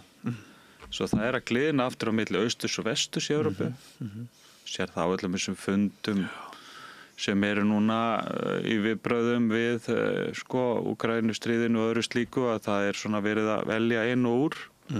Þetta er vont fyrir Ísland, að það sé ekki fyrirfram skýrt hverju sitji við borðið. Við getum við ekki reist hér landvarnir upp á eigin spýtur sem að stenst áhlaup erlendra herja. Það er útilokað. En að það sé samt ekki hægt að reyna að koma Íslandi í skárra skjól, það er nú samt líka hægt, Og við sáum það að við innrás Rússlands í Úkraínu að þá gerðist það sem að menn töldu algjörlega útilokað og ómögulegt í alla staði að sko Finnland og Svíþjóð gengju í Atlantshafsbandalagið. Svo allt í einu var það sem hefði verið álitið sko almennis álitið þessum löndum stóð algjörlega gegn. Svo gerðist það nánast í einni sviphendingu og engar deilur það í þessum löndum. Þannig að þetta sýnir bara það að sko eftir því hvernig alþjóðamálin velkjast að þá breytast afstaða ríkja til bandalaga og svo framvegis. Og getur gerst mjög hratt eins og þú varst að benda á. Gerist mjög hratt. Þá langar mig að spyrja aðeins út í það sem aðgreinir þessa ríkisstjórn frá mörgum öðrum ríkisstjórnum. Það þessi klásúla með það að það verði skoðað hvort Íslendingar vilji halda áfram við aðild að ESB. Og þannig kannski allt í lagi upplýsi það að hér eftir nokkra daga kemur Kristrún Frostadóttir forsætisráðherra til þess að meðal annars ræða þessi mál við okkur. En hyggur þú að nú þegar hafi breyst forsendur þannig að það geti verið góð hugmynd að flýta þessu ferli? Það ræddu í ríkisstjórninu að þetta í lok kjörtímabilsins. Er þetta eitthvað sem að knýr núna á? Er nýja skjól okkar hernaðarlega? Er það að færast að einhverju leyti inn í það að vera aðili að ESB? Og ég held að aftur fer þetta mikið eftir sjónarhorninu sem þú velur matið á því máli sko. Það augljóst að það hefur verið átök þetta mál í stjórnarmynduna viðræðunum og það einhver málameilun sem að setur þetta þarna á mitt kjörtímabili 27 sko. Og það hlýtur að vera flokkfólk sem segja. Þetta ekki vegna þess að það sé sko skynsamlegasta leiðin varðandi sko að útkljá aðild Íslands að Evrópusambandinu. Það þetta sko ef að ríkisstjórn hefur þá stefnu að hún vilji að Ísland gangi í Evrópusambandið, þá þetta best að þetta sé gert alveg bara umsvifalaust. Út af því að þá hefur ráðrúmið og hefur tíman til þess að undirbúa málið, koma þessi í gegn og að málið sé statt á einhverju slíkum stað að fólk geti gert sig grein fyrir hvað felst í aðildinni, hvernig samningurinn lítur út áður en að kemur kosningum. Þetta blasir alveg við, þannig og eftir því svona dregur svona aftar á kjörtímabili þá verðum bara málið erfiðar að koma það í gegn. Það algjörlega burt séð frá sko stöðu alþjóðamálana. Þannig að sko þetta einhver málameilun bara sem að þarna hefur orðið. Milli þeirra sem að vilja sjá Íslands í Evrópusambandinu og þeirra sem vilja ekki sjá Ísland í Evrópusambandinu. Fyrir þá sem að vilja ekki sjá Ísland í Evrópusambandinu, betra að draga þetta. Fyrir þá sem vilja sjá það inn, það bara betra að útkljáða. En auðvitað hafa þessir atburðir sem hafa orðið frá því að þessi ríkisstjórn tók við bara gjörbreytt stöðunni og afstöðu gríðarlega marga til málsins. Sko, það auðvitað kannski tveir svona aðeins gagnstæðir hlutir þarna. Eitt sko að tollastríð Trump sko við hina og þessa, maður veit aldrei hvar hann ber niður, en hann nefnir Evrópusambandið, en hann nefnir ekki Ísland eða Noreg eða Bretland. Þannig að það geti verið svona til einhver skams tíma og ef að bara augun beinast ekki að okkur sko, sem enginn veit hvort verður, að þá getur verið eitthvað aðeins hagstæðara til einhver skams tíma að vera þarna fyrir utan. Móti kemur að varnarskuldbindingin frá Bandaríkjunum að stórhluta horfin. Ég ósammála sumum kollegum mínum sem að halda því fram að varnarsamningu Bandaríkjanna við Ísland, hinn tvíhliða samningur sko, hann sé jafn gildur nú áður. Ég ekki sannfærður að það sé satt, eða þú veist það sé rétt matrétt, réttur orðað þannig sko. Ég svo sé sammála því sem að sumir þeirra hafa sagt að sko varnarhagsmunir Bandaríkjanna gera það verkum að þeir munu líklega sko hafa hag af því að verja Íslandi ef að það kæmi sko ógnað innrás einhverstaðar annars staðar frá. En það fer allt eftir bara einhver arbitræri mati sko Bandaríkjaforseta bara akkurat það sinnið. Þannig að þau skuldbindinni ekki sko absolutt eins og hún var. Hún bara háð því mati sem að þá verður framkvæmt. Og það var ekki hugsunin með varnarsamningnum. Varnarsamningunum fól í sér að Bandaríkin skuldbundu sig að verja Ísland, burt sér frá þeim aðstæðum sem að það teldi sig hafa hagsmuni gagnvart þegar að því kæmi. Þannig þetta grundvallarbreyting. Síðan það að að það áhugavert að varnarskuldbinding í Evrópusambandinu skýrari og ríkari heldur en í 5. grein NATO-sáttmálans. Það bara orðalagið sterkara hjá Evrópusambandinu. Og þar allavega þessi absolutt skuldbinding. Hins vegar hernaðarmátturinn ekki eins mikill og í NATO, en skuldbindingin skýrari. Þannig að svo verða menn einhvern veginn bara að vega þetta saman, hvað hagsmunir liggja. En það alveg, held ég alveg skýrt að Ísland hefur færst þéttar að Evrópu eftir þessa atburði alla saman. Og það að teikna sig upp bara ný veröld. Ég meina, það ekki bara Ísland sem hefur færst nær Evrópusambandinu og Evrópu. Kanada líka. Kanada allt í einu komið inn á eitthvað svona evrópskt svæði í alþjóðamálum. Já. Og bara sem að vitni til fráfarandi varaformann Sjálfstæðisflokksins á landsfundi að í hennar ræðu Þórdísar þá náttúrulega tónn sem að þú sem stjórnmálafræðingur hefur kannski aldrei heyrt áður koma frá ráðamanni í Sjálfstæðisflokknum. Jú, heyrt það áður, bara ekki alveg mjög nýlega. Nei, svolítið langt síðan. Já, það svolítið síðan, en þetta tónn sem lifði alltaf í Sjálfstæðisflokknum, en þetta margir sjálfstæðismenn sem að hafa verið andvígir aðild að Evrópusambandinu á svona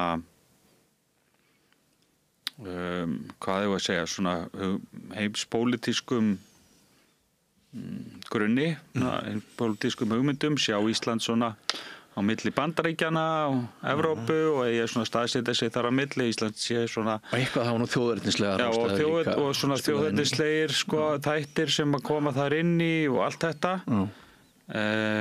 Þeir hafa margir verið að endurskoða afstöðu sína, eða sumir allavega, og sumir talaði það að þessi breytta staða kalli á nánari tengsl Íslands og Evrópusambandsins og segja einhverjir að ef að einhvað dragi Ísland inn í Evrópusambandið þá það þessar viðsjár í veröldinni, þó svo að þeir myndu kannski sjálfur vilja hafa veröldin einhvern veginn öðruvísi, þannig að Ísland þyrfti ekki gangi í Evrópusambandið að þá teldu þeir kostin skárri að vera þar innanborð heldur en að vera fljótandi einhver öryggisleysi þarna fyrir utan. Já, og það það sem hættulegt að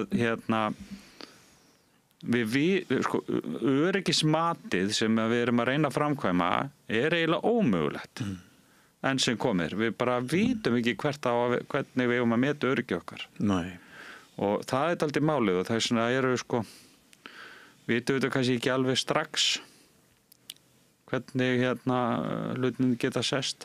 En ef þú værir náinn ráðgjafi Kristrúnar Frostadóttur forsætisráðherra. Ég ekki, blessunarlega. Nei, sem þú ert ekki. Þetta svona og Þorgerðar Katrínar, utanríkisráðherra. Myndirðu þá segja, stelpur, við ættum kannski að flýta þessari vinnu með þjóðaratkvæðið og ESB? Í ljósi þeirra breytinga. Ég myndi fyrst spyrja þær, viljiði að Ísland verði hluti að Evrópusambandinu? Þetta existensiali spurning sem að hver og einn þarf að svara dálítið burt séð frá bara einhverju málum dagsins þó að þau hafi áhrif. Já. Þetta er tilvistaleg spurning fyrir Ísland. Hvað á Ísland heima? Ef að svar við þeirri spurningu já, þá myndi ég segja flýtið þessu. En ef þær segja ég veit það ekki, við vitum það ekki, þá kannski ekki. Er eitthvað í rannsóknum sem gerðar hafa verið á flokki fólksins og þeirra kjósendum sem segir okkur hvort afstaða flokks fólksins til þessara mála geti snúist í ljósi þess sem nú að gerast? Eða? Afstaða allra getur snúist í ljósi svona mála og flokk, það bara mjög mengi kjósendaflokks fólksins ekkert sérstaklega vel rannsakað. Nei. Þannig að við vitum það ekki nákvæmlega, en það sem við þó vitum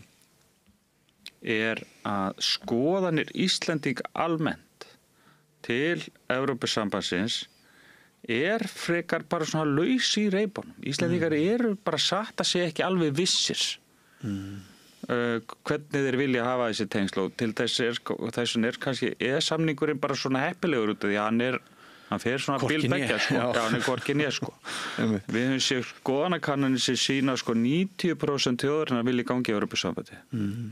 Við höfum séð skoðanakannanir sem sýna 90% Íslendingar vilja standa fyrir utan Evrópusambandi og við höfum séð allt þar á milli. Hvernig má það vera að afstand til sama mál sveifli svona óskaplega mikið? Jú, það kannski vegna þess að við erum bara ekki viss.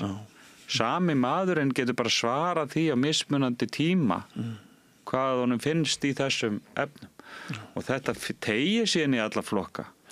Svo var tíðin að það var hávær umræða það í Sjálfstæðisflokknum ganga í Evrópusambandi.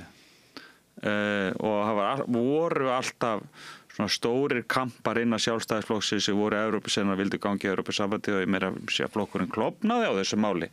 Viðreisn verður til út af Evrópusambandsmálinu og þá kannski þögnuðu þessar raddir ögn í Sjálfstæðisflokknum.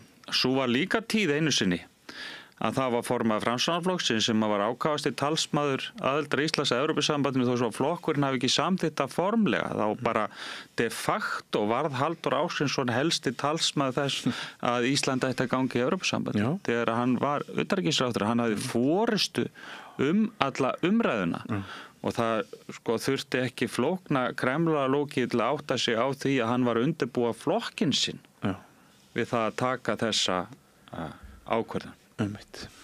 Og þá stóð hann fremri öðrum stjórnmálamönnum í þeirri baráttu. Vinstri grænir hafa verið svona alltaf á móti, en þó eru þar element sem hafa verið fylgjandi og út af því að spyrjum flokk fólksins þá held ég að hann geti alveg fallið hvoru megin sem Þetta eru gríðarlega spennandi og áhugaveri tímar. Það svona fer að líða lokum þessa spjall sem mér langar kannski svona síðustu aðeins að nefna við þig að efnahagsbúskapur hann lítur ekkert allt og vel út núna hjá þessari ríkisstjórn. Við erum náttúrulega með þetta íbúðalánasjóðsmál sem að virðist ætla að það náttúrulega mun ekki sökkva okkur, en þetta auðvitað þungur baggi og það gott að það sé komin lausn í það, segja allir sérfræðingar, en ef hún verður svona ef hún raungerist. Það eiginlega enn dýrara ef það er ekki gert. En allavega við erum svona mynda á þennan hrikalega hala. Það var nánast engin loðnuvertíð. Það verið að tala að eins og við ræddum aðeins áðan að öll alþjóðleg umsýsla, business umsýsla sé í hættu vegna óvissu sem nú uppi og það svona ýmislegt sem að segir manni að það rignir ekki peningum í fang þessara ríkisstjórnar. Ekki bara tímaspursmál hvenær við förum að fara frá því skrefi að biðja bara almenning að sendi nokkrar sparnaðartillögur? Ekki bara tímaspursmál hvenær ríkisstjórn ríkisins og okkar þarf raunverulega að fara að beita einhvers konar niðurskurðarhníf og sína aukið aðhald? Já, ég bara, það eru of mörg í þessum málum til þess að maður geti sagt það með fullri vissu. Þessi ríkisstjórn hefur náttúrulega, hér gríðarlegur auður í landinu, alveg feikilegur auður þrátt fyrir allt. Og auðvitað hefur kvótakerfið framkallað alveg gríðarlega mikinn auð og í náttúru svo fáar hendur. Já, en þessi ríkisstjórn hefur talað einhver endurskipulagningu þar, þannig að það nú heldur betur eftir ýmsu að slægjast ef að menn færu raunverulega út í það að innheimta hér auðlindagjöld. Þannig að það ýmsar leið, svo getur menn verið bara fylgjandi því að andvígir eftir atvikum, en það hægt að endurstrúktúrera margt í svona tekjustreymi ríkisins á þess að það fari annaðhvort í eitthvað blóðugan niðurskurð á hér öllum kerfum eða að það sé áfram bara stelst í vasa launþega.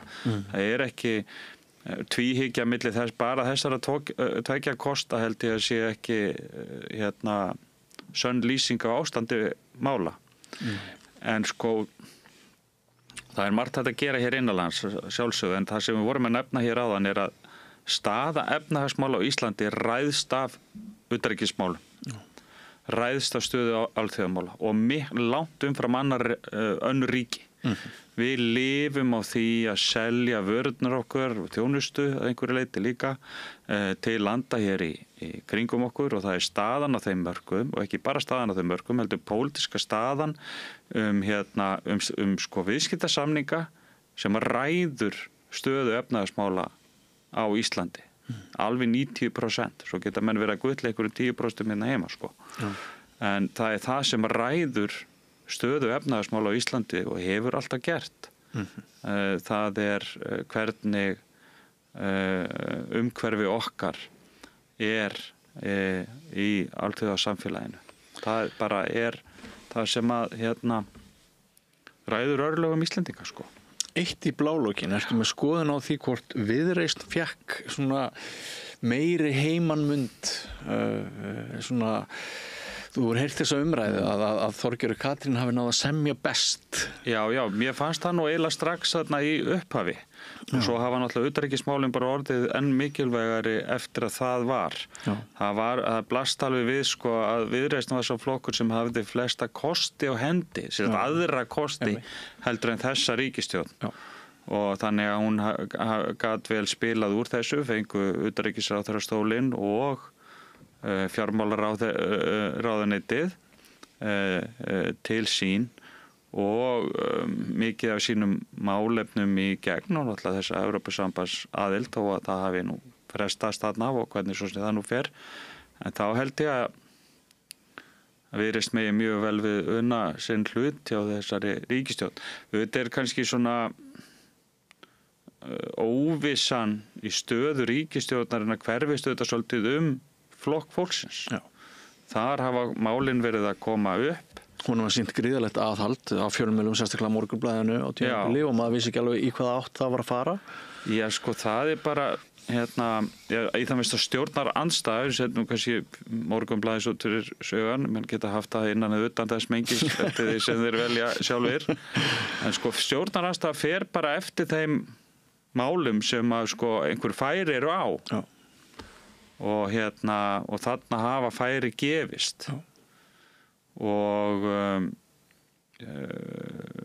það flokkur fólksins sem hefur greitt kostnaðinn við ríkisstjórnina í fylgitalið samkvæmt skoðanakönnunum og þá snýst þetta miklu leyti sko hvernig mun þessum flokki líða í þessu samstarfi. Og ef að ókyrrð verður í ríkisstjórnarsamstarfinu þá myndi ég halda að það kæmi upp í ranni flokks fólksins sko. Bara svona ef ég ætti að spá því í eitthvað út í loftið. Að það væri mesta óþólið væri þar. Það væri svona liðsmönnum hinnaflokkana liði bara nokkuð vel. Já. En þitt mat þetta gangi ágætlega eins og þú sagðir í upphafi okkar spjalls. Já, mér virðist það. Já, einmitt. Og Kristrún Frostadóttir hefur fessi í sessi sem svona þú veist, ótvíræður forystumaður ríkisstjórnarinnar. Það blæsir alveg við. Og þetta snýst bara það hvernig tekst að halda þessu hóp saman. Þetta náttúrulega ólíkt fólk sumt. Já, allt samfélagið þarf að venjast einhvern veginn þessum nýja veruleika. Já, þetta auðvitað nýr veruleiki frá því sem við höfðum. Og ég meina þessi ríkisstjórn hefur auðvitað sko notið þess að einhverju leyti að sko Sjálfstæðisflokkurinn, stærsti flokkur í stjórnarandstöðu þá núna, hefur verið að líta svolítið inn á við, verið upptekinn við svona uppgjör inn á við. Já, þetta ekki sterkasta útgáfa Sjálfstæðisflokknum sem við hefum séð heldur. Hann hefur verið í svolítið sárum. Og velja sér nýjan formann og allt það, þannig að hann svona þessu upptekinn við þetta. Og Framsóknarflokkurinn nú svolítið eins og sprungin blaðra þú fyrirgefur? Já, þannig að sko, stjórnarandstaðan hefur ekkert sko, bæði ekkert verið rosalega öflugt og svo í öðru lagi ekkert haft úr sérstaklega miklu að móða og það kemur að stærstum hluta til vegna stöðu alþjóðamáluna. Það er bara alvarleikin í stöðu alþjóðamáluna er slíkur að það er bara erfitt að hamra á ríkisstjórninni fyrir eitthvað sem að fyrir vikið verður aðeins smávægilegri í hugum okkar. En myndi kannski vera miklu svona beitara sko ef að staða alþjóðamála væri önnur en hún er. Eins og þetta spjall okkar er til marks að við komumst eiginlega ekki framhjá því að halda fókusnum bara utan landsteinana. Já, ég meina það er bara íslensk stjórnmál sko fara ekki fram í tómarúmi. Nei. Þau eru hluti af alþjóðapólitíkinni og þegar ástandið í alþjóðamálum er eins og það er núna og við höfum bara ekki séð allavegna bara frá þá falli Berlínarmúrsinn sko. Ég myndi nú eiginlega segja bara endalokum seinni heimsstyrjaldar. Að þá hlýtur bara fókusinn sjálfkrafa að fara þangað og ef menn sjá það ekki þá held ég að þeir hafi nú höfuð hansi djúpt í sandinum sko. Maður eru stjórn á einu, maður getur farið í sund. Já, maður getur farið í sund, já. Kæra þakkir fyrir komuna, Eiríkur Bergmann. Takk svo mjög. Gaman og forvitnilegt að spjalla við þig. Ekki fara langt, áhorfendur og hlustendur góðir, við höldum hér áfram með rauðaborðið eftir andartak. Með því að ganga í leigjendasamtökin styður þú baráttu leigjenda. Leigjendasamtökin eru fyrir öll þau sem vilja vinna að réttlæti og öryggi á húsnæðismarkaði. Leigjendasamtökin.is Við heyrðum Björn Þorláks, við heyrðum því ræða við Eirík Bergmann, prófessor við Háskólann Bifröst. Við ræðum í úrvalinu verður meira rætt þessa gjörbreyttu stöðu og Trump og svo umræða er bara og hlýtur að vera fyrirferða mikil hjá okkur þessar vikurnar. En við skulum fá okkur fara í smá pásu og líta meira kannski í smáa, við erum alltaf með sko smáa samhengið og stóra samhengið, förum að milli sem finnst mér oft bara í hverju spjalli fyrir sig sko. Mikró og makró. Já, og núna ræddi ég við 2 ungmenni, sko listafólk sem að hefur fengið einhverfugreiningu og áttu kannski svolítið erfitt uppdráttar í skólakerfinu og fagnaði því mjög að komast í endurhæfingu og endurhæfingu sem kallast Janus endurhæfing. Þetta var í fréttunum að nú er þessi Janus endurhæfinga bara á lokanni því að það tókst ekki að einhvern veginn að fjármagna og svoleiðis að þessir sérfræðingar þarna sem að hafa verið eru bara þetta er bara lagt niður sko. Þannig að öll þessi sérfræði þekking sem er byggst upp í hátt í 30 ár. Mikið högg. Já, og þau lýsa þessu mjög fallega frá sínu eigin sjónarhorni en líka bara út frá því hversu mikilvægt einmitt er að svona, bara þau sjá fyrir hvað verður þá þetta fólk, þú veist, sem er ekki bara fólkið ungmennin sko, sem að fá þarna hjálp sem þau fá hvergi annar staðar og þessi þekking er að þeirra mati hvergi annar staðar. Þetta er Lexí Líndal, plötusnúður og listakona og Máni Emerick Prímel, leikari. Þau segja okkur frá Janus endurhæfingu, þar sem er eina endurhæfingar staðurinn fyrir ungt fólk með einhverfu og fjölþættan vanda og sem nú er í hættu, en þau benda líka á að það er hægt að láta til sín heyra, það er einhver skoðanakönnun í gangi, heyrum hvað þau segja. Endilega. Allir þættir samstæðvarinnar eru fáanlegir á öllum helstu hlaðvarpsveitum.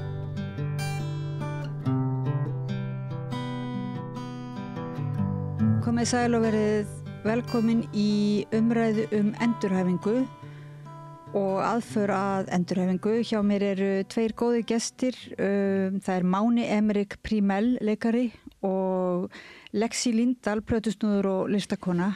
vera velkomin og takk fyrir að koma til mín. Takk fyrir að bjóða okkur. Af því að mér langaði svolítið til að forvitnast þessa frétt þarna að þessi svona sérstaka endurhæfing sem kallar sig Janus endurhæfing, að nú er verið að eiginlega fara að loka þessari endurhæfingu. Já. Og já, verðist ekki fá fjárveitingu eða ekki geta gert áframhaldandi samning við virk og svoleiðis. Getið þið aðeins sagt okkur bara svona af hverju þessi endurhæfing eitthvað sérstök eða svoleiðis? Sko, Janus meira fókusa á fólk sem einhverfu, fólk sem hefur lent í burnouti, fólk sem var bara látið illa við á vinnustað yfir höfuð, svolítið fólk sem svolítið öðruvísi. Og já, Janus tekur þau inn og Janus miklu meira svona rólegri staður. Þetta listasmiðjur, þetta bara, skemmtilega námskeið og og það ekki þessi kerfisferill eins og á mörgum öðrum stöðum sem svolítið svona þú ferð hingað inn, 6 mánuður og svo hendur við inn á vinnumarkað aftur. Janus ekki þannig. Það gefa þér þinn eigin tíma til að vera tilbúin að komast aftur inn á vinnumarkað. Og þessi endurhæfing hjálpaði ykkur báðum? Algjörlega. Já. Svona, var þetta þá einmitt þessi svona ykkur andleg og líkamleg eða svona einhver endurhæfing sem að bara gerði ykkur að betri manneskjum eða þannig? Algjörlega. Já, bara gaf okkur ykkur á von framtíðina. Já, þannig að þegar að þið komið þarna inn þá eru þið svona illa stödd einhvern veginn og fannst ekki þið fá hjálp annar staðar eða eitthvað? Nei, það var svolítið kerfið svolítið brást mér persónulega. Þú ég hef búið að henda mér á milli, tala við þannig lækni, tala við þannig sérfræðing, tala við þarna og svo lendi ég aldrei nynnstar, þú þá alltaf að senda mér annað. Þannig, það komist inn hjá Janus var svolítið svona loksins, hér ég einhver staðar og það ekki neitt stress lengur yfir ég þurfa að tala við ykkur aðra sérfræðinga og því allir sérfræðingar eru innan hús. Og hvað hvernig leið þér þegar þú heyrðir að þessu var eftir bara loka þessu?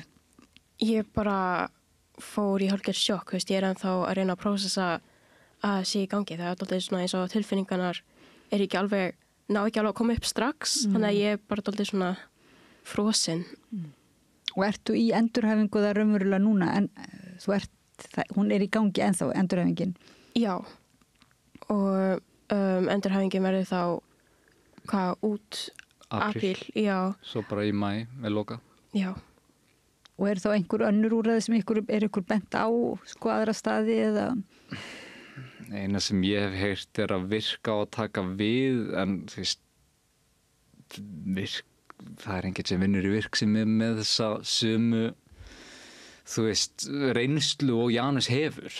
Þú ert að henda út fólki sem frábært og búið að gera það í 25 ár, sem eru sérfræðingar í nákvæmlega þessu. Í einhverfu sérstaklega ekki? Í einhverfu og burnouti og að vera í endurhæfingu gegnum listræna sköpun og það annað en bara eitthvað prógram sem virkar vanalega. Og það var náttúrulega spurningi á hvað þetta fólk, þessi sérfræðingar sem eru búinir í sameiningu, búin að byggja upp þennan anda og þessa þekkingu, hvað þau þá geta, hvert þau fara. Já. Það líka spurning. Já. Það eru bara ýmsir í svona lausu lofti eiginlega. Já. Og það virðist ekki vera, allavega, ég náttúrulega veit ekki, en virðist ekki vera að þau eru að fara bara þá vinna hjá virk. Virðist ekki vera þannig. Að þá fer það bara að verða partur af virk og þetta verður undir inni þakki. Það virðist ekki vera þannig með það sem ég hef heyrt. Nú eru þið náttúrulega ekki rétt að fólki til að spyrja hvernig stendur á þessu að þannig að þið byrjað ekki náttúrulega ábyrgð á því en má ég samt spyrja ykkur svona eftir það sem þið hefur kannski svona upplifað bara í samfélaginu haldið að þessi ákvörðun sé einhverjum svona tæknileg, bara þú veist það ekki til fjármagn, einhvers staðar verðum við að skera niður og svoleiðis, eða þetta líka svona djúpstæður þekkingarskortur á því að það þurfi að vera annars konar endurhæfing? Ég myndi segja bara algjörlega þekkingarskortur sko. Já, ég líka.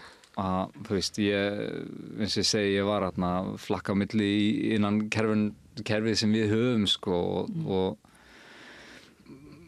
það er rosa lítið skilningur meira segja hjá fólki sem vinnur við þetta daglega.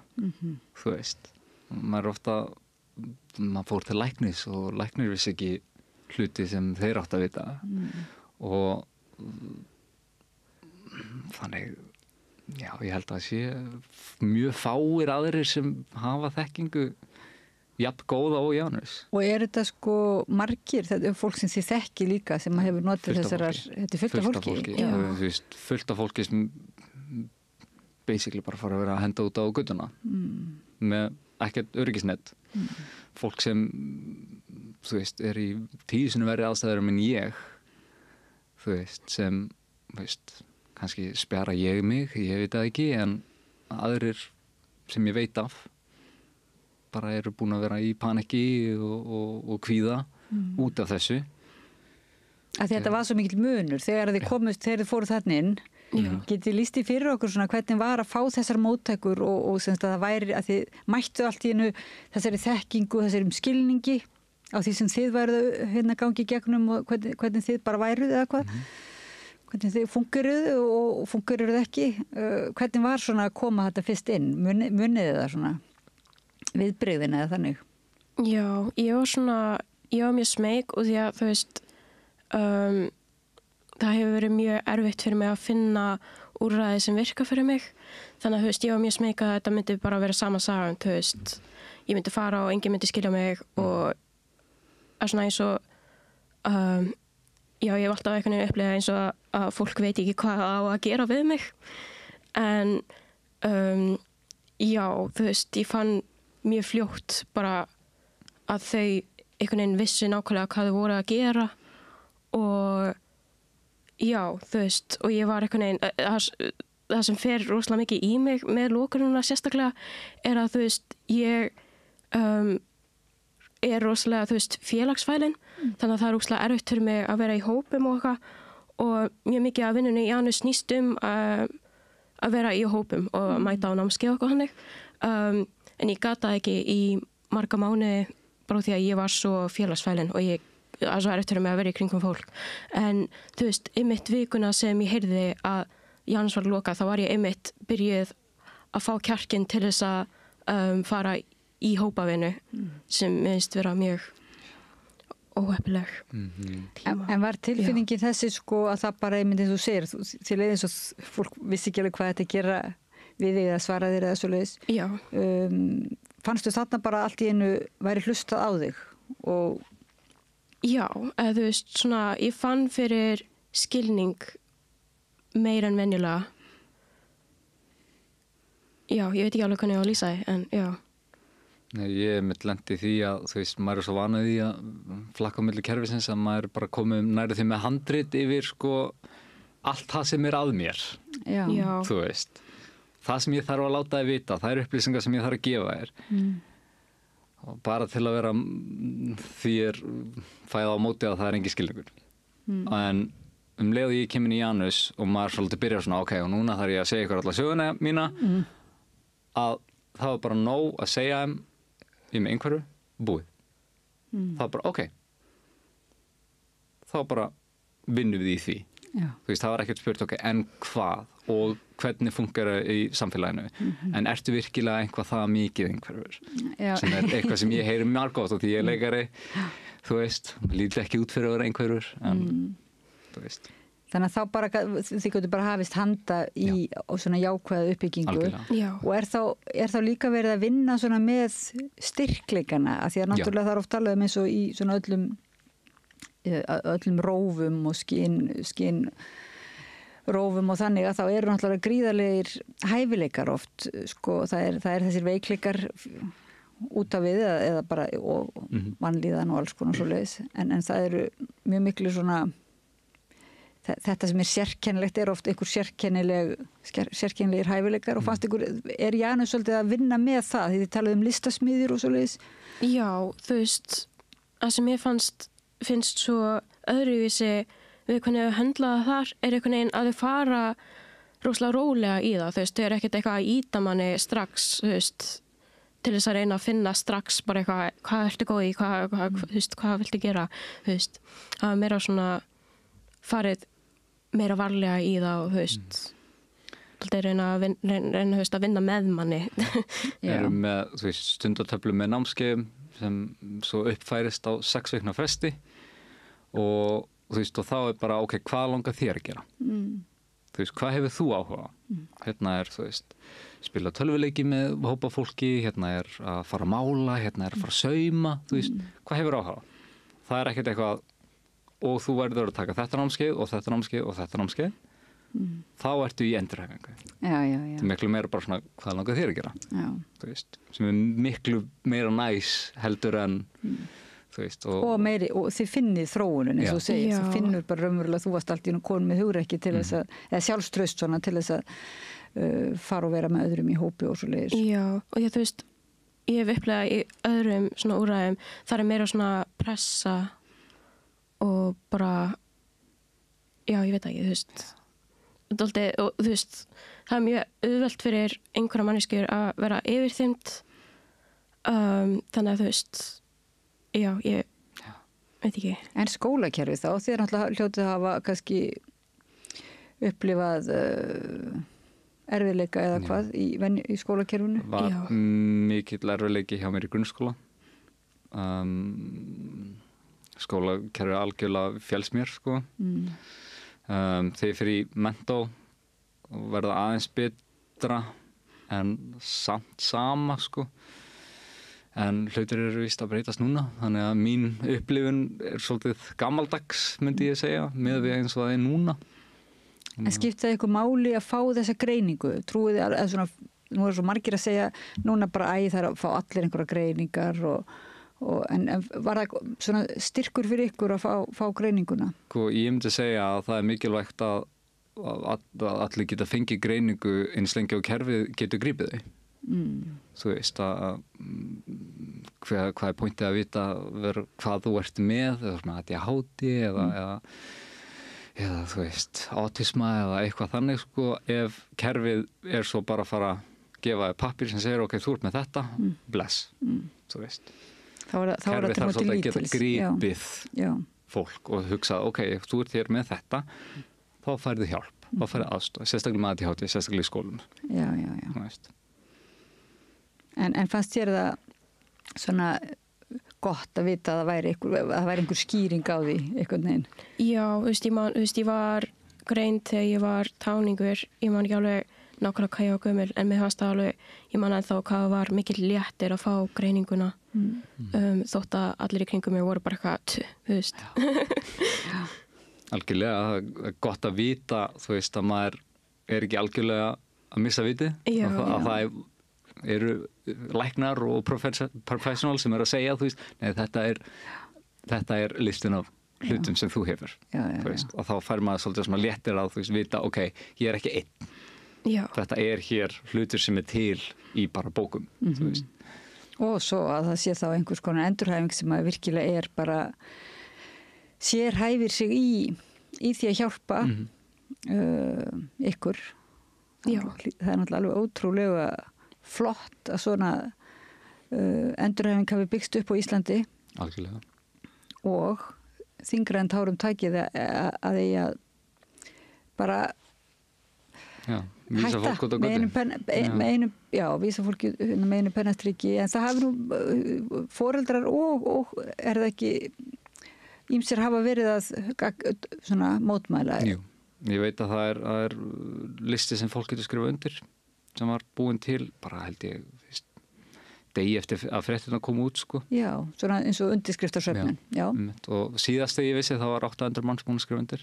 Það er nú hægt að benda þá hlustundum áhorfundum á að leita að þeim undirskriftalista. Já. Algjörlega. Það er á Ísland.is held ég. Já. En en þið verðið bara líka, ég veit ekki, það takk fyrir að koma hingað og segja söguna, af því að það er svo margir sem bara átta sig ekkert á því að það sé litt munur og þessari endurhæfingu og annari, sko. Já. Þannig að ég segi bara gangi ykkur vel og ég vona bara þetta að Janus muni ekkert loka. Já, sömuleiðis. Máni Emerick Prímel, leikari og Lexí Líndal, plötusnúður og listakona. Yes. Kæra þakki fyrir að koma að rauðaborðinu og segja okkur frá Janus endurhæfingu og við bendum á undirskriftalistan. Ég heiti Oddný Eir og þakka ykkur fyrir að vera með okkur í spjallinu og bið ykkur að fara ekki langt, hingra við ef þið eru til í áframhaldandi samræði við þetta rauða borð. Takk fyrir. Allt það besta er ókeypis. Hrósaðu náunganum. Það er betra. Samstöðin, þar sem manneskjurnar koma saman. Við heyrðum í Lexí Líndal, plötusnúði og listakonu og Mána Emerick Prímel ræða Janus endurhæfingu. Næst heyrum við í Vilhjálmi Árnasyni, heimspekiprófessor emeritus við Háskóla Íslands. Já, er hann ekki gamall kennari þinn? Jú, ég ræði við hann samræðuna sjálfa. Hann hefur skrifað og haldið fyrirlestra mikið samræðuna og samræðu siðferði og siðferði samræðunar en það mætti kannski halda þá að þetta sé svona bara alveg abstrakt samræða hversu mikilvægt það er að ræða saman. En svo er nú ekki, sko, því að Vilhjálmur Árnason hefur líka verið alveg óhrættur við að láta í sér heyra þegar hann telur að sem sagt valdhafar og fyrirtæki og valdastofnanir hafi gert sekar einhvers konar síðuleysi eða farið yfir mörk Já, þegar hún með nóg boðið. Já, svona almannahagsmunir eru í húfi og hann náttúrulega tók líka þátt í að skrifa skýrsluna eftir hrunið. Rannsóknarskýrsluna góða, Alþingis. Já, og hefur gagnrýnt líka stjórnvöld fyrir kannski andvaraleysi má segja í erðamálum og efast líf, hvað þetta er, siðfræði lífs og dauða, skrifaði hann sem var mjög svona mikið grundvallarrit og mjög þarftrit og ágrandi. Djúpsbakur, en ekki austurningur? Originalt, ég held að. Er það? Ég veit það nú ekki. Opbáslega góður kennari. Hann er svona hóvær og ekki minn einn æsing en mjög mikill svona eldhugi og nákvæmur en fer samt á flug. Það er eitthvað skemmtileg blanda. Nei, og mann sem margt gott fólk hérna, Oddný. Og hann er svona reynslubolti, sko. Þannig að hann kemur umverulega eftir hann líkur störfum og getur þá líka leyft sér að tala það, sína reynslu. Hann er umverulega að segja líka svolítið sína reynslu af því að hafa sagt sannleikan og það bara hversu mikilvægt það er í dag. Hvernig heyrum Vilhjálm Árnason, heimspekiprófessor emeritus við Háskóla Íslands ræða mátt samræðunar og friðarviðræðinana á okkar eiginlega myrku tímum ofbeldis og stríða. Satt. Allir þættir samstæðvarinnar eru fáanlegir á öllum helstu hlaðvarpsveitum.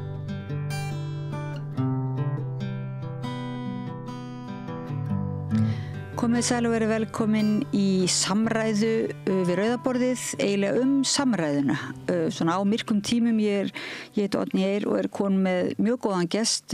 Það er Vilhjálmur Árnason, heimspekingur, prófessor emeritus í Háskóla Íslands.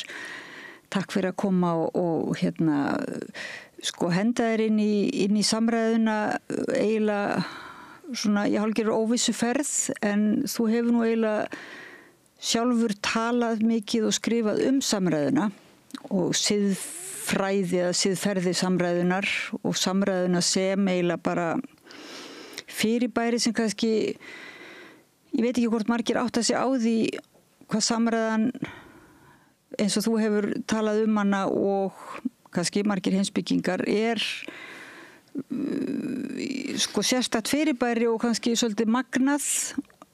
En leið er það bara eitthvað þetta hversdagslega? Já, takk fyrir að bjóða mér. Já, ég tala samræðuna sem eiginlega bara veru hátt mannsins. Það við sko, og þarna alltaf svo gaman að vitna í Aristóteles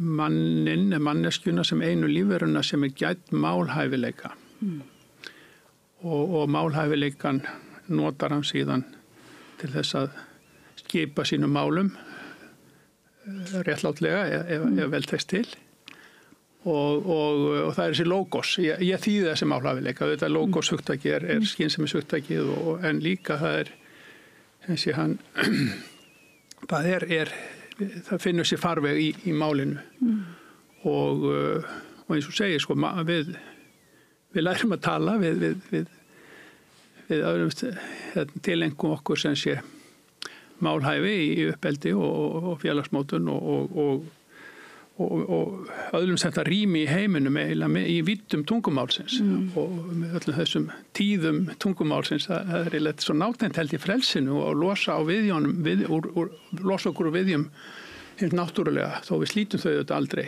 og síðan tölum við saman á margskonar hátt og en það einhver held ég siðræn eða normatív hugmynd í samtalinu, ég tala þarna eiginlegt samtal, við þurfum að og þetta held ég þetta í rauninni gamla heimspeki hugmyndina vissuleiti náttúrulega Sókrates var í samtalinu og sem verð þá að vísu oft í heimspekin eða oft svolítið þröngt séð sem svona rökræða ég hef viljað sjá það sem víðara ég held að samtalið bæði þetta rökræða þar sem við erum að láta reyna á réttmæti röksemda en líka hvernig við mætumst í umhyggju samskiptum, kærleika og eins og þetta svo skýrt held ég sem ég náttúrulega mikið skrifaði svona fagstéttir, hjálparstéttirnar sko, hvernig tölum við saman bæði til að upplýsa til þess að gera til dæmis sjúklingi kleift að taka upplýsta ákvörðun en leið að mæta honum að nærgætni og hlýju þannig þetta hvort tveggja svo líka valdið sem birtist í að tala niður og eða þegja eða vilja ekki svara og allt þetta er svo rosalega marga víddir þarna í samtalinu. Þú eiginlega hefur svona einmitt skrifað náttúrulega siðfræði lífs og dauða þú tókst náttúrulega þátt í að skrifa rannsóknarskýrsluna siðfræði kaflan þar eftir hrunið og þú hefur komið inn í sko rætt svona þessi stóru svið eiginlega á Íslandi svona einmitt upp á líf og dauða og menntunina og líka bara í þínum skrifum það líka þessi kærleikur bara í samskiptum foreldra og barna kynjan bara raunverulega samræðan í öllu sínu veldi og mann bara að hugsa með sér núna þegar það svona þegar sko það alltaf svona ófremdar ástand og mikið ofbeldi að því að þú einmitt lýsir því oft hvað það sem að hamlar þegar það ekki hlustað á sjúkling til þeim sem að segja sína sjúkrasögu þegar það forræðishyggjan tekur yfir eða þegar samræðin gerð að einhvers konar hún smættu niður og þá ekki eins og þú segir eiginleg samræði eða þessi hvað gerist þá eins og núna hægt að ræða málin finnst þér svona, hvernig líður þér svona eftir að hafa eiginlega eitt lífið í að tala mátt samræðunar og hvernig líður þér svo þegar heims ástandið svona og Já, sko sérstaklega kannski tengið það við það að þú nefndir rannsóknarskýrsluna og hvernig ég skrifaði í stjórnmálaheimspeki og við tölum til dæmis hérna veiku innviði lýðræðisins í rannsóknarskýrslunni og í framhaldi af því mótaði ég rannsóknarverkefni íslenskt lýðræði og lögðum þar mikla áherslu á rökræðu lýðræði og svona röklegar stóðir lýðræðisins, rökræðu stóðir lýðræðisins og það má, svo orðið einhver þróun núna á síðustu kannski 10 árum þar sem að verðist eins og að sé bara skipulega grafið undan öllum þessum stóðum sem að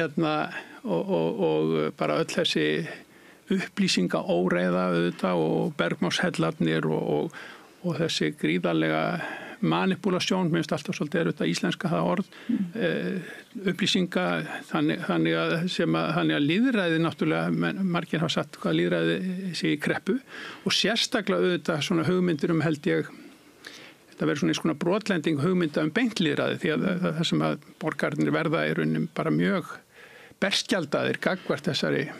Þannig að við þurfum þá frekar að hafa fólk í fullri vinnu, fulltrúalýðræðið reyndar held ég að það sé mjög sterk rök fyrir bara, og við getum alveg samhæft held ég rökræðulýðræði vel öflugu fulltrúalýðræði og ég held að rökin fyrir því maður getur auðvitað sagt að skilyrði þess hafi veikst en leið kannski eflastur nauðsynnin á því, rökin fyrir því en það náttúrulega ein grundvallar forsenda allra samræðu og rökræðu auðvitað bara að maður getur treyst í að það sé ákveðin heilindi í samtalenu, sannleikur, það sé sagt satt, það þetta sem að hefur náttúrulega, það eitthvað nýtt að bara þjóðarleitu að bara fari með fleipur og ætlist raunverulega bara ekki að segja satt Þannig að þarna og svo auðvitað öll þessi tækni sem að gerir kleift að ráðskast með upplýsingar.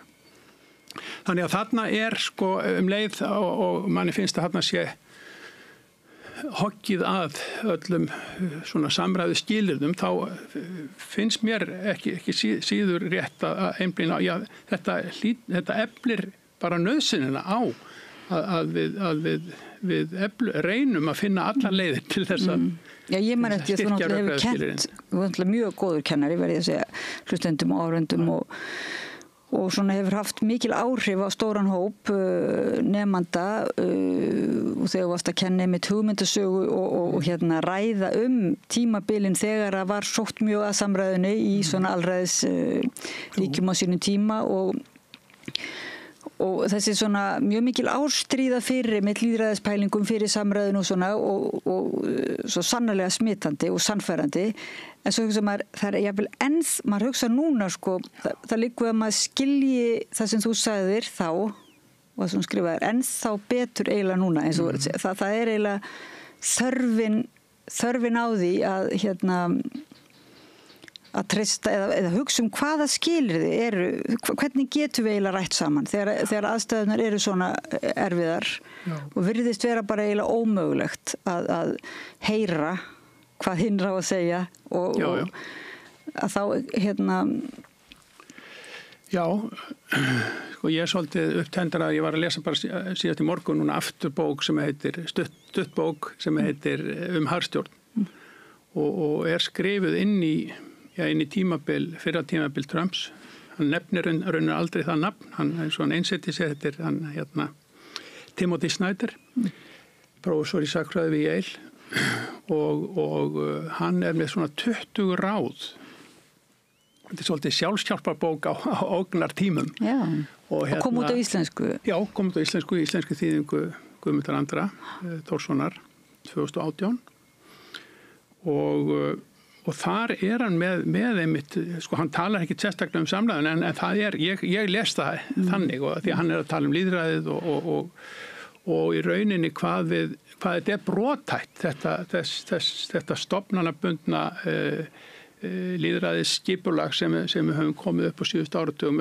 Við höfum kannski verið heldur grunnfærin í að halda það sé einhvern veginn sjálfsagt og muni halda áfram. Hann minnist þarna á kenninguna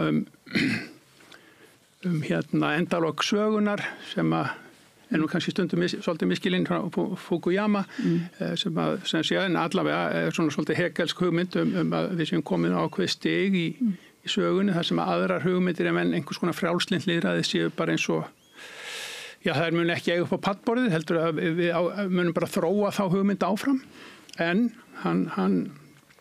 hann varar við þessu og það komi alltaf svona alvarleg bakslög og sannarlega og hann sér það þarna, sér vísi af því í fyrri stjórnartíð Trumps og lesa þessa bók núna, það bara algjörlega ennþá sterkara og hann með ráð eins og til dæmis bara verjið stofnanir hann og það finnst mér óbáslega sterkt vegna þess að Sko ég held að svona burðar, þegar við tölum innviði lýðræðisins og þessu veikir í rannsóknarskýrslunni, innviði íslensk lýðræðis, þá eru það einmitt stofnarinnar og stofnanir í víðum skilningi,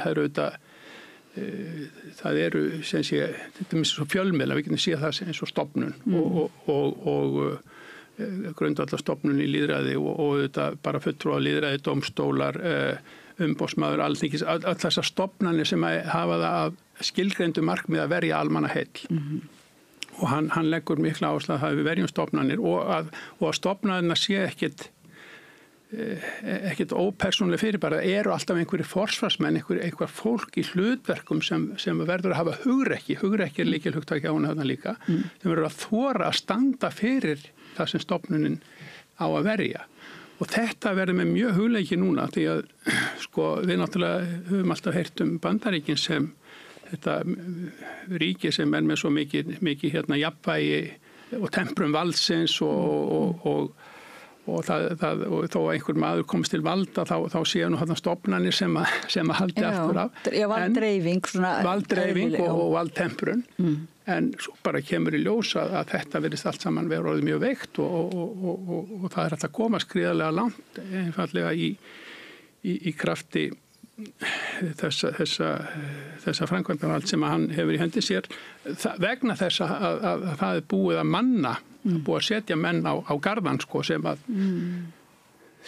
veit ekki það viðnám sem þarf til þess að verja hérna lýðræðislegu innviði. Þannig að já, og sannleikurinn, hann leggur áherslu á að segja satt, leggja sig eftir áreiðanlegum fjölmiðlum, ekki missa móðinn, sko, halda rósinni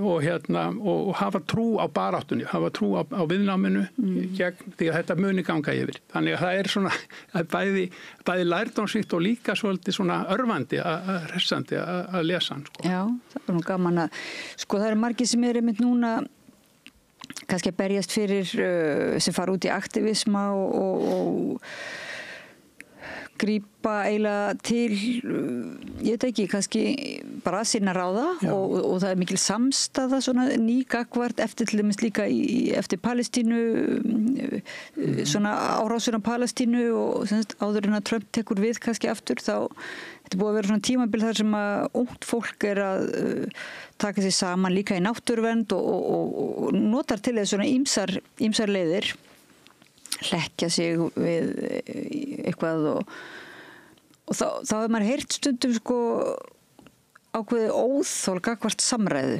að samræðan sé bara einhver svona í fílabilsturni og það sé mitt bara háskólinn eða fólk sem að ætla að vera bara upp í sófa að ræða lausnina og tala frið og svona mér var aðeins að pæla í því hvort þetta hefur þetta einhvern veginn þá tekist að sannfæra okkur það að það eiginlega borgir sér ekki að vera að ræða saman, að það einhvern veginn skipti ekki máli?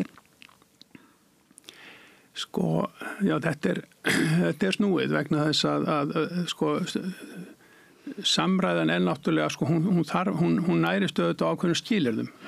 Hún er ekki bara þetta tveggja manna eða fleiri manna tal og rökstólum heldur. Hún þarf að í rauninni að festast eða forsendur hennar og skilyrði þurfa að bindast í stofnunum og festast í sessi þannig að við getum haft traust á því að samræðan skil einhverju og að það sé móttækileiki fyrir í samfélaginu þannig að þegar það brestur þá auðvitað sko þá er ekkit skrítið að komi svona einhvers konar kaldhæðnislega afstæða til samtalsins, já, tölum bara saman og eins og það leiði eitthvað og auðvitað leiðir, sko, samtal leiðir ekkert í sjálfu sér kannski vegna það þarf eitthvað fleira að koma til og þá er bara mikilvægt að þá að baráttan eða aktivismin eða já, þessi viðleitni til þess að berjast fyrir málstæðum, hún sé þá allavega hún sé upplýst af því að koma á samræðuskilurinn á ný. Já. Þannig að sko, ekki bara gefa skít í, ef svo má segja, í samræðuna og skilurinn hennar heldur að já, hún sé þarna að leiðarljósi. Því að stundum, sko, það er bara það getur verið nauðsynlegt að beita hörðum leiðum til þess að koma á þessum skilyrðum samræðunar nýju. Þegar þú lýsir einmitt líka í fyrirlestri sem þú hélst við starfslok og mögulegum fyrirlestri samræðunni einmitt, hvernig það getur oft verið svona eins og fölsk eða svona virki sem ummyggjusum hlustun að til dæmis að þegar einhver hlustar á skjólstæðing eða einhvern sem kemur og kvartar til dæmis, ég veit ekki, ég sé núna fyrir mig hvort einhverju stofnun og það sagt já, við skiljum hvernig einhver líður og við ætlum að setjum þetta í málið í farveg akkurat og að það getur verið raunverulega mjög meiðandi og svona Mjög staðla svar við ætlum að endurskoða verklag eða eitthvað slíkt og það er eins og það í raunin þá það ekki boðið upp á samtal og ekki hlusta raunverulega á áhyggjefnin og það sem að sá eða þau urðu fyrir sem kom með kvörtun eða lýsa áhyggjum heldur eins og við munum endurskoða okkar verklag og það er bara eins og það er svona einhver afgreiðsla og það sem ég var að tala með þetta þegar það er þessi þegar maður of fljótt segir ég skil nákvæmlega hvað það átt við og vegna þess að þá í stað þess að setja sér raunverulega í spor þess sem á í vanda eða lýsir misnotkun eða hvað það að þá honum ekki mætt í samtali til þess að fá fram skilningin heldur að gefið að stundum það bara til þess að einhvers konar býrókratísk afgreiðsla eins og mér finnst mjög algengt að sé sagt að þegar málum er lokað með einhvers konar stuttri tilkynningu að við munum endurskoða okkar verkferla. Já, þú nefnir líka einmitt hælisleitundur og þá sem leita sér, þá sem eru sjúkir og svona eru kannski mega sín lítlýs að hafa jáfnvel ekki yfir þessum svona flottu orðræðu, búa ekki yfir þessum flottu orðræðu að það er auðvelt einhvern veginn að afgreiða þeirra mál með því að loka samræðu, einhvers konar gerfi samræðu eins og þú segir. Já, og við sjáum þetta líka bara í málum eins og húsnæðismálum eða þessi skipulagsmálum að sem talaður samráð við íbúa, að það er mér finnst það oft mjög yfirborðslegt og bara eins og eitthvað box sem tjekka, við erum búin að hafa samráð en samráðið hefur kannski ekki verið í fyrsta lagi alls ekki neinu raunverulegu samtalsformi eða á því stigi skipulagsins að íbúarnir geti haft raunverulega áhrif en þetta verður bara svona eins og svona eins og einhver svona tekklisti, við erum búin að hafa samráð. Já, og þú talar líka um að taka samtalið, tökum samtalið og þá er það bara frá. Já, taka samtalið. Alvöru samræða er náttúrulega vesen og alvöru, þetta er náttúrulega, og alvöru samræða ef þú virkilega fyrir að hlusta á öll sjónarmið, þá er það svolítið ófyrirsjáanlegt ferli. Það er það og það er náttúrulega eitt af það sem er svona spennandi við samtalshugtakið og ég mitt svona gagnrýni þess svolítið svona orðaleikur svolítið að því að það kom upp í íslensku einhvers konar nýtt orðatiltæki, við verum að taka samtalið þetta og þá finnst mér mjög athyglisvert að þegar við eigum samtal að þá gagntekur samtalið okkur. Þannig að við förum að lúta einhvers konar lögmáli samtal sem er ófyrirsjáanlegt og vegna þess að við missum stjórn og það er ekki slæmt vegna þess að það verður eiginlega málefni sem tekur yfir og við mætumst í málefninu og lýsum það upp og leiðum það til lykta með rökum. Þetta hljómar mjög vel og þetta er held ég góð hugsjón, góð viðmiðunar hugmynd og síðan eru alls konar kannski praktískir agnúar á framkvæmdinu oft en þetta ég held að við eigum að hafa svona góð leiðaljós af hennum góða og og það sem gerist í þessu ef við virkilega bara mætumst í viðfangsefni og málefni í því skyni að lýsa það upp þá gleymum við okkur svolítið, það er að segja við erum ekki bara einhvern veginn með einhverja hernaðarlist með eitthvað upp í ermina að reyna að ná einhverju fram heldur heldur raunverulega lútum við samtalinu og leiðum það til lykta sem við náum sátt og þetta er svo andstæð, ef við tala samtíma núna og það sem að gerast í pólitíkinni, þetta er svo fjarri öllu. Það eru bara hérna einhverju valdamiklir aðilar sem eru strategist með hernaðarlist án þess að beita endilega hernaðartækjum. Bara hernaðarlist svona hugtak einmitt í samræðusiðfræði, það sem maður bara með eitthvað upp í erminn og er að reyna að ná því fram með öllum ráðum og allt samtal eða allt tal beinist bara strategist, lítur þessu markmiði að ná því fram yfirleitt í krafti valds og auðs. Já. Og hvernig getur samræðu unnandinn brugðist við svona aðstæðum? Já. Það er svolítið stór spurning og svolítið svona krefjandi spurning núna. Ég myndi ekki bara svona fræðileg pæling. Maður upplifir einmitt að það að koma á aðstæðum til samræðina á þessu dagi sé svo róttækt eiginlega skref að maður eiginlega bara sér ekki hvernig það bara er hægt. Nei, eitt til dæmis og eitt þetta mér aftur í hug Snæder harðstjórn, hann talar það hvernig þetta er bara klassísk hugmynd að vissuleyti að hinn ágengi, hinn freki, hinn valdasækni, hann fær engu áorka nema með hjálp okkar hinna. Og það er náttúrulega eitt sem að þau valda fólk í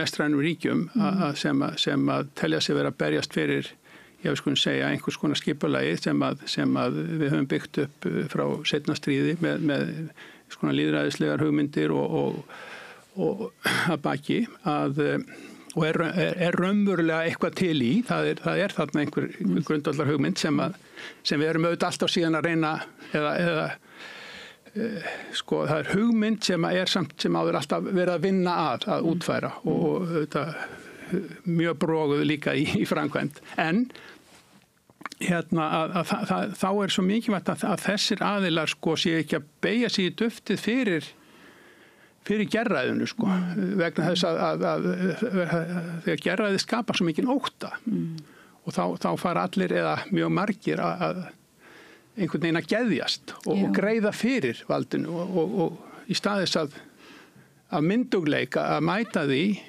kurteislega en af ákveðni til þess að vinna þessum hugsjónum framgang. Þetta er náttúrulega þá má fólk ekki vera í svokallari meðvirkni. Nei, maður sér meðvirkni með valdinu. Og síðan kannski þessi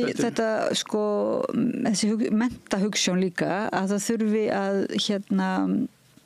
þjálfa fólk upp í því að taka allir máls, sem sagt bara að svara fyrir sig og svara fyrir og svara þá valdinu, að það þurfi að það sé of seint að fara kannski að kenna það í einstaka heimspekikúrs í háskóla, að það þurfi að vera miklu fyrr þessi markvissa þjálfun barna til dæmis og að samræðan þurfi að vera miklu eiginlega, taka meira pláss í skólakerfinu. Skrifaðir þú ekki þetta í bókinni Brottflugur, jável? Gæti vel, þess að þú komst nú á sínum tíma. Jú, ég hef verið upptekið af þessu sem svona kunni hlutverki menntunar og velferð barna og þú hefur náttúrulega skrifað rosalega mikið þessi mörgu svið, en hvernig finnst þér, ef ég má bara spyrja svona sem persóna, sem raunverulega embættismaður, þú ert þarna vinnur í háskólanum. Vann. Og það er nú eina þessara stofnana sem að þurfa að vera virkar og í þessari samræðu og var það ekki svolítið þannig einmitt eftir hrunið að þá voru menn að tala að háskólinn hefði ekki verið nógu, háskólafólk hefði kannski ekki verið nógu duglegt að rífa kjaft eða svo leiðis eða benda á sannleikan eða... Við í siðfræðihópnum við ákvaðum að koma þessu ásamt ýmsu öðra dagskrá. Það var auðvitað þetta stóra tækifæri sem að skapaðist við það að setja og var eiginlega flott hjá Alþingi bæði að setja á stofn rannsóknar nefnd með miklar valdheimildir og svo að hafa það ekki bara hagfræði og lögfræði eins og venjan heldur að láta siðfræði og svona hugvísinda fólk vinna líka og setja þetta í stærra samhengi og það sem þá komum við eiginlega, við auðvitað gátum ekki leitt þessa greiningu til lykta og vissum það en töldum mikið að setja á dagskrá til þess að koma á umræða þetta að það væri svo þröngt að skoða orsakirnar bara með því að tala ekki að skoða bara handfylli þessara manna sem fórum borð í bankana eins og sem við vildum orða það. Þetta væri bara, nokkrin menn sem höfðu farið svona með okkur heldur að hvaða jarðveg skópum við þeim, hvaða jarðveg skópu stjórnmála með þeim og hvernig var, hún notaði meðvirknin á en hvernig var meðvirknin í samfélaginu með og klappliðið og allt það. Það sem forsetinu auðvitað kom líka til tals og háskólinn að háskólinn það eitt held ég lykilatriði í litlu samfélagi þar sem að til dæmis fjórðavaldið er tiltölulega veikt fjölmiðlarnir að þá svo mikilvægt að þeir reyndu mikið að leita til háskólafólks og þá það gríðarlega mikilvægt hluti af svona borgaravitund háskólamanna að bregðast við því og auðvelda fjölmiðlafólki að greina stöðu og þeir þurfa ekki að vera með mjög mikla skoðanir endilega á hlutunum heldur bara að lesa staðreyndir og draga þeim ályktanir og annað. Þarna töldum við að hefði mátt gera betur og reyndar ákvað háskólinn í framhaldinu eða háskóla yfirvöld í framhaldinu að setja inn í stefnu háskólans að það ætti að vera meiri borgaraleg virkni. Já, borgaraleg virkni háskólamanna sem síðan ákveðin spenna á milli þessara hvatninga til borgaralegra virkni og hvatakerfisins sem við erum hvött til þess að skrifa ritinýta greinar og þannig þetta var svona áhugaverð umræða í kjölfarið þessa borgaralegu virkni og hvort að hún geti talist vera hluta af skyldu háskólamanna en eiginlega skyldu auðvitað að mennta og afla þekkingar og allt það en ég hef alltaf lagt áherslu á það að þessi þekkingaröflun og menntun hún á sér stað í félagslegu samhengi sem að til dæmis þarf að vera tjáningafrelsi og tjáningafrelsi í víðum skilningi þar að segja ekki einhverjar valdið safnist til dæmis ekki að fára manna hendur sem að geta komið í veg fyrir frjálsa umræðu ísa hluti. Þannig að það þarf alltaf að setja þekkingaröflun og þekkingarsköpun í félagslegt og pólitískt samhengi. En þarna þyrfti náttúrulega að vera einhver eftirlits eða það þyrfti að vera einhver svona vakandi fyrir þessu að þessi skilir séu til staðar og ekki kannski bara eins og þegar þið skrifið þessa skýrslu. Hvað finnst þér svona eiginlega eftirfylgnina, þú veist, eftir þið skrifið skýrsluna hún var svolítið sjokk og svo hvað nú komin svolítið mörg ár síðan og þú náttúrulega varst svolítið duglegur líka að rífa kjaft ef svo má segja gagnvart alls konar valdastruktúrum í íslensku samfélagi og skrifa bækur og taka þátt í samræðu og ég meina það hefur nú líklega tekið á líka, það ekki sjálfsagt það hefði kannski verið auðveldar að vera bara í sínu fílipeinsturni eins og sagt er. Já, það siðfræði ef maður leggur stund á siðfræði og stjórnmálaheimspeki, siðfræði er gagnrýnin greining. Ég skilgreina hana þannig, hún er gagnrýnin greining á siðferðinu og ef að eins og mér hefur það alltaf þótt áhugavert að jartengja mín viðfangsefni þannig að ég sé að fást við eitthvað sem er svona í deglunni og þannig tók ég mikinn þátt í gagnagrunnsmálinu og seinna þessum erfðarannsóknum sem að sprutta af því og svo náttúrulega hrunið og það tengt og þarna maður og svo hafa komið upp mál eins og plastbarkamálið og svona hörmuleg mál í siðfræðirannsókna og svo bólusetningar átaki með björgunarsveitunum hjá Íslandi. Við stigum inn í þessi mál og segi ég og félaga minni og siðfræðistofnun og þarna var maður ofta að leggja höfuð á höggstokkinn að vissu leyti og að því að Ísland svo mikið stemningssamfélag. Það verður einhver stemning, allir eiga að koma með á vagnin og auðvitað erum við að safna lífsínum, bjarga lífum en og við sem býðum við passa, hvernig samrýmist þetta svona hugmyndin siðfræði rannsókn og þá maður svolítið að skemma leikinn. Svona, eru það á móti rannsóknum? Eru það á móti að bjarga mannslífum? Svona bókstaflega sagt við mann. En ég man einmitt eftir því að hafa sé greinar eftir þig á þegar einmitt svona sem eins og þessi svona heimspekingur sem kemur og segir svona en pössum okkur nú og hérna og það þú færð hörð viðbrögð, mjög hörð viðbrögð og raunverulega kannski skammir svolítið. Kallaður ruglutaldur og alls konar. En síðan hefur maður kannski saknaði svolítið byttu en síðan hefur ekki verið einmitt þessi eftirfylgni. Svo ertu líka þarna í rannsóknarskýrslunni og þið komið. Hvar einmitt þessi samræðhefð á Íslandi það að halda helst ekki það bara beðið eftir næsta stemningskasti eða næstu þessi samræði sem á sér stað okkar grunn, hvað við viljum þú veist þetta svolítið stór spurning þetta náttúrulega spurning okkar svona samræði menningu sko og hérna það kom upp einhver svona eins og segir einhver mál sem að hérna ég held að síðasta máli sem að svona raunverulega átökum var hérna það var alltaf mikil samstæði COVID og margt vel gert þar en svo ætluðu stjórnvöld í samráði við Íslenska erfðagreiningu sko að gera þjóðina alla að tilraunadýr eða orða þetta svolítið sterkt að tilrauna þýði skulum við segja til að nota bara það orð bóluefni frá Pfizer maður þetta þessu öll þjóðin og þetta virtist bara að byrja að raða stólum inn í Laugardalshöll sko þegar við skrifuðum grein og sögðum heyrðu það er ekki aðeins að staldra við og ræða máli sko og þá var stemningin sko en stemningin breyttist svolítið þá rönguðum ekki við sér já kannski þarf að ræða þetta svolítið en þú hefur ekki bara ráðið lífvörð? Nei Nefnum að hugsa sko Vald var sér bíómyndir sko Vald stóra lyfjafyrirtæki og þannig það kannski það er ekkit mjög þakklátt að vera þessi sem svona hérna réttur í pönd og fyrir að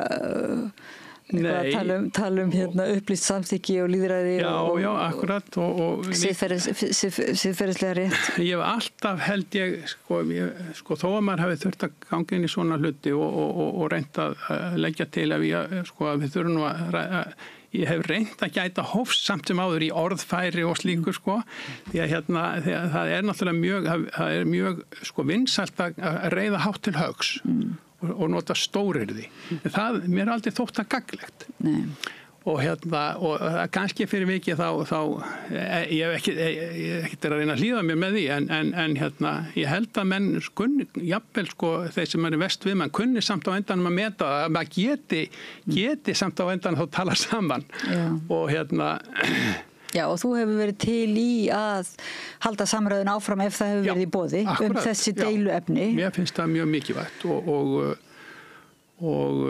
þegar ég horfið svona yfir ferilinn núna þá sé ég hérna nokkuð svona kannski 6, 8, 10 mál sem að ég geti svolítið dreigið saman sko bara mál sem hafa komið upp í íslensku samfélagi þar sem hefur líka virkilega reynt á svona átöku við valdið og valdið, ég segi það bara með ákveðnu greini það á sér ólíka birtingamyndir en þó furðu oft á sama stað og hérna og þar sem að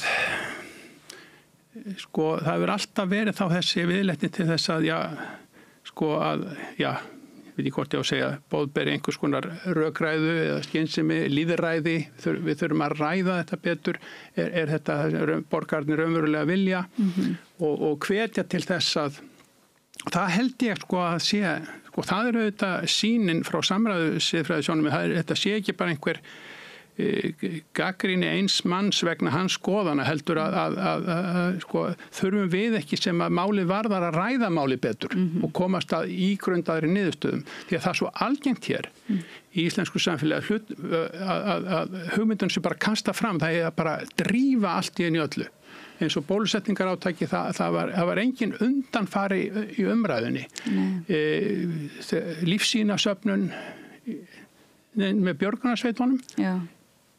Hún kom bara eins og þrumur heiskir úr lofti, það var bara byrjað, það var tilkynnt einn daginn og byrjað næsta dag. Sko, það í mörgum nágrannaríkjum okkar eru einhvers konar farvegir eða vettvangur til þess að ræða hluti áður en byrjaðar á einhverju svona. Já. En ég held að við teljum okkur að þetta kosta á Íslandi að drífi hlutum, stuttar bóðleiðir og allt þetta. Og stundum er náttúrulega bara svo eini sem er spurður síðan álits ef einhver er gagnrýna, þá er það hagsmunaaðili sjálfur eins og sínu tíma þegar menn voru kannski ekki alveg sáttir við að einkavæða íslenskar heilbrigðisupplýsingar þegar að miðlaðu gagnagrunnur á erfðavísindum var settur á stofn.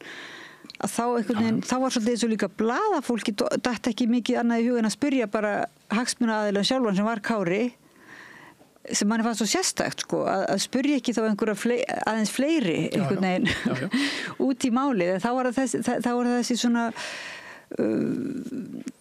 raunverulega bara spennandi að spyrja einhvern sem að kann að svara fyrir sig og er með... Já, það er það og líka eitt sem ég hef oft minnst á að í nágrannalöndum okkar eru sko það eru til svona, sko segjum svo í Danmörku, svolítið öflugu vettvangur sem heitir etisk ráð sem að þingið notar mikið og þegar þau eru að fara að setja einhvers konar löggjöf sko segja, gagnagrunna eða eitthvað sem varða svona lífsiðfræði og líftækni, þá er byrjað á að rökræða þetta í stórum hópi á vegum þessa etisk ráð og það verður grundvöllur einhvers konar fjölmiðlaumfjöllunar og einhvers konar skrifa, jafnvel kennsluefnis og það er undirbúið og það verður víðtæk samræða í samfélaginu sem undirbýr. Við köstum bara hlutunum af stað. Og við höfum margreyndum, nú er ég bara fann að tala í þátíð sko, að hjá Siðfræðistofnun að hvetja til einhvers konar, við notum hugtaki landsiðaráð hér, til þess að sem við buðumst til að verða svona að miðla svona, standa fyrir svona umræðu og sem að manni finnst bara vera eðlilegur undanfari löggjafar á ýmsum sviðum. Það var aldrei áhugi fyrir því. Nei.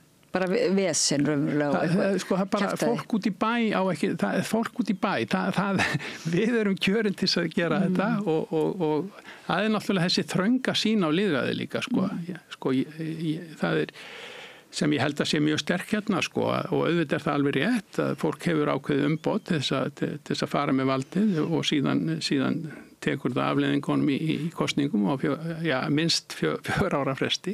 En það er til miklu þroskaðri sýn á lýðræði þar sem að þetta er auðvitað til staðar en líka sem er svona rökræðu vettvangar sem og fjölmiðla umfjöllun og ýmislegt sem að það sem verður að þroska ákvarðanir, rökin fyrir ákvarðunum og taka inn sjónarhorn borgaranna og þeir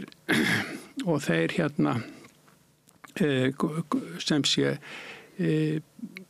móti sínar skoðanir ekki bara út af því að hvað kemur sér vel fyrir mig eða eitthvað slíkt heldur að þetta sé eitthvað sem við sem borgarar munum höfum skoðun á eftir að hafa rætt saman um það og móta þannig svona sameiginlega sín sem er ekki bara sín mín sem prívat neytanda eða eitthvað slíkt heldur sem borgara sem við erum að deila gögnum og gæðum og höfum þá lagt okkur eftir sjónarmiðum annarra borgara. Og einhver sín á hvert við sem samfélag viljum stefna á svoleið sem við talaðum á tyllidögum svona, hvert við sem samfélag viljum stefna. Já, talaðum á tyllidögum og En svo þetta neyðarástand sko, þegar það krísa og þegar það einmitt yfirvofandi einhverjar vírusapestir eða stríð eins og núna allir bara stór aukin útlát til stríðsreksturs, kannski á þess að þjóðin sé spurð ráða eða það mikil umræða sko og þannig að það hvenær eigum við svona að vera hlýðin og skilja það að nú sé ekki tími til að ræða málin, svona eins og börn bara, nú ekki tími til að við erum að drífa okkur og nú neyðarástand og nú getur þú ekki farið eitthvað heimspekingur ætla að ræða málin, nú þetta bara på líf og dauða. Já. En þú segir siðfræði lífs og dauða, þannig að það líka på líf og dauða að ræða málin. Já. Akkurat, og þetta einmitt eitt af því sem að svo ég vitni nú enn í Timothy Snyder í bókinum Harstjórn. Hann rekur það hvernig hugmyndir undantekningar ástand og neyðar ástand hefur verið misnotað einmitt í þessu skyni og jafnvel skapað neyðar ástand. Hann nefnir sko brunan á Þinghúsun í Berlín, Reichstag í tilfelli Hitlers og hvort að það var, á þess að þessi vita nákvæmlega hvernig þá bruni bara að, en hann var notað sannarlega og þannig að það og undantekar ástandi felur í sér að það sé kift sko undan einmitt eins og nefndir sko rökunum fyrir því að ræða málin og ígrunda þau vegna þess að það verði bara, hér hefur oft verið sagt á Íslandi í miklu minnar í húi og mér er þetta svolítið fyndið við séum að missa lestinni, við höfum ekki tíma til að ræða, ég man þegar að gagnangrunsmáli það þetta kæra það áfram annars myndum við missa af lestinni, það er svo merkildi í þessu lestalösa landi að við séum með svona mikla líkingu lestir og við missum að lestinni ef við bara drífum ekki í þessu sko og nú alltaf eitthvað að koma upp að allir við missum ekki loðnuna frá okkur ef við förum ekki að veiða hnúfubak þannig að sko og það er engin sko það vantar samráði vístasamfélagið og að koma upp svona hugmyndir á. Það er ákveðin valdníðsla búin að eiga sér stað eða svona virðist mann eins og til dæmis líka í varandi náttúruvernd og annað að það er svona merkilegt hvað stjórnvöld sko leyfa sér að vera í litlum tengslum við sko nýjustu rannsóknir og svona, Já, og það er eitt af það sem hefur verið eitt af það sem hefur grafið undan skilyrðum rökræðunar og er kannski eitt af það sem er ógmænlegast við það sem hefur verið að gerast í Vestanhafs er einmitt sko grafið undan trúmæluleika vísinda og rannsókna og nú er náttúrulega farið að beita bara pólitík í því að draga úr styrkjum til í refsiskyni hvert háskólum og rannsóknastofnunum. Og það er auðvitað sko sannleikurinn og þá meina ég ekki sannleikurinn einhverjum frumspekilegum stórum skilningi heldur bara að hafa það sem sannara reynist á grundvelli bestu raka og gagna. Það er á undanhaldi og það er auðvitað rosalegt skref í svona miðað við þá vegferð sem við höfum verið á síðustu áratugum. Hefur þú getað ímyndaði bara að upplifa annaðis? Nei, það er ótrúlegt bakslag og svona frá sjónarhóli samræðusifræðin að kippir auðvitað einnig grundvallar stóðinni undan því að við getum átt eiginlegt samtal ef rangar ef við höfum ekki eins og sko réttar uppsingar eða leiðir til að afla þeirra. En þú sagðir áðan að það var fyrir oft sem að kemur frá sama stað svona ákveðin hvað er það, hótun eða valdhótun má einhver spyrja hvaða staður það er? Já sko, ef ég það var nú bara sko í mínu að ég hef náttúrulega verið á ákveðnu sviði sko, kannski meira en öðru og þegar ég er að horfa svona yfir minn feril sko og sjá hvar mín átök hafa verið að þá hefur það náttúrulega verið mjög oft gegn fyrirtæki sem stundar eðaransóknir. Já. Og þó að ég hafi yfirleitt alltaf lagt áherslu á það alveg frá upphafi til dæmis þegar gagnangrunsmáli kom upp sko, þá sagði ég sko, gagnrýni okkar á ekki að beinast gegn fyrirtækinu, heldur gegn stjórnvöldum sem eru að halda á málinu og þannig að ég finnst það líka, og þetta var eins með það var alveg sami málflutningur sambandi við hrunið. Já, hrunið líka. Já, því að sko ekki bara gagnrýna bankamennina og fjármálakerfi, það voru stjórnmálamenn sem bjuggu til leikreglurnar og sköpu vettvanginn. Þannig að þetta sem svo það svo mikilvægt að það svo auðvelt stundum að skauta framhjá og þá verða stjórnmálin stikkfrí og þau auðvitað fagna þessu því að þau vilja bara skilja þetta voru nokkri bankamenn sem sett okkur á hausinn eða ef að illa fer sem það hefur nú ekkert gert með þetta náttúrulega bara blómstrandi fyrirtæki að þó að margt sé umdeinanlegt sem í orðræðunni, það orðræðan sem oft svo það þetta sem kallað sem sé loforða og bara skrum hreinlega oft sko vegna það í staðis að segja einfallega satt það hvað það sé nú hægt að mögulegt að rannsóknirna færi okkur til dæmis lækningu á sjaldgæfum sjúkdómum sem allir myndir nú fagna þá kannski tala bara beint við þurfum að bjarga mannslífum við eitthvað slíkt, það svona sko og hver vill það ekki og ef maður gagnrýnir þá maður á móti að bjarga mannslífum þú veist þetta svona orðræða sem bara En þú hefur þá eiginlega persónulega orðið fyrir því sem merkileg reynsla að hafa eiginlega persónulega orðið fyrir því að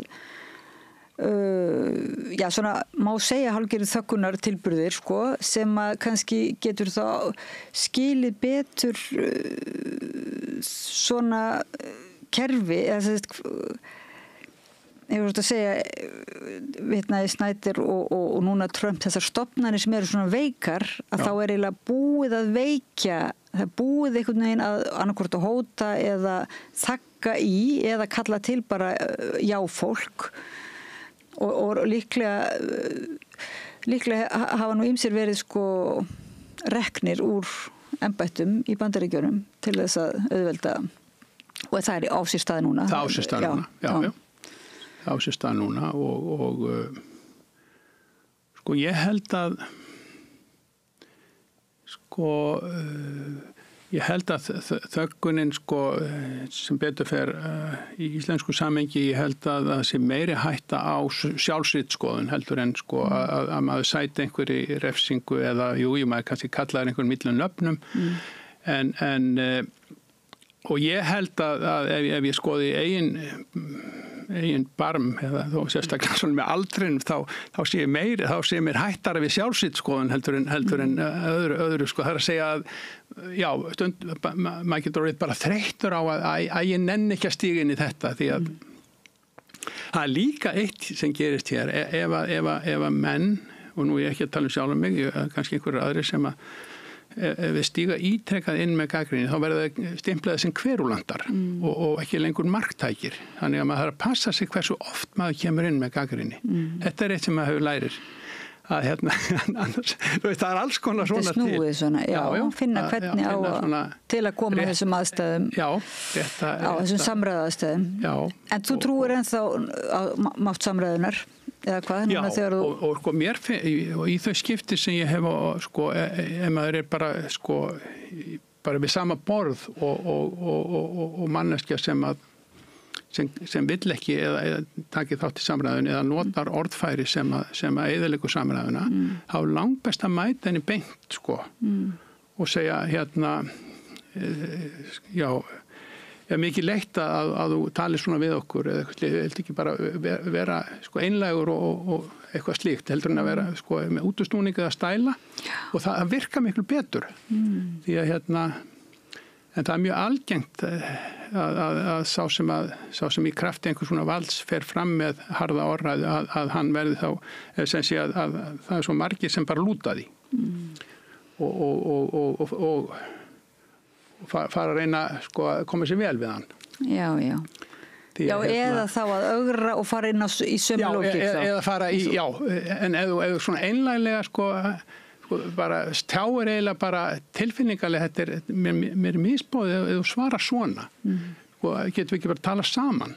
Það afvopnar miklu frekar. Vegna þess að þá þetta mæta manni öðru vísi sko. Þannig okkur er nú eiginlega það er svolítið áskorun fyrir okkur núna að afvopna það er svo mikil vopnavæðing að það er og það er þá einlægnin og einlægur eiginlega samræðu vilji svona sem að ég ætla ekki að smætta þá til í lokvitað og hversu grunnfærin, hversu næf er maður þá talin vera ef þú ætlar að mæta hefði maður átt að ráðleggja Selinski að segja hverju talið svona við mig strákar, hverju ekki einlægir eða þú veist það er svona, þegar þú mætir bara grímulausu valdinu með það er náttúrulega líka sem margir að segja núna, kannski margir Íslendingar bara óska þess að við getum verið staður friðarviðræðina og friðar en að við getum einhvern veginn ekki leyft okkur það vegna þess að við munum ekki komast upp með það, þess að það sé bara næva og barnalegt að vera eitthvað tala frið Mér hefur reyndist fundist það frá upphafi eftir að innrásin var gerð í Úkraínu að friðar einhvern veginn boðskapur og friðar viðleitni eða vilji, hann hefur ekki átt upp á pallborðið. Nei. Og mér finnst það að hafa verið gríðarleg vonbrigði og meira segja hjá náttúrulega þjóðins og þjóðverjum sem bara ætluðu sér alls ekkert að viðbúast og svo bara var farið að keyra þá átt og hvernig því var vissulítið fagnað fannst mér allt á víða en ég veit að það er ekki auðvelt að vera friðarsinni en það er líka sagt nú er maður hægt að sér auðvitað inn á hluti sem að mér hefur fundist að vera allt of mikil menn vera of reiðubúnir að trúa því að ef Putin er ekki stöðvaður af hörku og helst sigraður þá mun hann bara halda áfram og taka Eystrasaltslöndin, Pól mér finnst það svo sjálfkrafa einhvern veginn rök í þessa veru sem ég get ekki fallist á Sjálfkrafa er raunverulega rök með ofbeldi það er alveg rétt, þau eru orðin bara svona hafa tekið yfir en þá má nú hugsa til og er maður þá bara næv ef maður segir nei, ég hef ekki trú á því að geta hann ekki látið staðinu með þarna og þetta eru sérstakar aðstæður Rússum var ögrað þarna og allt þetta og þá kannski orðin bara talsmaður Putin En þá er náttúrulega líka hægt að tala ég veit það og það er einmitt þessi polarisering sem talaði að þú getur ekki einmitt aðeins sett upp eitt spurningamerki, þá ertu komin í hitliðið eða Já, og þetta er náttúrulega eitt af þessum eyðilegu samræður. Það er engin samræðu vilji þarna, fúsleiki einhvern veginn til að mæta hinum og reyna, heldur hann er skilgreindur sem andstæðingur eða settur sjálfkrafi í einhvern kassa sem að þú ert búin að skilgreina þannig að þú farið. Þetta er eiginlega hluti af því sem við vorum að tala um áðan, að þú mætir, vilt ekki mætast raunverulega í samtali og reyna að ljúka upp málefninu, jafnvel bara til þess að skilja ágreiningin, heldur strax að það er að lokað á hann þannig að við erum bara sett í kassana og stimpluð og svo náttúrulega getur maður líka að segja, ég bara, þetta er flókið, þetta er stórt, ég skil þetta ekki, en mér hefur fundist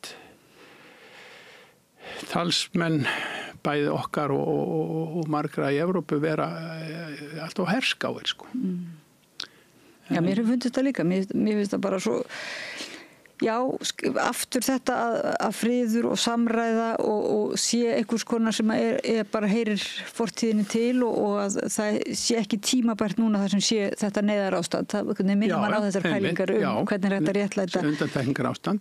En svo hugsa mann líka þetta mátt, þetta er ekki bara næf afstæð heldur einmitt í Þýskalandi, Hitlers, að þá voru náttúrulega þeir sem voru bara að ræða málin voru ekki með ofbeldi að þeir voru nú samt taldir vera hættulegastir, jáfnvel hættulegar en þeir sem voru með vopn og voru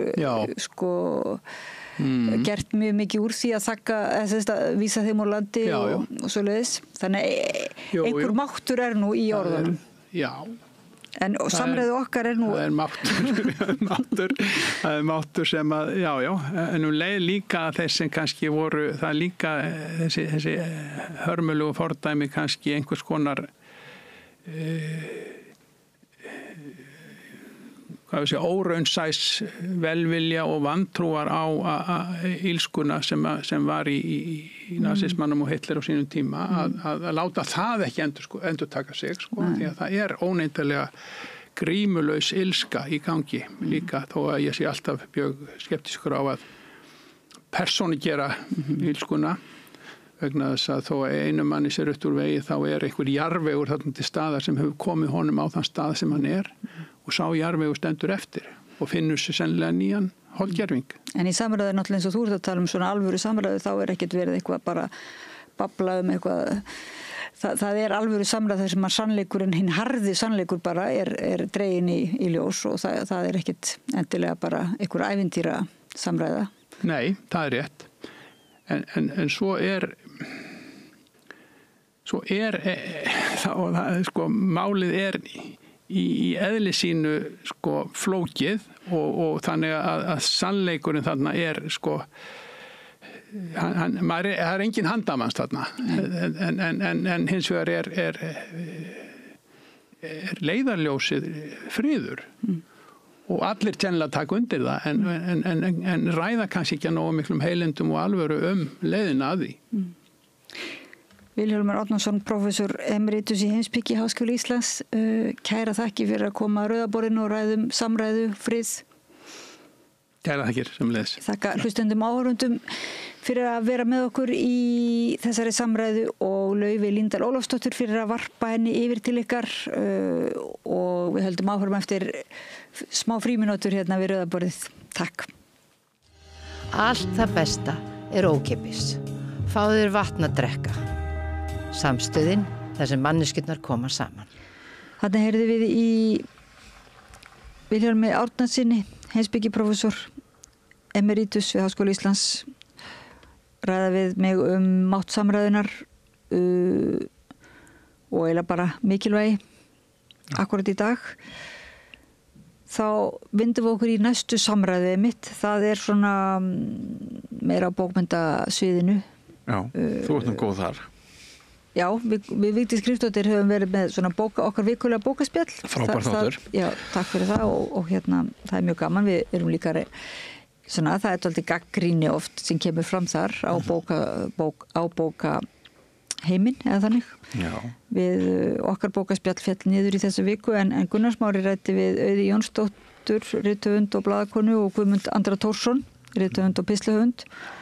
Katrín og Axelsdóttur málfræðing og þau voru að ræða Auði Haralds. Já, ég man þegar ég las barnað aldrei Auði Haralds og sá í einu svona dónalega orð sem ég hafði aldrei séð í öðrum bókum. Hljóp til mömmu og sagði, mamma, hvað þýðir þetta? Má skrifa svona? Vá, já. Hún var aldrei svona, hún var djörf.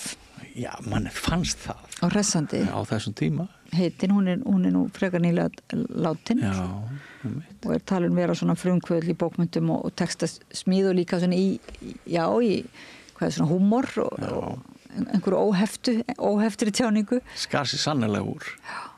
Brautriðandi. Já. Heyrum Gunnar Smára ræða Auði Haralds við Auði Jónsdóttur, Guðmund Andra Tórsson og Katrínu Axelsdóttur. Gjörðu þessu vel. Gerist áskrifendur á Samstöðinni og taki þátt í að byggja upp öfluga og róttæka samfélagsumræðu.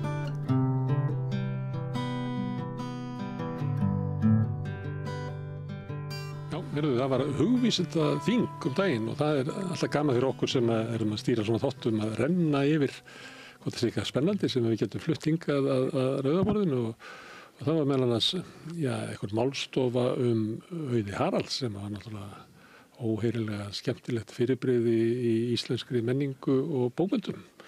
Og þar voru 3 sem voru að fjalla Auði, hvert með sínu nefi býtti við, Guðmundur Andri Tórsson, rithöfundur og pislahöfundur vil ég nú segja, fyrrverandi þingmaður, og Auður Jónsdóttir, rithöfundur og blaðamaður. Ritmaður og blaðakona og Katrín Axelsdóttir málfræðingur, verið velkomin.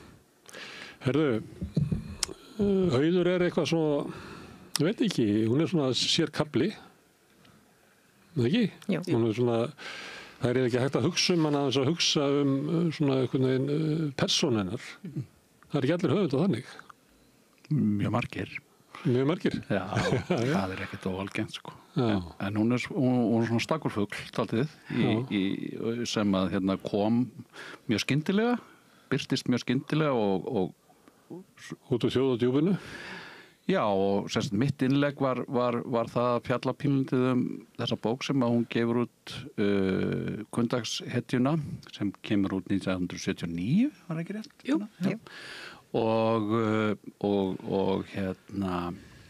hvaða áhrif hún hafði á mig sem rúmlega 20 karlmann og ég fjallaði svolítið hvernig hún lýsir karlmannunum í þessari bók og hvaða áhrif það hafði á mig sem þennan unga mann sem hafði aldrei lesið svona menn í bókmenntum. Frá þessu sjónarhorni, þú kannski lesið akkurat þessu menn bara ekki frá þessu sjónarhorni? Já, nákvæmlega og ég orðaði þetta einhvern veginn á þá leið að þetta veri fyrsta sinn sem ég væri að lesa karlmenn sem hittkynið. Og þetta svolítið stórt innlegg sem hún kemur með. Já. Og ég náttúrulega ekki kona, ég er karlingvann. Ég upplifði þetta eitthvað litið svona líka, sko. Já. Það kemur bara einhverju rödd sem hafi bara ekki heyrst. Já, líka bæði í einhverjum gamli rýn eftir Helgu Kress frá 79 og líka sem Guðmundur Andri var áður talað í sjónvarpsmyndum hana þetta sko svona hvernig hún gerandi. Hún í rauninni að segja sögu þolanda en hún gerandi. Hún tekur sér vald allsjándans eða svona sögu konunar og þannig sko þannig maður sér, hún að segja frá svo hræðilegum hlutum á svo fyndin hlut hátt og svo mikið með sínu nefi en áður en ég fer út í meiri svona bollarleggingur að verja að segja ógeðslega fyndna sögu auði og það var ég gerði þess að sjónvarsmyndum hana fyrir RÚV hafði umsjón með og svo ég að vinna á heimildinni nýbyrju og þar Helgi Seljan að vinna með mér og Helgi eitthvað hátt uppi eftir þessa mynd og mikill aðdáandi Auðar og svo við förum á eitthvað flug það var rosalega gaman að fá hann til að skrifa pistla í heimildina þegar hún var náttúrulega bara þjóðþekktur pislahöndur og mikil rödd sem slík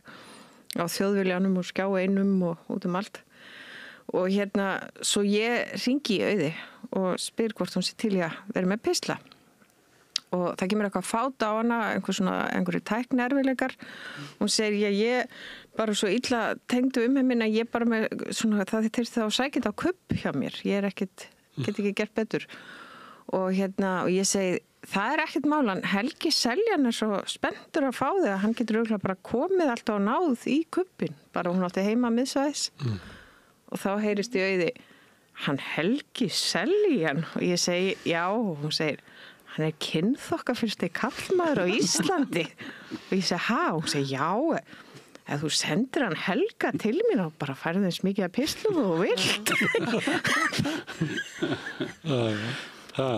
og svo sagði ég Helga og það var mjög gagnkvæm aðdáun en hann ætlaði fyrst að flytja og svo flutt hún og svo kviknaði í þannig að varði ekkert úr því að þessir skrifa hún sem aldrei neina písla Nú ætlaði bara fyrst að flytja svo þessi bruni svo allt í henni hitti hérna bara í lift á Landspítalanum þá sem sagt var hún með máttfarin eftir hennar bruna og svo var hún allt í henni dáin en ég ætla bara eitt en síðustu orðin hann sem hún sagði þessari sjónvarsmynd voru að á legsteininum hennar ætti að standa hér hvílir íslensk tunga sem hún var sko í orðin hún var mjög íslensk tunga mjög, alltaf að búa til orð finna nýjirði íslenska hlutina Þegar maður er að segja eitthvað nýtt þá þarf maður bara að búa til nýja orðið ekki Jú þá er maður að endurskapa tungumálið Varst þú að skoða hennar texta þannig?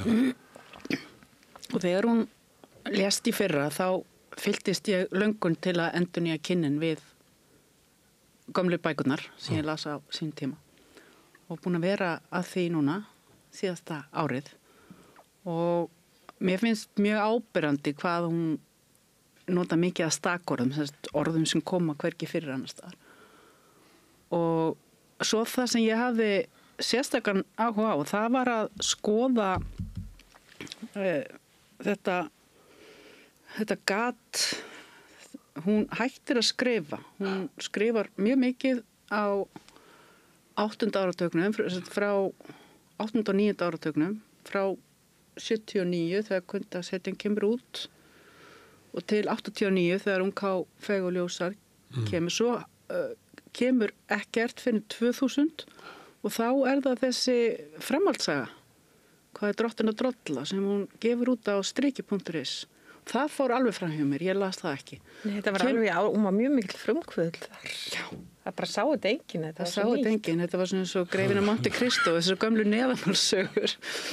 Og svo langt á þessi samtíð að tók ekki næst því. Nei, hún var eiginlega alltaf þannig. Það bjökur sem að stóð fyrir þessu. Svo kom þetta nú reyndar út á bók fyrir, 3 árum eitthvað svoleiðis. Einum að Guðrún Eva Mínerudóttir, vinkonum mín sem hún hefði lesið þetta jafnóðum, hún var bjóð það með Jökuls. Já. Eina manneska sem las þessa bók. Já, ég hafði aldrei heyrt um þetta fyrir svona 3 árum. En það sem að hún gerir, hún var áfram virk, hún var skrifandi pistla og sá útastætti og svo þýddi hún eða samdi texta fyrir þessa auglýsingapjesa sem voru bornir inn í hvert hús. Og það var eiginlega það sem mér langaði að skoða og það sem ég byrjaði að gera í fyrra eftir að Auður dó. Þá fór ég að reyna að finna til þessa bæklinga. Því ég hefði hent öllu og allir sem ég þekkti hefðu hent þessum bæklingum en ég hafði samband við konu sem ég þekki sem vann hérna svona hjá tækjarkeðjunni og hún gat grafið upp einhver tvítök handan. Og hvað hún að skrifa í hún skrifaði þessa auglýsingateksta sem voru oft alveg drepfindnir og mjög í hennar anda. Það alveg gaman að skjóta inn að Ung feg há og ljósar, hún sagðist hafi verið inspireruð af sjampóbrúsum þegar hún skrifaði hana. Hún vildi skrifa bók sem væri eins og kynningatekstarnir á þessum sjampóbrúsum. Ég man ekki hvaða sjampó það var. Nei. En það svona rýmar aðeins við þessar bæklingar. Já, þegar stundu sér maður í bæklingunum hennar einhver atriði úr bókunum og jafnvel öfugt því að hún skrifaði smásögu það sem 2007 skrifaði barnabók. Já. Stjórnabarnabók. Hún að skrifa auglýsingar í þessa bæklinga sem eru svo briljant og fyndnar að það voru eins sem að tóku eftir og svo bara hver skrifar þetta? Og þetta var svo mikið bull oft og bara einhver vitleysa og mjög absúrt húmor oft. Hún var fíblast. Alveg. Og hún þarf að skrifa inn í alveg visst format. Já. Það eru 230 orð eitthvað svoleiðis. Hún var mjög montin að því ef þú myndir biðja hann um eitthvað 567 orð þá færðu það og þetta var alveg svona metnað mál hjá henni. Já. En eitthvað svona þráður í þessu að hún kemur náttúrulega inn með rosalegum bravur og bóki verður bara umtalasta bók ársins, bara margra missera. Og svo heldur hún áfram og það svona ekki alveg sama svona viðtökurnar. Svo fer hún og byrjar að finna svona sköpunarþörf sinni í farvegi í pistlum og auglýsingatextum heil allstaðar. Þannig hún eiginlega svolítið svona Clint Eastwood í íslensku bókmyndum svona kemur inn með gítarinn á bakinu og rýður svo bara Came with the dust and gone with the wind. En það sko forvitnilegt að hún svo sterkrödd hún svona fer svo af þessum skáldsagnavettvangi og Þórunn Hrefna Sigurjónsdóttir skrifaði fyrir mörgum árum í Mannlíf greinum akkur hún og fleiri konur eins og Magna Matt hurfu af sjónasviðinu og hvaða var í umhverfinu og hún sagði og þær töluðu báðar það eins og í þessari mynd að þær urðu fyrir rosalega aðkasti og ofbeldi og áreiti og í rauninni þær svo langt á undan sinni samtíð að samfélagið held ég ekki alveg tilbúið fyrir þær. Er þetta langt seilst? Nei, þetta líka það sem ég var pínlítið svona velta fyrir mér í þessu að það kemur ákveðin bylgja kringum 1980 eða öllu heldur fyrr milli 75 og 80 eitthvað svoleiðis. Eða bara á þeim áratug þá kemur bylgja í íslenska bókmennti sem var svo kölluð nýja raunsæið. Það eru ungir höfundar sem þetta ungt fólk og þetta af alþýðu þetta alþýðu fólk, þetta ekki svona yfirsettar fólk, hvorki í menningarlífi Samt kannski svona fyrsta kynslóð verkalýðsbarnanna sem að menntuðu sig? Já, nákvæmlega, þetta nákvæmlega það og að því að þetta er fólk sem hefur mentað sig en heldur trúna við sín uppruna og gildi, þau gildi sem að þetta fólk alveg upp við og skrifa mjög krítískar bækur sem að oft eru misnotkun og ranglæti og tvíunlegt og þessar bækur vöktu mikla athygli og slói í gegn. Þessi bylgja, það alveg óhætt að segja að þessi bylgja hafi slegið í gegn. Þetta byrjar með Vésteini Lúðvíksinni og svo kemur Ólafur Haukur Símonarson og svo Norma Samúelsdóttir, Ása Sólveig, Magnea og tengist því sem ekki hafi gert kannski í Skandinavíu 10-15 ára fyrr? Algjörlega, sem að eru oft bækur sem að fjalla hlutskipti kannski kvenna í versmiðjum eins og Ólafur Haukur var nú að skrifa. En þú sagði líka einhvern tíma svo fínt að að þetta þótti bara ekki nógu fínt fyrir bókmenntirnar, einhver kona vask upp og lendi í ofbeldi. Já, svo koma fram svona ungir gagnrýnendur, það sem að vinnur okkar Matthías Viðar Sæmundsson var nú fremstur í flokki, sem að svona sker upp herör gegn þessum bókmenntum. Og einmitt segja að þetta sé enga bókmenntir, þetta séu bara einhverja játningar og þetta Kellingabækur? Já, nota kannski ekki það hugtak, það er pínu eldra það hugtak og var pínu aðrar bókmenntir. Það var Guðrún frá Lundi og þær og þessar svona rómansur í sveit en þannig að þetta var svona snarlega kveðið dálítið niður og margir af þessum höfundum bara hreinlega þögnuðu. Ég heyrði haft eftir honum, ég mátti reyndar ekki hafa eftir henni, ég heyrði haft eftir honum Matthías að hann hefði sagt að bara engin kona hefði skrifað góða skáldsögu. Ég heyrði hann aldrei segja þetta Ég heyrði þetta eftir konu sem hafði þetta eftir honum. Já, Það er erfitt að meta það. Það er erfitt að meta það, En fekk Auður einhvern tíma vonda dóma? Hún fekk eins og ég man þetta, eins og hún Þórunn Hrefna fór yfir þetta, að það var mikið fjallað með hana og hún naut alþýðuhylli. Hún kannski fengið einhvern dóm sem var 2 síður í dagblaði en ekki í fagtímaritum bókmenntana. Hún var stjarna, hún kom í svona spjallflætti og svona, hún var stjarna í 1980. Já, þótti alveg óhemju orðheppin og skemmtileg og sniðu og svo skrifa til dæmis Helga Kress, skrifa dóm mjög jákvæðan dóm hana sem að ég vissum að hefur svona skipt máli fyrir svona bókmenntalegt orðspor Auðar Heldur hún hafi verið að sækjast eftir því að hún hafi verið fyrir vonbrigðu með viðtökurnar að hafa verið kannski í svona einhverju sérflokki bókmennta sem að þóttu nú ekki verið alveg Ég veit það ekki.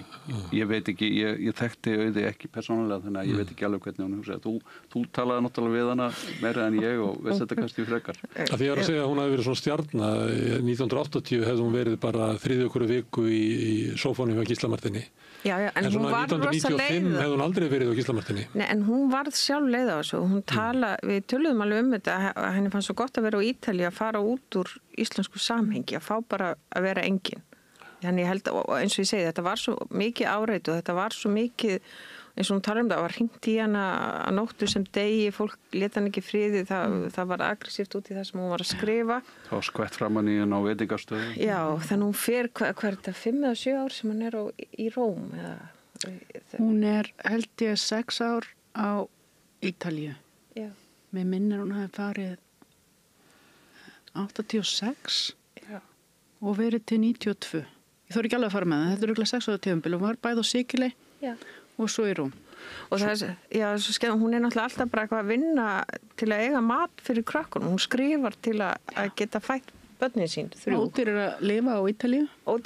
Já, lifa, en hún, ég hitti Ingibjörgu Sólrúnu Gísladóttur daginn og Auður hafði sagt mér, hún hefði verið að lesa upp á einhverju rauðsókukvöldi, hún var fengið til að lesa upp þar og úr því verður kvöndagshetjan, eða sem sagt það er einhver svona áeggjan en það er sem sagt Ingibjörg sagði mér og hún hefði fengið hana, hún held ég á Kristín Ásgeirsdóttir til að koma hérna og lesa upp kafla og það verða svona rosalega hrifnar af þessu sem hún les, sem bara einhver svona drög sem hún með að fikta við heima á sér.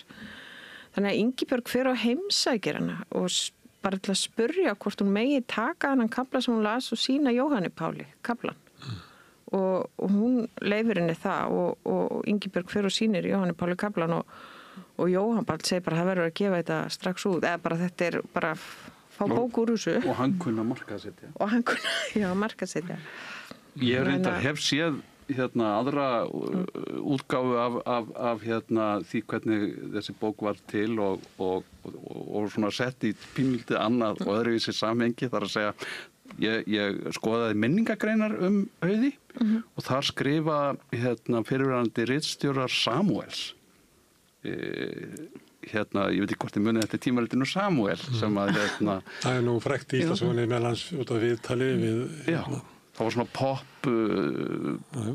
popblað með þar sem voru líka myndir af fáklædum stúlkum og einhvers konar svona mjög fátakleg útgáfa af kraftmikla bíla og ungar konur og gamalt viski. Já, svona fátakleg útgáfa einhverja sem var skilgreint sem herra tímarit.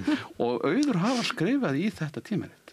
Hún skrifaði viðtöl og pistla og hugleiðingar og þeir sem sagt halda því fram ritstjórarnir að Ólafur Hauksson, já, það var það sem við rennir upp að þarna hafi eiginlega verið fyrstu pistlarnir sko, sem að urðu setna að kundasetjinu, þetta hafi verið skrifað á ritstjórnar skrifstofan. Sko hún segir sjálf hún hafi verið með einhver svona drög, hún var búin að vera í einhver ár svona að skrifa einhver drög og hún sá hún hefði ákveðið að skrifa bók að því hún fengi aldrei að tala. Hún, þar að fólk voru gestir og gestirni töluðu svo mikið og vill hafa þeim og hún sagði ég þarf bara að skrifa bók, ég fá aldrei að tala. Hún skrifaði það sem hún hefði heldur kosið að segja í partíinu. Í partíinu. Ég hef á tilfinningun, sko, við vorum alltaf mikið að ræða á þessum málþingi, hvernig hefði staðið á því að Auður skrifaði ekki meira en raunbar vitni. Ég pílind á tilfinningunni, sko, hún hafi kannski verið búin að segja það sem henni lá á hjarta. Já, getur verið. Og ég hef líka, það líka annað í þessu, sko, ég held að í öllum svona rithöfundum af hennar kaliber sé í rauninni bara ein bók. Ég ætla samt aðeins koma annað, hún var nefnilega, það voru nokkri partar í Auði því hvað er Drottin og drolla fjallar spænsku veikina, þar kemur bara þessi sagnfræðingur, hann sagði Stefán Pálsson, ég held að hann hafi bara gefið henni 10 fyrir rannsóknarvinnuna og líka fantasíu og fantasíu, þetta er bara eins og Philip Pullman Það er að draga þetta tilbaka, það voru þess að þrjábækur að lámarki Já, ég þarf eiginlega að draga þetta tilbaka rosalega skemmtileg bók Ég var komið svo fína teóríu En er þá ekki hugmyndin að hún kemur eiginlega út úr þjóðardjúpinu og er svona bara finnur það hjá sér að skrifa og það verður bara hluti að hennar lífi hún birtir síðan að kemur algjörlega nýja rödd þegar hún kemur inn en af því að hún er ekki sko hluti af bókmennta fljótinu að þá kannski á hún bara eina bók inn í sér og sko það er fyndið en hún næri ekki endunar er þetta hugmyndin sko ein tilgáta hjá mér er sko þess að konur eru svona dett út af sviðinu svipaleiti til dæmis og Gabriel García er mikið svona í töfraraunsæðir að koma og bara þetta þykir ekki smart alveg lengur en á sama tíma var gaman að bera saman kynningatekstana á síðustu bókinu hans Hórubókinni þetta allt svona losta eldri manns til ungrar stúlku og svo lýsingun á Kundagshetjunni að bera þess að tvo kynningateksta saman hvað er þetta dagbókum Hórur nei, þetta er eitthvað mun svona háflegara og textin þá líklega háflegari í honum en já, háflega þá er þetta bara alltaf svona eitthvað gamall maður og bara eitthvað það er svo sjampóbrúsi hjá Auði ég er kannski meira eins og sjampóbrúsi hjá Gabriel García en mér fannst svo merkilegt hjá þér Katrín sem þú varst að draga þetta aldrei fram þegar þú varst að segja okkur á sem Tiger eða Tía þetta er orðalegur sem eru svo uník og hún gerir þetta svo fullkomlega að sínu rithöfundinum brýst einhvern veginn fram hann brýst fram inni, hún finnur þarna fyndni sinni farveg í smáu. Já, í hennu smáa. Sko. Já, og ég man eftir þegar þessi bæklingar fóru að berast að nafn Auðar kemur hvergi fram þarna og hann vissi ekkert hverju þið skrifa þetta, en það leiði ekki á löngu að ég var farin að draga þetta úr pósthólfinu á undan dagblöðunum og öðru sem var þarna og las. Svo frétti ég skömmu síðar eða einhverjum mánuðin síðar að þetta væri Auður og ég sagði bara, auðvitað.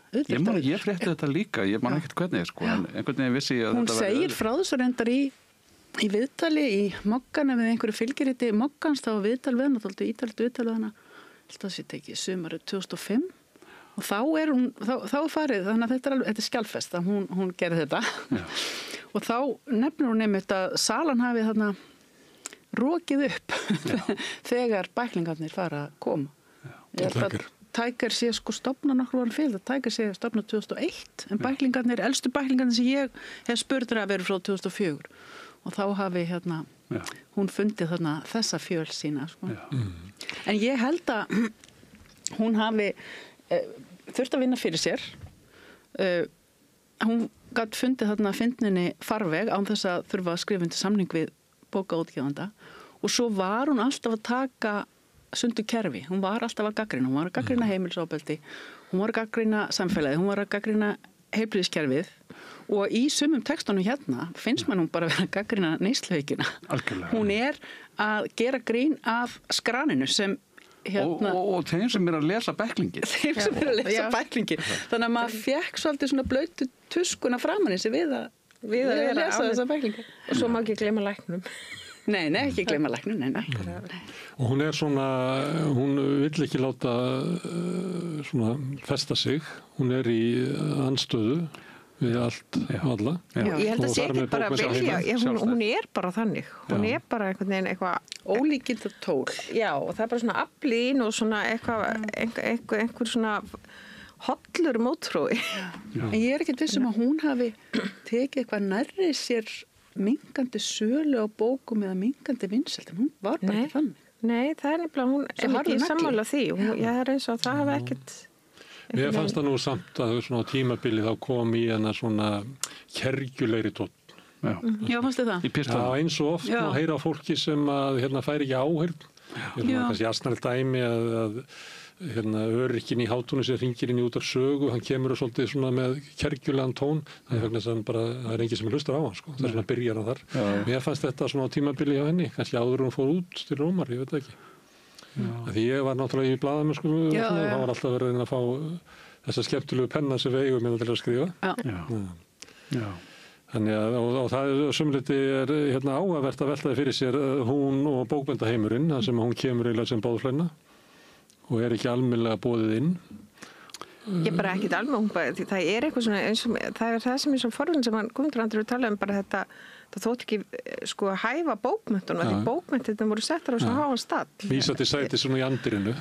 Já, sko það var svo skýr skipting þarna einhvern veginn í há og lág og ég veit að bara Helga Kress hefur sagt mér það og ég rætt við hann þennan dóm sem hún skrifaði Auði að Helga var skömmuð. Ég ætlum ekki að segja af hverju. Þetta er æðislega dómir. Ég mæli með allir lesa þennan dómir. En Helga fekk skammir fyrir að vera að lyfta upp einhverju svona ómerkilegu.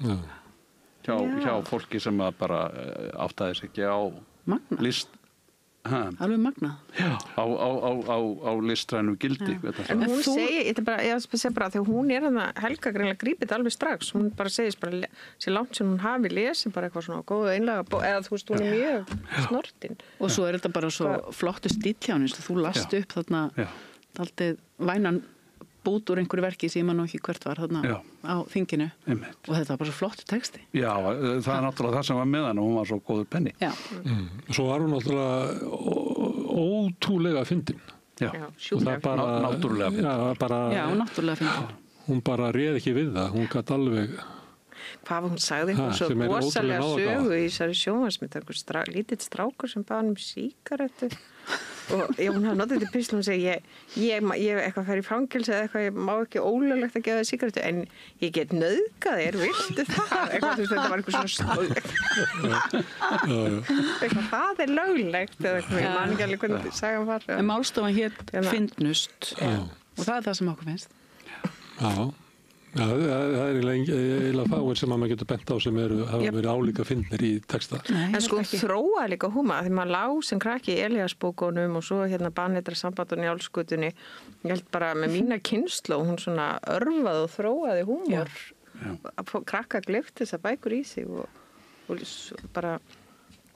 En ok, þegar hún kemur þá er henni ekki alveg boðið til stofu og hittir það fyrir svona bara kvenfyrirlitningu og svo líka svona hæbrá leiðindi að listin sé bara fyrir okkur innvíðu og þú ert boðflenna og allt þetta. En nú er liðið langur tími og menningin hefur breyst og það sem var byltingakent við það sem Helga Kress skrifaði það líklega ekki lengur. Nei, en Helga greinlega bara strax að þetta lifir mjög vel sem hún Helga skrifar og þessi dómur og annað sem langar að segja mér náði, hún náttúrulega með ofbeldissög og hún svona virkaði á mann eins og hún var með svona smá snertifælni eða svona henni fannst ekki þægilegt að fólk var eitthvað að koma of nálagt og þannig að það líka bara ef hún einhvern tímann rannsökuð aðeins bara út frá því þá sko saga konu með þennan bakgrunn heimilisofbeldis. Þannig að það alveg sér... Líka eins og voru að tala hennar húmór sem gat verið svolítið beittur eins og var að býta fólk af sér. Hún að segja ofbúslega sára og erfiða hlutið en við kannski erum ekki alveg að sjá þá að því hún svo, við skiljum þá þegar við lesum þá en við erum kannski alltaf að horfa svolítið á ásjón hennar eða þú veist frekar en kannski hún alltaf að ná undirtökunum sko í einhverju glímu við heiminn. Já. En húmór er náttúrulega aðferð sem er ágætt við að tala eitthvað sem er of sársaukafullt til þess að gera með öðrum hætti. Já, og svona valdeflingi því, þú ert að... Það eigur svona burðargetun á því hvað getur sagt húmóri, sko. Þá er ég að tala um húmór sem er ekki bara fíblast. Og líka bara að bjarga sér, þú veist, röddin er hennar. Hún er að segja sögunum með sínum, sem sagt, á sínum forsöndum. Hún er að hlæja þessum mönnum. Og það sem ekki svona björgun í því. Það er oft besta vopnið gagnvart valdi. Já, ég man eftir. Hýja á að benda á að keisari sé nakin. Ég man nefnilega, hún var einu svona gestur hjá Gísla Martini. Hún var í einu þættinu, munið eftir þetta. Og ég hafði á tilfinninguna að það væru allir sko bæði Gísli og hinir tveir gestunir voru svolítið á nálum af því að þetta var bara að vera með tímasprengju. Hvernig ætlar hún að klóra sko. Það er svo fyndin saga, varst það þú sem sagði þetta með raði hillur? Já, sko ég hitt hana talaði bara einu sinni við hana og þá hafði ég álpast inn í tækjabúðuna á Laugaveginum og vantaði eitthvað sem ég fann ekki fljótu bragði og hún er þarna eitthvað að svarast og það er svo vandræðalegt að vera gladli lent í því að fara inn í búð og maður grípur einhvern annan kúnna og heldur að gefa sér að hann sé í afgreiðslu svo vandræðalegt þannig að ég ætlaði að hafa vaðið fyrir neða mig og spurði afsakið vinnur þú hér og þá leit hún svona upp til mér og sagði svona heldur þú að ég sé að raða þessum kertum þetta ganni mínu en þarna fekk ég minn skammt auði þetta bara þetta bjargaði degin já ég fekk klefs mér finnst það mjög vænt þetta annars en þú talaði svo skemmtilega um þetta hvernig hún sko lísti litum og bara litirnir í því hvernig hún í textanum já þegar maður fyrir að skoða svona orðaforðan þá er það bara mjög ábyrjandi ekki síst í bókunum að hún notar svo mörg litorð og hún býr bæði þess litorð sem eru til en hún býr líka til ný hlandblá augu og það er heigræn og það eru alls konar orð sem að hún býr til strumpablár, örhyggjukvítur en hún hefur haft líka bara og svo var hún svo hvað sagðirðu? Örhyggjukvítur en sko ég heyrði eftir málstofunum hún hefur svo rosalega góð kokkur og svo er hún svona listræn og litaglöð og hún er einhvern veginn skilningavitin einhvern veginn alveg á fullu já og svo var hún náttúrulega líka sko, með þennan rauða haus oft í svona grænum jakka og kannski gulum buxum hún var mjög litskrúðug í klæðaburði og þessi litafókus er mjög áberandi hjá hún er sett inn bara nú á dögum þegar allir eiga að vera í grá. En það var líka, sko, hún talaði um þessi mynd líka svona að mammina treyst henni ekki til að gera neitt, ekki einu svona eitthvað að þeita rjóma í pönnukökur og eitthvað og svo og svo hérna líka að hún sem sagt, já, var alltaf að vinna þannig í efnalöginni Stjörnunni, hún var Kass ólétt. Já, en hún hefur örgulega sko einhvern veginn þarna hefur hennar einhvern veginn kraftur legið að svo miklu leyti. Ég held hún hafa aldrei fengið neitt sérstakt pepp hún auðvurs. Nei, en hún fær sitt vald, þetta ógnar vald sem hún hefur. Sem hún hefur sjálf. Já, en hún fær það sem barn og úlingur með því að lesa og lesa og lesa og lesa. Hún sagði einhvern tíma að það var ekkert langt síðan hún hætti að muna utanbókar á hverfandi kvili. Já. Hún las hún svo oft, hún bara kunni utanbókar. Já, hugsið. Hún var svo pyrruð þegar fólk var í stundum að tala um einhverja 30 ára gamla pistla sem hefur setið í því og vilja tala hvernig á ég að muna þetta? Þetta er alveg 4 vélritunarpakkar á ári og það gera eitthvað 5.000 síður og á eitthvað, hún var með og svo alltaf að tala í tölum. Ég get aldrei munað. Nei. Hún er alltaf með þetta akkurat. Já. Í orðafjölda og pakkar af velritunarblöðum er einhver eining. En fóru aldrei á internetið, greinilega. Herðu, en svo ég held áfram að hún kemur þarna inn og fær svona viðtökur en nú síðan hefur heimurinn breyst og haldið að tækartextanir verði gefnir út. Hver verður sess auðar í bókmyndunum? Já, sko, bæklingarnir er ekki allir fundnir. Ég fekk þennan bunka frá tækafyrirtækinu. Svo fór ég í... Það er fínt titill á bók, tækartextanir. Tækartextanir, já. En svo fór ég var með bent á að fara í þjóðarbókleðuna. Þar væri til einhver flokkur sem heitir dægurprent og það eru svona alls konar einblöðungar og textar sem skilst að sé bara þarna í hrúu, óflokkaða mestu, en starfsfólk bókleðunar pillaði þetta út fyrir mig. Þannig að nú á ég 33 eða ef aðganga 33 bæklingum. Þeir eru reyndar ekki allir eftir auðu því að svo tók Nanna Rögnvaldardóttir við og síðan eftir að hún lýkur störfum þá er einhverju aðrir. Þannig að það þyrfti að fara fílológist í þetta og greina þetta. Það er transgrunn, en svo ég líka, hún var náttúrulega svo fyndin og það er eitt sem að mér fannst svo skemmtilegt sem Þórunn Hrefna Sigurjónsdóttir sagði í þessari sjónvarpsmynd. Það er að kallar óttast ekkert eins mikið eins og konur hlæja þeim og konur óttast ekkert eins mikið eins og kallar berjið á. En hún var að vitna í Margrét Atwood í tengslum við auði að hlátur að sko konur hlæja köllum stöðar svo rosalega mikið. Það er svona... En ég var að hugsa til því ég var að safna þessu dóti saman eða við að mér þessu efni hvað þetta er sko fljótt að hverfa. Þetta er svo forgengilegt. Já. En sko til að svara þessari spurningu sem þú settir fram sko þá er ég alveg samfærir að auður hefur sinn sess og mun á ókonum tímum hafa sinn sess sem frumkvöðull í feminískum bókmenntum þó að ég viti svo sem ekki hvort að hún var hrifin á þeim titli sjálf. Þeirri upphefð. Já, þeirri upphefð sjálf sko en hún var frumkvöðull og hennar verður minnst fyrir það á meðan við lesum íslenska bókmenntir en ég veit nú ekki hversu lengi það verður. En hún virka svo mikið bara, hún var svo held ég bara svo eldklár. Hún var svolítið svona ofvita ára yfir henni og þú veist og svo... Það er eitthvað svona náðagáfu og náttúrulega fáránlega orðheppin eða það er til sem einhver sérstök íþrótt. Já, en líka bara hvernig hún sér hlutina og svo sjálfstætt. Hún er svona eitt sjálfstæðasti rínandi bara sem maður hefur séð til og en svo, ég held að kvöndagsþetta minn alltaf líf, ég hef heyrað einhvern svona konum sem gefa þetta alltaf í sængurgjöf og ég sagði auðið það og hún sagði, og hvar fá þær? Bókin er alveg ófámlega, hvar fá þær eintök?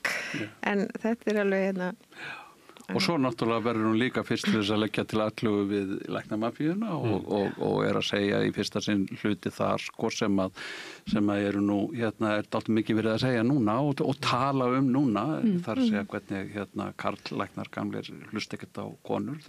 New York Times auglisti þetta sem bara mikla nýjung fyrir nokkrum árum seinna. Já, það er ekkert langt síðan. Já, og mér bar það undir hana en hérna að því mér ámar ég að hitt hana fyrir löngu síðan. Hún var það búin að skrifa læknamafíuna en einhvern veginn hitt hérna bara utan menntamálaráðuneytið og hún hélt mikinn fyrirlestur og mjög pirruð og var að koma frá karlkyns lækni. Mér finnst ekkert langt sér ég heyrði fyrst að hjartaáföll lýstu sér allt öðruvísi á konum en körlum. Já. Man finnst alveg magnað. Þetta skulle ekki hafa komist á kortið fyrir bara núna fyrir frekar fáum ára. Svo heitir læknamafían lítil pen bók og ég las þarna einhver dóm eftir Jón Þór þegar bókin kemur út 1980 hann segir bara eitthvað pen eitthvað lýsingar og líffærum og geðsvæðing út af Hérna, ég er eldast og upptekinn af fórgengir tilverunar og eitt sem að mér finnst vera rosalega sorglegt eitthvað húmor eldist illa. Er hægt að lesa hérna Kundarsveituna og hlæja uppátt eins og maður gerir það? Já. Og hvernig stendur á því? Það er voðalega fátt, ég get sýnt sko 10 ára gamlar gamanmyndir og það er bara ekki séns að maður getur leiða þessu. Sumir eru bara klassískar en aðrir.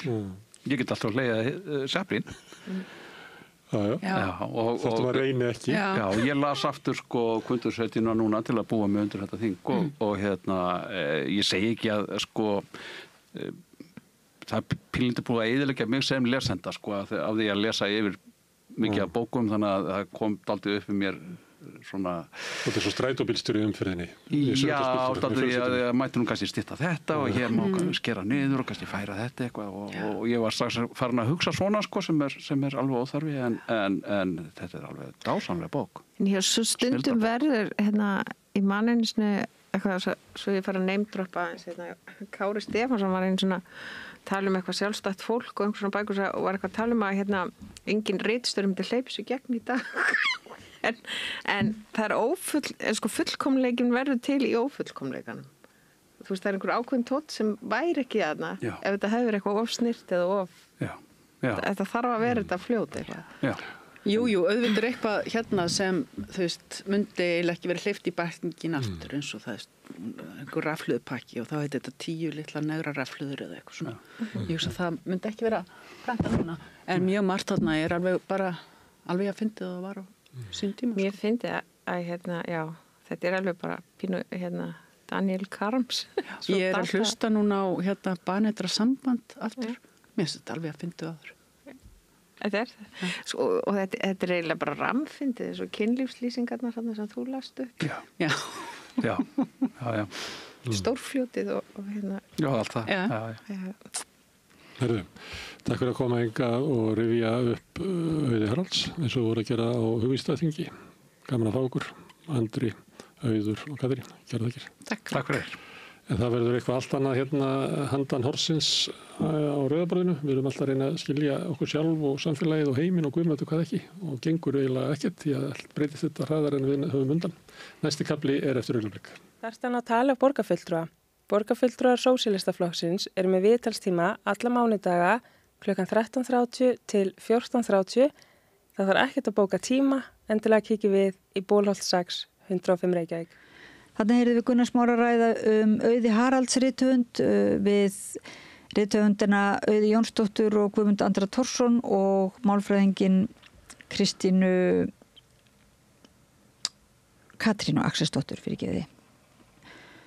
Næst heyrum við í okkar eiginlega svona mannréttinda fréttaritara eða transfréttaritara sem kemur hérna reglulega til mín.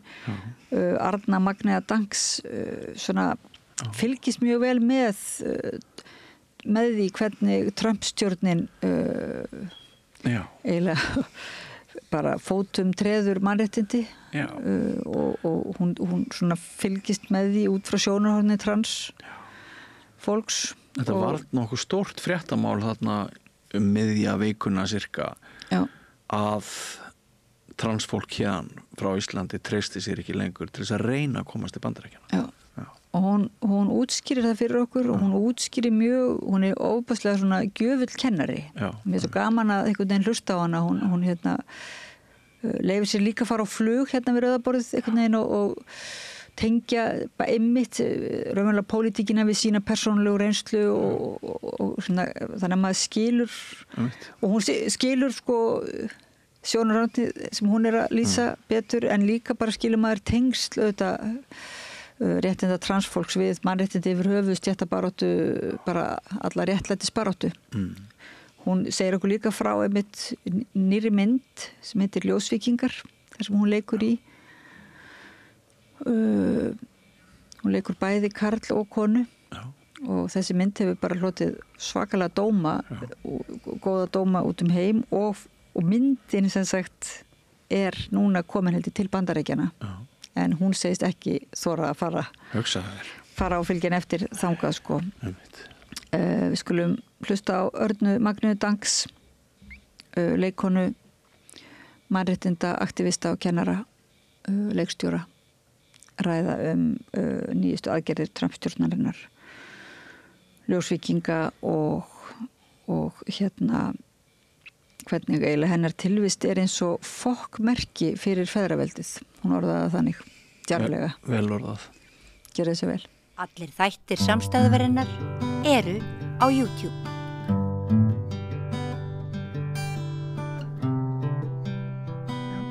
Komið sæl og verið velkomin í mannréttindaspjall við rauðaborðið. Ég heiti Oddný Eir og til mín komin okkar mannréttinda fréttaritari Arna Magnea Dangs, leikona og mannréttinda aktivisti, áhættu leikstjóri og með meiru, kennari. Takk fyrir að koma til okkar í spjallið. Já, takk fyrir að fá mig, eina ferðin enn. Sko, mér langaði nú svona á eftir kannski að spyrja aðeins hverju nýjustu fréttir af transréttundum í trumpismannum því að við höfum eiginlega það svona rauður þráður hjá okkur í spjallinu en fyrst langaði mig að biðja að segja okkur aðeins frá grein sem þú skrifaðir og birtist í Vísi í dag í tilefni af kvennagöngunni þar sem að þú segir að margir hafa verið að fárast yfir því fyrstulega að þessi kvennaganga hafi verið skipulað því að kvenréttindi séu nú alveg bara í höfn og þurfa ekki verið að fárast yfir því og svo hafi líka verið fárast yfir kvárum og bara hvað yfir og spurningin sem hafi vaknað var bara hvað er þá kona? Já, þetta hefur verið notað lengi og við höfum heyrt meðal annars, þingmenn á Alþingi spyrja þetta, hvað er kona? Sérstaklega fyrir 2 árum síðan þá var breytingartillaga til laga að í staðinn fyrir að tala alltaf bara konur þá þið talað leghafa í lagalegum skilningi og þá var mikið reiði hjá ákveðnum einstaklingum, sérstaklega karlmönnum yfir því að það væri verið bara að útrýma orðinu kona og hvað kona stæði fyrir og það væri að vera að útrýma orðinu móðir og svo framvegis sem er náttúrulega bara, bull og vitleysa, það er ekki að vera að útrýma neinu, það er yfirleitt verið að bæta við orðum og nú er það bara þannig í nútíma samfélagi að transkarlmenn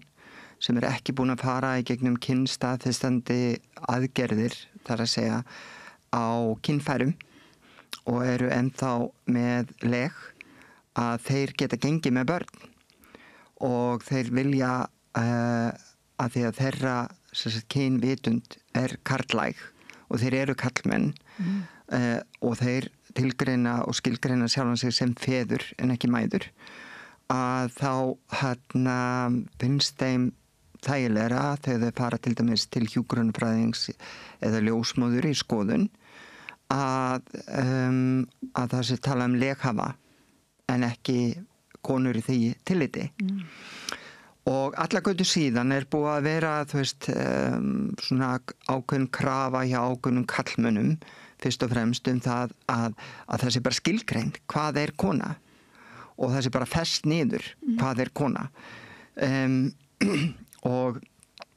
og þeir segja að þetta sé gert þess að vernda konur og vernda stúlkur og vernda mæður, þú veist, þeir nota það alltaf sem afsökun en auðvitað þetta bara ákveðin svona kúnatækni að heimta að eitthvað skilgrein sé fast í eitt skipti fyrir öll og kvenleikin alveg eins og kallmennskan breytilega eftir tíðarandanum og ekkert svo sama, þú veist, 1870 og 1970 og síðan 2070 þú veist, þetta stöðugt breytist eftir tískum og straumum og í feminismanum þá hefur verið skýr krafa feminista að hvorki orði kona né bara þessi tilvera að vera kona sé niður njörvað og skilgreint vegna þess að í þeirri skilgreiningu felst konin hvað að vera kona?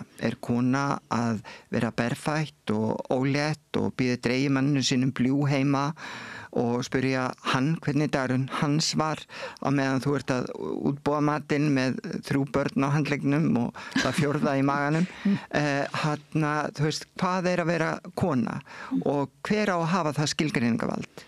Eiga karlmenn að hafa það skilgreiningavald?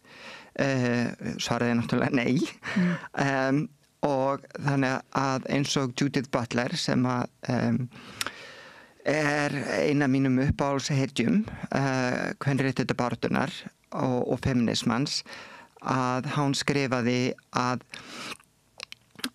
það skilyrðislaus krafa að hver og einasta kona út frá sjálfu sér og því sem hún hefur gengið í gegnum fá að skilgreina sig út frá sér alveg eins og karlmenn gera það reglulega. Þeir eru stöðugt að skilgreina sjálfa sig út frá sjálfum sér og hvað að vera alvöru karlmaður. En það hvergi þessi krafa það að þetta sé bara niður njörvað.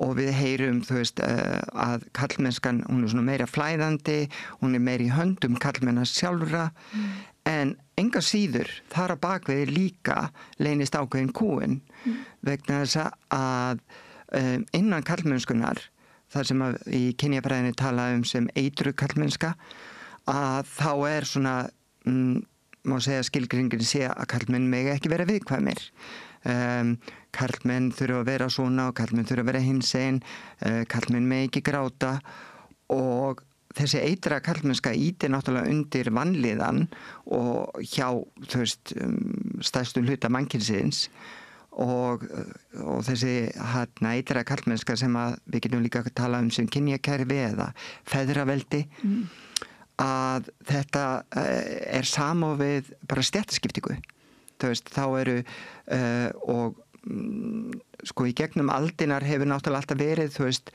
þessi krafum ákveðna stéttaskiptingu eða frá því fyrstu borgríkin eru til svona fyrir 6.000 árum fyrir Krist og þá má segja að feðraveldi hafi orðið til þá en þetta feðraveldi sem við þekkjum í dag var til á 19. öld og þá var það mótað af þú veist raunni þessari nýlendu stefnu hvítara, gagginneðra, ófallaðra karlmanna, ríkra karlmanna og allir sem að pössu ekki inn í þeirra kassa voru óæðri.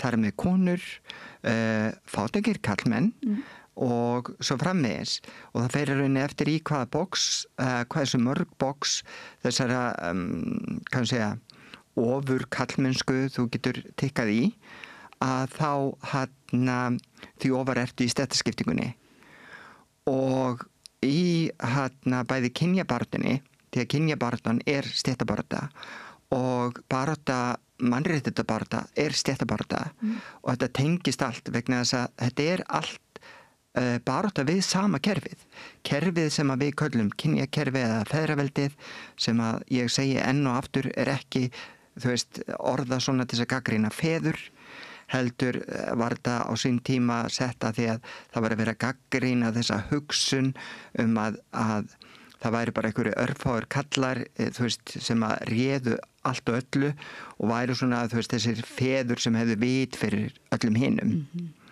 og þess vegna þetta kallað feðraveldi. Og eitt faðir sem svolítið svona allsráðandi og það Guð faðir. Já, almáttugur. nákvæmlega. En síðan bara mjög mörg trúarbrögð og jafnvel þegar þú ferð sko í Talmúd gyðinga að þá eru vísbendingar það að sko Guð hafi ekkert verið bara hann Guð frá upphafi heldur. Heldur voru það svona prestar og Biblían og öll þessi verk eru náttúrulega skrifuð af fólki og endurskrifuð og bætt og þú veist, meiri segja Nýja testamenti var fyrst skrifað sko nokkur 100 árum eftir að Jesús var til. Þannig að, og við vitum það bara ef við segjum eina sögu í dag, hvernig hún breytist bara, þú veist, á einni viku. Hvernig þá að ein saga breytist, þú veist, á 200-300 árum. En í öllum trúarbrögðum þá ákveðið svona grunngildi, grunnstef sem er gott og gilt og sem því miður fer enginn eftir, mjög fáir, fá. Og það þú veist, þetta grunnstef að koma fram við annað fólk af virðingu og kærleika. En því miður þá eru trúarbrögðin oft notuð til þess að réttlæta frekar akkurat hitt, að koma fram við annað fólk af óvirðingu og hroka og rauninni bara hatri. En nú ég komin svolítið út fyrir efnið. Já, nú fórum við alveg, já, því ég nefndi Guð, þá var náttúrulega stækkaði samhengið hans við. En þetta er mjög athyglisvert með trúarbrögðin og hvernig trúarbrögðin tengjast þessu, þú veist. Ég segi reyndar alltaf bara hún Guð. Og enda, þú veist, getur líka Guð verið hán, því að ef þetta er einhver vera sem að skapaði allt saman, að þá fór hún örugglega ekki, þú veist, í eitthvað kynngreiningar álit, þú veist, löngu áður en mannkynið var til. Ég meina, fyrstu verurnar voru bara einfrumungar. Þannig að líklegt að Guð sé hán. Já, meiri líkur heldur en minni, ef að Guð er þá til. Já. En mér er bara ágætt að segja hún Guð. Það er bara mitt. Svona minni mitt söng. Ég minnist þess ekki að hafa talað Guð í neinu kyni en hann vaknaði og söng að Guð væri kona. Já. Og þá þetta fekk að voða hrós fyrir það hvað var í sniður. En við vorum að tala kvennabaráttuna og þá var þessi kvennaganga og þú svona verður vitna því að á samfélagsmiðlum að þá er svona ekki alveg allir, það er ekki bara eitthvað verið að fagna því að þarna sé velskipulaður viðburður og mikil gleði í gangi og baráttu andi. Alþjóða baráttudagur kvenna. Já, 8. mars. Já.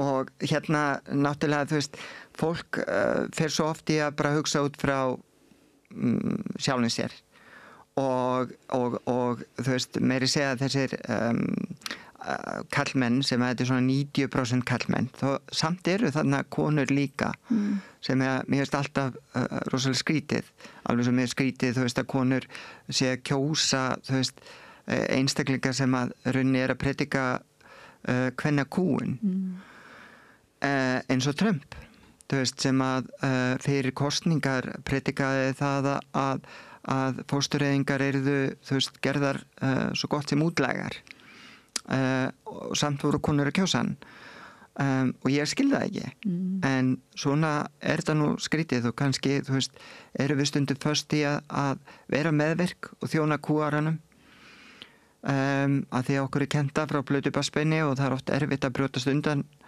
þeirri innrætingu og þarna var fólk að gagnrýna það að þessi alþjóðlegi og ég undirstrika alþjóðlegi baráttudagur kvenna að hérna á Íslandi væri nú bara ekkert nema konur í stjórnunarstöðum, þú veist, hins opinbera og þá algjörlega búin að gleyma, þú veist, hvaða stöðu konur hafa erlendis.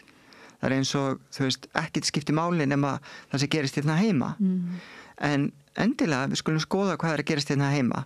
Í fyrsta skipti frá landnámsöld þá eru konur í öllum svona helstu stjórnunarstöðum. Það er að segja hjá ríki og borg.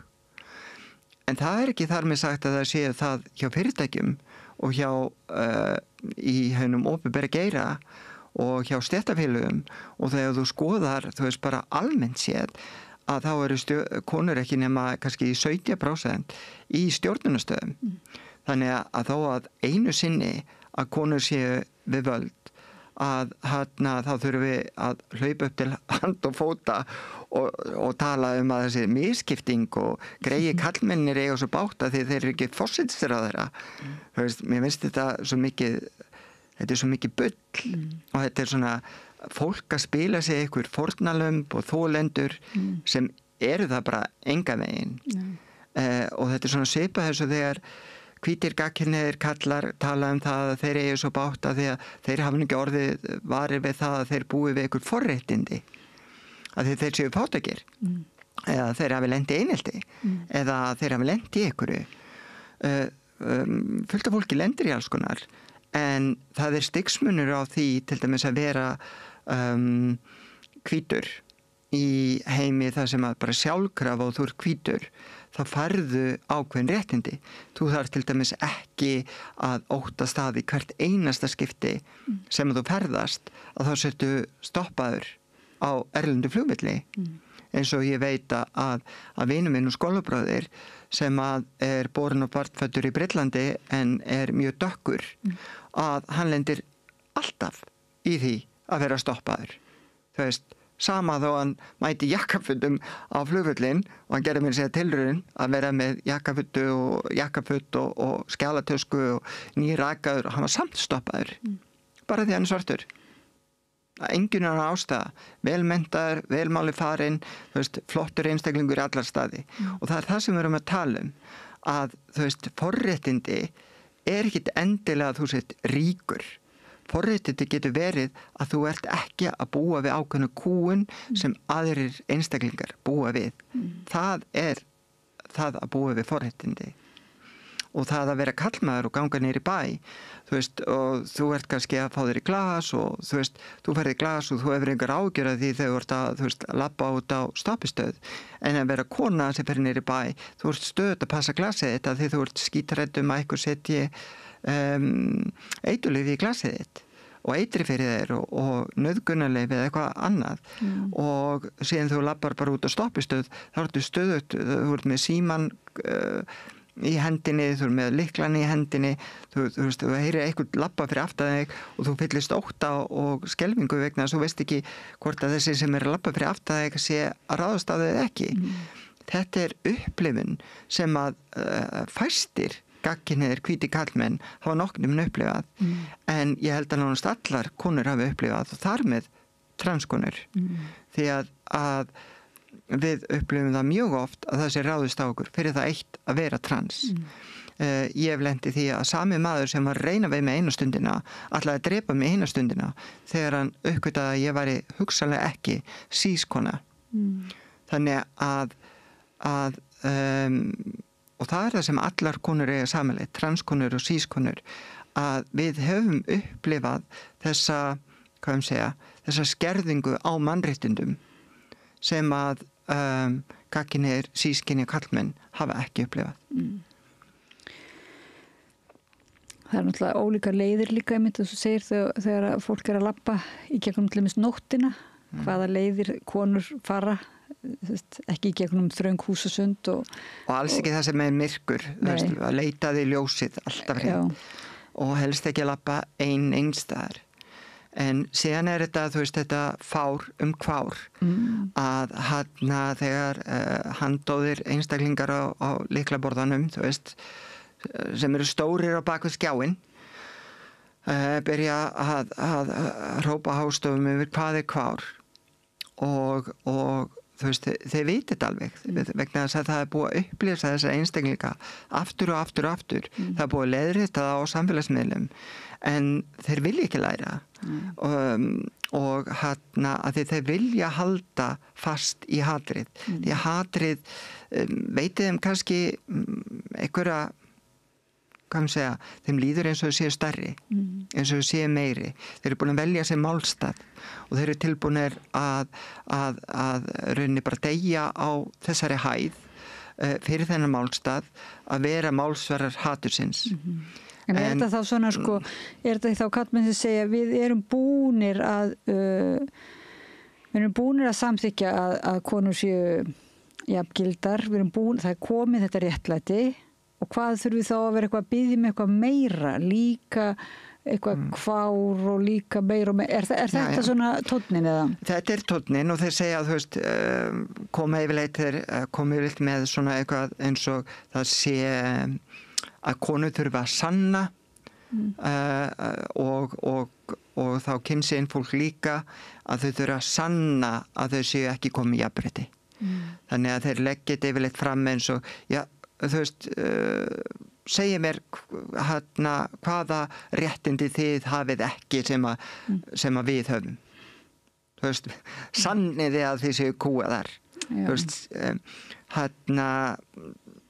já, og þetta er náttúrulega, þú veist, þetta er svo ríkt í, hvað maður segja, og hluti að þessari skaðlegu karlmennsku og þessu kynjakerfi sem við búum við, að konur þurfa og kvár þurfa alltaf að sanna þegar það eru beittar misrétti. Eins og kona sem verður fyrir nauðgun, hún þarf að skilja inn áverkavottorði. Hún þarf að sanna að þú veist, það hefur verið ráðist á hana. Hún þarf að sanna að þessi áverkar á sér. Og já, En að þessari göngu í ræðis að hugsa sem ég skil ekki alveg var þessi gagnrýni einhvern veginn að því að þú skrifar hvað er kona sko. Já, hvað er kona? Var það gagnrýni raunverulega að sumar konum mætti ekki vera í þessari kvennagöngu? Er útilokunin þar? Eða útilokunin er rauninni gegn að það skyldu hafa verið kvár, þú veist, að því að núna var hún auglýst þessi ganga fyrir konur og kvár. Já.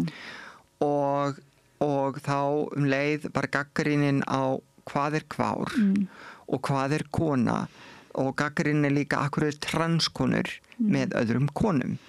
Og við erum náttúrulega, þetta er umræður sem er flutt inn frá Bandaríkjunum, það sem er verið að banna transkonum og það eru lög núna bara orðið í langflestu ríkjum í Bandaríkjunum þar sem að transkonur mega ekki fara inn á salerni eða nokkur kvenna svæði af því þær eru trans og þær eru í stór hættu. Núna geta þær ekki heldur ferðast vegna þess að það er hættu að þurfa að fara ekki sko í Bandaríkjunum þá mega þær hugsanlega að fá vegabréf en samt er mjög erfitt fyrir þær að fá vegabréf nema þær geti sannað þú veist alls konar hluti og ef það fá vegabréf þá fáðu vegabréf þar sem er skráð að það séu karlkyns.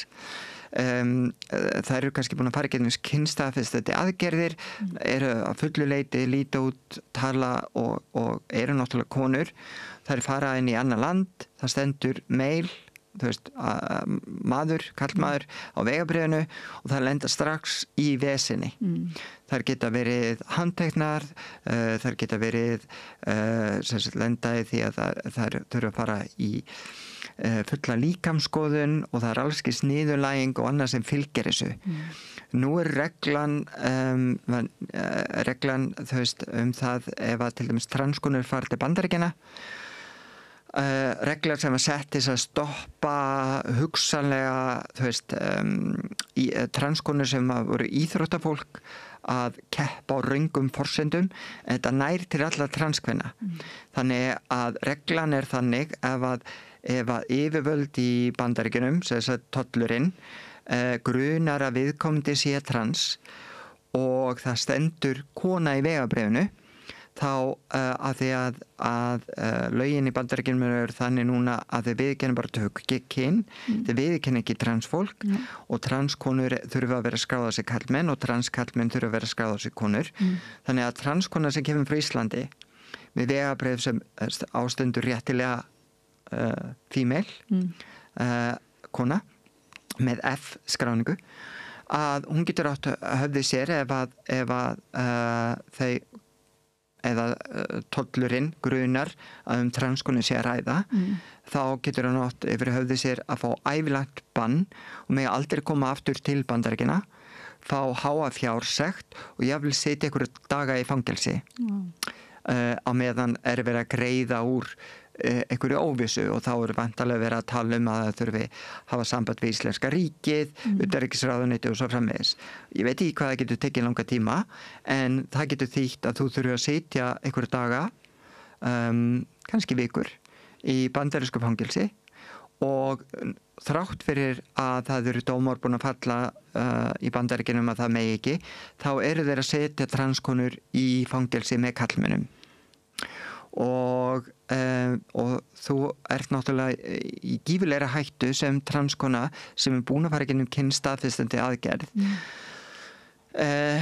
með öll raunni kynfæri konu, líffræðilegra fæddir konu, að vera sinni í kallmanns fangelsi, þá ertu í gífurlegri hættu að vera nauðgað.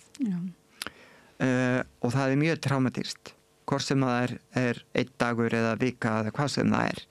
Þannig að núna er það orðið þannig að transkonur annars staðar en í Bandaríkjunum, þar sem að löggjöfin er náttúrulega, þú veist, eins og á að vera, eins og Íslandi og annars staðar, að þær þóru ekki til Bandaríkjana. Og það var bara í fréttum Steingerður Lóa, transkona hérna og leikja höfundur ætlaði að fara ráðstefnu til Bandaríkjana, en hún las þessa reglugerð og þessi reglugerð er mjög loðinn og hún bara sá fram á það og hún hætti við að fara af því að hún gat ekki treyst því að hennar vegabréf yrði íslenska vegabréf tekið gilt og hún myndi ekki lenda í vandræðum og kynsegin fólk, þú veist, það er ekki viðurkennt. Þannig að stálp og kvár, þau fara ekki til Bandaríkjana með, þú veist, að því að á Íslandi getur þú fengið kynlausa skráningu í vegabréf. Og út af þessari umræðu vestanhafs, að þá er þetta náttúrulega komið hingað og þetta er komið hingað hjá svona, reiðafólkinu, sem oftur reiðir kallmenn, sem að eru ekki átt að segja á því að akkur þeir eru ekki með öll tækifærin, að þegar þeir eru nú einu sinni erindrekar feðraveldisins, þeir eru hvítir, þeir eru gagnkynhneigðir, þeir eru hraustir, þeir eru ungir, þeir eru ófatlaðir og þeir skilja bara ekki akkur eru við ekki ríkir og akkur eru við að þjást hérna og þeir eru rosalega reiðir og þá eru ríku hvítukallanir rosalega góðir og segir, heyrðu, vandamálið er transfólk og staðan fyrir að hugsa málið aðeins og hugsa og lesa og fræðast að þá bara er svo auðvelt að vera reiður við minnihlutahóp og reiðin bitnar þá á transkonum og bitnar þá á kynsegin fólki og þá kemur þessi umræða hvað er kona og hver í anskotunum, þú veist, hvað í anskotunum er kvár og það vera kvár eða stálp sem eru tiltölulega nýleg íslensk orð að og bara frábært að tungumálið okkar skulle vera svona duglegt að koma ný íslensk orð og því bara að það er kynsegin einstaklingur sem samsvara sig ekki því kyni sem að viðkomandi einstaklingi var úthlutaði fæðingu og samsvara sig hvorki kallkyni eða kvenkyni og er kannski flæðandi þarna á milli eða bara algjörlega fyrir utan þessa ramma og þessi kynsegin einstaklingur á bara, þú veist, fullan rétt á þeim mannréttindum að við viðurkennum tilvist hans alveg eins og við öll eigum rétt á því að okkar tilvist sé viðurkennd en út frá þessu sprettur þessi umræða og það hvort að transkona sé, þú veist, þá kona eða kall í dulagerfi og líka þetta svona sanna þessi hugmyndum að þú sagði ráðan þú þurft að sanna kvenleikaðinn er það ekki svona orðræða sem kemur úr lögfræði heiminum, svona einmitt þessi ameríski heimur og þú þurft alltaf að einhvern veginn að öll umræða á sér stað fyrir sko rétti já, það eru allir rauninni settir hvað við segja, fyrir dómstól götunar og fyrir dómstól alþýðunar og þurfa að sanna sig og sitt mál og og það líka bara, þú veist, fólk gerir sig ekki grein fyrir því að áður en kynrænt sjálfræði, lögin voru samþykkt 2019, vorið 2019, þá þurfti transfólk að sanna sjálft sig í tíma og ótíma, bara gegnum alls konar rannsóknir hjá sálfræðingi, geðlæknum og öðru læknum til þess að staðfesta og sanna að við vorum það sem við erum og það hefur fáir ef þá nokkur einstaklingur barist jafn mikið fyrir því að fá að vera hún, hann eða hán sjálft eins og transfólk og fyrir mig, svo ég tala nú út frá mínu persónulega reynsluheimi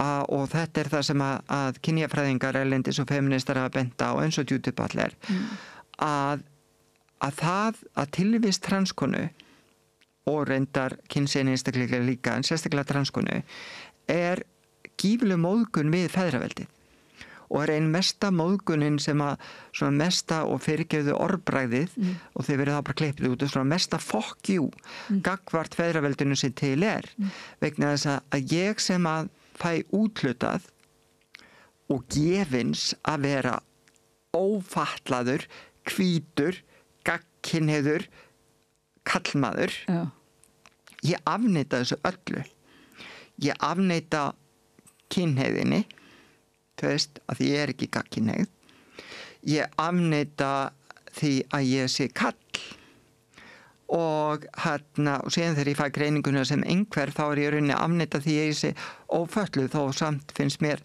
það að vera kalla einhverfa fatlaða finnst mér ekki alveg rétt vegna þess að þetta er rauninni bara eins og að keyra á öðru stýrikerfi svona eins og Android og Apple og en þú veist þannig ég er bara lifandi svona móðgun gegn feðraveldinu og ég get alveg sagt það að í 30 ár vissi ég ekki hvað ég var ég vissi alltaf innst inni að ég átti að vera kona og ég var kona en ég hélt að það þýddi allt annað ég út frá trúnni þá hélt ég að sálin mín hefði bara farið í ranga líkama að því ég var alin upp í þú veist kristinni trú og ég var alin upp á trú og sál og þannig að ég var alveg með það á hreinu að sálin hefði farið vitlausar líkama og síðan náttúrulega var ég alin upp við það að kynhneigðin mín að því ég laðast ekki bara að konum að það veri rámt og það veri rámt gagnvart Guði þannig að þú veist maður er alveg fyrir alls konar skömm og sektarkennd og maður þarf að vinda ofan af þessu öllu en ég var alltaf kona hef alltaf verið kona, mun alltaf verið kona og bara með því að þurfa að afneita öllu þessu þú veist, sem að var tróðið upp á mig sem ég bað aldrei þá er ég bara með minni tilvist leið að afneita kynjakerfinu að afneita feðraveldinu og það þolir feðraveldi ekki og það þolir ekki þú veist þessi ríku, hvítu, gagnkynhneigðu karlmenn það er ekkert sem að fer jafn mikið í taugana á þeim og það er náttúrulega það er grunnurinn að því að þeir ráðast fyrst á transfólk og nasistar gerðu það líka í seinni heimsstyrjöldinni fyrir seinni heimsstyrjöld 1933 þegar þau voru kosin og nota bene nasistar voru kosnir í lýðræðislegum kosningum 1933 alveg eins og Trump var kosin núna í lýðræðislegum kosningum en hann er á hraðferð að breyta bandarísku stjórnarkerfinu þannig að hann sé einráður og hann er meiri segja það er núna frumvörp til þingsins eins og ég hef nefnt held ég áður það að hann geti setið fleiri en 2 kjörtímabil sem er rauninni nákvæmlega saman Putin gerði í Rússlandi það er líka núna og mér langar að koma inn á það að því að þú veist árás og transkonur árás og allar konur þó að konur haldi og trúa að þetta sé þú veist verið að venda þær það er sko alls ekki verið að venda þær vegna þess að það var frumvarp sem betur fyrir fór ekki í gegn þar sem að það átti að lögfesta það til þess að sannreina að engar transstúlkur væri í íþróttum þá mætti fara fram kynfæraskoðun á ungum stúlkum alveg neyri þú veist 6 og 7 ára gömul börn kynfæraskoðun og þú getur ímyndað hvað það traumatískt og þetta átti að gerast að bara, þú veist, þjálfurum og í sumtilvikum karlkyns þjálfurum innan íþróttarhefingarinnar og þessi lög fóru ekki í gegn og þetta átti að gerast þess að koma í veg fyrir að einhver transstúlka færi í gegn. En til þess að setja þetta í samhengi að það eru 520.000 konur að keppa í afreiksíþróttum á hinum ýmsu stigum í Bandaríkjunum og þá svona það sem við kallum high school og college, þú veist, stigunum sem þá frá 14 til svona 22. Af þessum 520.000 stúlkum eru 10 sem eru trans. Þannig ógnin gagnvart transfólki engin. Aftur á móti þá eru fleiri hundruð. Ógnin engin. Sem að transfólki, sem að hinum konunum, ógnin hinum. Að þú ert að segja að það væri raunverulega verið að sannfæra konur að það væri þeim til heilla að skilja þær frá transkonum. Er ekki? Það svona orðræðan. Að það sé raunverulega gott fyrir þær að skilgreina þetta. Þannig orðræðin að það alltaf verið að gera þetta til þess að venda konur og börn og stúlkur. En þú veist, það bara ekki staðreyndin.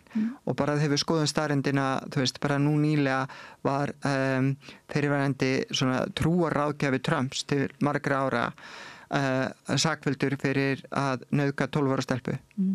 Þannig að, og ef þú skoðar tölfræðina, 93% af kynferðisglæpum á stúlkum undir lögaldri eru hvítir gagnkynhneigðir karlmenn. 93%. 6% eru síðan karlmenn af öðrum kynþáttum, gagnkynhneigðir og þú veist, og síðan restina tölfræðinni og það innan við 1% eru síðan konur. Ekki einasta transkona inn í þessu tölfræði, ekki og ekki einasta dragdrottning heldur. En núna eru sérst lög í IHOA sem búið að staðfesta, búið að gera það verkum að það búið að afnema öll réttindi transfólks. Þessi lög eru samt sérstaklega miðuð að transkonum. Þannig að transkonur hafa engin borgaralega réttindi í IHOA á borð við, þú veist, aðra konur. Og þetta bara eitthvað sem gerist núna? Já, það eru 2 vikur síðan. Nú lög í Texas, frumvarp sem að vonandi verður ekki samþykkt, en það samt frumvarp og það búið að leggja það fyrir þingið, þar sem að það að vera trans verður gert refsivert. Og þetta lögin eru kölluð, sko, þetta á að vera gegn sviksemi, anti-Freud law, þú veist, en þegar þú lest lögin þá snúast þau það að ef að ykkur sýnist vera annað en það kyn sem viðkomandi var skráð við fæðingu, þá geti sá en sami einstaklingur átti yfir höfði sér alltaf $10,000 sekt og 10 ára fangelsi. Fyrir það að vera legari, raunverulega? Já, fyrir að vera legari. Sem náttúrulega sérstakt af þessi viðsnúningu sem að við stað alltaf, af því að þannig náttúrulega Trump-stjórnin ég meina, það svo mikla legar sem að liggja baki raunverulega öllum aðgerðum. Já, en síðan sko það sem ég ætlaði að tala áðan, SAVE Act, sem fyrir bandaríska þinginu. Já. Að það samanskapið, þetta á að vera til að venda gegn sviki við kosningum og krefst þess að allir sem kjósa að þegar komið skilríki þá þurfa að hafa 2 skilríki og annað þeirra skuli vera afreita fæðingavottorði og fæðingavottorðið og núverandi skilríki þurfa að sína sama nafn og sömu kynskráningu.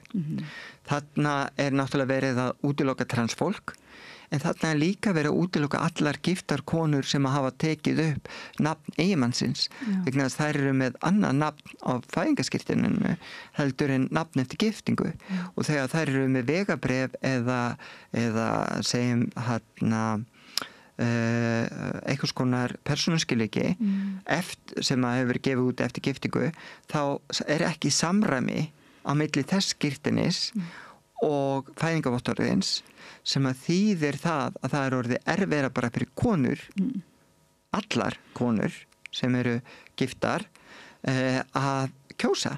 Þannig semst aðgerð sem beinist kannski upphaflega gegn transkonum eða hvað? Eða kannski bara beinist þetta gegn öllum konum vegna þess að það verið að gera það erfiðara fyrir konur að kjósa. En einhvers þar heyrði maður að þarna væri möguleiki til þess að segja konunum sem eru sem sagt, með nafn mannsins, eiginmannsins að þarna sé þeim hefur þeim verið gert erfitt fyrir vegna transkvenna, það sé eiginlega transkonunum að kenna. Það hægt að snúa því náttúrulega þannig upp, sko. Vissulega væri hægt að snúa því þannig upp en það ekki transkonur sem semja þessi lög. Það ekki transkonur sem kom með frumvarpið. Það eru hvítir gagnkynhneigðir ríkir karlmenn sem kom með þetta frumvarp á þingi, þú veist, Bandaríkjanna og það eru þeir sem reyna að koma þessum lögum í gegn til þess að hnekkja á og skerða mannréttindi sem ætti að vera sjálfsögð mannréttindi þú veist, minnihlutahóp sem þú veist, ef við tökum bara transkonur sem innan við 0,5% af mannkyninu og 0,2 til 4% af bandarísku þegnum þú veist, við erum ekki að tala stærri hóp en það. Nei, en ég að hugsa eins og þegar það var öryggis aðgerðnar allar í kjölfarið á turnunum, á turnaárásinni að það náttúrulega var þetta sagt að þetta væri til þess að almenni borgarar þyrftu að láta yfir sig ganga eða gangi gegnum þessi erfiðleika eða þessi óþægindi sem er svona aukið öryggistekk og með alls konar allra þurfti að sanna sig svo mikið. Það náttúrulega hefur ekki sko þú veist það náttúrulega hjálpaði mjög mikið til við að ala á ótta við þessa hryðjuverkamenn einhverja og búa til þennan óvinn.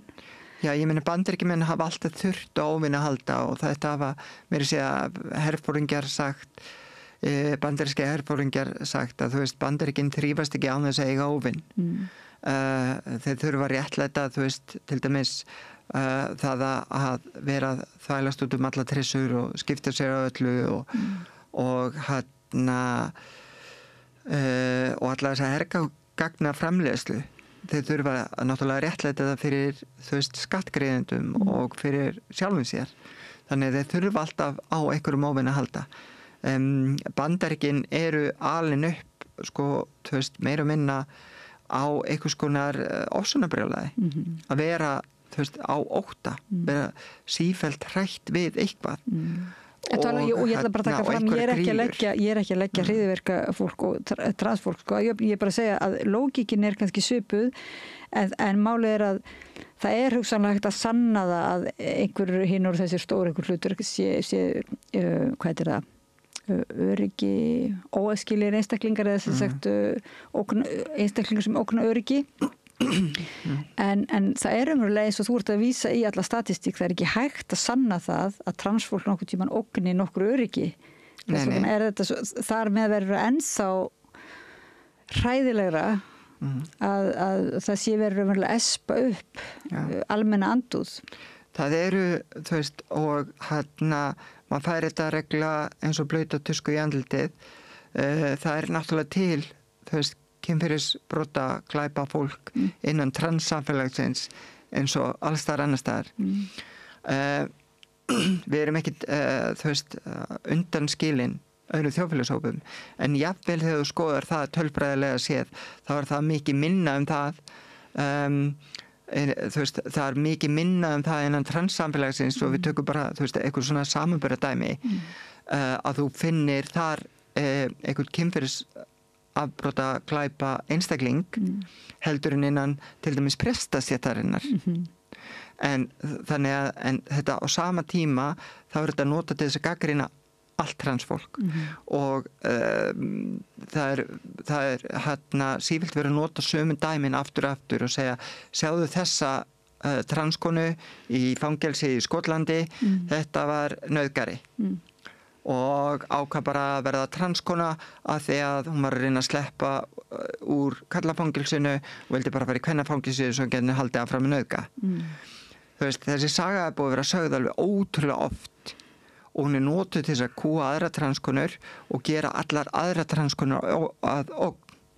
Á sama tíma þá eru til fleiri 100.000 frásagnir af kynferðismisnotkun presta. Eru við að smala öllum prestum undir sama hatt? Nei. Það er til sama yfir stjórnmálamenn. Eru við að smala öllum stjórnmálamennum undir sama hatt? Nei. Þannig að þú veist, það að gera einn þjóðfélagshóp ábyrgan fyrir glæpum einhverja einstaklinga er náttúrulega rangt. En þú veist, það er ekki bara transkonur sem hafa orðið fyrir þessu, heldur er þessi, þú veist, hefur þetta verið notað sérstaklega gegn svörtum karlmönnum í Bandaríkjunum og þetta, þú veist, hefur verið gert, þú veist, markvisst eftir að þrælahaldið var lagt af að þá gerðu þeir svona þeir kallar þetta amendments, svona viðbætur við stjórnarskránna og 13. viðbótin fjallar meðal annars þú veist, glæpi og refsingu og margir segja að þetta sé svona dulbúin viðbót til að viðhalda þrælahaldi og þetta fjallar meðal annars hvernig þú getur nýtt sem sagt fanga í að vinna alls konar þegnskyldu vinnu og og fangar framleiða og fangelsi í Bandaríkjunum framleiða ótal marga hluti og það er nánast ekki nema bara þrælahald, þú veist, að þeir eru í fangelsi og þeir, þú veist, fá mat og klæði og húsnæði, þeir eru í fangelsi en þeir eru ekki að fá borga fyrir vinnuna sína nema kannski 1 cent á klukkutíman, þú veist, þetta er eitthvað fárlega lítið. Þannig að þarna ertu komið með raunni nútíma þrælahald og síðan er þetta einkavæða öll fangelsin í Bandaríkjunum og núna eru þau að tala um að gera það sama með þessar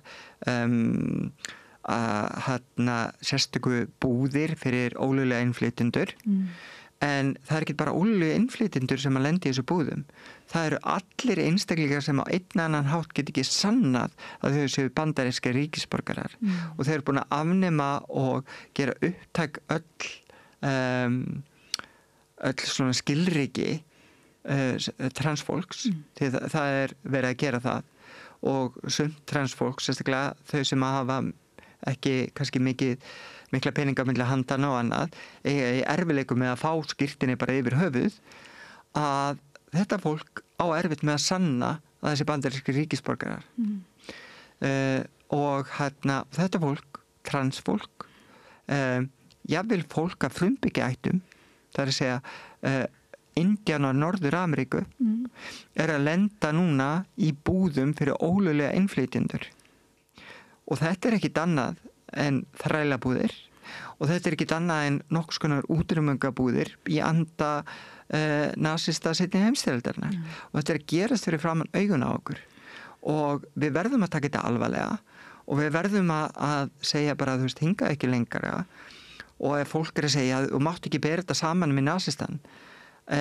akkur ekki, akkur má ekki bera þeir eru að gera nákvæmlega sama þetta er algjörlega eftir leikjabókinni Ég held að það sé nú mál manna að það sé nú ymmit ansi tímabært að bera saman og reyna að læra reynslunni Já, ef að við erum ekki, þú veist, það er ég menn ekki hver skrifa það en það er gott setning sem segir að hver sá og hver sú sem lærir ekki af sögunni er dæmd til að endurtakana En það er eitthvað þarna sem að gefur leyfi hérna upp á Íslandi í staðan fyrir við séum að gaggrina kannski duglegri við að gaggrina það sem á sér stað og átt okkur á því að það skiptir líka máli hvað við segjum, eins og þú segir og að við séum að berjast hérna það er ekki bara fyrir íslenska konur og hvár heldur er líka fyrir í heiminum, sína samstöðu að þá er það öfugt að það er eins og eitthvað leyfi sem að menn fá hérna til þess að úthúða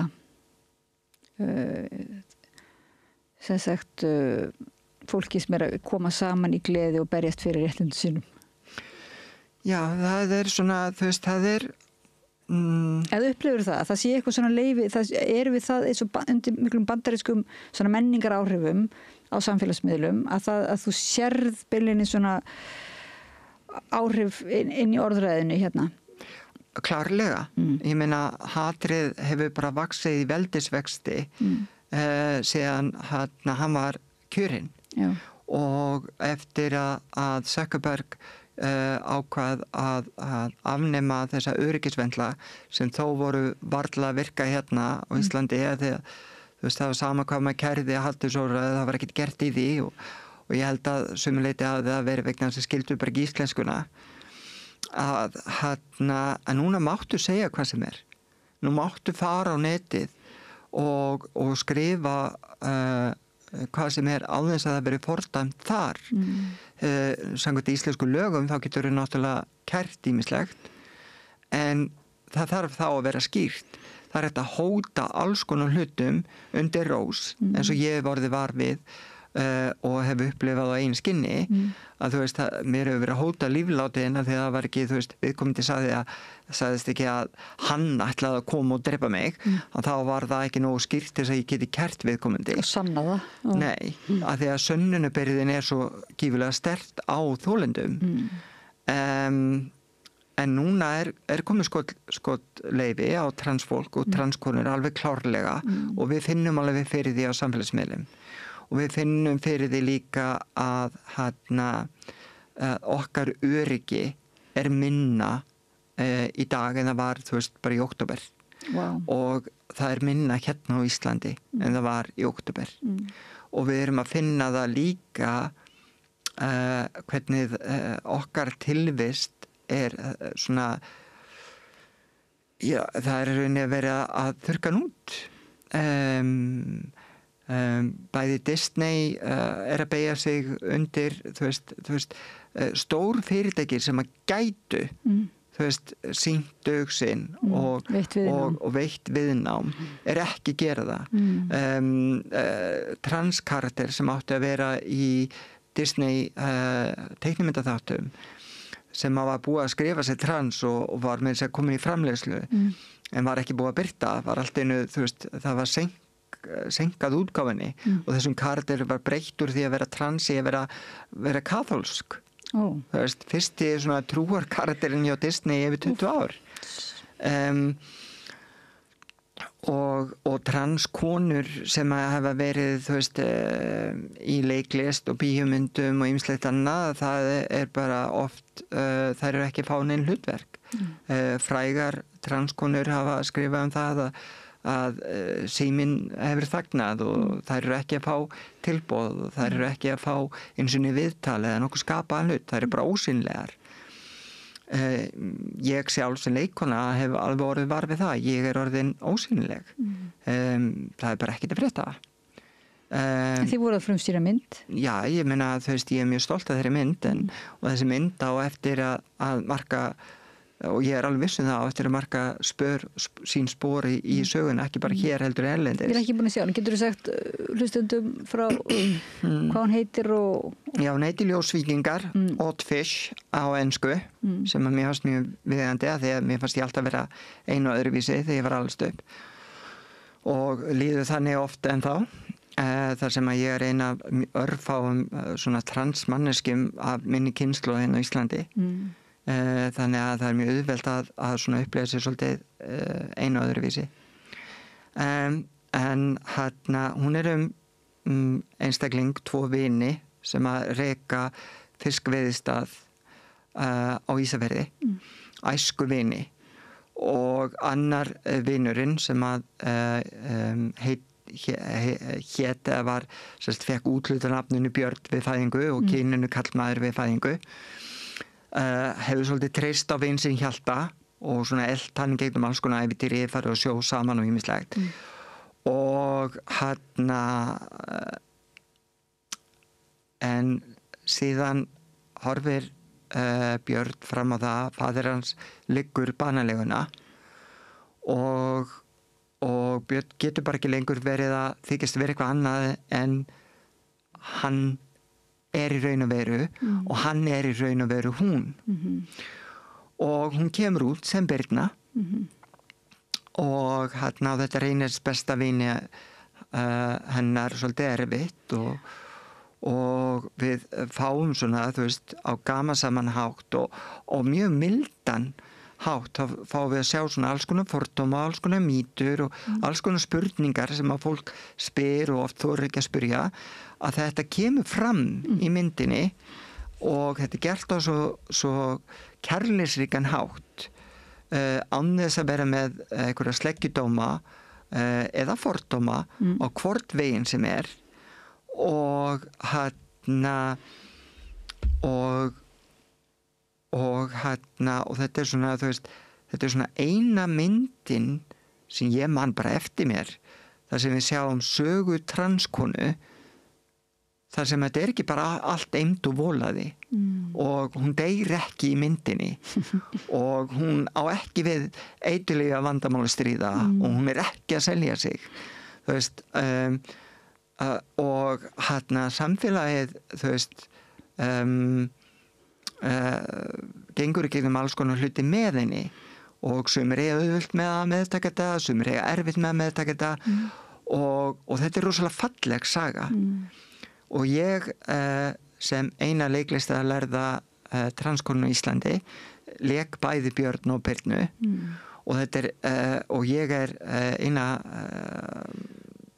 leiklistalærða transkonun í heiminum sem er leikið bæði hann og hana fyrir og eftir og ég þurfti að reyra niður brjóstin á mér, ég þurfti að breyta röddinni tilbaka, ég þurfti að vera með gerfi og ég þurfti að upplifa sjálfa mig aftur sem hann og þetta var bara eins og að taka þú veist bara heilt Everestfjall sem ég var búin að losna við af öxlanum og setja á bakið aftur og það var ógeðslega erfitt en mér fannst það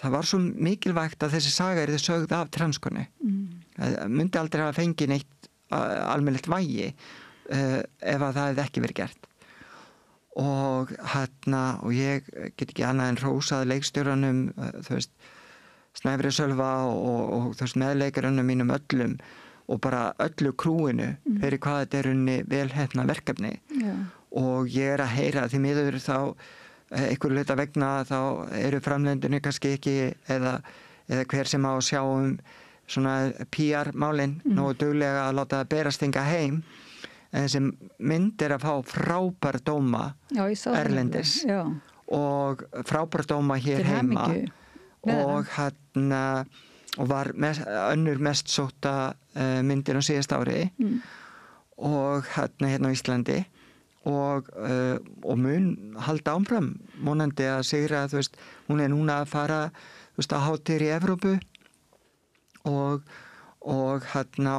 það er verið að óska eftir henni út öll Bandaríkin ég ætla ekki að fara til Bandaríkina þú veist, ég mun lenda í fangilsi og útrýmingabúðum ef ég fer þangað þú sendir myndin fer fyrir þig en myndin fer fyrir mig og hún er að fá gífurlegt lof og ég er að fá gífurlegt lof erlendis en ég verð ekki vör við það allan ekki þú veist ekki er ég að fá neinn tilboð hérna heima en þú veist já, en ég er viss að fólk innan kvikmyndaiðnaðarins er örugglega með sínar ástæður og sínar afsakanir fyrir því að ég er ekki að fá tilboð sko alveg eins og áður en ég kom út þá var ég að vinna þú veist á fullu sem bardagaleikstjóri og það voru þú veist og eftir ég kom út þú veist þá bara hættu sumir leikstjórar og sumir leikstjórar bara þú veist hafa ekkert viljað neitt með mig hafa eftir ég kom út úr skápnum og ég misti þú veist verkefni út af því að ég var transkona þannig að þú veist ég finn alveg fordómana og ég finn líka að það eru fordómar að því að þá ég líti ekki á einhverjuna sem föllun að þá er ég með flókna áfallastreituröskun vegna þú veist líkamlegs, andlegs og kynferðislega ofbeldi sem ég hef orðið fyrir í æsku og og ég hef alveg orðið fyrir svona ákveðnum fordómum bara út frá því þú veist að ég hef kannski beðið leikstjóra þú veist að vinna ekki með ákveðu ofbeldi í spuna að því ég bara þólið ekki og þú veist koreografa þetta þú veist eins og krafin orðin erlendis þú veist það krafan með nándaþjálfun að það sé gert allt í samvinnu við leikarann og það sé gert án þess að stuða leikarann og án þess að koma honum eða henni eða háni í tilfellilegt uppnám og valda sálrænu tjóni og ég var rauninni bara að fara fram á það en fekk það bara eins og blauta tusku í andlitið að hún gat ekki unnið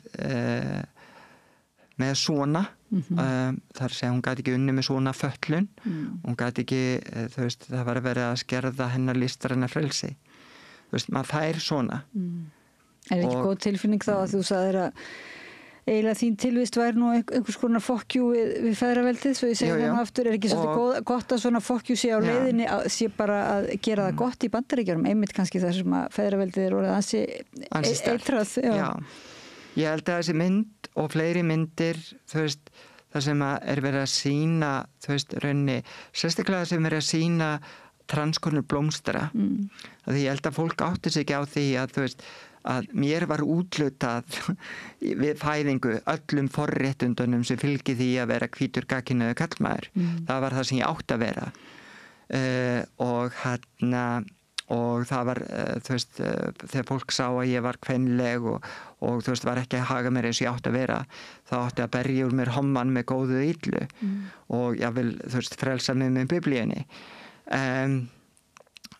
og þessi fólk átti sig á því að þetta var aldrei þú veist forréttindi fyrir mig þetta var bölvun fyrir mig og þetta þú veist það að komast undan þessum forréttindum og þessu feðraveldi og fá að vera ég sjálf það var frelsunin og það voru mín forréttindi að hafa fengið að fæðast á Íslandi þar sem að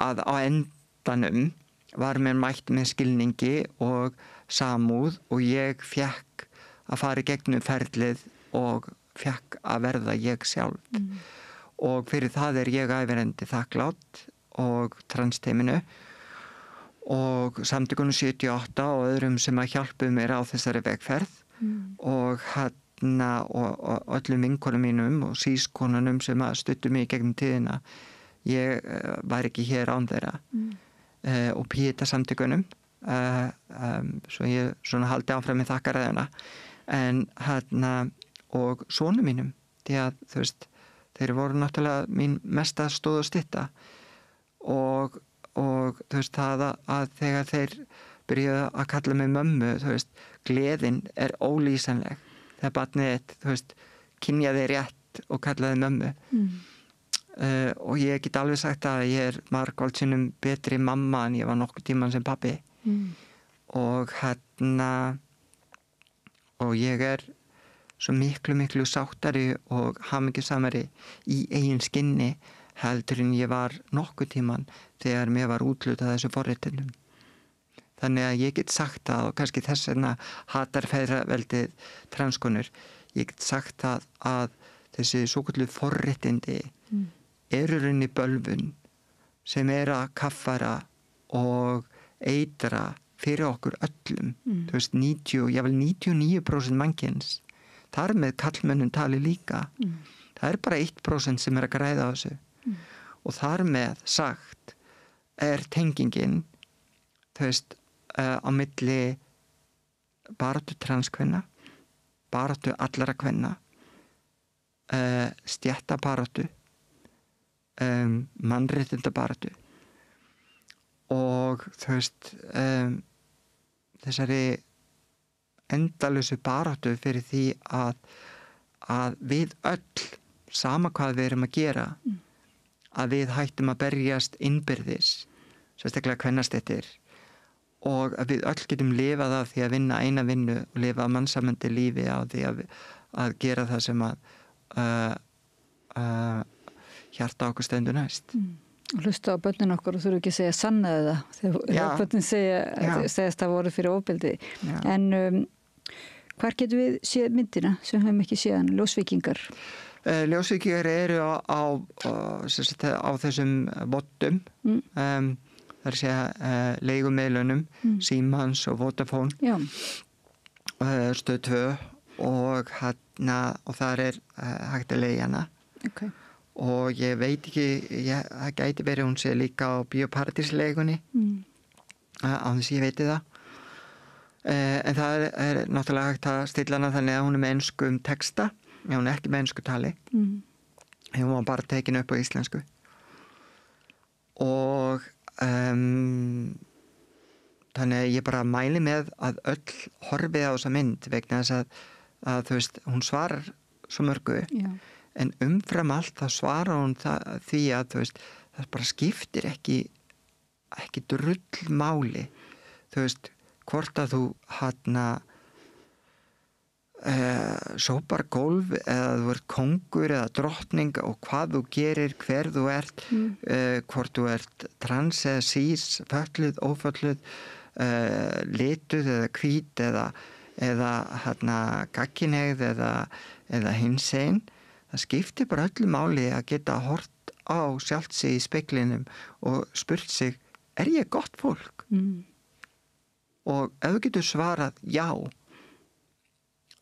og sýndir þá viðurkenningu og sýnt síðan öðru fólki mildi, þá verður heimurinn betri. Takk fyrir. Arna Magnea Dangs, leikkona, mannréttindaaktivisti og mannréttindafréttaritari okkar hérna við Rauðaborðið. Ég ætla að vera búin að sjá myndina þegar ég hitti þið næst. Ég var komin aftur sem fyrst hlustundum ára og þakka ég kærlega fyrir að vera með okkur í spjallinu. Laufey Líndal Ólafsdóttur fyrir að flytja samræðuna yfir til ykkar og við höldum áfram samræðinu hérna við Rauðaborðið eftir smá stund. Takk. Þarftan að tala af borgarfulltrúa. Borgarfulltrúar Sósíalistaflokksins eru með viðtalstíma alla mánudaga klukkan 13:30 til 14:30. Það þarf ekkert að bóka tíma, endilega kíkjum við í Bólholt 6, 105 Reykjavík. Þarna heyrðum við í Örnu Magneu Dangs ræða við mig Trump og trans og ögrunina við feðraveldið og ljósklætuna í Ljósvíkingunum. Næst einmitt við höldum áfram síðan að tala Trump og heiminn. Það er Gunnar Smári ræddi við Magnús Helgason, sagnfræðing og Friðjón R. Friðjónsson, borgarfulltrúa, svona eiginlega þessar breytingar í Bandaríkjunum, hversu langt þær munu hugsalega ná, hvort þetta er hlut af einhverju svona pendúl, þú veist að sé svona fasísk sveifla núna sem muni slá tilbaka. Einmitt. Það er einn spurningin sem er í kollu okkar margra, sko. Það er hvort þetta muni leysast innanfrá af sjálfu sér. Eða hvort það verður utanfrá. Hún eiginlega sagði það, Guðrún Jónsson sem ég ræddi við hagfræðingur, hún eiginlega líka við gaf manni von að þetta einhvern veginn bara fjárhagslega myndi þetta koma allt saman í hausinn á honum og þessari stjórn. En auðvitað maður pínultið skeptískur á það að hinn hulda hönd sem er búið að lofa okkur svo marg ofta að bjargi öllu, að hún muni bjarga okkur núna. Ég efast heldur það persónulega, en það er, eins og þú segir, í gerbreyttum heimi þá er maður opinn fyrir ýmsum skýringum sem maður kannski var ekki opinn fyrir áður. Heyrum Gunnar Smári ræða við Magnús Helgason, sagnfræðing og Friðjón R. Friðjónsson, borgarfulltrúa. Gjörðu þessu vel. Hjálpið okkur að byggja upp dreifikerfi samstöðvarinnar með því að læka síður samstöðvarinnar á YouTube og Facebook.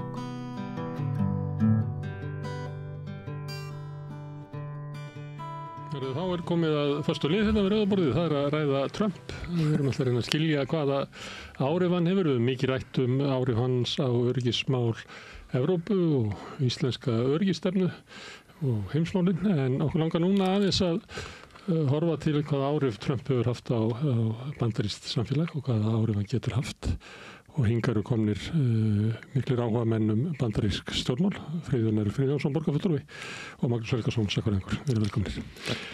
Hérna, bara í morgun, þá voru 2 fréttir, annars vegar var frétt af því að svona skilorðs eftirlit manneskja var látin fara fyrir þær sakir að því að hún sagði að hafi ekki veitt Mel Gibson byssuleyfi, en hann hefur verið dæmdur fyrir heimilisofbeldi og ég held að allir viti það að mesta líkur til þess að skotvopnum sé beint gegn annarri mannesku inn á heimilunum. Við kannski heyrum meiri fréttir af annars konar morðum, að það var það algengasta og kannski skiljanlegt ef á að banna mönnum sem hafa verið dæmdir að fá skotleyfi eða byssuleyfi, að það var kannski helst í þessum flokki. Og svo var önnur frétt að maður sem hafi verið í forsvari fyrir mótmæli í háskólalóð, grænakortið, innflytjandi giftur, makinn var bandarískur, vísað úr landi, vísað landi. Þetta hljómar svona eins og, ég leit að segja það sko, þetta hljómar eins og uppgangur nasista í Þýskalandi, þar sem að menn missa svona líðréttindi sín hægt og bítandi og það sem verið að skilgreina að þú hefur rétt út frá því hvort að það sé hvort að afstæð því sé óamerísk, maður hefur verið að heyra það hugtak aftur, sem var mikið notað á McCarthy-tímanum og það sem óamerískt verulega skilgreint eftir því hvort þú sért hliðhollur Trump eða ekki. Ríkið það ég og óvinir mínir eru þá óvinir ríkisins. Ég hef stundum pröfað þegar ég er að tala við fólk og stundum er maður að spyrja og stundum kasta maður bara ykkur fram svona til þess að ýta undir umræðu og ég pröfa svona undanfarið að segja, erum við kannski bara einum þinghúsbruna frá fasisma í Bandaríkjunum?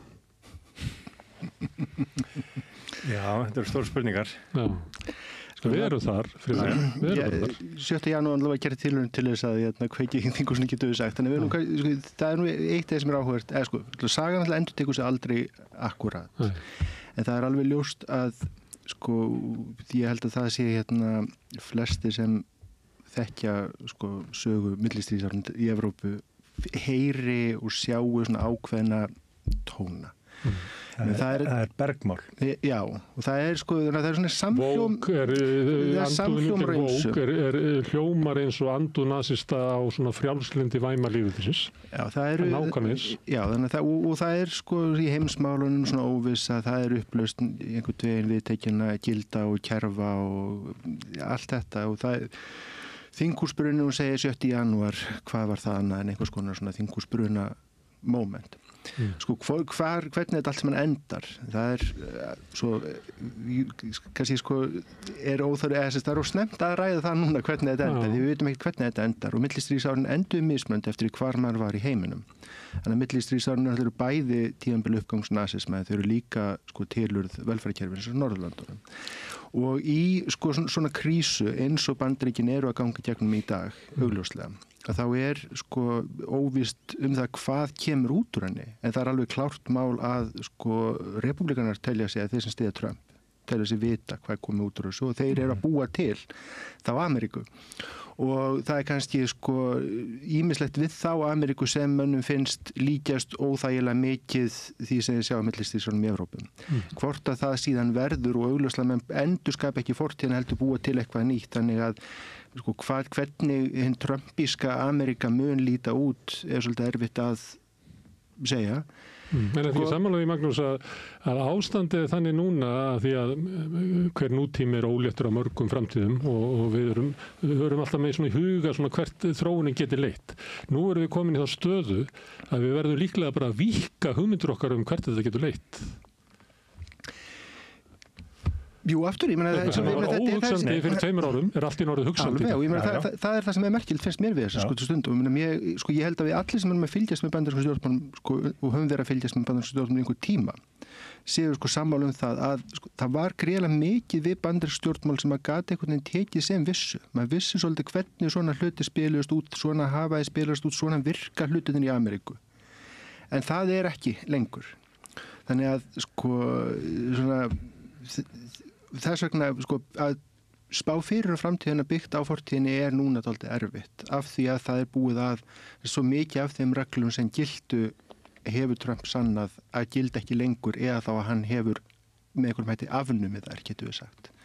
Já, meina það sem að, eins og segir, það sem margir held að vera óhugsandi að Trump gæti komið tilbaka eftir 7. janúar 2021 og svo margt hefði gengið á og þessi dómar, ég meina hann með 34 dóma á bakinu og svo framvegis sko, þannig að allt þetta væri óhugsandi, hann gæti nóð endurkjöri, hann gæti gert þetta og gæti gert þitt. Það sem að sko það sem að það er þetta svo margt forvitnilegt í hvernig þegar maður reyna að lesa í aðstæðunar. Republikanaflokkurinn er ekki einn flokkur, ekki frekar heldur en demokrataflokkurinn. Meiri segja Trump og makarhreyfingin er ekki ein hreyfing, ef svo má segja. Við sjáum sko hatrömm átök milli Musk og svona tech bros billjónerana og síðan sko Steve Bannon og svona Amerika fyrst þjóðerni, svona kristilegir þjóðerni sinnar sem að vilja hvít Bandaríki sko og vantreysta öllum og þau eru reynda líka mjög sko svona svona afturhaldsleg sko, það inn í þeim hópi eru menn sem að sko syrgja það að konur hafi fengið kosningarétt, finnst að konur að karlmenn eigi að fara með atkvæði fyrir fjölskylduna og bara tala opinskátt það. Og það sést vel líka á því að núna fjallu 2 dómar gegn Trump-stjórninni í Hæstarétti. Og það voru 2 dómarar hægra megin, John Roberts og Amy Coney Barrett sem að dæmdu með minnihlutanum. Reiði makarhreyfingarnar hefur eingöngu beinst að henni. Eingöngu. Hún sé svikari, hún sé einhvers konar jafnréttisráðning og þar að leiðandi ekki hæf til þess að sitja í réttinum. Hún eigi að segja af sér. Hún brosti ekki nógu fallega til Trump þegar hann hélt ræðuna í þinghúsinu núna daginn og það allt svona þú veist, þetta kemur úr einhverju átt sem að okkur sko fjarlæg en þetta lifandi í Bandaríkjunum og vegna þess að myndist á öryggismálin líka upphafi. Inn í Republikanaflokknum og Republikanaflokkurinn ekki sami Republikanaflokkurinn við þekktum fyrir 10 árum síðan eða 30 árum síðan. Inn í Republikanaflokknum eru sko sterk öfl og stór hópur manna og kvenna sem að sko vill út úr NATO og vill bara Bandaríkin sko einangri sig á alþjóðavettvangi. Það eru 2 ár síðan að 48 þingmenn republikana í fulltrúadeildinni kusu með því að hætta öllum framlögum til NATO. Það næstum því helmingurinn af öllum þingmönnum það 4 af öllum þingmönnum republikana. Þannig að það hafi gerst ætti að segja manni og sína manni að hvað mikið hefur breyst. Og við okkur hættir alltaf til þess vegna þess að við byrjum kannski að lesa bandarísk stjórnmál og fylgjast með þeim þegar Reagan var, eða þegar Bush var, eða Bush yngri, eða whatever. Og hugsum bandarísk stjórnmál... Johnson var, svo að ég gamall. Já, einmitt. Og okkur hættir til þess að hugsa það eins og þegar við kynntumst Bandaríkjunum. Og hugsum Bandaríkjunum eins og þú voru eins og þau eru alltaf að breytast. Bara það eins og núna eru komnir menn eins og Elon Musk og fleiri sem eru svo stjarnfræðilega ríkir en hafa bara orðið svona stjarnfræðilega ríkir á síðustu 10, 15 árum. Minna, hvað langt síðan að Facebook kom á vettvang? 15 ár? Já, en 18 ár núna. Já. Þú veist, og það eru 15 ár síðan að sko Zuckerberg var svona ríkur. Þú veist, þetta allt svo nýtt í sögunum og þessir hópar eru núna hnykla vöðvana á hennum pólitíska vettvangi. Þetta segja þeir hafið völd sem að við kannski ekki séð áður. Nei, já, og við hefum ekki tekið til að hafa aðrir haft þau völd kannski. Það hefur líka fengið að komast upp að þú nefndi Facebook hefur fengið að kaupa upp samkeppni og eitthvað lera sem hefði verið óhugsandi bara 1960. Það hefði verið stoppað bara. Republikanaflokkurinn er stofnaður af hluta til að vegna sko það eru svona peningarnar á bakvið Republikanaflokkin 1860 og á 19. öldinni eru iðnjöfrar í Norðausturríkjunum. Og þannig kemur fjármagnið og svona hinn svona pólitíska kapitalisma stefna og kapitaliska stefna. Þeir eru náttúrulega ekki til lengur, þessir iðnjörar. Þessir framleiðslan eru all meira og minna farin, þannig að, og komin í einhver aðrar hendur, sko. Já, það er eitt nefnilega sem áhört í því sem Friðjónartalum sem það er margt sem hefur verið að breytast í Bandaríkjunum og sumt af þessu eiga sér stuttar sögur aðra langar. Með þessi pólitísering svona captains of industry getum við kallað það, svona manna eins og Zuckerberg og Elon Musk sem eru svona seinasta útgáfan af svona Rockefeller og Carnegie. Já, en að því að hugsa það eru miðja 20. öldina þá draga fyrirtæki og stjórnendur fyrirtækja sig svolítið út úr pólitískum átökum og það er svona svolítið svona almennt samkomulag hvernig samfélagið á að vera og hvert að er að stefna og atvinnulífið skiptir sér ekki mikið af þessu. Það byrjar að breytast þegar ná 7. og sérstaklega 8. áratugnum í aðdraganda Heritage Foundation seinni bylgja af hugveitunum fer að vaksa og sem leika sér stórt hlutverk einmitt í risi Reagan er það að það fer að fjölga svona pólitískt radikal og aktífum auðmönnum sem fór að leika stærra hlutverk og hlutverk þeirra hefur síðan farið vaksandi og hefur sérstaklega blásið út núna allar senstu árum.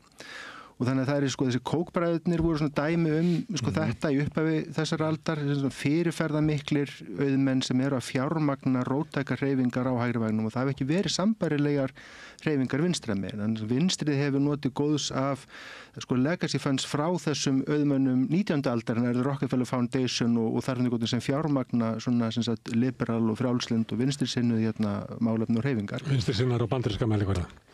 Já, í bandarísku stjórnmálum. Ég verð bara að taka það fram. Augljóslega, við erum að tala um bandarísku stjórnmál og hvar ásinn liggur fyrir eftir samfélagin og hvað mál skilgreinast hvernig, en já, vinstri sinnaðir og en þannig að það hef ekki verið svona fyrirferðamiklir róttækir auðmenn á vinstri kantinum og þeim hefur núna fjölga greiðlega mikið á hægri kantinum og það er mjög áhugavert þetta að, sem við getum kallað corporate America, var getur við sagt stutti við bakið á mjög dyggilega þeir eru svona heimsmynd í einhverjum skilningi sem demokrataflokkurinn var fulltrúi fyrir sem var svona þessi liberal fjölmenningar Amerika sem að sér í sjónvarpinu það sem er Amerika var orðin litblind og þessi Amerika hún birtist hvað skýrast með í valdatíð Obama. Bandaríkin kjósa fyrsta blokkumanni sem forseta og það er svona menningarlegt moment í Bandaríkjunum og það virðist vera að bara menningastríðin sem hefjast á eftirstríðsárunum þegar að það byrjar andspyrna gegn afnámi aðskilnaðar í Suðurríkjunum og kvenréttindahreyfingin og síðan aðra baráttarhreyfingar minnihluta hópa samkynhneigðra og sú bylgja heldur síðan svolítið svona áfram stöðvu, en það er gegn henni allan tíman er þetta backlash og það eru menningarstríðin sem republikanir eru búin að heyja síðan þá og hafa blossað upp með mismiklum þunga í kringum mismunandi mál, hvort það eru þungunarof eða fánin eða byssulögin eða hvað er hverju sinni. Jákvæð mismunum og þetta. Já, En jákvæði mismunin hefur enda verið ekki mjög framanlega vegna þess að það hefur verið frekar alveg þá eru að tala jákvæði mismunin það er affirmative action. Þannig að þeir sem ekki kannast við og það kom svolítið í þessum að Friðjón var að vísa til í gagnrýninni á konuna í Hæstarétti. Hún hefði fengið að fljóta inn að hún væri kona. En þetta hefur verið stórgreindir karlar og hefði ekki lent í þessu. Af því að til þess að þá hefur stærstu hluti Republikaflokksins líka og hægrimenn verið sáttir við jákvæði mismun eða affirmative action. Það hefur ekki verið svona on the chopping block eins og maður getur sagt og það er það núna en það sem ég var að segja þetta. Það er þessi eins og það sé þessi frjálslynda Amerika stendur með pálmann í höndunum eftir fjármálahrunið í valdatíð Obama og það er tilfinningin svolítið ef maður er að fylgjast með bandarísku stjórnmál og umræðu og sérstaklega eins og menningarstríðina þá var það á þeim tímapunkti að þau væru búin daldið.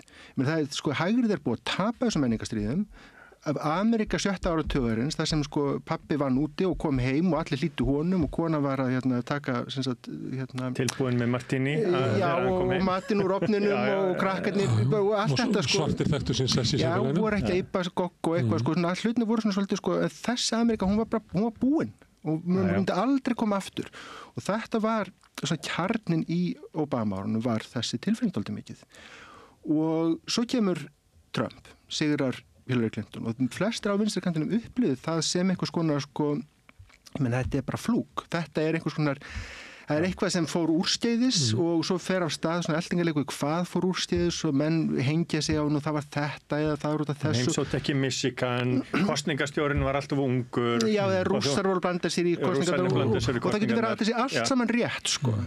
Hún var svo óvinnsæl. Akkurat, hún var kona, það var annars sem var stórt mikið vandamál sko, þetta allt út af Bernie Sanders var fyrstu til þess að kalla hana sko óheðalega og hans stuðningsmenn hans sko. Já, en sko demokrata gáðu útskýrt af sko, vandamál í burtu og horfðust ekki auðvitað og trúðu því áfram að þeir væru fulltrúar fyrir sko ekki bara einhvern veginn svona sko rétt tæpan meiri hluta sem þeir mundu vera með að það væri ekki búið að gerrymandera öll sko kjördæmi að það sko ástæð fyrir að vera ekki með örgan meiri hluta þinginu var svo að republikanar voru að svindla með því að gerrymandera sko kjördæmi og það heilmikið kannski til í því en stóri mistök þeir var það þeir trúði þeir voru líka fulltrúar fyrir sko stóran þöglan meiri hluta og komandi kynslóðir og yngri kynslóðir myndu kjósa þá þannig að næstri kosið, þá væri meira af þessum gömlu fúlu köllum verið dauðir og verið komið nýjir kjósendur, fólk verið orðið upplýstara bara framrástíma sögunar, gerða verkum að þeir hlitu og svo kemur ljós þeir hafa það ekki. Þetta væri fjörbröt hvíta meirihlutans vegna þess að ef við horfum svona 10, 15, 20 ár fram í tíman að þá verða hvítir konur í minnihluta í Bandaríkjunum. Akkurat, það er bara destiny. Það er svona, já, svona white anglo-saxon protestant verða komin í minnihluta. Þessar breytingar sem að Magnús var að lýsa var óhjákvæmilegar, það tilheyrir framtíðinni í mörg dæmi sem var alltaf nefndi, menn að sjáu bara eins og Texas sem nú rautt fylki, en skoðu borgirnar eins og Houston og svona, það eru allar á demokrata. Þannig að það er bara eftir því sem að fólk flysti úr sveit í borg, eftir því sem að hérna gömlu deyja og nýjir koma, eftir því sem að innflytjendur halda áfram að koma hingað, þá mun okkar afstaða hvernig samfélag að vera verða ofan á. Svo reyndist ekki vera. Ég held að það sé sko þetta að demokratin trúðu að vinstrið, demokrataflokkurinn, frjálslyndir, ég veit ekki. En þetta segja að þeir hafi ekki barið þá fyrir þessu og hafi verið latir og þess vegna hafi Trump náð tækifæri eða var þetta bara einfallega mislestur á því hverja væntingar Amerikana eru til þess hvernig samfélagið er? Ég held mislestur. Já, ég held að það sé rétt og að mörguleyti og þetta sé svona, þetta eru margir samverkandi þættir.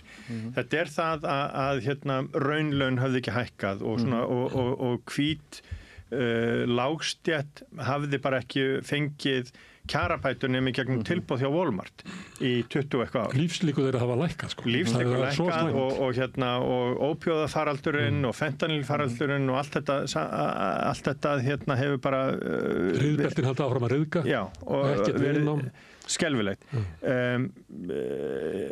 Ákveðin hroki í svona þessari frjálslyndu menntuðu yfirstétt það að þeir geta bara haldið áfram. Það er alveg rétt að við eigum að virða réttindi transfólks 100%. Ég er algjörlega þeirra skoðunar.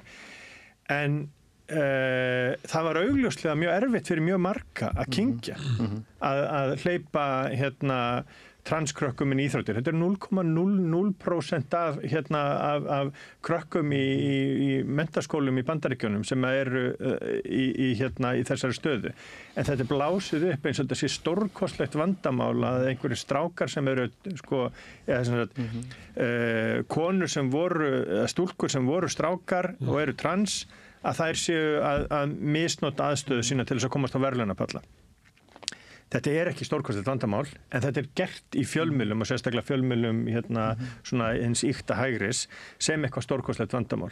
Og líka vinstramegin sem að hafa raunverulega fallist að sumiliti á það að hafa transmálin á oddinum í mannréttindabaráttunni, þó svo eins og þú ert að benda á og við getum að séð það bara í Hagstofunni að þetta séu ótrúlega lítill hópur miðað við umfang hans í umræðinni. Já.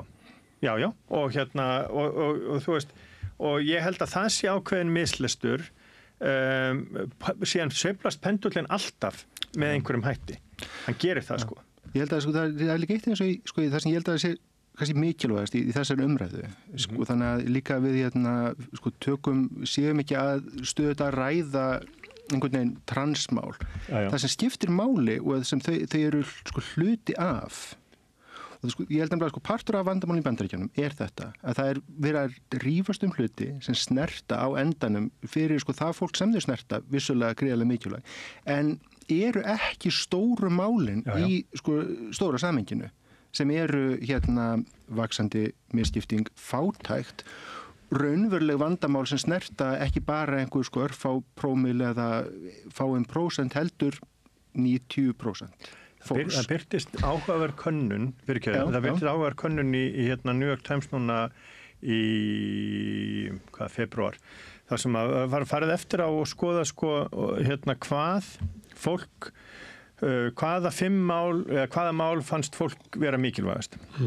Og hvaða 5 mál voru það sem að demokrata stóðu fyrir og hvaða 5 mál voru það sem að republikana stóðu fyrir. Það var almenningu að segja til hvað flokkana stóðu fyrir. Já, og þetta var stór könnun og af þeim 5 málum sem að almenningur taldi demokrata standa fyrir var bara 1 sem að þau töldu vera mikilvægast meðan að republikanar voru með 3 af 5 og stærsta var sko economy því að sko maður hugsaði, og ég skal alveg viðurkenna það, ég fjalli þessa gryfju líka, ég hugsaði, konur, það getur ekki verið að konur kjósi republikana í þessu ástandi sem er. Það er búið að afnema rétt til þungunarrofs í aðgengja þungunarrofi í 26 af 50 ríkjum. En svo er það bara þannig að sko, þú þarft að fara út í búð á hverjum degi eða sem þetta í hverju viku og kaupa í matinn. En þungunarrof er eitthvað sem að gerist sko í verstafalli einu sinni 2 á ævinni og á ekki að koma fyrir þig og alls ekki að koma fyrir dóttur þína. Þannig að og líka vonandi aldrei, þannig að fólk er kannski hugmyndur að þurfi ekki að lenda í því. Einmitt, og þannig að þess vegna var þetta ekki hluta þeirra svona. Það var allir til að styrkja góður örgubætur ef menn myndu horfa raunsætt á það. En það er í þessu vonandi gerist þetta ekki verið mig og þess vegna er fólk til að láta það slæða. En raunveruleikin var ekki að þetta væri einhver aðstæðandi hætta fyrir viðkomandi. En það sem var aðstæðandi var það að það var allt orðið miklu dýrara heldur en var. Og þess vegna treystur Trump betur vegna þess að hann átti að sko færa þeir kjarabætur. Republikanar áttu að færa þeir kjarabætur. En sko, og svo er þetta líka mjög sem hefur síðan mistekist augljóslega en svo verður mann fyrir sem er sko kjarabætuna sem hann var að lofa hversu mikið raunverulegur var á bak við það, hvað hann ætlaði sér að gera með það, er hann ekki bara að segja það því að sko það er annar vinkill á þessu sem er síðan sko þessi að mikið af því púðri sem við eyðum í það að ræða þessi mál öll sömul að fyrir þennan pólitísku leikendur eins og Republikaflokkin hérna í þessu tilfelli sem gera þetta að stóru kosningamáli, hversu mikil raunverulega, hversu mikið af þeirra áhuga raunverulega liggur þarna með það hversu mikið af púðrið þeir setja í það. En þetta virkar einhvern veginn og þannig að það virkaði gríðarlega vel að segja að Trump er fyrir he is for you and Harris is for they them og það er voðalega fyndið en það kjarnar líka einhvern svona sannleika annar er fyrir þig en hún er fyrir einhverja svona skringilega aðra sem sem er síðan einkenni yfir einhver svona elítu sem að sko sem er ekki tengslum við raunveruleikann. Og annað sem ég held nefnilega sé líka sko svolítið svona áhugavert í þessu því að ég held að sko, stór og mikilvæg partur af því sem hefur gerst er sko þetta, það er þessi sigur frjálslendra í menningarstjórnum píkar í tíma Obama og við Obama tekur Trump. Og ég held að sko transmálin eru meðal annars áhugaverð vegna þess að svona meðal svona mikilvægra afreka, getur við sagt, Obama og sérstaklega svona undir lok kjörtímabilsins, hann hefur færri spil á hendinni, getur komið litlu í gegn af róttækum breytingum og getur gert lítið af svona róttækum til því fá stór róttækskref en þá steiga nokkur svona afdrifarík og stór skref í því að útvíkka réttindi transfólk sem hann gat gert með forsetatilskipun og meðal annars að leyfa transfólki að þjóna í Bandaríkja hér. Og það eru víglínutnar og það eru unnir sigrar í þessum menningarstríðum og réttindabaráttunni af vinstri mönnum fram á seinustu lokametra ríkisstjórnar Obama þegar að hann getur komið þeim í gegn með forsetatilskipunum án stuðningsþingsins eða dómstóla og þetta eru á þeim tíma skildi maður þetta og stjórnarskjöndu skildi þetta sem tilvæmst til þess að styrkja kjarnaflokksins og sem það ábyggilega gerði og demókratar virðast halda sínum kjarna nokkuð vel sem eru upplýst menntað fólk en út fyrir það nær það mjög illa. Getur ekki vaxið út fyrir það. Já, og ég held að partur af með að því að mikið af þessu fjölmenningarsamfélagi sem Obama var fulltrúi fyrir og demókratar ætlaði að byggja framtíðar kosningastyrksina og það var The Rainbow Coalition að fólk kynnist þessu Rainbow Coalition mjög í gegnum dægurmenningun og kynnist það í gegnum sjónvarpið og kynnist það sem samsetning á leikarahópnum þannig að það passað upp á eins og í Star Wars að það The Mandalorian og mann bara ekki hvað heitir, ég byrðist afsökunar á því sem leika mótum í fyrstu seríunni í það minnsta. Svo gerist segum það að vera transfóbisk og hún henni kanselerað. Og mín tilfinning daldið svo glímukonan, að fólk kannski líka sér í lagi vegna þess að þetta ekki eins og þetta séu mál mjög fyrirferðan miklega stórhópar að fólk kynnist þeim og þessum málum mjög mikið í gegnum einhvern veginn eitthvað sem fjarlægt til. Við vorum að skilja af hverju menningarstríðin sem að leit svo út að væru unnin, af hverju þau eru svona ábyrjandi í dag og það kemur, er mikið vitnað til transbaráttunar. Ég var með Þorgerði Einarsdóttur kynjafræðing í spjalli fyrir svona ári síðan og var hún að fara yfir og segja mig frá frelsisbaráttu samkynniðra og barða saman við frelsisbaráttu transfólks og það var mjög áberandi að hversu hratt henni lagalegu sigrar komu í transbaráttunni miða við hitt og við vorum svolítið að velta því fyrir okkur og ég var að spurja hana og hún tók þátt í þeim vangaveldum hvort að það var í þessu fælist ákveðin hætta á svona bakslægi að það sem að samfélagið, það var ekki beðið eftir samfélaginu í baráttunni það er náði gegn einhverjum árangri sem að ég held engin okkar séu að vefengja eða séu á móti en ég vitnaði því sem að hún Ginsberg sagði nú Vóris veit hún sagði það að þessi dómu kom á snemma að hann myndi ekki halda vegna þess að það er svo mikilvægt að sigrar komi þegar það er komin svona einhver svona sátt í samfélaginu það, annars er hætt við svona bakslægi. Má vera að þetta að eins og þú ert að lýsa að það kemur í Bandaríkjunum og ég held að við þekkjum það sama hér að réttindin koma sumuleyti bara út frá löggjafanum. Við getum ekki vísa til þess eins og baráttu kvenna eða samkynneigðra eða svartra í Bandaríkjunum þar sem að sigrarnir koma eftir langvarandi baráttu neðanfrá að þessi staðreind hafi valdið því að andstæðingum mannréttinda hafi tekist að snúa baráttunni við og bent á að afrakstur allra mannréttindabaráttu og frelsisbaráttu síðustu aldar að með því að hafa transfólk á horninum og eitthvað svona sem er kallað svona vók að þá sé þetta snúa þessu við og þá er hætt við að þar fari með réttindi kvenna yfir eigin líkama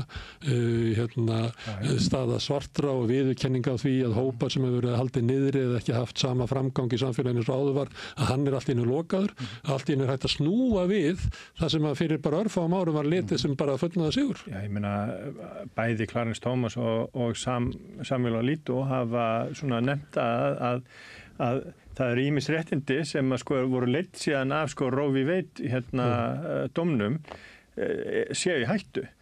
Thomas nefndi að vísu ekki Loving-dóminn sem að komi vekk fyrir bann við giftingu milli kynþátta.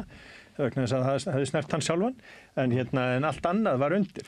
Þannig að, en ég held að þetta sé, sko, þetta nefnilega mjög áhugaverð pæling það, hvort að þetta hafi gerst of hratt og aftur, við viljum alltaf taka fram, sko, þetta var ekki of hratt þannig. Nei, ekki fyrir mig og ég vilji ekki, ég held samt sem að svarið þessari spurningu sé augljóslega já.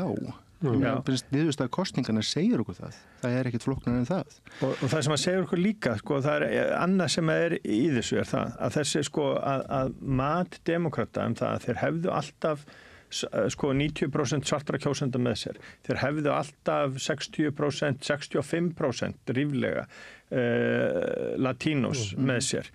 En þegar í raun og veru þá eru þessir hópar, sérstaklega þeir sem eru tiltölulega nýkomnir frá Suður-Ameríku, mjög íhaldsamir í siðferðismálum.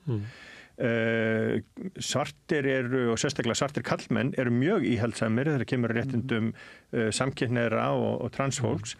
Og það þarf ekki, sko, það gerðist fyrir 20 árum þegar að var kosið það í Kaliforníu hvort að leyfa giftingar samkynhneigðra og það var fellt.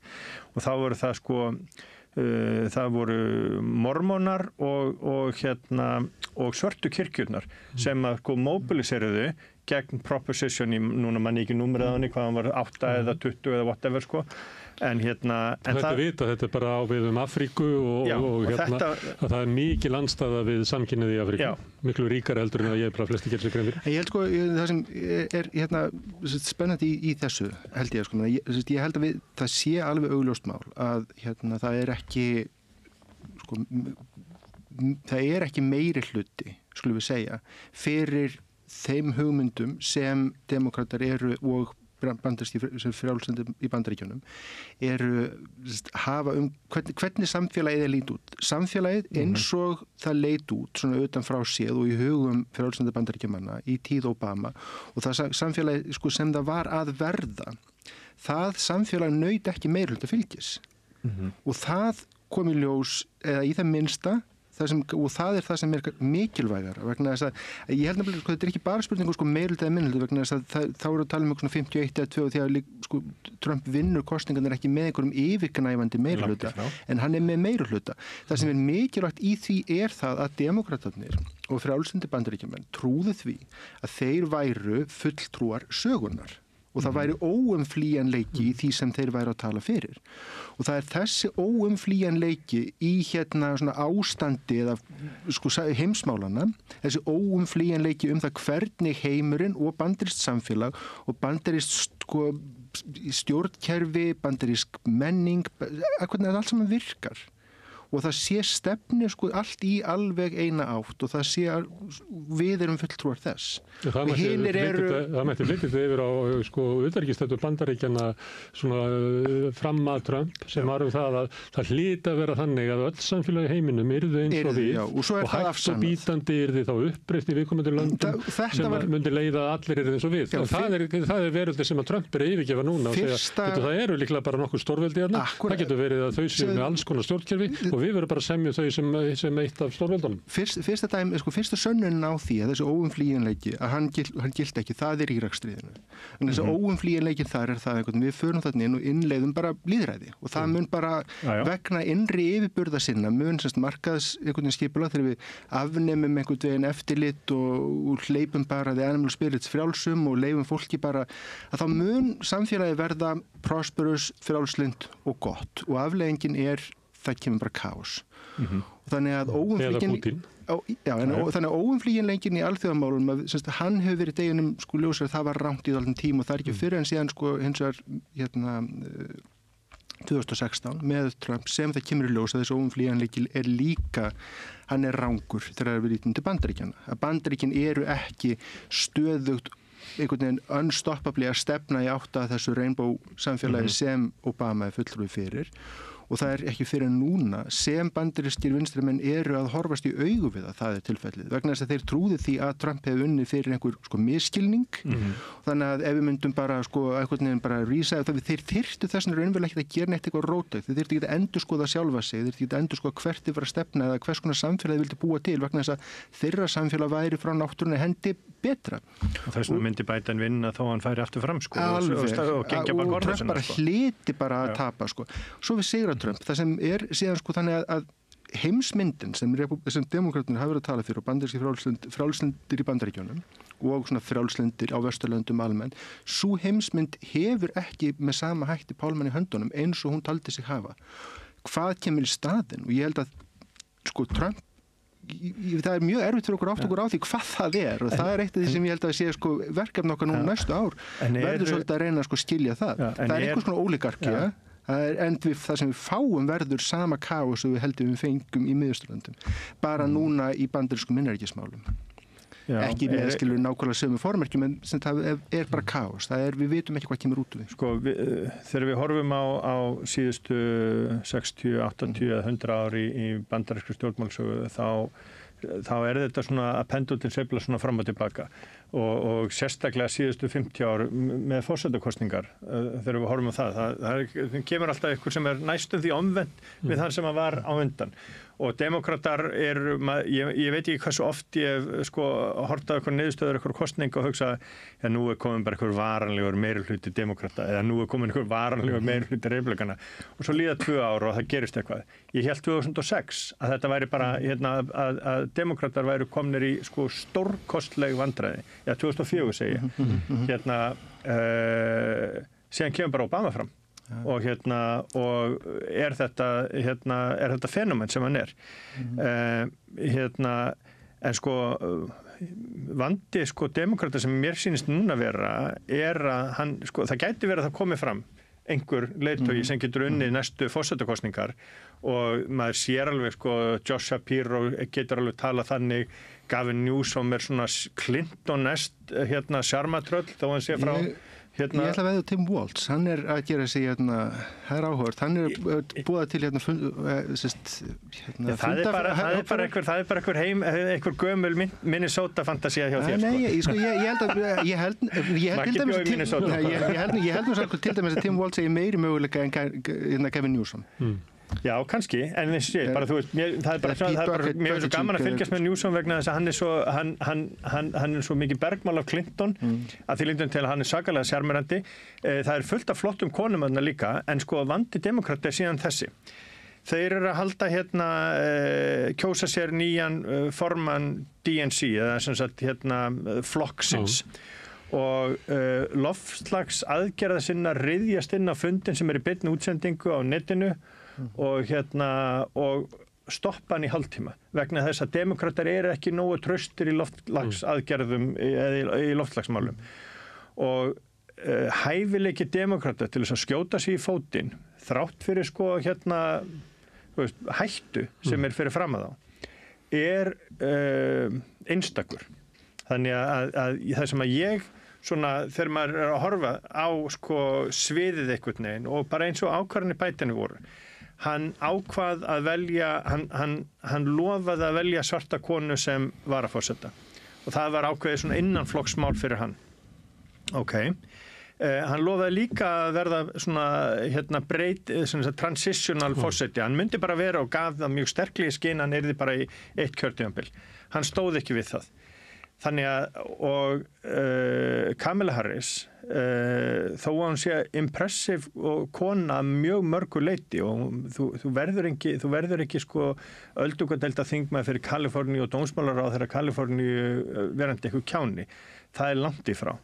En hún hafði bara ekki farið í gegnum þeirri eldskírnir sem að menn þurfa að gera í gegnum prófkjör og pólitíska þáttöku sem hún gafst upp í sínu forsetaframboði áður en að koma fyrsta prófkjörinu. Og svo var hún bara svona ótrúlega bjúrokrati, það er nú annað.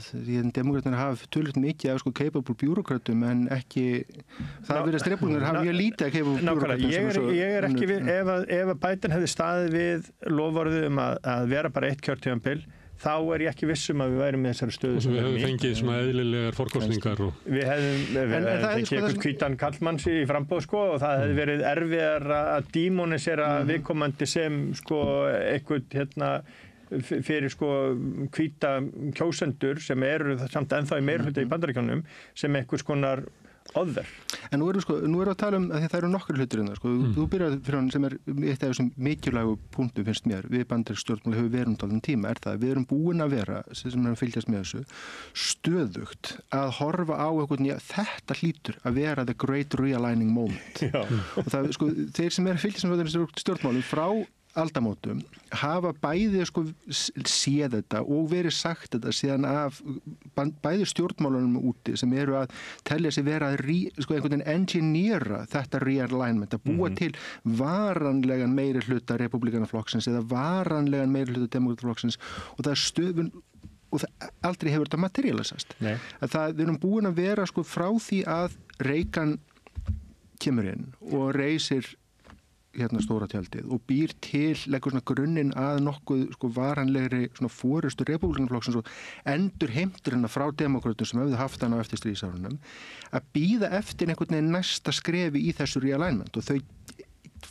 það búið hins að við erum först einhvern veginn í því að við förum milli þess að það 50 og mann finnst það sko stórt að breytast og það breytist ekki við erum búin að vega salt allan þennan tíma núna marga áratugir vegna þess að þeir eru byrjar að tala sko þegar við erum lausu Trump en ég vil tala Trump og þetta pendul sem að sveiflast og hann sveiflast og nú hann hérna sem Trump hann virðist bara vera að fara hinga hann er að fara lengra heldur en að við nokkuð tíma séð og spurningi mín var eru eitthvað takmörk fyrir því hvert hann getur farið með þetta ég nefndi þarna þessi frétti sem voru í morgun þið nefndu þarna þinghús árásina sem var náttúrulega ævintýralegt að hann skuli hafa lifað af en honum hefur eins og hann tekist að lifa á okkur svæði lögleysu og til dæmis stofnunin sem að Musk fer fyrir og er að reka opinbera starfsmenn út og suður meðal annars fyrir skoðanir sínar fyrir bara samfélagslega stöðu þetta eru ævintýralega hlutir sem að gerast í einhverju fullkomni lögleysu og ég meina eitthvað takmark fyrir því hvað þessi pendul því að þótt að pendulinn hafa gengið svona og lengi þá getur bara einn daginn verið að hann bara haldi áfram í þessu áttina ég held ég bæti við þetta við getum hugsað bæti við þetta það er mögulegt í margilegum það einn af þeim punktum sem fyrir kom þetta með er þetta, það er búin að vera þessi tilhneigingur tilraun til þess að búa til þennan varanlega meirihluta og ég held að eitt af því sem Trump er að gera er mjög meðvitað að reyna að gera hann trúir því að hann sé að gera Repúblikanar hafa gert nokkra tilraunir til þess og þess að fyrir að tala kostnaðan 2004 þá á þeim tíma er stór hreyfing innan flokksins það að það paint the map red að við getum búið til varanlegan og þá er ráðist í það að byrja að þrýsta út of frjálslendum repúblikunum í Norðausturríkjunum og fá innskiluru sanna flokksmenn og losna við the rhinos þannig að þetta byltingar þegar þær farast að ofanfrá og síðan svona sögulegar pendulsreyfingar sem eru ákveðnar ofanfrá. Það sagan finnst mér ekki benda í þá átt að þær gangi yfirleitt vel. Sagan bendir frekar til þess að þegar menn ráðast í svona stórfelldar samfélagslegar umbyltingar ofanfrá, menningarbyltingar sérstaklega eins og Trump er að standa fyrir og Dós er að gera með pólitískum hreinsunum innan embættismannakerfisins þannig að menn þegar fólk er að lokað stofnunum sem þeir telja að séu full frjálslindar og vinstri sinnar og það er þess sem er verið að leggja niður menntamálaráðuneytið vegna þess að það er of tímafrekt að reka eða loka á styrkveitingar til hugveitna eða fyrirtækja sem þeir telja að hafi of mikla vinstri slagsí og það eru bara sendur út orðalistar, það má ekki vera þessi orð í neinu sem að kemur frá sem er náttúrulega komiskasta dæmið þetta þegar það þarf að taka niður ljósmyndir af Enola Gay vegna þess að það er of gay að vera með þetta fer út í svona komiska vitleysu en kjarnin í þessu er að það er það sem er mikilvægt er það er svona ofan frá stýrð menningarleg bylting og menningarbyltingar sem eru stýrt af ríkisvaldinu. Þær hafa ekki tilhneigu til þess að lukkast og eru yfirleitt ekki verkefni lukkulegra stjórnvalda og alls ekki frjálslega. En það sem að Mér finnst sko margir einhvern veginn hugsa sem svo, þetta bara tímabil Trump núna, þetta bara eitthvað 4 ár og republikanar munu öllum líkindum tapa fulltrúadeildinni og eftir 2 ár eða eftir 20 mánuði eða eitthvað og þar af leiðandi mun koma ákveðin balans á það.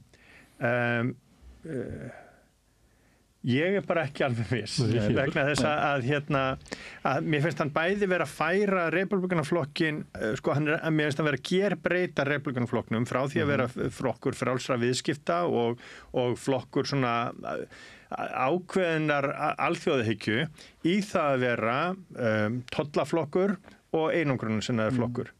Sem mér finnst vera varhugavert og ég hef nefnt það svo sem áður líka að hvað það leiðir fyrir hægrið í Vestur-Evrópu og fyrir svona frjálshyggjumenn eins og mig hvar við stöndum, ekki það ég standi með eitthvað republikanaflokknum eða demokrataflokknum með einhverjum sérstökum hætti en sko hvað verður hugmyndaþróunina á hægrivægnum þegar að sterkasta lýðræðisríki sem ennþá lýðræðisríki þegar hægriflokkurinn þar komin í einhver allt aðra átt heldur en hann hefur verið síðustu 80 ár.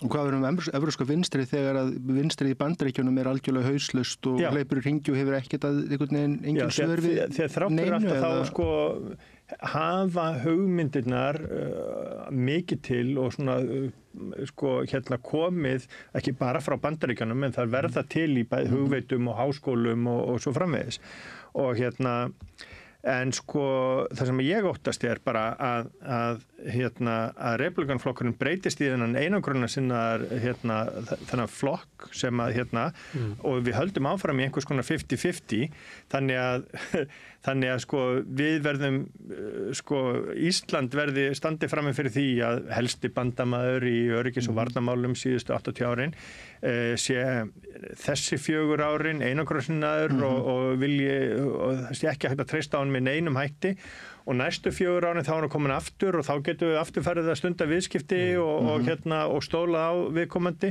og það er bara ekki til framtíðar eitthvað til þess að byggja á. Þannig að hvað breytist með Trump? Ég meina sko ef að Vance og þau öfl og svona sem eru svona og ef bara eða kristilega þjóðernis íhaldið verður ofan á í republikanflokknum. Hvað verður þá Bandaríkin? Svo við horfum, förum aftur aðeins tilbaka og horfum á þess að deilu milli Kanada og Bandaríkjanna undanfarna vikur. Það var þegar Doug Ford sem fylkisstjóri í Ontario sagðist alltaf slökkva á rafmagninu með brósávör. Þá fórum við í hrollur vegna þess að það er akkúrat svona sem að stríð byrja.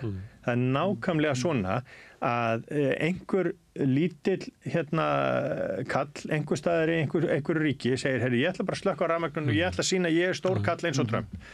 Svo bara byrja fólk í Minnesota og Michigan og upstate New York að deyja úr kulda vegna þess að það er ekki rafmagn og þá sendir Trumpin skriðdreka og ég er ekki að segja, þú veist þetta er íktast þetta er þingusbrurinn sem ég nefndi já, þetta er íktasta myndin og við verðum að horfa á og sko, ef við ætlum það er til einskins að horfa á sviðsmyndir þar sem allt er í ljúfa löð við búumst ekki til varnar eða við tökum ekki, þú veist, ef við höldum að við allt verði í lagi alltaf, þá kaupum við ekki tryggingar.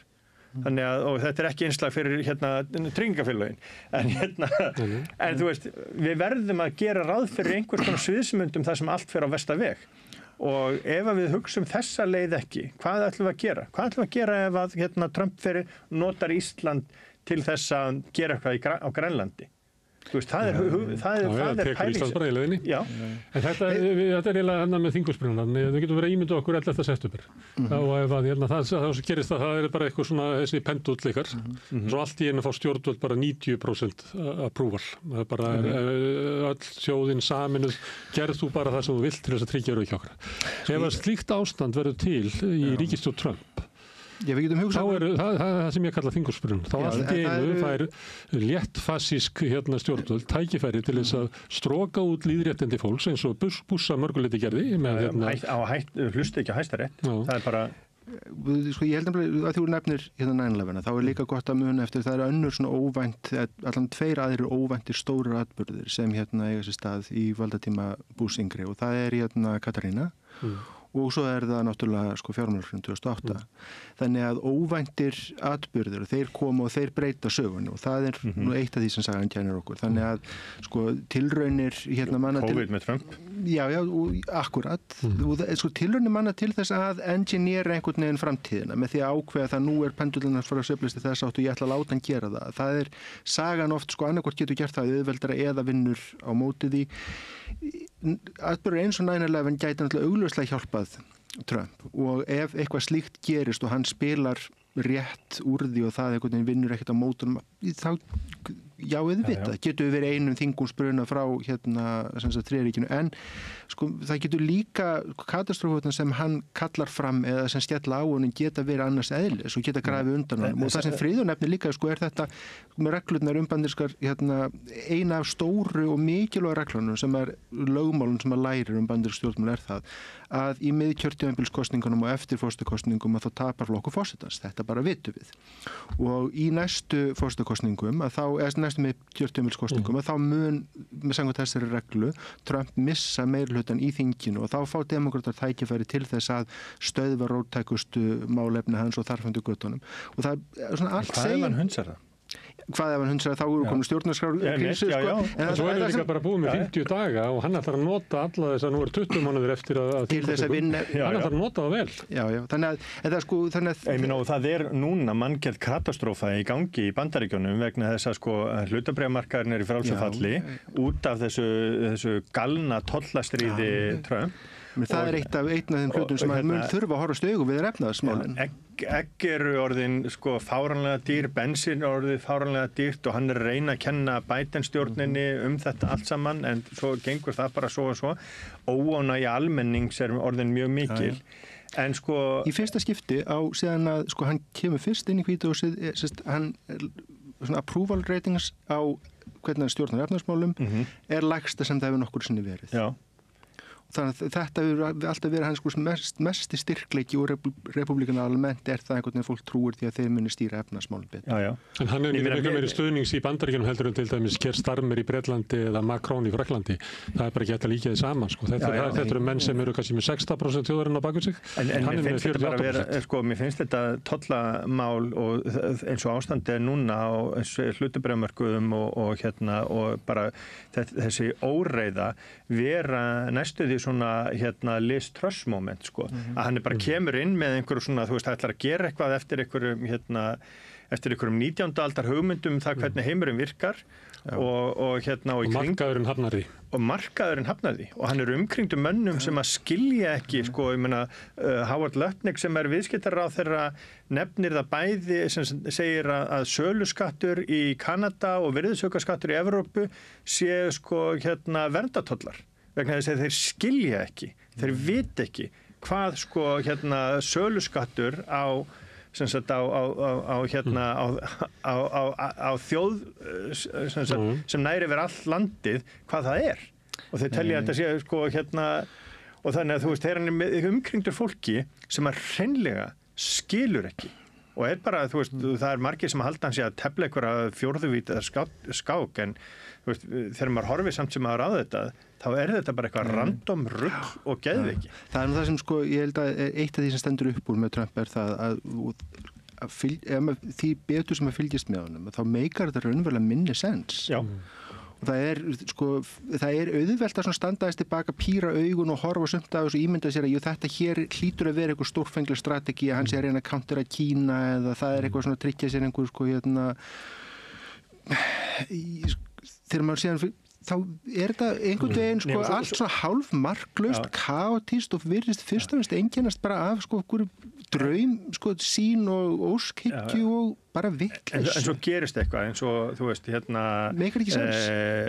Hamas skilar gíslunum Úkraína samþykkir að að fara í vopnahlé og helmingurinn af öllum fágætum málmum í Úkraínu verði undir stjórn Bandaríkjanna og þvingar fram einhvers konar mögulega einhvers konar frið og kannski heldur Rússland sig á mottunni og þá bendir fólk á og segir, já sjáðu, þetta var allt saman eitthvað stórkostlegt skipulag og plan og eitthvað svona. Það er bara búlli. Já, það er kannski best að ég bara biðja ykkur afsökunar að koma hingað að reyna að tala vit inn í vittlisuna sem er ekki hægt, en það er, eins og ég sagði upp að þá erum við að, þetta er svo mikið degla á slíkum tíma, þá er oft ágætt að fara að tala hvað geti mögulega gerst, að við þurfum að breykka hugmyndir hvað getur gerst í Bandaríkjunum til að undirbúa okkur undir það sem kann að gerast. Við erum ekki að spá því að það gerist endilega eitthvað, kannski ekki einhver pendullu bara tilbaka eins og mér heyrist þau báðu vera svona frekar á og frekar voru þátt að þú sér kannski meira efins. En ég þakka við kemur að... Ég ætla að reynda að segja, ég er einmitt alls ekki minna efins en þú. Ég hef bara... Mér finnst þú oft svo bjartsýnn. Ég er mjög oft bjartsýnn og ég hef mikla trú á því að... Ég hef ekki talað við neitt sem er bjartsýnn á svona þrek Bandaríkjanna eins og því. Já, ég líti til langstíma litið en eins og Keynes bent á og þá erum við öll döið til langstíma litið. Hins vegar ég held að það er mjög mikilvægt, reglurnar er ekki að gilda þannig þess vegna hef ég miklar efasemdir það að við höfum að treysta því að eftir 2 ár verði einhvern veginn búið að snúa vindóna af þessu. Það er klárt mál að hann er fulltrúi fyrir einhverjar alvarlegar breytingar, hvað kemur út úr því? Þeim ekki vera að bíða eftir því að gangi yfir. Já, og tekna upp algjört skilyrði fyrir okkur sem þjóð. Við verðum að tekna upp sviðsmyndir og átt okkur á því og reyna að hugsa það svona aðeins lengra en bara eitthvað næsta skref, heldur 3-4 skref fram í tíman. Hvað gerum við ef að þetta gerist, ef þetta gerist og þetta gerist? Bara, ef við teknum ekki upp eitthvað sviðsmyndir sem að eru jafnvel óþægilegar og erfiðar, að þá fljótum við bara sofandi eða feðarósi og allt kemur okkur óvart. Ég held að ég er hjartanlega sammála þetta og þetta er það sem ég held að sé mikilvæg lærdómur af því sem er að gerast í Bandaríkjunum. Bandaríkjamenn þurfa að draga þennan lærdóm. Ég held að ein af ástæðunum fyrir því að demókratar hafi ekki brugðist við einhvern veginn hart og gerðu 2016 skipuleikja mótmæli og uppistand og einhvern veginn á öllum vígstöðum sé það að þeir hafa ekki gert sér hugsað upp fyrir sér hvers konar samfélag er það sem við viljum byggja saman trúandi því að þeir sé að fara að byggja samfélagið einir, einhvern veginn á sínum forsendum og að hinir sem er á móti með einhvern veginn hverfa af sjónasviðinu og þeir sem eru hinum enn í sjónasviðinu sem eru núna við völd sem sagt, þeir sjá fyrir sér að sitt samfélag er framtíðar samfélagið. Það sem við þurfum að gera og báðir aðlar þurfum að gera eða við sem samfélag, er það að tekna upp einhvers konar sviðsmyndir af framtíðinni sem við getum, eru raunsæðar, eru ekki bara einhvern veginn þetta verður af því að það er því var spáð að ég hafa alltaf réttu að standa. Já, þá erum við komin á kannski alltaf umræðu sem er það hvort að það sé til í Bandaríkjunum svo vettfangur þar sem að þetta samtal getur farið fram. Já, það var náttúrulega eitt sem að sýndi ræða Trump í þinginu, sýndi náttúrulega eitthvað glórulausa vitleysu þegar þú horfir á hvernig þingheimur skiptist. Já, og bæði hvernig republikanar og demokrata, hvernig demokrata létu líka. Þeir eru frekar vonlausir, Í því sambandi líka held ég að sé mikilvægt að horfa akkurat á það hvar á þessi samræða að fara fram. Eitt staði sem hún fyrir ekki fram, það er á félagsmiðlum. Ein af ástæðinni fyrir því hvernig þetta er það að fjölmiðla veröldin hefur öll molna niður og samræður eiga sér staði í einhvern veginn kommentaþráðum á fréttum sem einhvern veginn gangi ekkit út á annað en bara það að vera ósamála. Nefn á Íslandi, þar fyrir samræðan fram við þetta rauðaból hér. Og þakka ykkur fyrir að koma hingað, Friðjón og Magnús og við munum halda áfram hérna að reyna að skilja þennan heim við rauðaborðið. Næsti kapli er eftir augnablik. Allt það besta er ókeypis. Fáðu þér vatn að drekka. Samstöðin þar sem manneskjurnar koma saman. Þarna heyrðum við Gunnar Smára ræða við Magnús Helgason, sakfræðing og Friðjón R. Friðjónsson, borgarfulltrúa Trump og Trumpismann. Við heyrum næst annað spjall Gunnar Smára af allt öðru tagi og við mjög skemmtilega menn. Þetta eru þeir Róbert Hilmar Haraldsson, heimspekingur, Sigurður Gylfi Magnússon, sakfræðingur og Davíð Ólafsson, menningafræðingur sem ræða sjálfsskrif, sjálfsæfisöguskrif sín og Íslendinga og annara og sitja það í mjög áhugavert og skemmtilegt samhengi í líflegri samræðu. Gjörðu svo vel.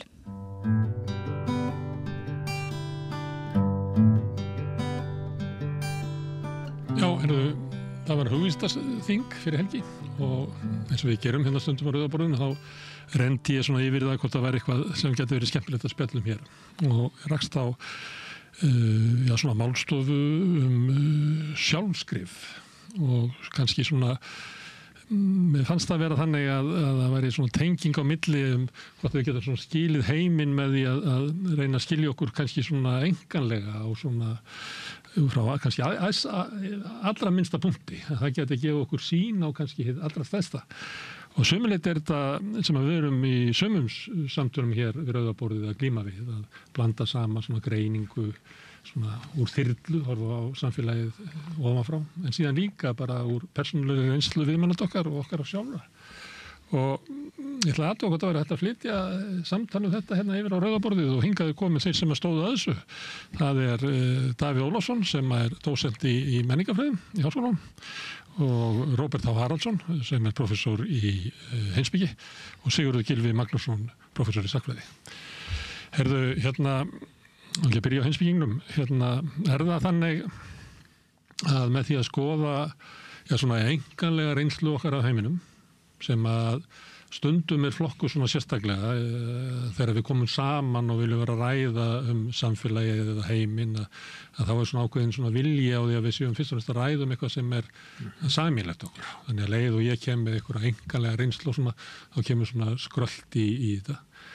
Það kannski þannig að við ættum að gera meira af því að byggja á þessi svona, sem ég vil kalla svona enganlega upplifun, enganlega sýn og reynslu stöðu okkar sem einstaklings í þessum hryllilega stóra heimi? Já, ég myndi nú sjálfur svaraði bæði út frá svona minni ævi, hvernig ég hef svona unnið og hvernig ég svona endurmeta svolítið mín vinnubröð núna þegar maður komin alveg svona í síðasta hálfleikinn þannig og líka hvernig ég hugsa sem heimspekingur og þá myndi ég alveg hygglust segja sjálfur að þessi tenging sé ómetanleg að svona tengja við þitt eigin líf, vinna út frá þín eigin lífi og já, mér finnst það svona mjög, það getur orðið fyrrt sko ef þú ert ekki með neina þannig tengingu, finnst mér. En síðan þetta náttúrulega bara mjög mismunandi eftir til dæmis heimspekingum. Það þetta flokkað á mjög misjafnlega eftir hvort þeir hafi nokkurn áhuga á þessu. Ég stundum svona nefnt Nietzsche og Quine sko. Nietzsche þannig að hann búinn að semja 6 litlar ævisögur þegar hann verið 24 ára. Þá það frá því hann 13 ára og þá til hann 24 ára. Þannig að, og ef fólk þekki Nietzsche, hann alltaf að draga inn eigin hugsanir fyrri útgára sjálfum sér aftur á móti. Og telur svona sín persónulega uppgötun á lífsleiðinni að hún hafi raunverulegt gildi. Hún hafi raunverulegt gildi. Og þú ert að túlka hana yfir í einhverju. Já, en mikið. Bara til dæmis svona eins og í Schopenhauer sem uppalandi sem eina fyrri greinunum hans og raunar má flokka sem sjálfsæfisög og þá hann að fást við það hvað að eiga sér fyrirmynd. Hvernig býrðu til heimspeki í gegnum það að eiga þig fyrirmynd. Og þá klárlega Schopenhauer svo fyrirmynd sem hann að fjalla og svo Emerson í bakgrunnum, hann aldrei beinlega nefndur eða ekki þannig, það svona vísað óbeint til hans en það engin leið að skilja Schopenhauer sem uppalanda greiningu Nietzsches öðru svona að hann sé að fást við sitt eigin líf og hvernig þetta hefur mótað hann. En þetta svona sittkort sjónarmið hafa einhverjir heimspekingar og kannski sumir þeir eru eldast því að það náttúrulega þannig að það maður eldist og kemur svolítið æskan til manns og maður vil vita hver maður sem maður kannski gleymdi svolítið á svona hápunkti ferilsins þá var maður alltaf svo faglegur sko og svo kemur hérna drengurinn til manns og maður verður að gera eitthvað við hann af því að maður þarf að fara með honum í gröfina drengnum. En það þannig að því ég kannski haldið fram að til þess að skilja heiminn af því að við erum bara fast við skilning okkur á heiminum og okkur algjörlega ómögulegt að horfa á hann með guðsögum að með því að þykjast geta gert að horfa á hann með guðsögum að þá séum við einhver leið að segja ósatt þess vegna verðum við alltaf að hafa hérna engalegu sín.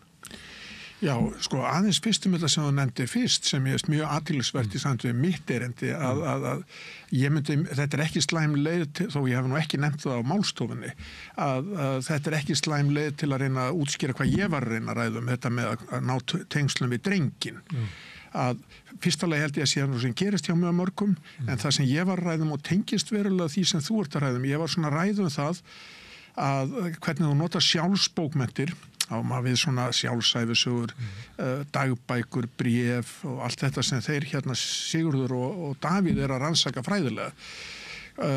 Hvernig þú notar þetta til að gera svona meira lifandi heild úr lífiðinu. Svona hvernig líf þitt myndar svona meiri lifandi heild, og ein megin leiðin til að líf þitt myndi lifandi heild hvort þú náir þessum tengslum við drengin þegar þú ert komin á þennan aldur sem við erum á, hérna flestir, eða allir held ég bara hreinlega,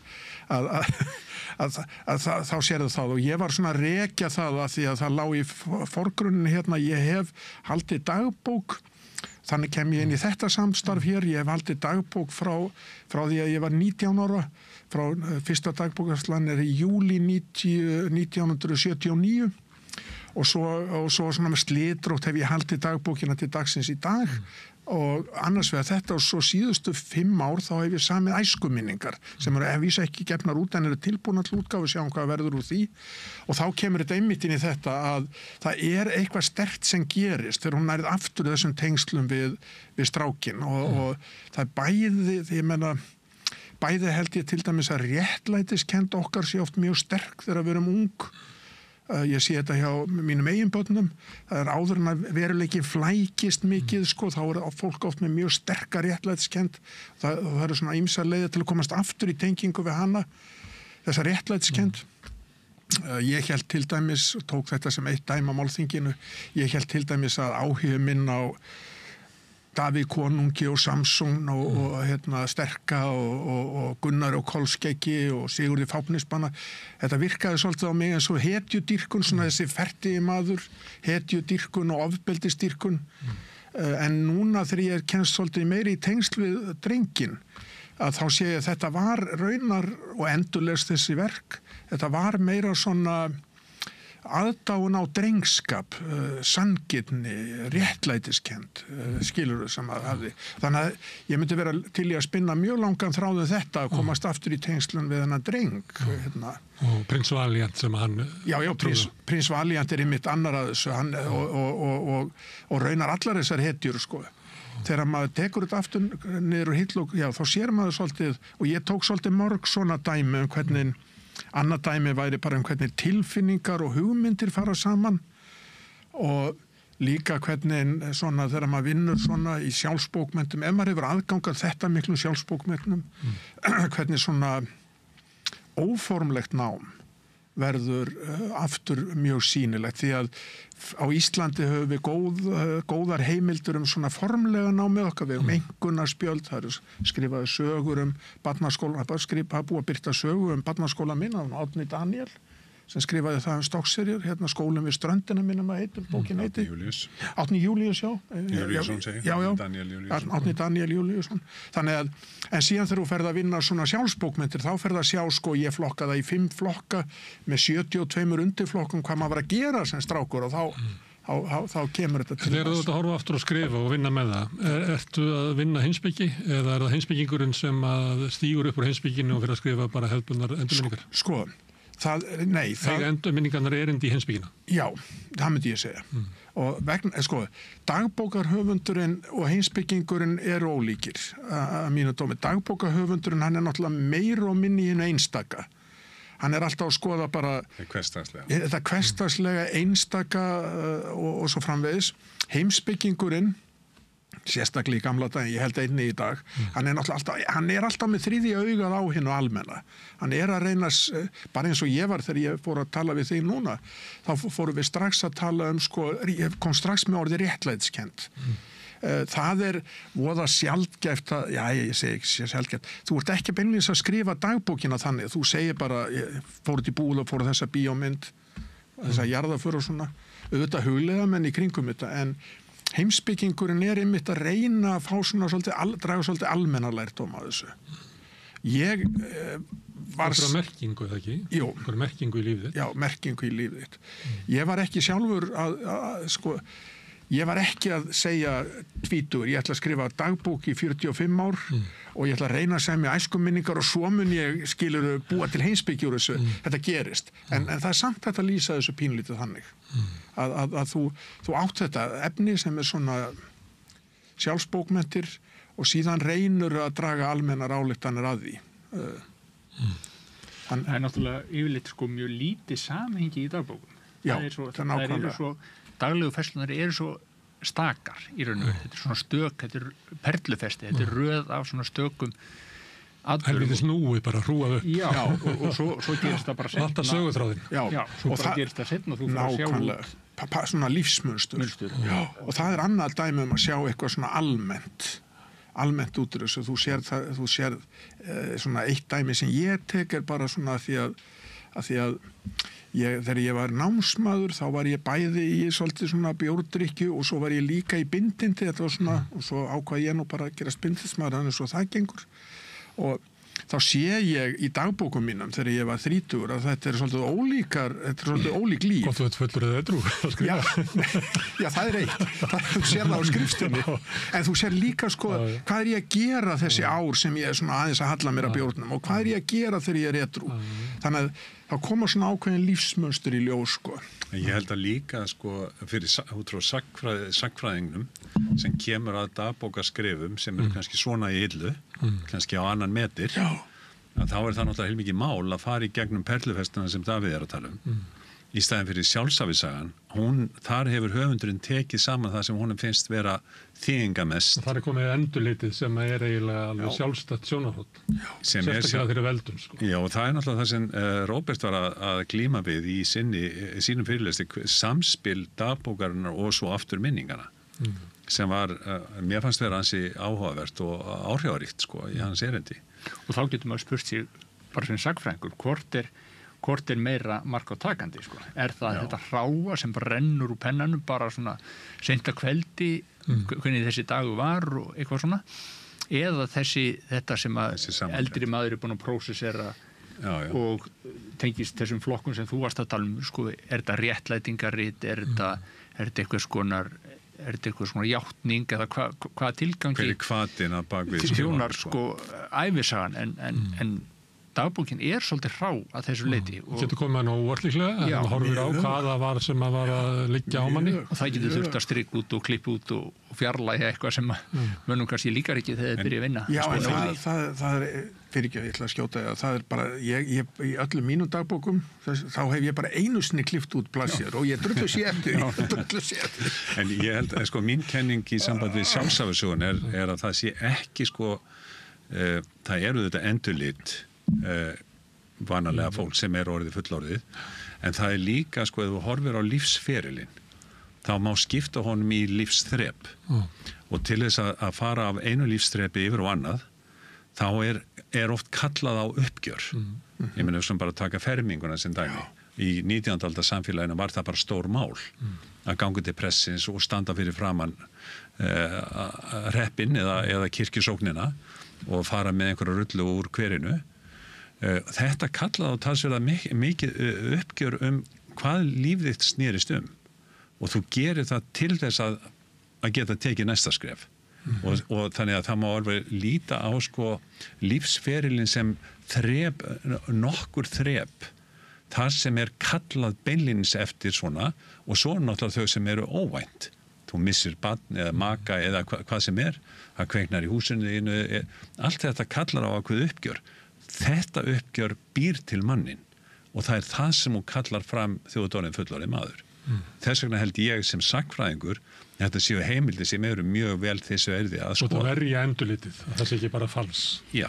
En þarna kemur Sigurður líka inn á einu sem er uppgötur sem að gera þegar maður skoða dagbækurna sínar og ég sem betur fyrir gerir tiltölulega snemma en ekki nógu snemma. Það er að þú nota þær ekki nógu mikið því að nú Sigurður kannski líka lýsa svolítið svona sjálfstækni ekki bara þú ert að nota dagbækurnar til að læra af þeim til að einhvern veginn að fylgjast með sér kannski? Já, fylgjast með sér en stundum tekið bara dæma dagbók íþróttamanns það er engin íþróttamaður sem ég þekki sem heldur dagbók öðru svona notana, hann verður að vita hvað hljóp ég 100 metrana í gær og allt í hennar, Pítur, nú get ég hlaupið á hraðar, hvað gerðist?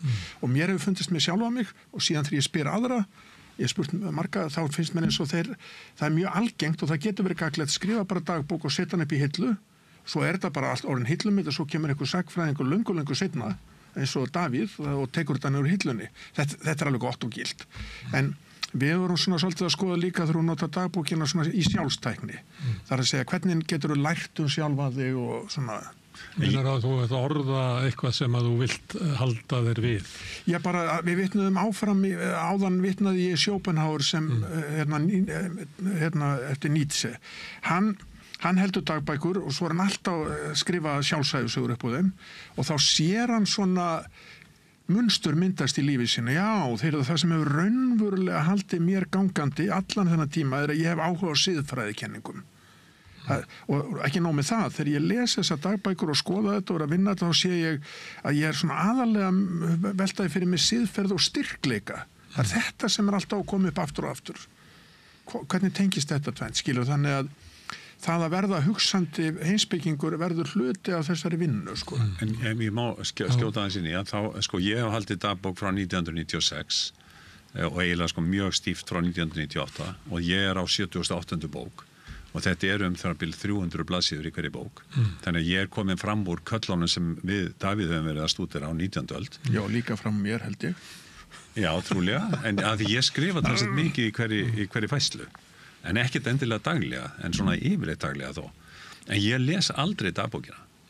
Nefnist ég bara að leita einhverju tilteknu atriði. Ef kona mín spyrir hvar vorum við þarna fyrir 5 árum eða 10 árum eða eitthvað. Er það ekki algengt að það fólk sækir þetta þegar það fer að skrifa endurminningarnar eða? Jú, en sko ég hef nú bara að tala svona hversdagslega líka að sko ég held að kosturum við dagbókaskrifin felst í aðgerðinni sjálfri. Það er að segja að setjast niður og ég tók mér stundum bara, þá tók ég mér hlé og ég fór bara á kaffihús og settist niður að því ég þurfti að leysa úr einhverju vanda og þá gerði ég það í dagbókinni. Líklega eru skrifin margskonar, ég það til dagbækur sem að menn eru bara að skrá veðrið. Já. En kannski langalgengast er þetta sem að heyrið þú verið að vísa til. Þetta er eiginlega svona sjálfstal. Þú ert að ræða, þetta er innra tal sálarinnar við sjálfa sig. Eða hvað? Nei, það svarað þú, Davíð. Já, það er svona kannski eitthvað svona nútíma ídeal mynd, sko. Já. Ef við ætlum að setja þetta á svið, þá myndum við hafa þetta sem óperu, þetta verið aríur, þar sem að persónan ræðir það sem að hrjáir hana eða er áskoranir í hennar lífi og tilfinningar sínar, eða hvað? Já, sko, ef maður horfir á sko 19. öldina og tala ekki um 18. öldina, þá er náttúrulega allt önnur mynd, sko. Þá bara byrja menn raun og veru í því að skrá raun og veru náttúruna. Það er bara að skrá veðrið og þessa hluti og það er bara fullkomlega hlutlæg skráning á mælanlegum eða skynjanlegum hlutum. Svo svona smá þróast þetta mjög hægt og í mjög svona fáum eða svona mjög svona veikburða skrefum og það er kannski ekki nema svona kannski 10 mann sem maður getur sagt frá 19. öld sem eru svona virkilega að hugleiða eigin stöðu og eigin tilfinningar og gera það svona opinskátt. Og sem við getum lært mikið af með því að upplifa hvernig fólk upplifa sig til þess í samfélaginu og í samfélagi sem er að breytast. Og fyrsta bóki sem að þykka út að bræði frá ströndum, það sem er náður sem mjög vel. Já, og við lærum líka sko það að skoða sko dagbókaritun ekki bara sem sko heimildum eitthvað, heldur líka sem heimildum sjálfa sig. Hvernig fólk notar þetta verkfæri. Maður með dagbók, hvers konar maður er það? Hvers konar vera er það? Það breytist með tíðaranda. Það breytist með tíðaranda og það breytist með, og svo er líka brálíkt eftir stétt og stöðu og samhengi. Svo nóg hvað fólk er sjálfsmiðað í dag. Heldur betur.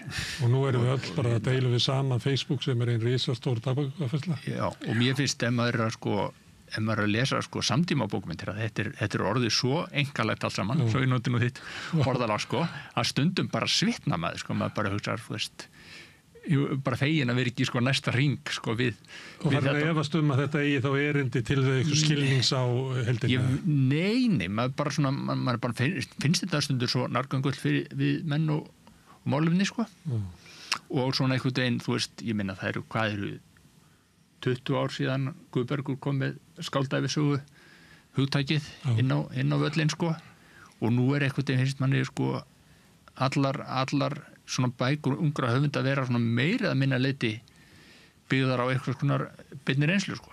Ég hef skipt sko eila 20-öldinni í tvent. Það er annars vegar sko menningu vitnisburðarins, það sem bændurnir stíga fram og lýsa því hvernig þeir urðu þáttakandur í mótun hins unga lýðfrjálsa ríkis. Þeir stækkuðu túnið, byggðu upp bæina og tóku þátt í sveitarstjórnum og svo framvegis.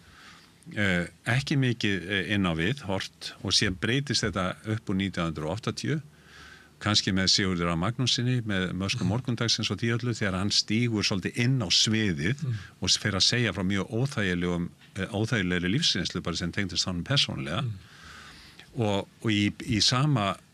á sama tíma þá er þetta nú þinn tími í blaðamennsku þar sem kviðristu viðtölin komu og í helgarviðtölun þar sem fólk opnaði sig og sagði játa á sig alla glæpi heimsins þetta er tími 12-spora prógramana þú veist þar sem ég kalla þetta menningu játningana og sko við höfum svolítið velt fyrir okkur hvar við erum stödd í dag því að játningar í dag skipta engu máli, það er ekkert sem kemur okkur óvart við getum játa okkur alla glæpi heimsins og við bara yftum öxlum kannski erum við í einhverjum öðrum fasa núna sem ég þori ekki að segja hver er, en kannski er bara Donald Trump á mótan. Ný kallmennska, svona hrottaskapar ákveðin og ófyrirlitni sem kannski á eftir að lita það hvernig við mótum okkar eigin sjálfsmynd.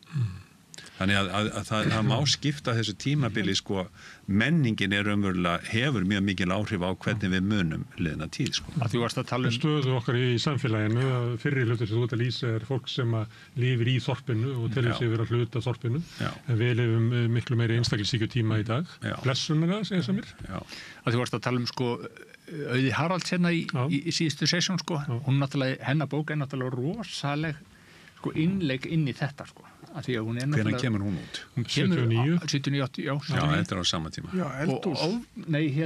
Kundasetjan. Já, Kundasetjan. Bóðslega persónuleg og ofbóðslega sláandi og einhvern veginn og þá var nú samfélagi ekki alveg tilbúið að taka þessu þó ekki allt samfélagi, ekki svona yfirlagi en hún náttúrulega naut sko gríðarlega alþýðu hilli sem má eiginlega ekki gleyma sko. En ég tengi þetta sjálfur sko því ég kem ekki svona inn í þetta með svona mikil yfirsýn eins og þeir en ég tengdi þetta alltaf svolítið við Þórberg því að hann var bæði með dagbækur og ég vissi alltaf á því að það var nú ástæðan fyrir að ég byrjaði á þeim og gaman að í fyrstu fæslunum minni er ég að ræða Þórberg og ætla að fara að kíkja á handritin hans en líka náttúrulega hann fer óvenjulangt með það sem þú spurður sko að yfirvega hann er alltaf að koma með heimspeki og trú og notar þetta allt einhvern veginn til að stilla sér sjálfum upp hann verður eiginlega bara svona frík í höndunum á sjálfum sér. Já, hann er reyna að skilgreina hvernig þetta fyrirbrigði gat orðið til. Já, hann gerir þetta, hann fer alveg í þáttunni, ég hugsa sko, já, það er ljósár frá því sem ég hef verið að gera, ég hef aldrei farið þetta langt, en það er svona dæmi í mínum hugum einhvern sem sko skrifa dagbók, skrifar upp í ævisögur og fer alla leiðin í þetta, búa til úr því einhverja svona En hann sko, ég meina Guðbergur Bergsson, hann finnur upp þetta hugtak skáldæfisaga, en það má eiginlega alveg halda því fram að sko það fyrirbæri hafi verið til alla 20. Ég bara veit að því ég hafi gefið út bók sem var sumleiti byggt á minningum, Málsvöld mannásmorðingja sem var svona innlegginn í eitthvað, ég veit ekki út hverju skrifa þetta. Og ég held að það komið árið á undan og ég hugsaði sko fjandinn þegar Guðbergur kom með þetta því þetta var náttúrulega akkurat það sem ég var að reyna að gera og líklega Auður Haralds og allir aðrir. Já, og í raunverulega líka Þórbergur miklu fyrr og í sjálfum sér minningarrit Laxness eru þannig líka. En finnst ykkur ekki mikil munur á allumis dulmagni bernskunnar og steinin og þarna sem hafið hjá Guðbergi? Mér finnst það margfalt nær ævisögu heldur en Þórbergur. Sjálfsævisögu. Já, sjálfsævisögu. Mér finnst það miklu meira svona, ef hann hefði ekki búið til þetta hugtak fremst, að þá, ég meina þú ert allavega að lesa í dulmagn, ekki faður og móður og dulmagn bernskunar, að þá þetta er hann er ekki að búa til svona rosalega ímynd eins og Þórbergur en ég meina Þórberg eins og bara íslenskur aðall það er náttúrulega mjög byggt á hans ævi og líka reyna bara svona þarna í Söðursveit sem eru minningar það er seinna, en sko ég meina ég held að Þórbergur sé öðruvísa þýleiti að menn bara trúði ekki því sem hann var að segja. En Guðbjörg, sko, maður hafði það alltaf á tilfinningu að það væri heilmikið á bakvið þá sögu, sko. Guðbjörg, að Þórbergur var miklu meiri bara ólíkindatól, eða fríkið eins og kallar það í eigin höndum, sko. En 20. öldin á náttúrulega mjög erfitt með að sko ná einhvern tökum á Þórbergi og erfitt með að raunveru skilgreinan sem sko rítvönd, sem skáldsagnaðvönd, af því að það er ekki til einhvern veginn svona hugtakarammi utanum svona. En það er bara athyglisvert að þú spurðir Gunnar í upphafi sko hvort það væri verið að nota þetta til að finna út eitthvað almennt eða lífsýna. Þórbergur er klárlega þar. Hann hefur ekki, allavega eins og ég les hann, sko, þetta er ekki djúpulestur, en hann hefur ekki áhuga bara að segja frá því ég labbaði þarna, ég gerði þetta, það verður að fara í eitthvað almennt samhengi. Já, og sjónarhorni hans sveiflast náttúrulega gríðarlega mikið, hann getur verið alveg ofan í bara koppnum hjá sér og svo skýst hann bara upp í himnkólfin og skilur bara alla veröldina. Nákvæmlega, og allt í enn ertu komið með bara hvernig veröldin eigi að vera og andin er og svona. Og leggur áherslu á að það þurfa að vera tengingan á milli, þetta er svona húmanísk veröld, eða ég veit ekki hvað þetta kallar þetta. Það gerir kröfu að veröldin sé fyrir menn, einstaklinga. En svo vil það líka skemmta, sko. Það náttúrulega bara er sagnamaður, sko, bara eins og íslensku aðall. Þetta er náttúrulega óborganlega sögur, sko, af. Má ég aðeins... Má ég skjóta áður en þú kemst að ég mér langaði til þess að koma aftur á þessum punkti sem þú spurður í upphafi, sko, í sambandi við almenna og einstaka. Að, sko, ég held að það sé svona svolítið áleitin spurning hvaða áhrif íslensk menning sem bjó til texta frá almenningi, venjulegu fólki, fátæku fólki sem sá ástæðu til þess að stíga fram og segja sína sögu sko öfugt við það sem við þekkjum út í heimi og ég hef oft sko velt fyrir mig hvaða, og það var eiginlega ég endaði minn fyrirlestur á því að spyrja sko svona siðferðilegar spurningar hvaða þýðingu það hefur haft fyrir skilning okkar Íslendinga á lífinu að við eigum alveg dópíu að slíkum textum bara frá venjulegu fólki bara leið og skriffari voru ódýr þá bara leistist úr læðingi þá fóru bara á stað að skriða umfjallana allt milli heimis og jarðar og meðal annars þessi sjálfskrif en líka bara margt annað. En af hverju meiri sjálfskrif hér en annars þar? Góð spurning. Jú, það held ég að sé meðal annars út af því að það var læsi var hér eiginlega bara ef við getum talað 100% læsi í samfélagi sem hafiði raunverulega engan strúktúr, engan infrastrúktúr. Þú veist, það voru engin skólar, það voru engin vegir, það voru engan brýr. Það var ekkert nema bara baðstofan með kannski hérna fornu mentir sem gaf fólki kost á að velta fyrir sér sinni stöðu og kannski spegla sig í þessum Íslandingasögum og þessum fornu bókmenntum og hugsa sem svo, það er verið að segja sögu að bónda á 12. öld ég er bóndi á 19. öld ég get alveg sagt mína sögu. Þetta er alþýðlegri menning við getum þakka fyrir að hafa ekki átt hirð sem hefði sogað hluta menningunni til sín. Nákvæmlega. Þetta var ofti til að bera saman franskt eldús og ítalskt eldús og franska eldús er hirðeldús þess vegna er það svo upp strílað. Ítalska eldúsið er alþýðeldús og þess vegna getur þú búið til góða rétt bara með bara 100 grömmum af reyktum laxi og smá pasta og kannski smá nokkuð tómundum. En sko mér finnst þetta að vera spurning sem fólk eins og þú sem er til pólitík þurfum raunverulega að svara hvaða þýðingu hafði þessi staða fyrir bara hugmyndir okkar bara siðferðilegt líf. Við notum þetta mikið þegar við erum að ræða sósíalisma sem er ekki alltaf að þá leggjum við meðlega áherslu á þegar ég er að spyrja fólk eins og af hverju ert þú sósíalisti og það yfirleitt eitthvað persónuleg saga sem að baka það. Ég held að sé ekki hægt að greina sundu pólitíska afstöðu frá svona einkanlegu lífi. Ég held að sé ekki eftir svona verð þegar fólk heldur að ég vera allt bara á okkur faglegum grunni út frá okkur niðurstöðum okkur sérfræðingar að komast að. Ég held að það sé ekki pólitík með hjarta. En það punkturinn að við höfum alþýðu manna sem bara nokkuð vön að tjá sig allt milli heimis og jarðar og sérstaklega sjálfan sig. Og það, mér finnst oft verið velt fyrir mig hvaða þýðingu pólitískt þetta hefur, þetta menningarlega hefur þetta þýðingu, en pólitískt, hvaða skilningu okkar á lífinu, hvaða þýðingu það hefur. Það einmitt það sem ég ætla að skjóta þetta inn að ég að vitna í samtöl sem að veri hérna við Rauðaborðið. Að við vorum að tala svona, það veri meira af svona sjálfskrifum í dag heldur en áður og svona einkalega sjónarhóðni væri næstuð í kannski orðið og mikið. Hún Lilja Ingólfsdóttir, leikstjóri sem að gerði Elsklig í Noregi, dóttir Ingólfs Margeirssonar, þannig að það ekki við hana.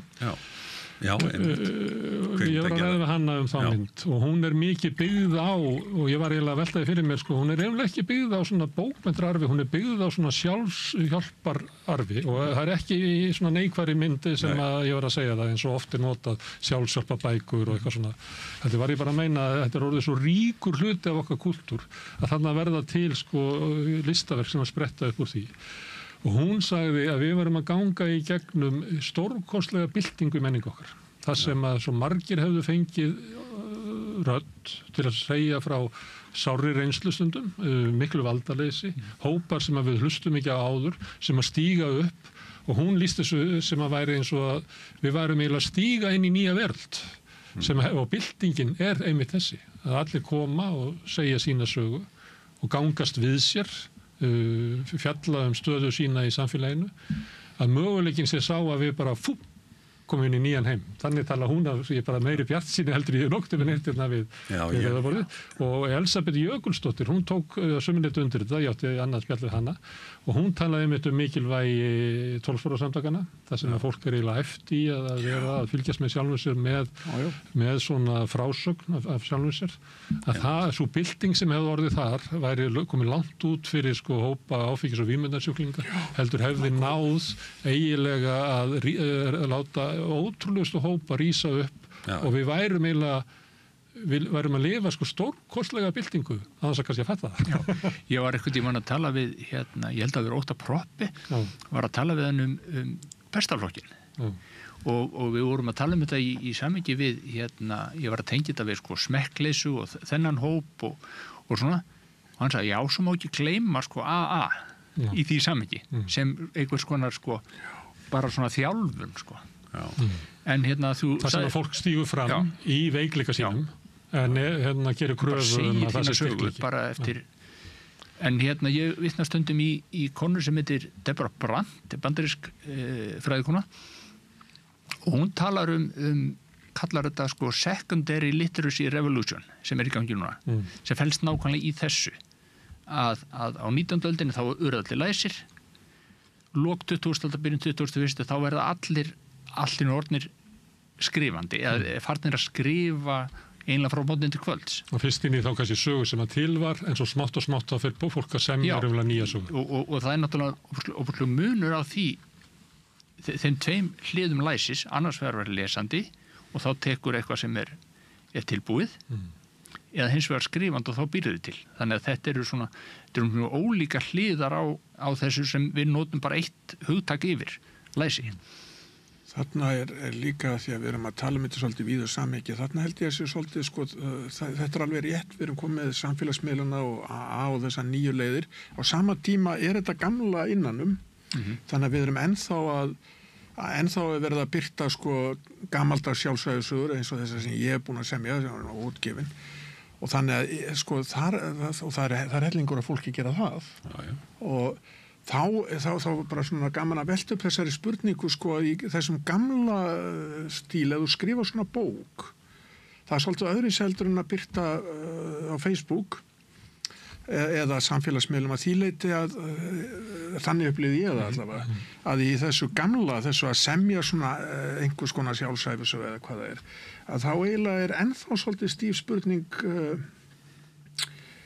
hvaða, semst, ég er að leita rétt á orðinu, hvaða rétt hef ég til að gefa þetta út, hver relevansinn, sko, fyrir mér er það opbúslega raunveruleg spurning, skilur við erum komin einhvern veginn með, samfélagsmiðlana þá bara býrðu til eitthvað svo ítur á og kannski kemur aldrei upp þessi spurning, sko, en þetta nú kannski eitthvað sem Sigurður og fleiri og Davíð, þeir hafa náttúrulega verið að opna á þetta með einsögun, að allar einsögur skipta máli einhvern veginn, en það er ekki gaman. Þá, af því að sem relevans, þú ert að skrifa æskuminningar. Er það vegna þess að við ættum allir að gera það, eða er eitthvað í æskuðinni sem að, kallar á uppgjör hjá þér? Já, þetta er einmitt spurningin, sko, þetta er einmitt spurningin sem ég var aðeins að brýta upp á, og það er aðeins svo almennt að segja hvort maður eigi að gera þetta eða ekki gera þetta. Sko, fyrsta lagi hefði ég, þegar þú spyrt, er þetta eitthvað sem allir eigi að gera, þá hefði ég sagt nei áður en ég gera þetta sjálfur og já eftir ég er búin að því. Skilur, ég hefði hiklaust sagt nei, en eftir að við Sigurður höfum nú rætt þetta fram og tilbaka að þetta hefur gríðarlegt þerapeutískt gildi held ég fyrir fólk, og það er ekki endilega því að það sé eitthvað svona risastórt þarna, sko. Heldur bara hreinlega aðeins meira það sem við rættum í upphafi að ná tengslu við, nei, í mínu tilfelli er það við drengina, því að þinn drengur afskiptur. Já, einmitt, eitthvað svoleiðis. En í mínu tilfelli... Má ég spyrja því, Róbert, var þinn drengur afskiptur? Já, sko, ég vil nú... Ég fekk nefnilega að senda hérna frá vinkonu minni mynda með 12 ára og ég er eiginlega ennþá í sjokki 3 daga seinna. Já. Mér fannst svo mikil sorg af þessu barni. Já, einmitt. Ég verði að hugsa, sko, ég verði að finna hana dreng. Sko. Já, einmitt. Ég hef séð mynda sjálfur mér svo ég takk undir þetta sittandi á rúmstokki og ég fekk svona, sá er eitthvað afskiptur. En þar fyrir utan og maður vilja fara mikið út það, þá átti ég svona það sem er kallað erfið æsku, sko. Ég var á svona, þú veist, vistheimilum og svona, Sílungapolli og Reykjahlíð og Vöggustofun og þetta allt, sko. Foreldrarnir með svona takmarkaða foreldra getu. Já, nákvæmlega. Þannig að það var nú svona ástæða fyrir ég byrjaði á því, sko, að þú ert þá með eitthvað svona tímabil, en ég er að halda þeirri spurningu aðeins frá hinni sem við erum að ræða, sko, að í gamla daga þá held ég að fólk hafa alltaf þurft að spyrja sig hvers vegna er ég að gefa þetta út? Hvað er erindi á mitt líf til annara? Já, sko, ég meina í þessum skrifum mínum þá hef ég skipt, sko, bara þá hugsa ég út í hvatan af því það er náttúrulega bara sem sagnfræðingur þá vil ég fá að vita hvað liggur á baki skrifunum, hvernig get ég notað þau og þá eru bara, það er alls konar flokkar, réttlætingarrit, það er áróðisrit, það er pólitískrit og þú nálgast slíka bækur bara með tilteknu hugafari en sko í sambandi við byltinguna sem þú ert að vísi og að ég hlusta á viðtalið við kvikmyndagerðarkonuna dóttir, mjög athyglisvert viðtal og en sko ég held að ástæðan að þetta skipti máli í dag er þessi grunnur að þjóðin er vön að tjá sig og það er sko ég meina ég notaði 1100 sjálfsæfisögur, endurminningarrit og samtalsbækur frá 19. öld og fram til 2004 í mínar rannsóknir. En það er náttúrulega miklu meira til. Þú veist bara sögur brot alls konar sem er bæði óutgefið og gefið út í alls konar tímaritum og þess áttar. Þannig að þetta er svo djúpt í okkar þjóðarsál og við höfum náttúrulega orðið yfir þetta, yfir þessa tegund, það er bara þjóðlegu fróðleikur sem fólk bara elskaði að drekti sig í. Sem er náttúrulega einn stóra samingi íslenska bókmenntar. Já, í raun og veru er það. Íslendingasögunum og þetta er eins og í raun og veru bara eins og þjóðlagatónlistin í Írlandi, sko. Þetta er svona einhvern veginn þetta er söðið tónnin og söðið. Og tengist því sem ofta sagt Íslendinga, þeir skilja allt í sögum og annað slíkt, það sé ekki góður í hugtökum og annað slíkt. En sko þetta er mjög ríkur þáttur í okkar menningu. Algjörlega, og en sko fræðasamfélagi vildi ekki það þessu vita, bara lunga á 20. öld. Það er ekki fyrir svona jólasveina eins og við Davíð komum inn á svið að við förum að veita þessu athygli og ástæðan fyrir því að sagnfræðingar vildi ekki nota þetta var að því höfundurinn var óljós það vissi engin nákvæmlega hver var höfundurinn þess vegna var það svona ítt út af borðinu fyrir utan það að þetta persónulega þótt ekki áráðanlegt. Það er bara máða og það er ólíkt eftir tímabilum.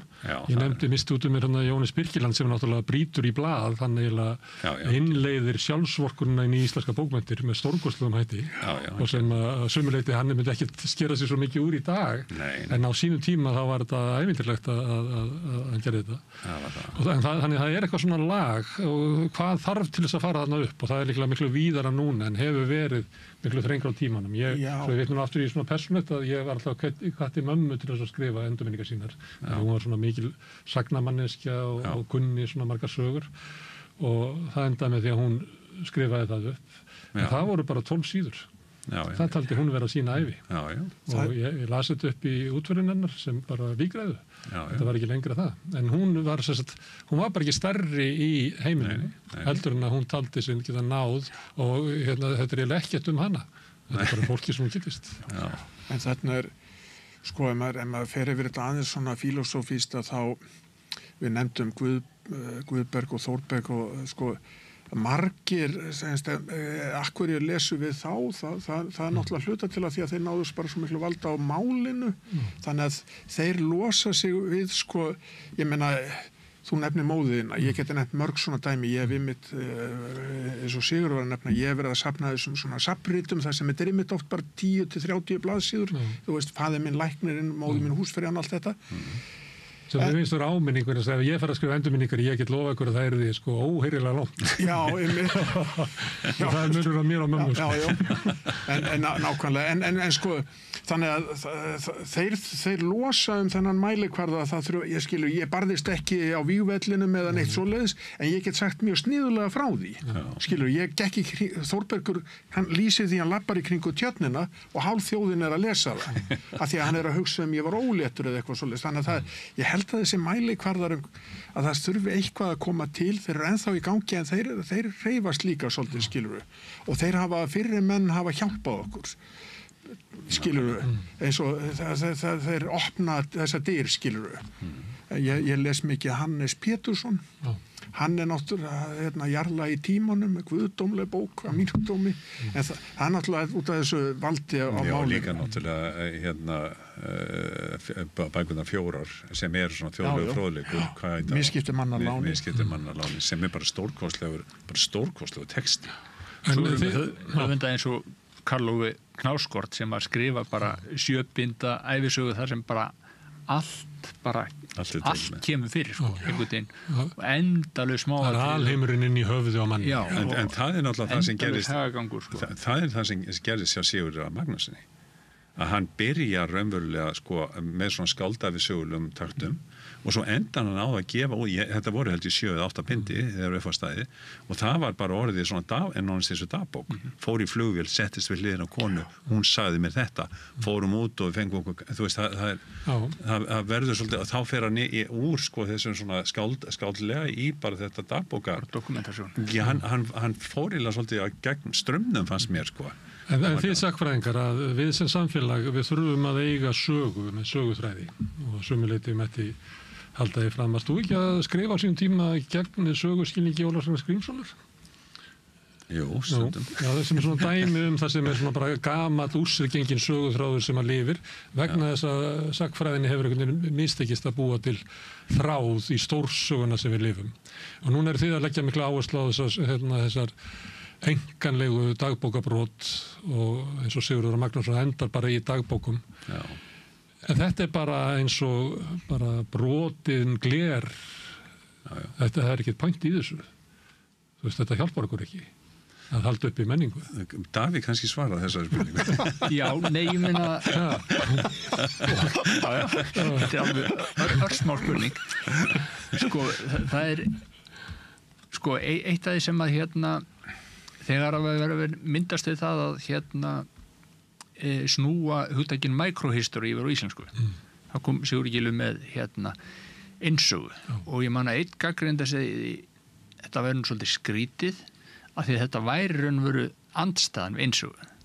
Eða andstæðan við mikrosögu. Þetta væri ekki ein saga sem væri stór sagan, heldur væri þetta fjöldi smærri sagna og smærri brota og auðvitað er verið að ég meni það eru gallar við að dreifa hlutunum svona dreif, sko, það séu bara þetta er svona pínu post-truth, sko já, þessi segi þetta, en í þessari dagbók þá kemur önnur mynd, þannig að endalausar hliðar á sama. Þú verður ekki búin að skilja heiminn fyrir að búin að skilja alla sem í honum er. Já, eða bara þú skilur hann bara þannig að hann sé bara flókin og margvíslegur og ólíkir hagsmunir og það er svona þessi kannski eitthvað svona svona íkt lýðræðisvitund sko, að það séu bara til svo margar tegundir og þetta eins og við þekkjum umræðinu, þú veist, það er mörg kyn og þín kynvitund er öðruvísin heldur en þessi og svo framvegis og þá er alltaf náttúrulega þessi svona balans á milli, þú veist, þessara fjölbreytu sínar og síðan eitthvað sem er svona bara anything goes. Þegar verður einhvern veginn allt bara leið þú getur fundið eitt dæmi, þá getur þú aha, þetta var nú ekki svona, þetta gat líka verið svona. En þetta er eitthvað sem að Fólk verður örveldingafull gagnvart þessu. Það getur orðið það sko. Menningararfurinn okkar getur bara guðað upp, muni getur greinaskrifum í lesbókinni aldamótin Kristjáns. En ég meina þá náttúrulega held ég það verður að ræna okkur sannleikunum. Já, í framhaldi að þeim greinaskrifum, ég held að það hefur hreyft við mjög mörgum.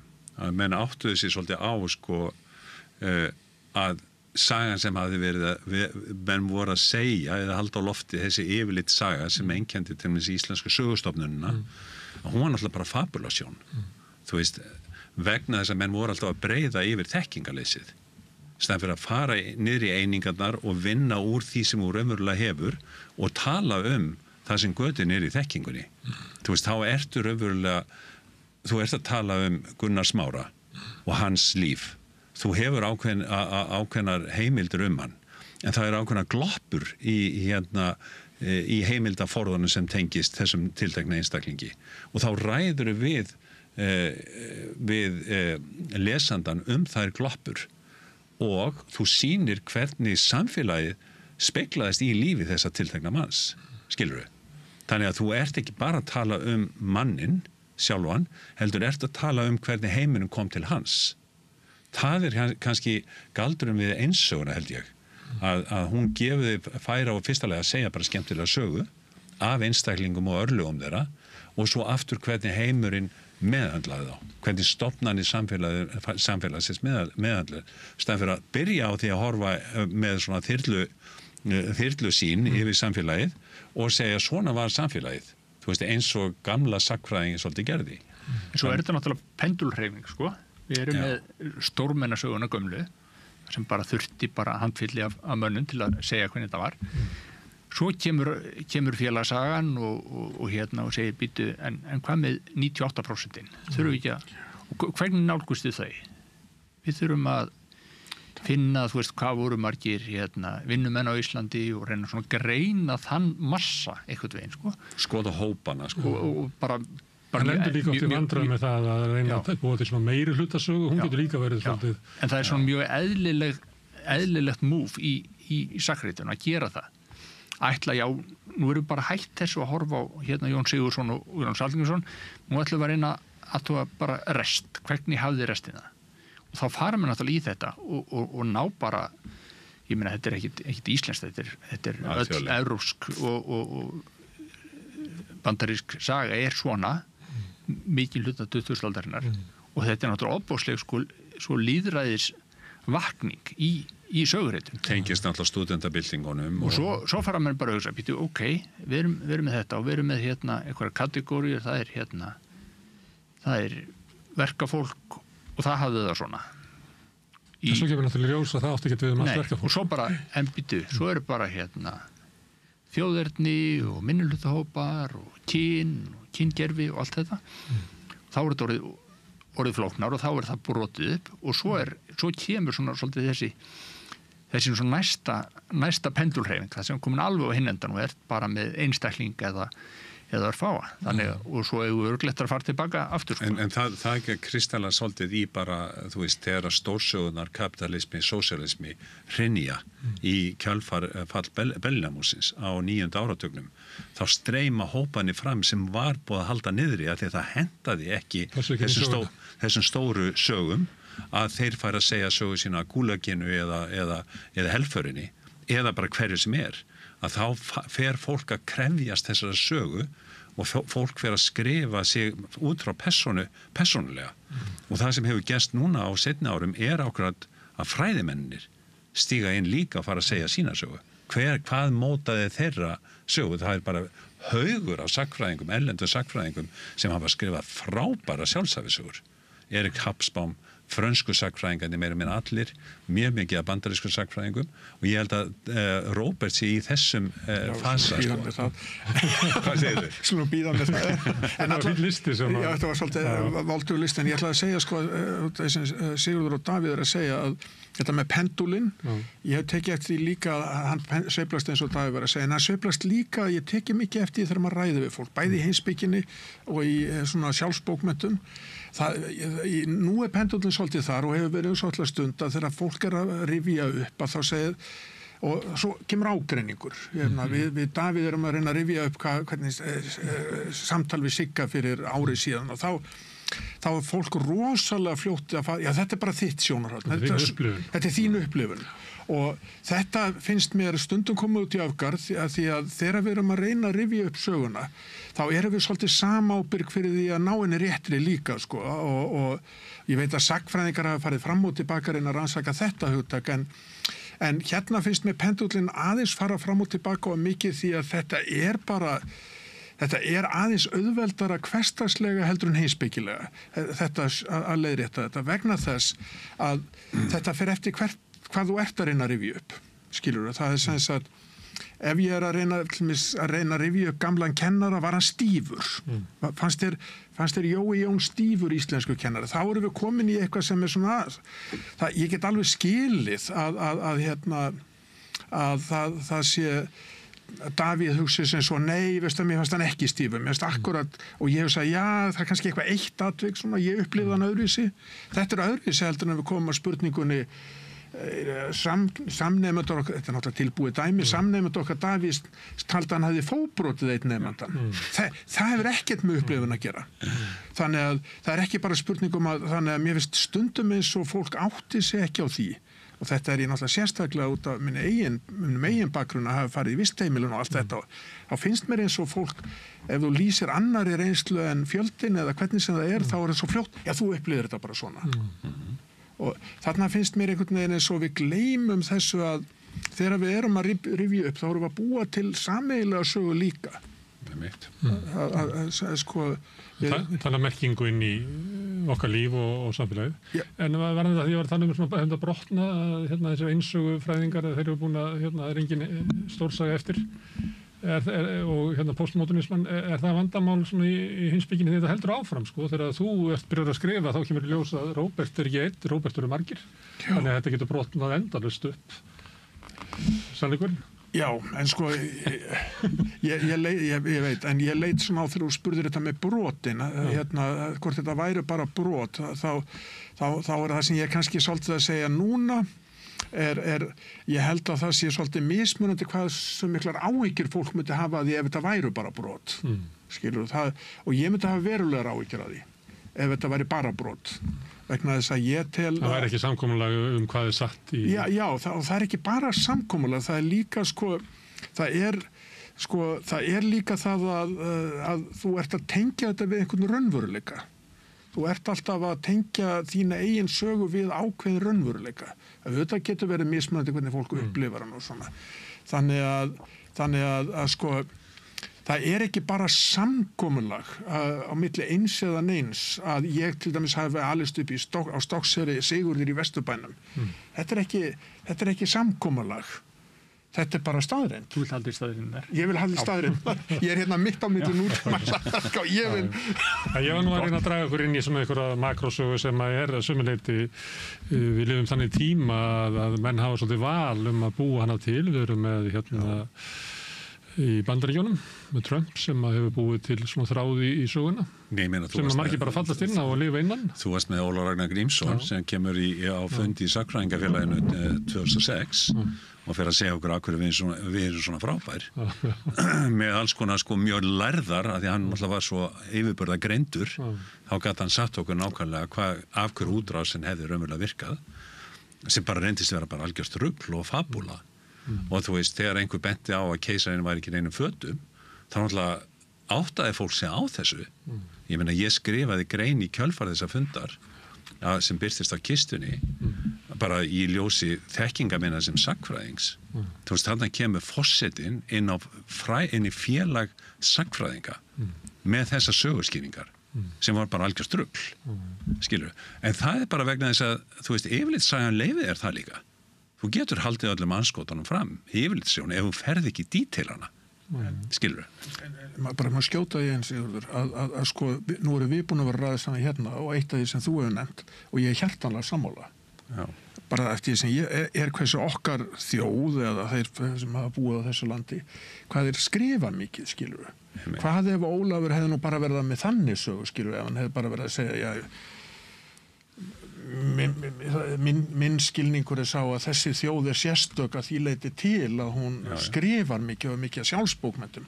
Það eina sem ég að meina að þá eru við að taka þátt í því að búa til ákveðin skilning á þjóðinni sem hvílir á einhver raunverulegu. Já, ég meina Jóhannes Birkelund hafði náttúrulega ákveðna skoðunir á hvernig lífið þróaðist og hann kemur því á framfæri í sínum skrifum. En við erum að tala forseti Íslands, við erum að tala fyrirvændi prófessor sem hefur náttúrulega haldið fram alveg í ræð og reyti árum saman að hann sé greindasti maður á Íslandi. Þú veist, þá náttúrulega stendur ekki steini við steini. Já, ég var ekki að tala Ólaf, ég var bara að tala um það að hvort sem maður sammála eða ósammála greiningun á Ólafi að draga ekki ómiklar ályktanir. En hann heldur dagbækur, hann hefur gefið dagbækur. Já, hann hefur gefið dagbækur sinnar. En ég bara meina, ég var bara að reyna að ítreka þennan punkt að við erum líka að byggja okkur sameiginlega sögu og þar maður að vera að vanda sig við það að sjá, ég að muna rétt? Alveg rétt. Það má ekki allt í þessu, því að við nefndur á Ragnar og dagbækur hans, að ég náttúrulega skrifaði á sínum tíma dagbækur hans. Ég skrifaði á sínum tíma dagbækur hans. Það var frábær bók. 100 fyrstu dagana í embætti. Sem ég skáldaði bara reynda að breyta honum í svona teiknimyndafíguru. En það mjög mikilvægt að þú varst að segja þetta með tala þetta með sko lesandi og skrifandi íslendinga að það er óbúslega hægt á myndun þarna líka og það má ekki gleyma því að þó við tölum um einhvern fjölda sem skrifaði og las, þá er óbúslega stór meirihluti sem var bæði mjög andsnúið í að fátækt fólk væri eitthvað að læra að skrifa eða að það væri að trana sér, tala ekki um það. Þannig að sko þetta er sko endalausar og mjög mikið af þessum köllum sem aðalega köllum sem við höfum verið að skoða þeir eru sko að berjast á hæl og hnakka bæði efnaðarslega, menningarlega hugafarslega fyrir því að geta orðið sér út þessa færni að geta skrifa verða svo út pappisnifsi búa til blek tálkapenna, allt þetta. Þetta allt baróta. En mjög mikið af þessu fólki mjög upptekið af sannleikanum. Já. Það mjög algengt í sjálfsæfisögun til dæmis að það tekur mjög skýrt fram að þessi saga ótrúleg sem ég að segja, meðal annars að var svona nýði í barnæsku, fósturbörn á heimilum og svo framvegis. En þá segja að það eru aðilar sem eru tilbúin til þess að sko staðfesta að saga mín rétt. Magnús H. Magnússon sem við höfum unnið, ég hef svolítið unnið með hann bara, þú veist, öll hans dagbók, hann að ávarpa framtíðina til þess að segja frá því Já, hann að ganga fyrir réttinn sem bara framtíðin og þar hann alltaf að ítreka það sem ég segi rétt og það fólk sem getur staðfest það sem ég segi. Herðu, Davíð, Róbert og Sigurður, kæra þakkir fyrir að koma hingað. Ég svona framhalda því málstofu sem þið voru með og takk fyrir að þola það að ég sé að teygja umræðina kannski langt út fyrir þess að þið voru fjallum eða vildu fjallum. Og líka taka þátt í svona tilraun, ég veit ekki hvað þið að veita til ykkur heiðurs að þá vitna í mömmu og ljósmynda sjálfum mér og ýmislegt úr einkarlegri reynslu minni ykkur til þess að gleðja ykkur. Og það allt satt sem þú sagði. Nefnum að þetta náttúrulega það sem ég skrifaði á Ólafur. Já, en það satt að þú skrifaði það hann. En hins vegar maður lígur að þá getur maður náð nær vissum sannleika heldur náðu var. Ég hvet fólk til að lesa þetta, það allavega ekki fallið mikið á það hvernig sýnin á Ólaf sem svona karakter og hvað drífur hann áfram. Þetta miklu uppáhald með þessi bók.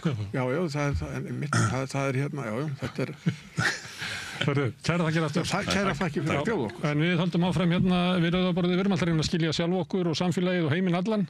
Næsti kafli eftir augnablik. Hjálpið okkur að byggja upp dreifikerfi samstöðvarinnar með því að læka síður samstöðvarinnar á YouTube og Facebook.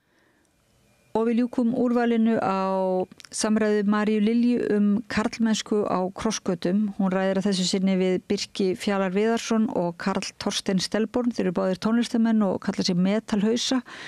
Þeir skora karlmennskuna hólm. Þetta hafa verið mjög svona vinsælar samræður hérna við Rauðaborðið, karlmennsku. Hún hefur haft eitthvað lag á því að gera þetta efni áhugavert og aðgengilegt öllum og hérna já, getum við ekki sagt að hún sé að afbyggja eitraða karlmennsku? Jú, ég held að við verðum að trúa því að þarna sé þarna sé bara virkilegt verkefni í gangi og þarft verkefni og hérna sum þessari spjalla hafa nú farið bara eins og eldur í sinn samfélagsmiðla og hérna og valdið svolítið svona deilur en hérna upp úr þessu hafa líka sprottið sko YouTube myndbönd sem eru bara með þeim mest skoðuð og hérna má nefna Frostaloga gegn steinakynjafræðingi hérna daginn. Ég held að sé ennþá bara hverri viku, það var mörg hundruð. Já, það er alltaf deilurnar vekja oft svona á að hérna eru ekki svona mikla deilur, þetta er meiri ljúfmennska hjá metalhausunum en þarna er tekist á við stóra spurningar við endum úrvalið á Mér langar bara að segja, sko, manni þykir svolítið vænt konseptið á samstöðinni að við sjáum kannski Ríkisútvarpið eða Stöð 2 taka fyrir eitthvað þema, eitthvað málefni og það er eitthvað dagskrárgerðarmaður sem vinnur að því í viku og svo birtist þátturinn. En hér sko erum við kannski að gera bara 5, 10, 15, 20 þætti sama þemað. Kannski út frá ólíkum vinklum og með ólíkum viðmælendum. Og mér finnst þetta svona bara að vera svo mikil styrkur samstöðurinnar að það verður svona áframhald oft í samræðinu og umræðinu. Svona markviss og ómarkviss. Já, mér þykir svo vænt þetta sko. Ég hafði áttað mig á þessu áður en ég fór sjálfur að vinna hérna.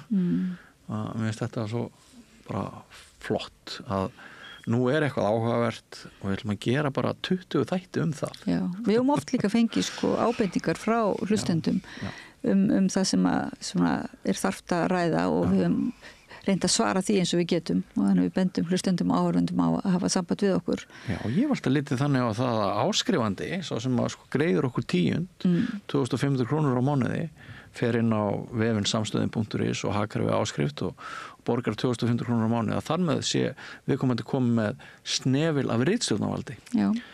Þannig að ef ekki að reyna að líta alltaf þannig á að þetta sé bara fjölmiðil okkar allra. Það er mjög jákvæmt, það er ekki svona ritskoðunarvald, sko, fólk er ekki að segja ekki tala við þennan og ekki það er yfirleitt sko hérna einhver svona fallegar uppástungur.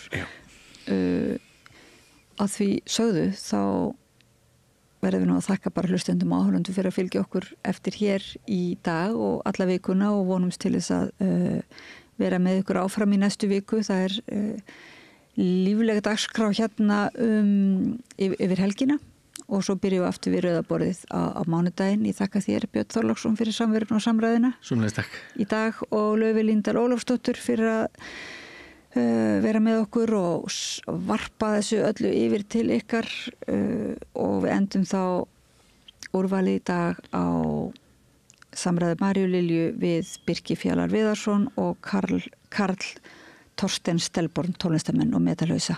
Þeir ræðum karlmennsku. Takk fyrir.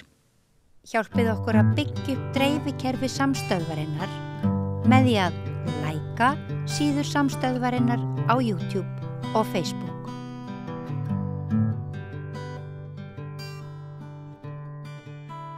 Komið sæl og velkomin eftir að Rauðaborðinu. Ég heiti María Lilja og hjá mér eru góðir gestir en við erum hér til þess að ræða karlmennsku á krossgötum. Kallaspjallið, svo kallað, svona milli vina allavega. Velkomnir Birkir Fjalar Viðarsson og Karl Thorstein Stelborn. Hvað segið þið? Hvað er að vera karl? Hryggspenna. Hryggspenna, það er bara yndislegt sko. Já, fara í hryggspenni, sjómann, kubb. Hvað meira voru með? Bara að labba á hausum. Já. Fara í gannisla sem fer úr böndunum. Já. Sættast síðan. Já. Hafa ekki hýrst í 1.000.000 ár og segja blessa þér. Það var eins og ekkert að gest sko. Engin tími í liði. Það er svo við tveir núna. Já.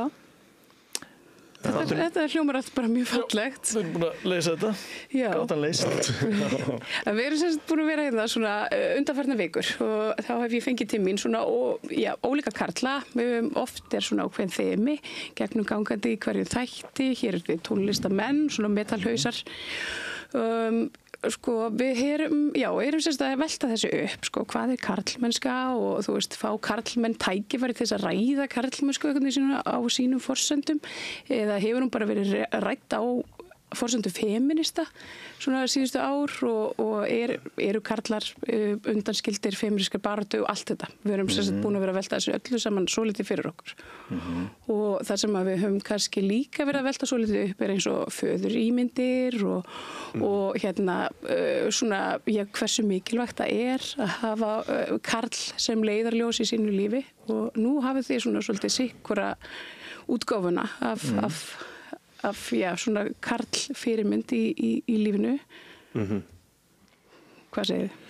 Já, ég meina, þú veist, ég náttúrulega bara alveg upp á móður, einstæðri móður og með pappa sem var í öðru landi, Þannig, fyrir mitt liti þá náttúrulega bara, þú veist, sóttist ég bara í, þú veist, alls konar gæja, sem að, þú veist, ég maður sjá kannski sá smá sem föður á einhvern hátt í einhver hlutverki eða einhvers konar útgáfa af því En hvað áttu þeir sammert þessi menn? Það er bara mjög mismunandi það er bara, já það er kannski líka bara svona ósjálfrátt ég veit að mamma, hún alltaf passaði sig að hafa alltaf einhvern eða þú veist reynda, þú veist hvetja kannski kærasta vinkvenna sinna til þess að gera eitthvað og það var alveg þú veist, einhver nánd og svona dót sem að ég fekk en svo náttúrulega líka alltaf pabbi er náttúrulega bara pabbi þannig ég fór alveg til hann reglulega, þú veist, það var bara einu svona árið eða eitthvað þannig og bara gott dæmi, ég meina ég var alltaf hjá þér í plötubúðinu heimi á þér í gamla daga. Akkurat. Já, þú bjóst bara rétt hjá mér þannig maður kíkti alveg til þín, það er eiginlega verið, þú veist, söngverðin í Adapt og svona, þú veist, hljómsveitinni sem maður fór ofta á tónleika og þú veist, skilur til dæmis Já. Ég held að sé alveg bara svona gömul saga ný sem hann er að segja hana og mér finnst þetta það er svona mála mynd svona bíómynd í huga mér hann sagði að mamma þín hafi verið að tala við karlkynsvinni sína sem henni leist vel á að biðja að tjekka á kalla sínum mér finnst það ótrúlega nett pæling ég mynda mér að þannig hafa hann komist í kannski í tengsl við bara svona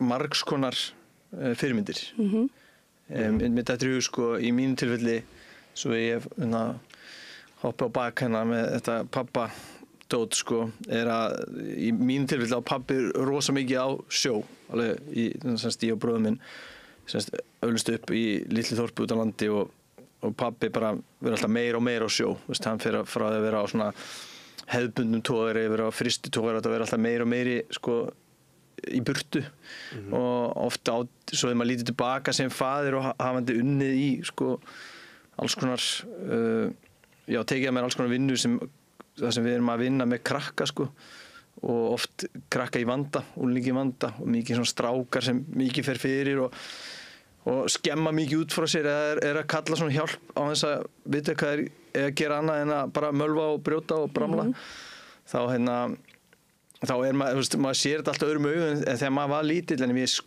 lítum öxt því meira sem pabbi var í burtu þá fannst mér ekki beint öfunda ég ímyndaði mér að hlutskipti og líf vina minna sem áttu pabbi í landi væri bara allt öðru sinn mitt ekkert endilega betra eða verra en mér stundum alveg frekar súrt að pabbi væri ekki heima og alveg burtsér frá því hvort að pappar eru bara alls konar og stundum hella hressir og til ég bara allega með krökkunum og stundum ekki en svona og núna á ég 3 börn og ég get ekki verið mikið meira en svona 12 klukkutíma þá er ég bara að byrja að senda mymbönd og heyra hljóði í öllum og kannski, sem er kannski full mikið kannski maður er svona að færast ómikið hendur að vera í involverar í líf barna sinna þetta er bara svona þessi gjá þetta er svona eins og þér, pappi þín á heim í útlöndum hittir hann eins á ári, þannig getur tímundum ef að Kalli og lífsförunnitur hans einhvern veginn að fara að fylgja sér, þá verður þú rosa mikið sko, í lífi barnanna sko. Það alveg svo tilnýg ímyndaði mér, en svo stundum að þegar maður hefur verið rallandi fullur að tala um einhverja kalla sem að hafa söpu og sögu að segja við, þá á maður kannski barma sér og finnst það að hafa verið kannski ósangjart upp að ykkur marki, en svo líka bara pappar okkar eru afurð síns tíma sko. Þeir vissu ekkert, núna veð ég bara í ykkurum hlaðvörpum og ritgerðum og hlustandi og feminista og uppeldisfræðinga og allt, maður getur alveg bara viðað þessir og reynda að búa til besta pappabyrkin sem ég get reynda að uppfylla sko, og reyna að vera eins og, en ég held að pappar okkar hefði bara, það var engin eitthvað hvorki að leiðbeina né sko, að sjá eitthvað svona sterkt og hrátt og svona samtal sem er bara að gerast núna eins og þetta er búið að vera. Allt bara þú ert að tala við okkur og svo bara opnar ykkur síman og þá er þetta bara komið þarna og ykkur er bara, já, ég tengi við það sem Kalli er að segja, það sem Birkir er að segja úr hinu þáttunum, en okkar menn, sko, pappi var bara út á sjó, bara að grænda og skulli sér kaffi og kemur svo í land og er bara hlaða batteríinn og svo bara aftur út á sjó, sko. Þannig að, já, það var svona. Þannig að karlmennska er kannski bara breytilega eftir kynslóðum og það er ekkert eitthvað kannski auðvelt að setja fingurinn á það hvað er að vera kall. Nei, ég ætla ekki að segja mikið meira, en mér finnst bara svona ég held að líka slæmur fylgifiskur allar þess að hafa svona mikið aðganga upplýsingum og bara geta mentað sér svo mikið er að þú getur bara sagt ég er svona, eða þessi er svona, en það er aldrei það einfalt. Ég ætla að vera bara einhver, respectful parenting pappi, og svo ertu kannski ekki alltaf að standast þá kröfur, ertu þá ekki lengur respectful parenting pappi eða einhver Waldorf hjallastefnu pappi og svo mistiður í 1 mánuð eitthvað eða hálft ára þegar eitthvað að gerast hjá þér, ertu þá ekki lengur þannig pappi, þannig að ég held að við getum sko mist okkur í að reyna að vera fullkomin sko, en fyrir, veist, já, tattúðunabolta, ég aðeins að kjálma minni, ég er svona æstur með þetta. Já, bara þú veist, þess með pappi minn, hann náttúrulega bara hippie sko. Já, var það, þú veist, hann var bara, þú veist, þegar hann, þú veist, eignast mig með mömmu sko, þá er hann inn að eignast sitt 7. barn sko. Já. Með, hvað, 3. konunni, 4. konunni, 3. konunni, eða eitthvað. Og þú veist, þá er hann bara búinn að vera, þú veist, hann var geitabóndi þegar hann var 18 ára sko. Bara fluttið til Norður Svíþjóð og var það bara með 2 krakka og þú veist, 3-4 krakka, skiljur, svo annað og svo, eða skiljur. Þannig hann er bara, já, bara búinn að vera svona, svolítið allt sko. Ég veit ekki, svo bara. En eru, hérna, það hafa, sko, þeir kallar sem hafa komið hingað til mín, hafa margir hverjir nefnt þetta að það sé svolítið svona pressa. Að einhvern veginn vera karl, en einhvern veginn er rosalega erfitt að setja fingurinn á það hvað það þýðir nákvæmlega. Þetta er eitthvað svona ábyrgðartilfinning og þetta er einmitt eitthvað svona mistakastekki, eins og þú segir, maður kannski hleður utan og segir einhverju vitneskju og maður stimplar sjálfan sig, bara ég ætla að fara þessa leið. Og mega ekki mistakast. Eru þið sammála þessu? Sko, í mínu tilfelli er það meira sko með pappahluturkið. Ég seti svaka kröfur á mig þar, en ég held að sko að vera eitthvað svona kallmaður, ég held að bara pöngið hafi hjálpað mér rosa mikið að komast frá þeim hlekkjum einhvern veginn. Já, ég líka, bara eins og með mömmu, þú veist, þú veist bara alveg upp að henni og þú veist, ég er miklu meira núna að sækja þessa hluti heldur en að einhvern mann, þú veist, að einhvern afflekkja, afflekkjast þetta. Já, þú segir sækja þessa hluti, hvert það að minna? Bara eitthvað kallalegt sko, þú veist. Eins og hvað? Bara embracea það, skilja, þú veist, bara, þú veist. Rífi lóð og vera eitthvað tuttast eitthvað. Já, bara gera eitthvað tuttalegt sko, eða þú veist. Og sækja þú veist þá bara einmitt vitnesku og upplýsingar í. Já, bara rífa sér að vera svolítið bara mikill strákur með strákarum sko, þú veist. Og eitthvað neinn og, þú veist, ekkert vera eitthvað pæla of mikið í því, þannig sko. Á þess að vera eitthvað vondir gaur, sko, eða þú veist, eitthvað ekki þannig, sko. En það eru, þú veist, og einmitt í því kannski sammingið, það er oft talað eitraða karlmennsku og hérna, það er svona svolítið það sem við höfum verið að velta upp hérna sko, fyrst það svona erfitt að setja fingurinn á það hvað sé nákvæmlega karlmennska, hvernig getum við þá skilgreint eitraða karlmennsku og ætlaðinni einhvern veginn, ætlað körlum það einhvern veginn að gangast upp í því og ég veit að margir menn eru mjög ósáttir við þetta heiti eitruð karlmennska þetta einhvern veginn, þú veist að eitruð hegðun þurfa ekki að koma, þú veist karlmennskunum við? Já, ég er ekkert, ég hef aldrei verið eitthvað fói út í allar þessar skilgreiningar sko.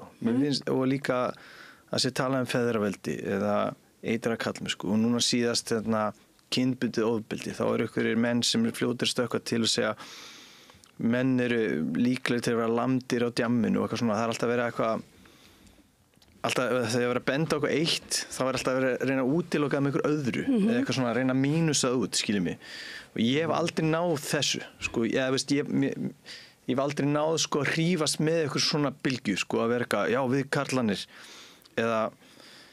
eða veist að nú er komið nóg að þessum feministum af því að þau eru bara ennþá að tala um eitra karlmennsku og feðraveldi. Mér er alveg sama, mér finnst bara ef það er ennþá verið að tala um eitra karlmennsku og feðraveldi þá er eitthvað bara sem er ekki búið að græja alveg. Veistu? Þannig að mér finnst alveg allt í lagi svo tekur ykkur bara gefum okkur að sé ykkur konur í sem leiða einhvers konar stef sem í gangi í samtalinu þessar myndir og ein sem var kannski 1-10 ára í þetta og er núna nær 50, hún er bara kannski búin aðeins að stíga til hliðar og það kemur ykkur önnur inn sem er með eldmóðin og orkuna og bara tíman í þetta og þá finnst mér eins og sumir kynbræður að minna og sem er á mínum aldri, ég er náttúrulega nær 50 en 40 sko, þá hugsaði þeir sér svona, kemur önnur eitthvað fokkin bylgja sko en að eitthvað vinkonur sem er alltaf rífandi kjaft og láta okkur ekki í friði. Ég hef aldrei fundið þetta svona að þetta sé eitthvað svona mein. Ég fíl þetta bara. Ég bara vil þetta sé, ef þetta er í gangi þá er greinlega þörf á því. Ég held að enginn þessar kvenna eða kvár eða trans fólks eða kynsegin sé eitthvað, já herru það er langt síðan var eitthvað svona brjálu bylgja og við vorum að djöflast í cis-köllunum byrjum núna, þetta er eitthvað ógeðslega fokkin erfitt sko. Eins og þetta sé eitthvað stríð eða þú veist, eins og þetta sé eitthvað svona slagur já, eins og við svona, eins og ég og Kalli sem alveg, já og bráðlega verðum við fórnarlömb líka þetta er svo ógeðslega ósangættilega leiðilegt en bara ef maður er bara ekki að hlusta og reyna að vera með allavega ekki fyrir og ekki skemma þá held ég þetta sé allavega ég hef aldrei fengið þetta svona þetta sé of mikið að ykkur maður kannski er líka bara reynslan maður sér fólk rísa upp vera með læti kemur ykkur kvellur, taka sér pláss fara, kemur ykkur önnur eða annar einn og það er bara alltaf leið, mér finnst það bara að vera eitthvað svona heilbritt að það sé eitthvað þannig ég veit það ekki. Fylgist þeir voru nú hérna hjá mér Frosti og Steini sem væri með karlmennskuna Frosti Lóðsson er hérna Harmageddon og broadcastið þeir hafa nú tekist á svona áður og ég held að það hafi svona það er kannski þetta viðtal undir þessum hatti sem hefur fengið hver mesta dreifingu og mesta athygli af því að það vakti athygli margra hérna já svona hversu erfilega þeim gekk að tala saman en það er svona já, margir eru því máli að Steini hafi kannski þar verið svolítið, já, svona borið hitan og þungan í því hérna og því sem var í því samtali hann hafi einhvern veginn ekki verið opinn fyrir þessu samtali eru þeir sammálaðið þegar? Horfið þið á þá? Eru þeir sammálaðið báðum? Ég meina þeir eru auðvitað alveg svona sikkur póllin ég veit ekki ég er aðalega bara búin að heyra vinur minna að tala um þetta ég eftir að gefa tíma að horfa á þetta allt en ég skil það út frá umræðina þannig að við færum svona svolítið fram úr sjálfum sér og verið svona kannski fljótur á sér eða eitthvað en ekkert ósmekklega eða neitt svona en þú veist, ég veit það ekki ég bara, þú veist, það er að taka margt úr báðum áttum að þess að vera bara, þú veist, þú þarft ekki að taka öllu sjúkla svartkvítu, eða skilur eða þú veist, það er ég held að það sé mikilvægt að vera ekki alltaf þú veist, þú þarft ekki alltaf tilengar allt strax, skilur þú fílar það eða fílar ekki sko. Það þarf ekki alltaf að vera bara eitthvað down skilur það má smá liquid sko. Já, ég samla því og líka bara að eins og við talum áðan, ef þú segir ég svona og svo ert ekki alveg svona, þá það svo ógeðslega erfitt að eitthvað svona backpedaling, skilu, ég veit ekki alveg hvernig gott að segja fallir í íslensku, en svona mér þetta miklu vætna þegar svona menn sem eru svona áberandi eins og þeir tveir, og þetta getur einhver máli hvort sé Frosti eða Steini, ef eitthvað bara svona tveir turnar, þetta svo rosa langt á milli og fólk vill bara grjótkast, hvort sem að Steini stóð sig vel eða ekki í þessum aðstæðum, það bara dagsformið líka og menn vera æstir eða stressaðir. Hann átti veikt barn, ég veit það alveg, hann var illa sofinn og hann sagði mér frá því og kannski þeir eiga sér líka ákveðna sögu. Ok, ef við tala aðeins meira þá, mér finnst þessi pólun alltaf aldrei gagleg og mér finnst menn eins og þeir, eða fólk eins og þeir sem er með svona svaka plattforma og fólk er alltaf að bíða eftir að þeir komi með eitthvað svakalegt. Það er alltaf einhverja smellibeitur hjá þeim báðum, hvort sem að þeir sé að reyna ekki að skipta lengur máli. Ég held að alltaf einhver svona netblaðamaður sem býr til þetta samfélagsmiðla gums eða ógeð sem er að fokka öllu upp samtalinu, að þau muni alltaf bara finna einhverja beitu og einhverja smelli drasl hjá þessum tveimur, hvað sem þið segja En það fór rosalega lítið fyrir efninu okkar klukkutíma spjalli í fjölmiðlum það var auðvitað margt sem kom fram í þessu spjalli sem var mjög áhugaverst. Mér finnst að vera öllum holdt að endurskoða stöðu sína eða hvað sem að láta hana aðlagast, þú getur tweakað hana, stilt hana aðeins, ef þú ert feministi og ég segi bara ég er feministi, það er bara þannig og það hefur lengi verið þannig að þá er ég samt að hún er alltaf að fara ekki um endurskoðun, bara svo allt sem ég geri bara dagstaglega, bara hver ég er, ef maður ekki endurskoða sjálf þessu, hvað maður gerir og hvernig samskiptum maður er við nærsamfélagið eða fjærumhverfið eða eitthvað, þá er þetta staðan það sem einstaklingur, Þannig að það er mjög freistandi ef þú ert í svona turnum eins og þeir að bara halda sig þar út að það er hitinn og það er aksjónið og athygli, þannig að ég veit ekki, bara Er það easy way out, myndir þú segja það? Að vera svona fastur á Nei, ég held að það sé brókslega erfitt ég held að það sé mjög krefindi hjá þeim báðum ég held að það sé ekkert easy way out hjá þeim með það Það sé bara erfið að stíga út úr rammanum Eða þú ert bara búin að búa til eitthvað þú ert bara með eitthvað sem bara eins og ég vil ekki kalla þetta vöru eða varning en þú ert bara með eitthvað hérna skór sem ég bý til og svona merki á þeim og þeir muni eiginlega alltaf líta einhvern veginn svona út og mér finnst þetta að vera svolítið svona þannig Já, þetta er svona branding bara þetta er eins og ég veit ekki hvað þið sé að viljandi að gera eitthvað branding þetta er svona eins og bara kaldastríð Bandaríkin Rússland eitthvað svona mjög skörp og skýr skil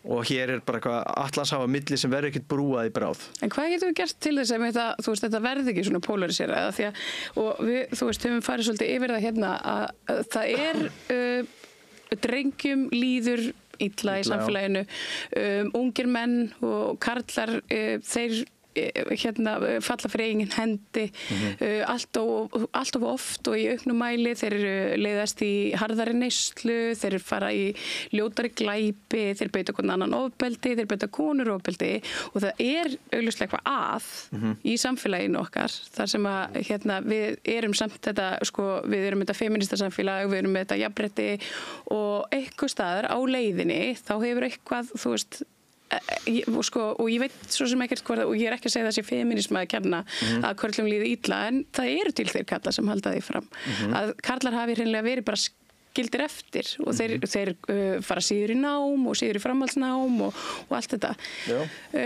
og það er einmitt þessi polarisering en það hlýtur að vera hægt að eiga samtalið einmitt bara til þess að láta körlum og drengjum líða betur. Nú Kalli tölvöld yngri og ég held að hann sé kannski með að putan á púlsinum þegar kemur að svona mönnum sem er ekki ráðsettir og ég er orðin þannig að ég skal gefa þér Já, ég held að umræðinni það skiptir mjög miklu máli að fólk sé ekki að mætast bara í miðinni bara því að það er ekki eina leiðin til þess að mætast þú þarfst að mætast í miðinni en þá þarfst að geta hlusta á hinn aðilann og kannski séð svolítið hlutina frá þeirra augum sko, staðið bara að vera bara strax bara upp á hvað er þetta HSI En hvernig getum við, kalla fram þetta samtala því að það nú eru foreldrar ungra stúlku sem var bara myrt, drepin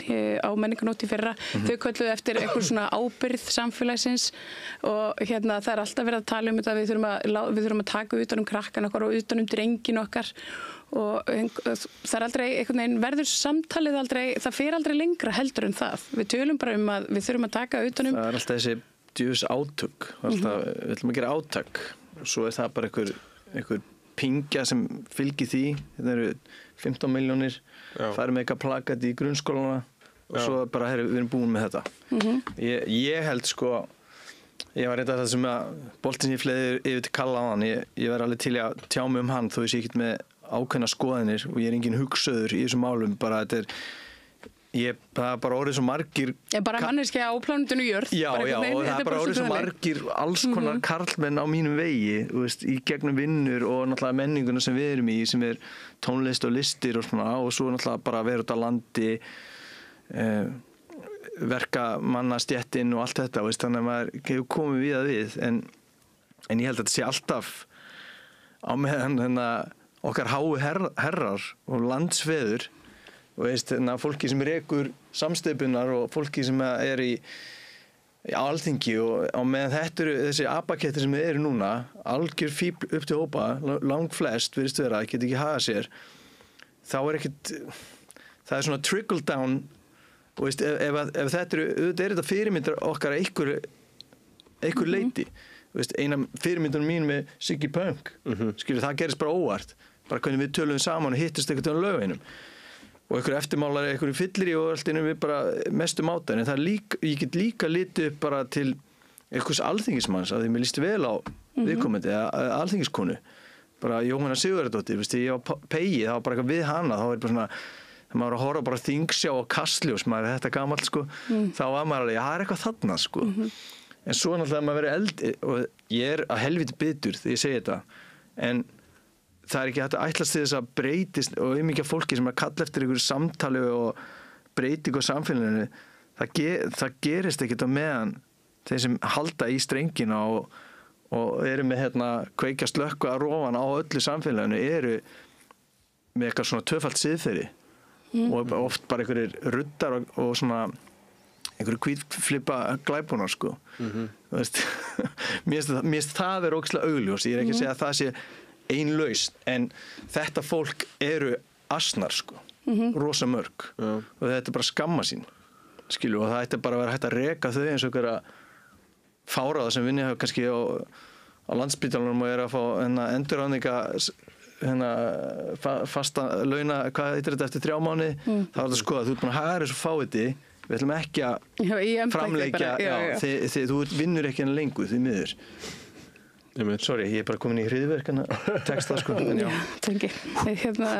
ásaki já, en þetta ég er bara leiður þessu, ég er bara sorgmættur þú vilt meina þá að fyrirmyndirnar sem við höfum þá í fólkinu sem stýrir þjóðarskútunni séu hreinlega bara ekki nógu góðar og það séu ekki nógu sterkar og þau einhvern veginn þau séu svolítið svona að predika einhverju sem að þau fara svo ekki eftir sjálf já, líka bara, þú veist þetta ekki sem er bara er þetta ekki bara klassik eins og með borgarskipulag frá því að borgarskipulag byrjaði það bara breytist með hverjum 5-10 árum já, svo er það náttúrulega eitthvað fólk er að vinna í einhverju svo kemur eitthvað annað flokkur, eitthvað annað meirihluti og þá ætlaði að sína hvað þau eru ógeðslega hörð með að gera alls ekki neitt sem hinn voru að gera alltaf verið að byrja upp á nýtt það gerist ekkert en mér finnst þetta með tvöfaldar siðferðið, ég held að við sem öll með eitthvað svona kapasitet til að virka slíkt en við sem erum á gólfinu okkur þetta er bara ekki í hug og á svona stóna skala þess vegna finnst mér alltaf svo sorglegt þegar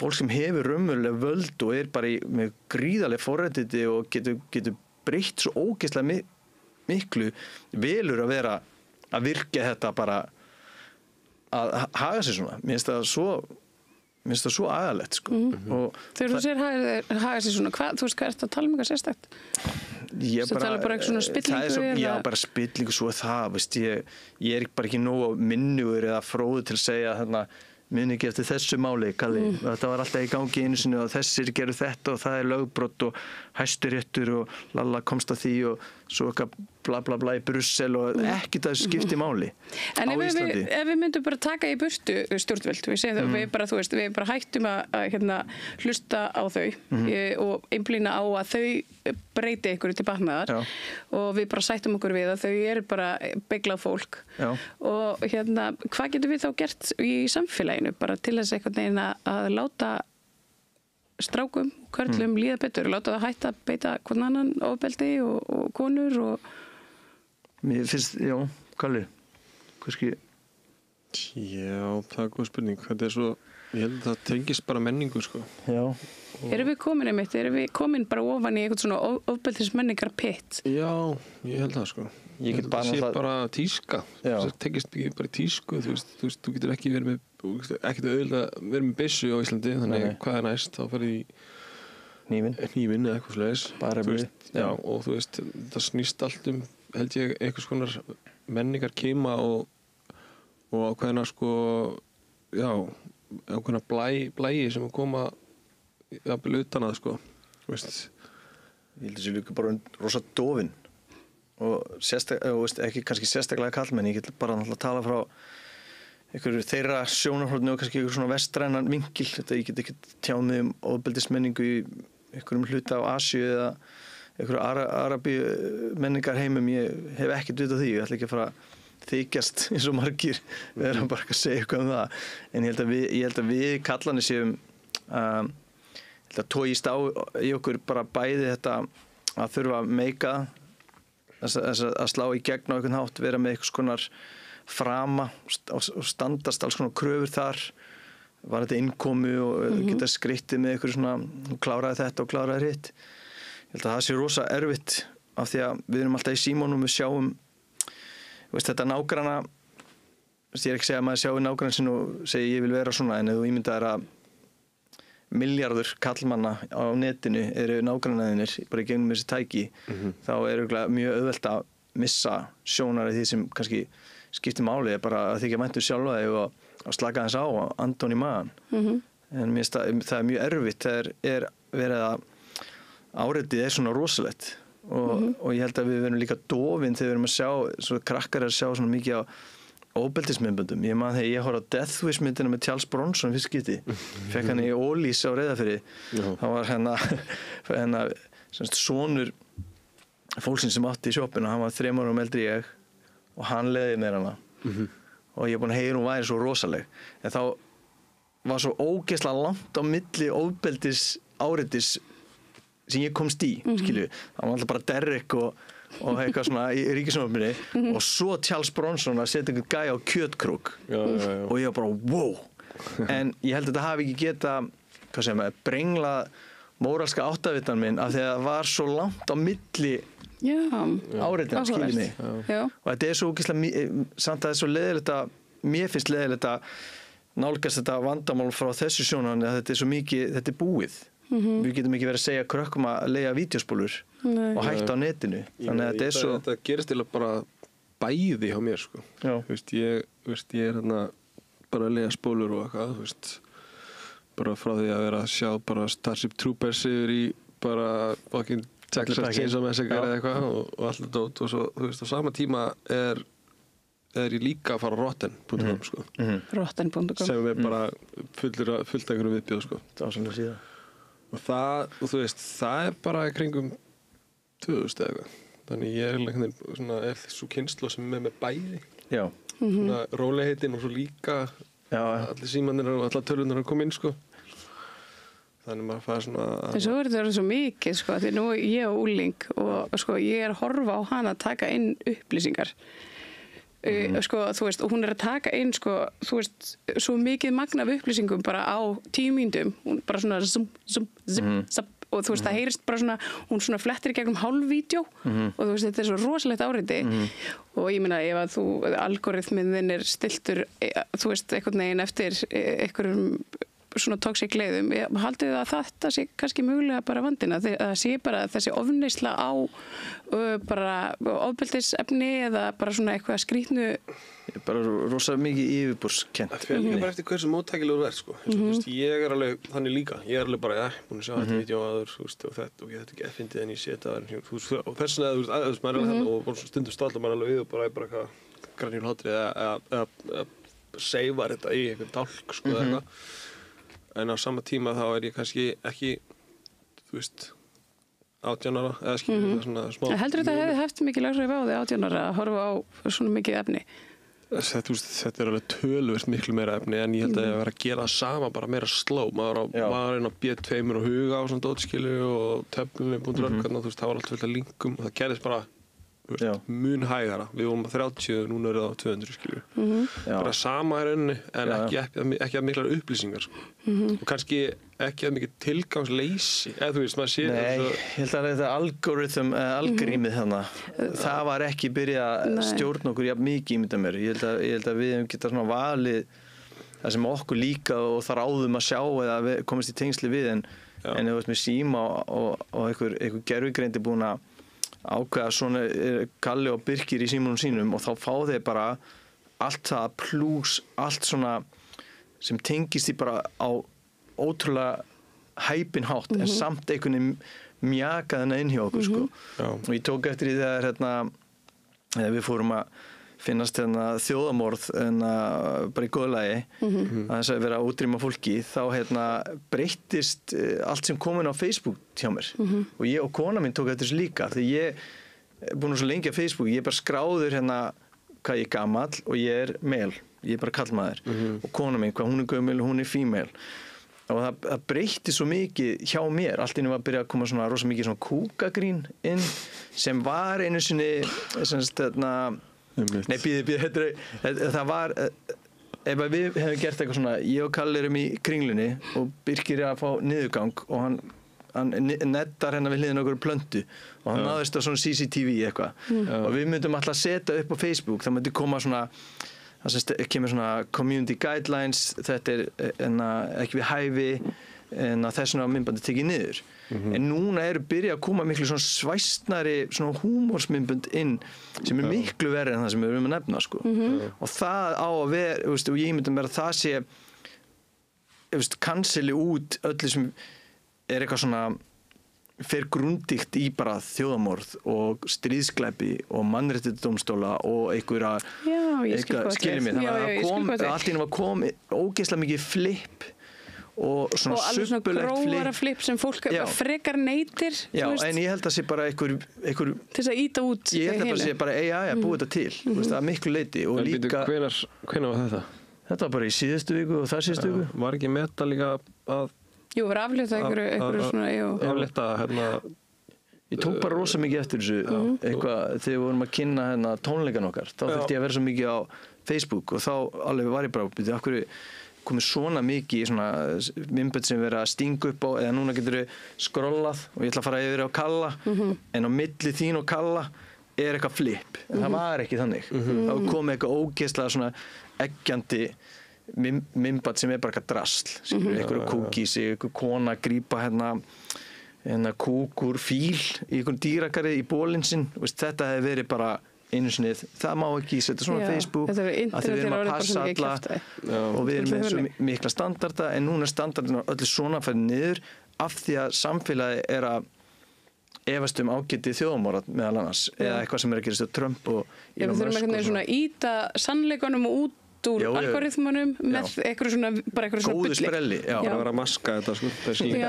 Þú, eitt sem ég hjá eftir Kalli, þú nefndir að finna fyrir tilgangsleysi. Það er eitthvað svona, eitthvað sammert með öllum köllunum sem hafa komið hingað eða svona flestum. Þeir nefna allir þetta sama sko, það sé svo rosalega mikilvægt og svo mikilvægt á karlmennskunni og karlmennsku hlutverkinu að finna fyrir tilgangi og að ungir drengir séu þá mögulega finni bara fyrir miklu tilgangsleysi. Hefur, þú veist, haldið að þetta sé einmitt, þú veist, erum við bara eitthvað neginn, ég veit ekki, hvernig getum við gefið þeim tilgang? Það er spurning hvort þú bara finnir hann ekki bara sjálfur. Það sé mikilvægast að svo getur gert, sko. En skortir þá bara góða fyrirmyndir? Já, mögulega ekki, en þú veist, ég held að það sé líka bara fínt að finna fyrir sem tilgangsleysi stundum, sko. Og það þarf alltaf að læra að leiðast upp og nýtt. Það er alveg dottið út að kunna leiðast. Og líka bara ekki endilega vera bara að finna sér eitthvað, eða skilur við. Þetta bara tekur sér smá tíma, sko. Og það er náttúrulega ógeðslega mikil pressa á, til dæmis, held ég, á ungum mönnum til þess að vera að geta búin að finna út úr strax, solid og flottir og allt þetta dót. Já, ríkir, eiga helst svona eina pluss íbúð meðan í útleigu. Já, það er alltaf mjög sýnileg típa, sko. Það er svona sýnilega típan, svo náttúrulega, þú veist, maður þarf að taka inn í myndina að það er bara alls konar fólk að núti, sko, sem er ekkert að taka þátt í því, sko. Og það er bara sjúklega flott anyway, sko. Þið komið úr þessum harðkjarnaheimi, þar sem að er með svona, þú veist, það er svona miklir kallar og rosalegir, en sem tekur neginn alltaf miksta menninir. Já, það er náttúrulega alltaf verið bara mikil svona, kannski hugsun í gangi, sko. Það er svona snýst aldrei það. Það kemur bara frá hardcore-punkinu að vera kannski búin að spá kannski aðeins meir í hlutunum heldur en að vera bara eitthvað. Já, ég held að segja líka bara að fyrst við og fleiri sem voru með okkur undan og eftir og segja svolítið að vanda sig að fólki líði eins og sé velkomi, sko. Þannig að það hjálpi alveg. En það sem þið voru að tala áðan, þetta með vanlíðan og sjálfsvíg. Nú á ég, sko, nú 5 vina minna búin að falla fyrir eigin hendi.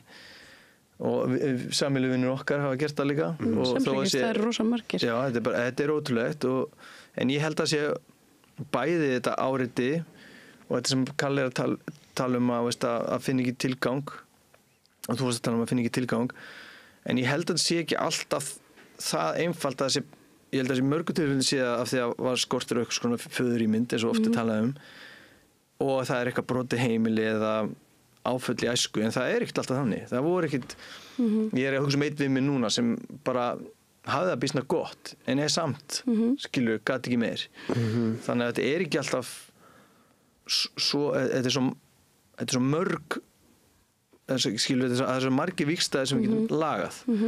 En ég hugsa samt að það sé alltaf gott að eiga góðar fyrirmyndir og svo þegar ég sá einhverja mjög ábyrgjandi menn í samtalinu á netinu var að tala um að skortur og föðurímynd sé málið, eitt af aðal vandamálunum þá hugsaði ég á gott og vel, en er það, skilju, mér finnst líka allt í lagi að segja svona er það, skilju, og þá segir við komandi já, það er þannig af því að, en þá fór ég að skoða einhverja rannsókn sem einhver í afbrotafræðingur í HÍ var að vitna í að það væri eiginlega bara skortur af foreldri. Það er ekki bara föðurímynd, það er engin bein það sé bara að þessi foreldra geti notað stuðning einhvers annars aðalein á heimilinu til þess að létta undir. Já, skiptir engum máli hvort kynið það er, sko. En það væri mjög gott fyrir okkur að geta sagt að það veri aðal vandamálið. Það myndi einfalda þetta sem við erum að tala um, en það er ekkert einfalt í lífinu. En já, eins og færi kallmenn í háskólanum, strákar kunna síður lesa, setja gags og allt þetta er alveg eitthvað, sko.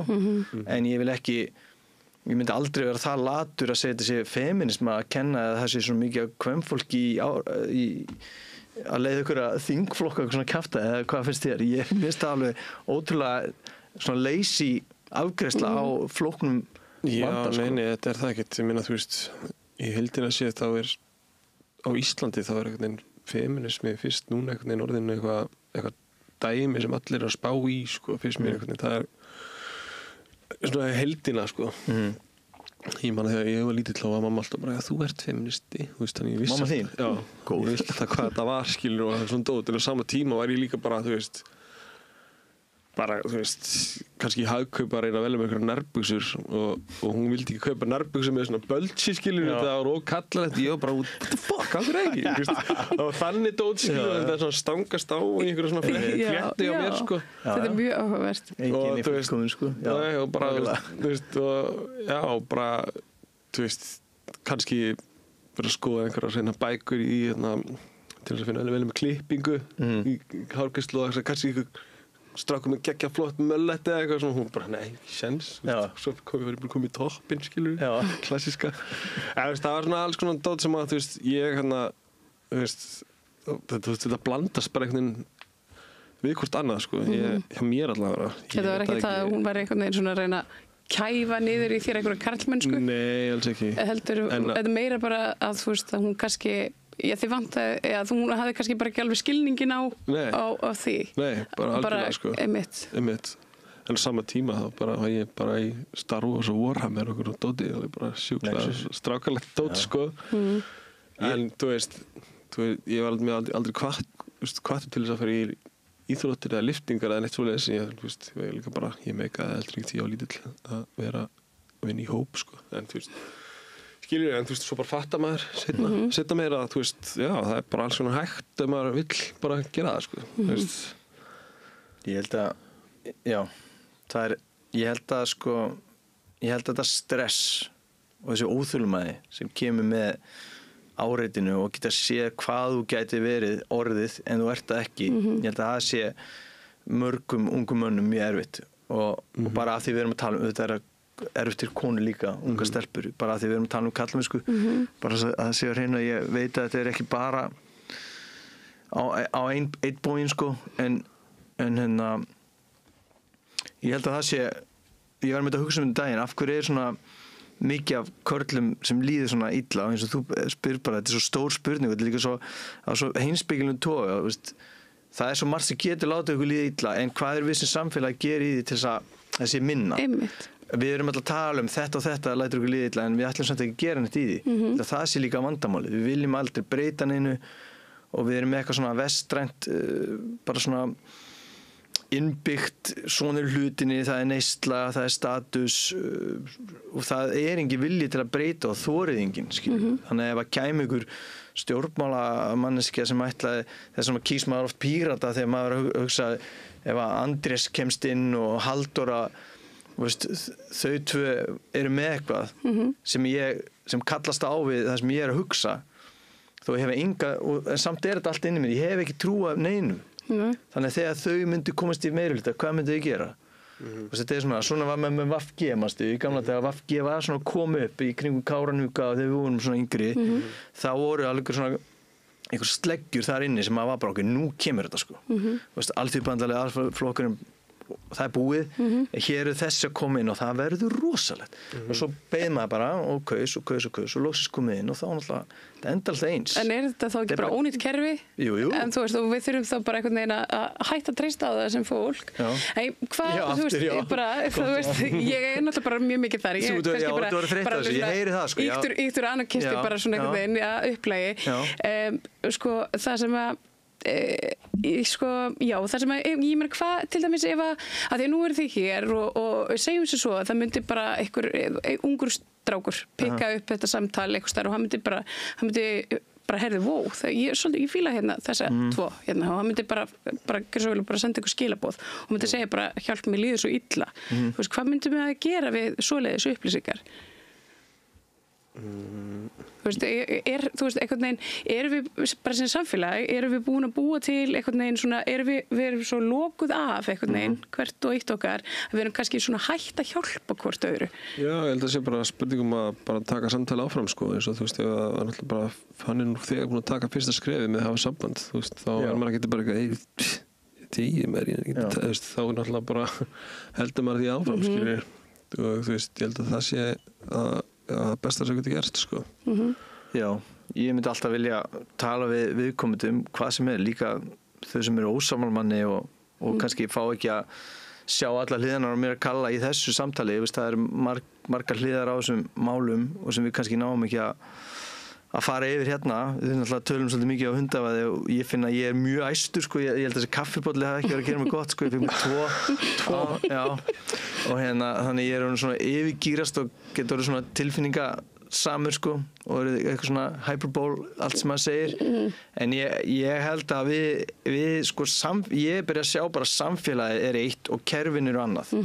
Og þú veist, pólitík er svo rosalega samofin stórum svona markasöflum og svona andlitslausum samsteypum að núna er maður bara, ég verð að verja mitt fólk frá þessu ógeði sko og þannig náttúrulega hugsa maður þegar maður pabbi ennþá meira og ég líka hann með vini mína og líka sérstaklega ókunnugt fólk ef það eitthvað svona ungi menn eða bara menn á sama aldri og ég hugsa alltaf svona hvað þetta ósýnilega að gera við þessar manneskjur hvernig get ég hjálpa þeim að verjast því eða eitthvað svona bæja þessu meira frá sér ég held að það sé svona stærsta áskorun það bara ungir menn ekkert látnir í friði. En núna líka samt sko, núna, þú veist, ég held að sé líka mjög mikið ungum mönnum sem hugsa bara, þú veist, ég bara langmarkað segast í gaurinn, sko. Ég bara eitt stórt vörumerki og það bara fucking geðveikt. Það svolítið sem að, einmitt, það nýtt, að spretta upp alls konar einhver fatamerki, þú veist, hettupeysumerki. Áhrifavaldinir. Nei, líka bara, ég bara segja bara allt, bara, þú veist, það bara allt tipp-topp, sko. Og það bara bara geðveikt að vera bara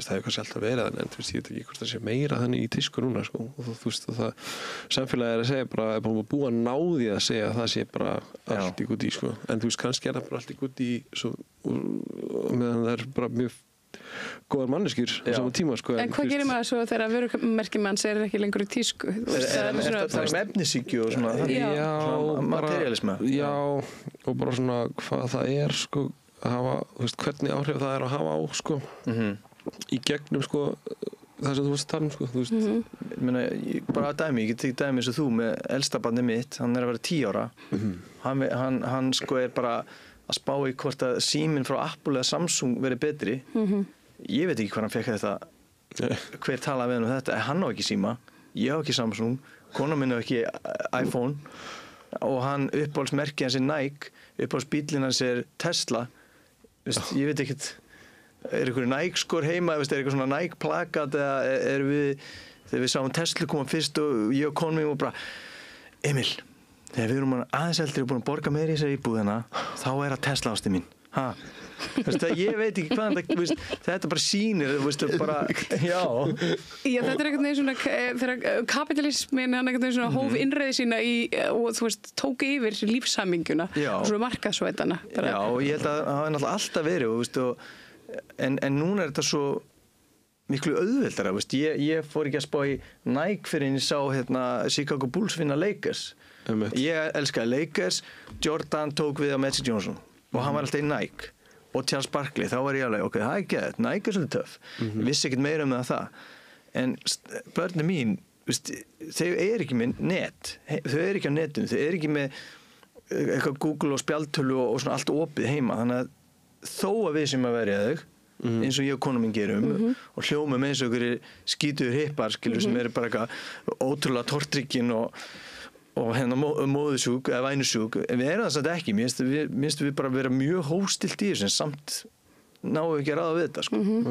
Það bara PlayStation 6 á leiðinni sagði hann daginn og ég á ekki eins og PlayStation 5 ég sagði þú ert ekki eins og PlayStation 4 hvað eru að tala hvað ruggli í gangi bara við verðum á PlayStation 6 pabbi það rosa hallarslegt þannig að það þó að það séu góðir good intentions eða svona góðir hvað sem góðir þá samt líka sko þú veist ég ekki búin að eiga PlayStation síðan sko ég átti PlayStation 1 sko og svo maður fengið lán einhvern tölur og svo þú veist, einn bestu vinur minn, þú veist, það svona, þú veist, sagði við daginn bara, já, ég bara var bara að fara, keypti bara, ég sá hann, var 60 skall elka á daginn, búið bara keypti með PlayStation 5, bara geðugt. Já. Það samtali ekki að skemmtilegt líka. Já, þetta, wow.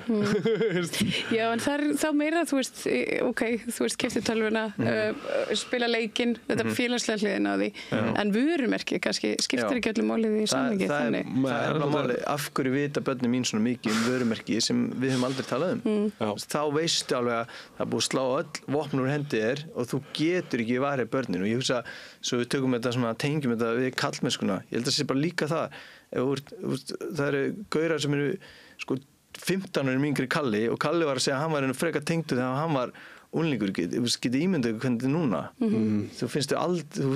þér finnst þú aldrei vera nóg Já. Og það er alltaf eitthvað sem minnið á að þú gæti verið flottari en þú bara ert pingu missamnaður og það er svo ógeðslega grimm bara venjulegur bara venjulegur það er ekki þetta rými til þess að vera bara venjulegur það er það sem ég langaði að segja afsakið, bara að við þurfum að hefja upp sko að vera venjulegur verður bara rólegur og venjulegur slappaðu af og mér finnst líka og nú örugglega einhverju feminista vinur minni ósátt við mig, en mér finnst líka oft vera talað að taka úr alls konar áttum, eitthvað sem gott.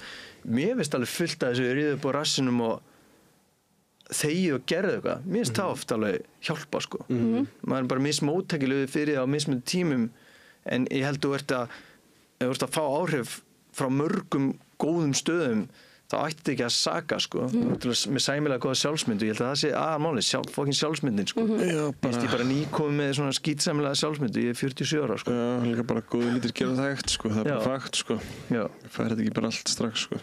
Og hvað er næstur? Já, ég bara svo það sé alveg... Það er ekki sjásett. Já, svo það sé sagt, þá ég ekki svona bara wholesale á móti öllu sem svona skemmtilegt. Já, eða bara svona kallalegt. Og það alveg slættið að kallasetti sem drullu gott, sko. Sem svona... Eins og hvað? Ef ég og hann myndi bara slástu eftir. Já, við myndum fá bjór og slástu eftir. Það yrði bara... Ég held að bara útkoman bara helviti góð, sko. Þeir eru reynda fyrstu sem nefnir það sem eitthvað svona gallatengt. Ég reiknaði með því að einhver myndi tala það fyrir við mig, en það þetta, þú veist, að slást, svona ganni slást. Já, þess að segja lappa á hausum, takast á. Já, ég var að lappa á hausum á föstudaginn, þú veist, það bara, þú veist, það partir af þessu, skilur.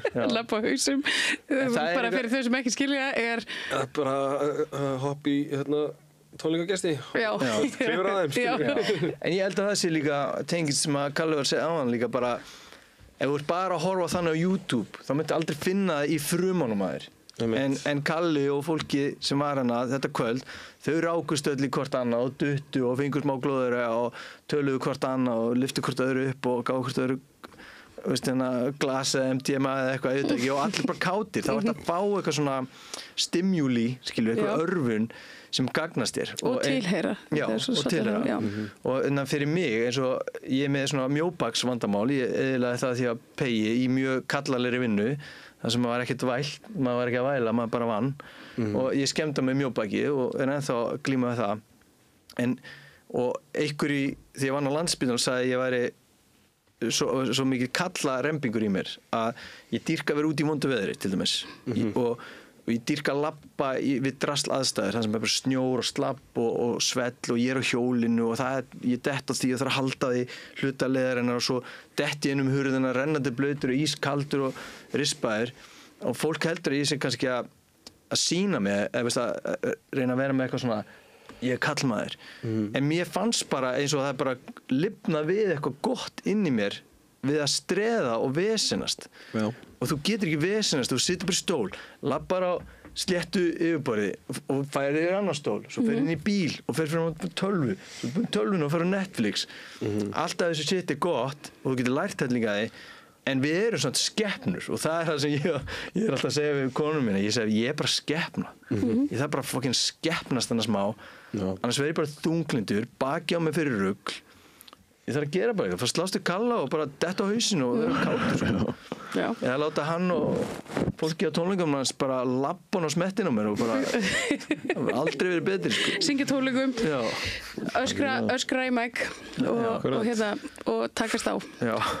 Við ekki bara að enda þetta á þessum nótum. Þetta búið að vera mjög gott spjall, Karl Thorsteinn Stálborn, Birgir Fjallar Viðarsson. Það má hafa samband, Jú, það er bara kynbræður okkar sem líður illa. Við báðir unnið við eitthvað svona sem við reynum að hjálpa og höfum hjálpa og við erum bara alltaf til, við höfum séð þetta allt maður. Það er bara mjög gott og hér með komið út í kosmosin. Og ykkur góður áhorfendur og hlustendur þakka ég kærlega samfélgina í kvöld. Það er búið að vera bara gaman að vera með ykkur, öllum góðum gestum og Laufi Líndal þakka í útsendinguna og minn ykkur á að á samstöðum.is hnappur þar sem hægt að gerast áskrifandi og með því styrkja stöðina og þetta skemmtilega efni og allt það sem framfer hér við Rauðaborðið. Takk fyrir í kvöld og góða nótt. Segðu það á Samstöðinni. Samstöðin í eigu hlustenda, áhorfenda og lesenda. Sláist í hópinn og gerist áskrifendur.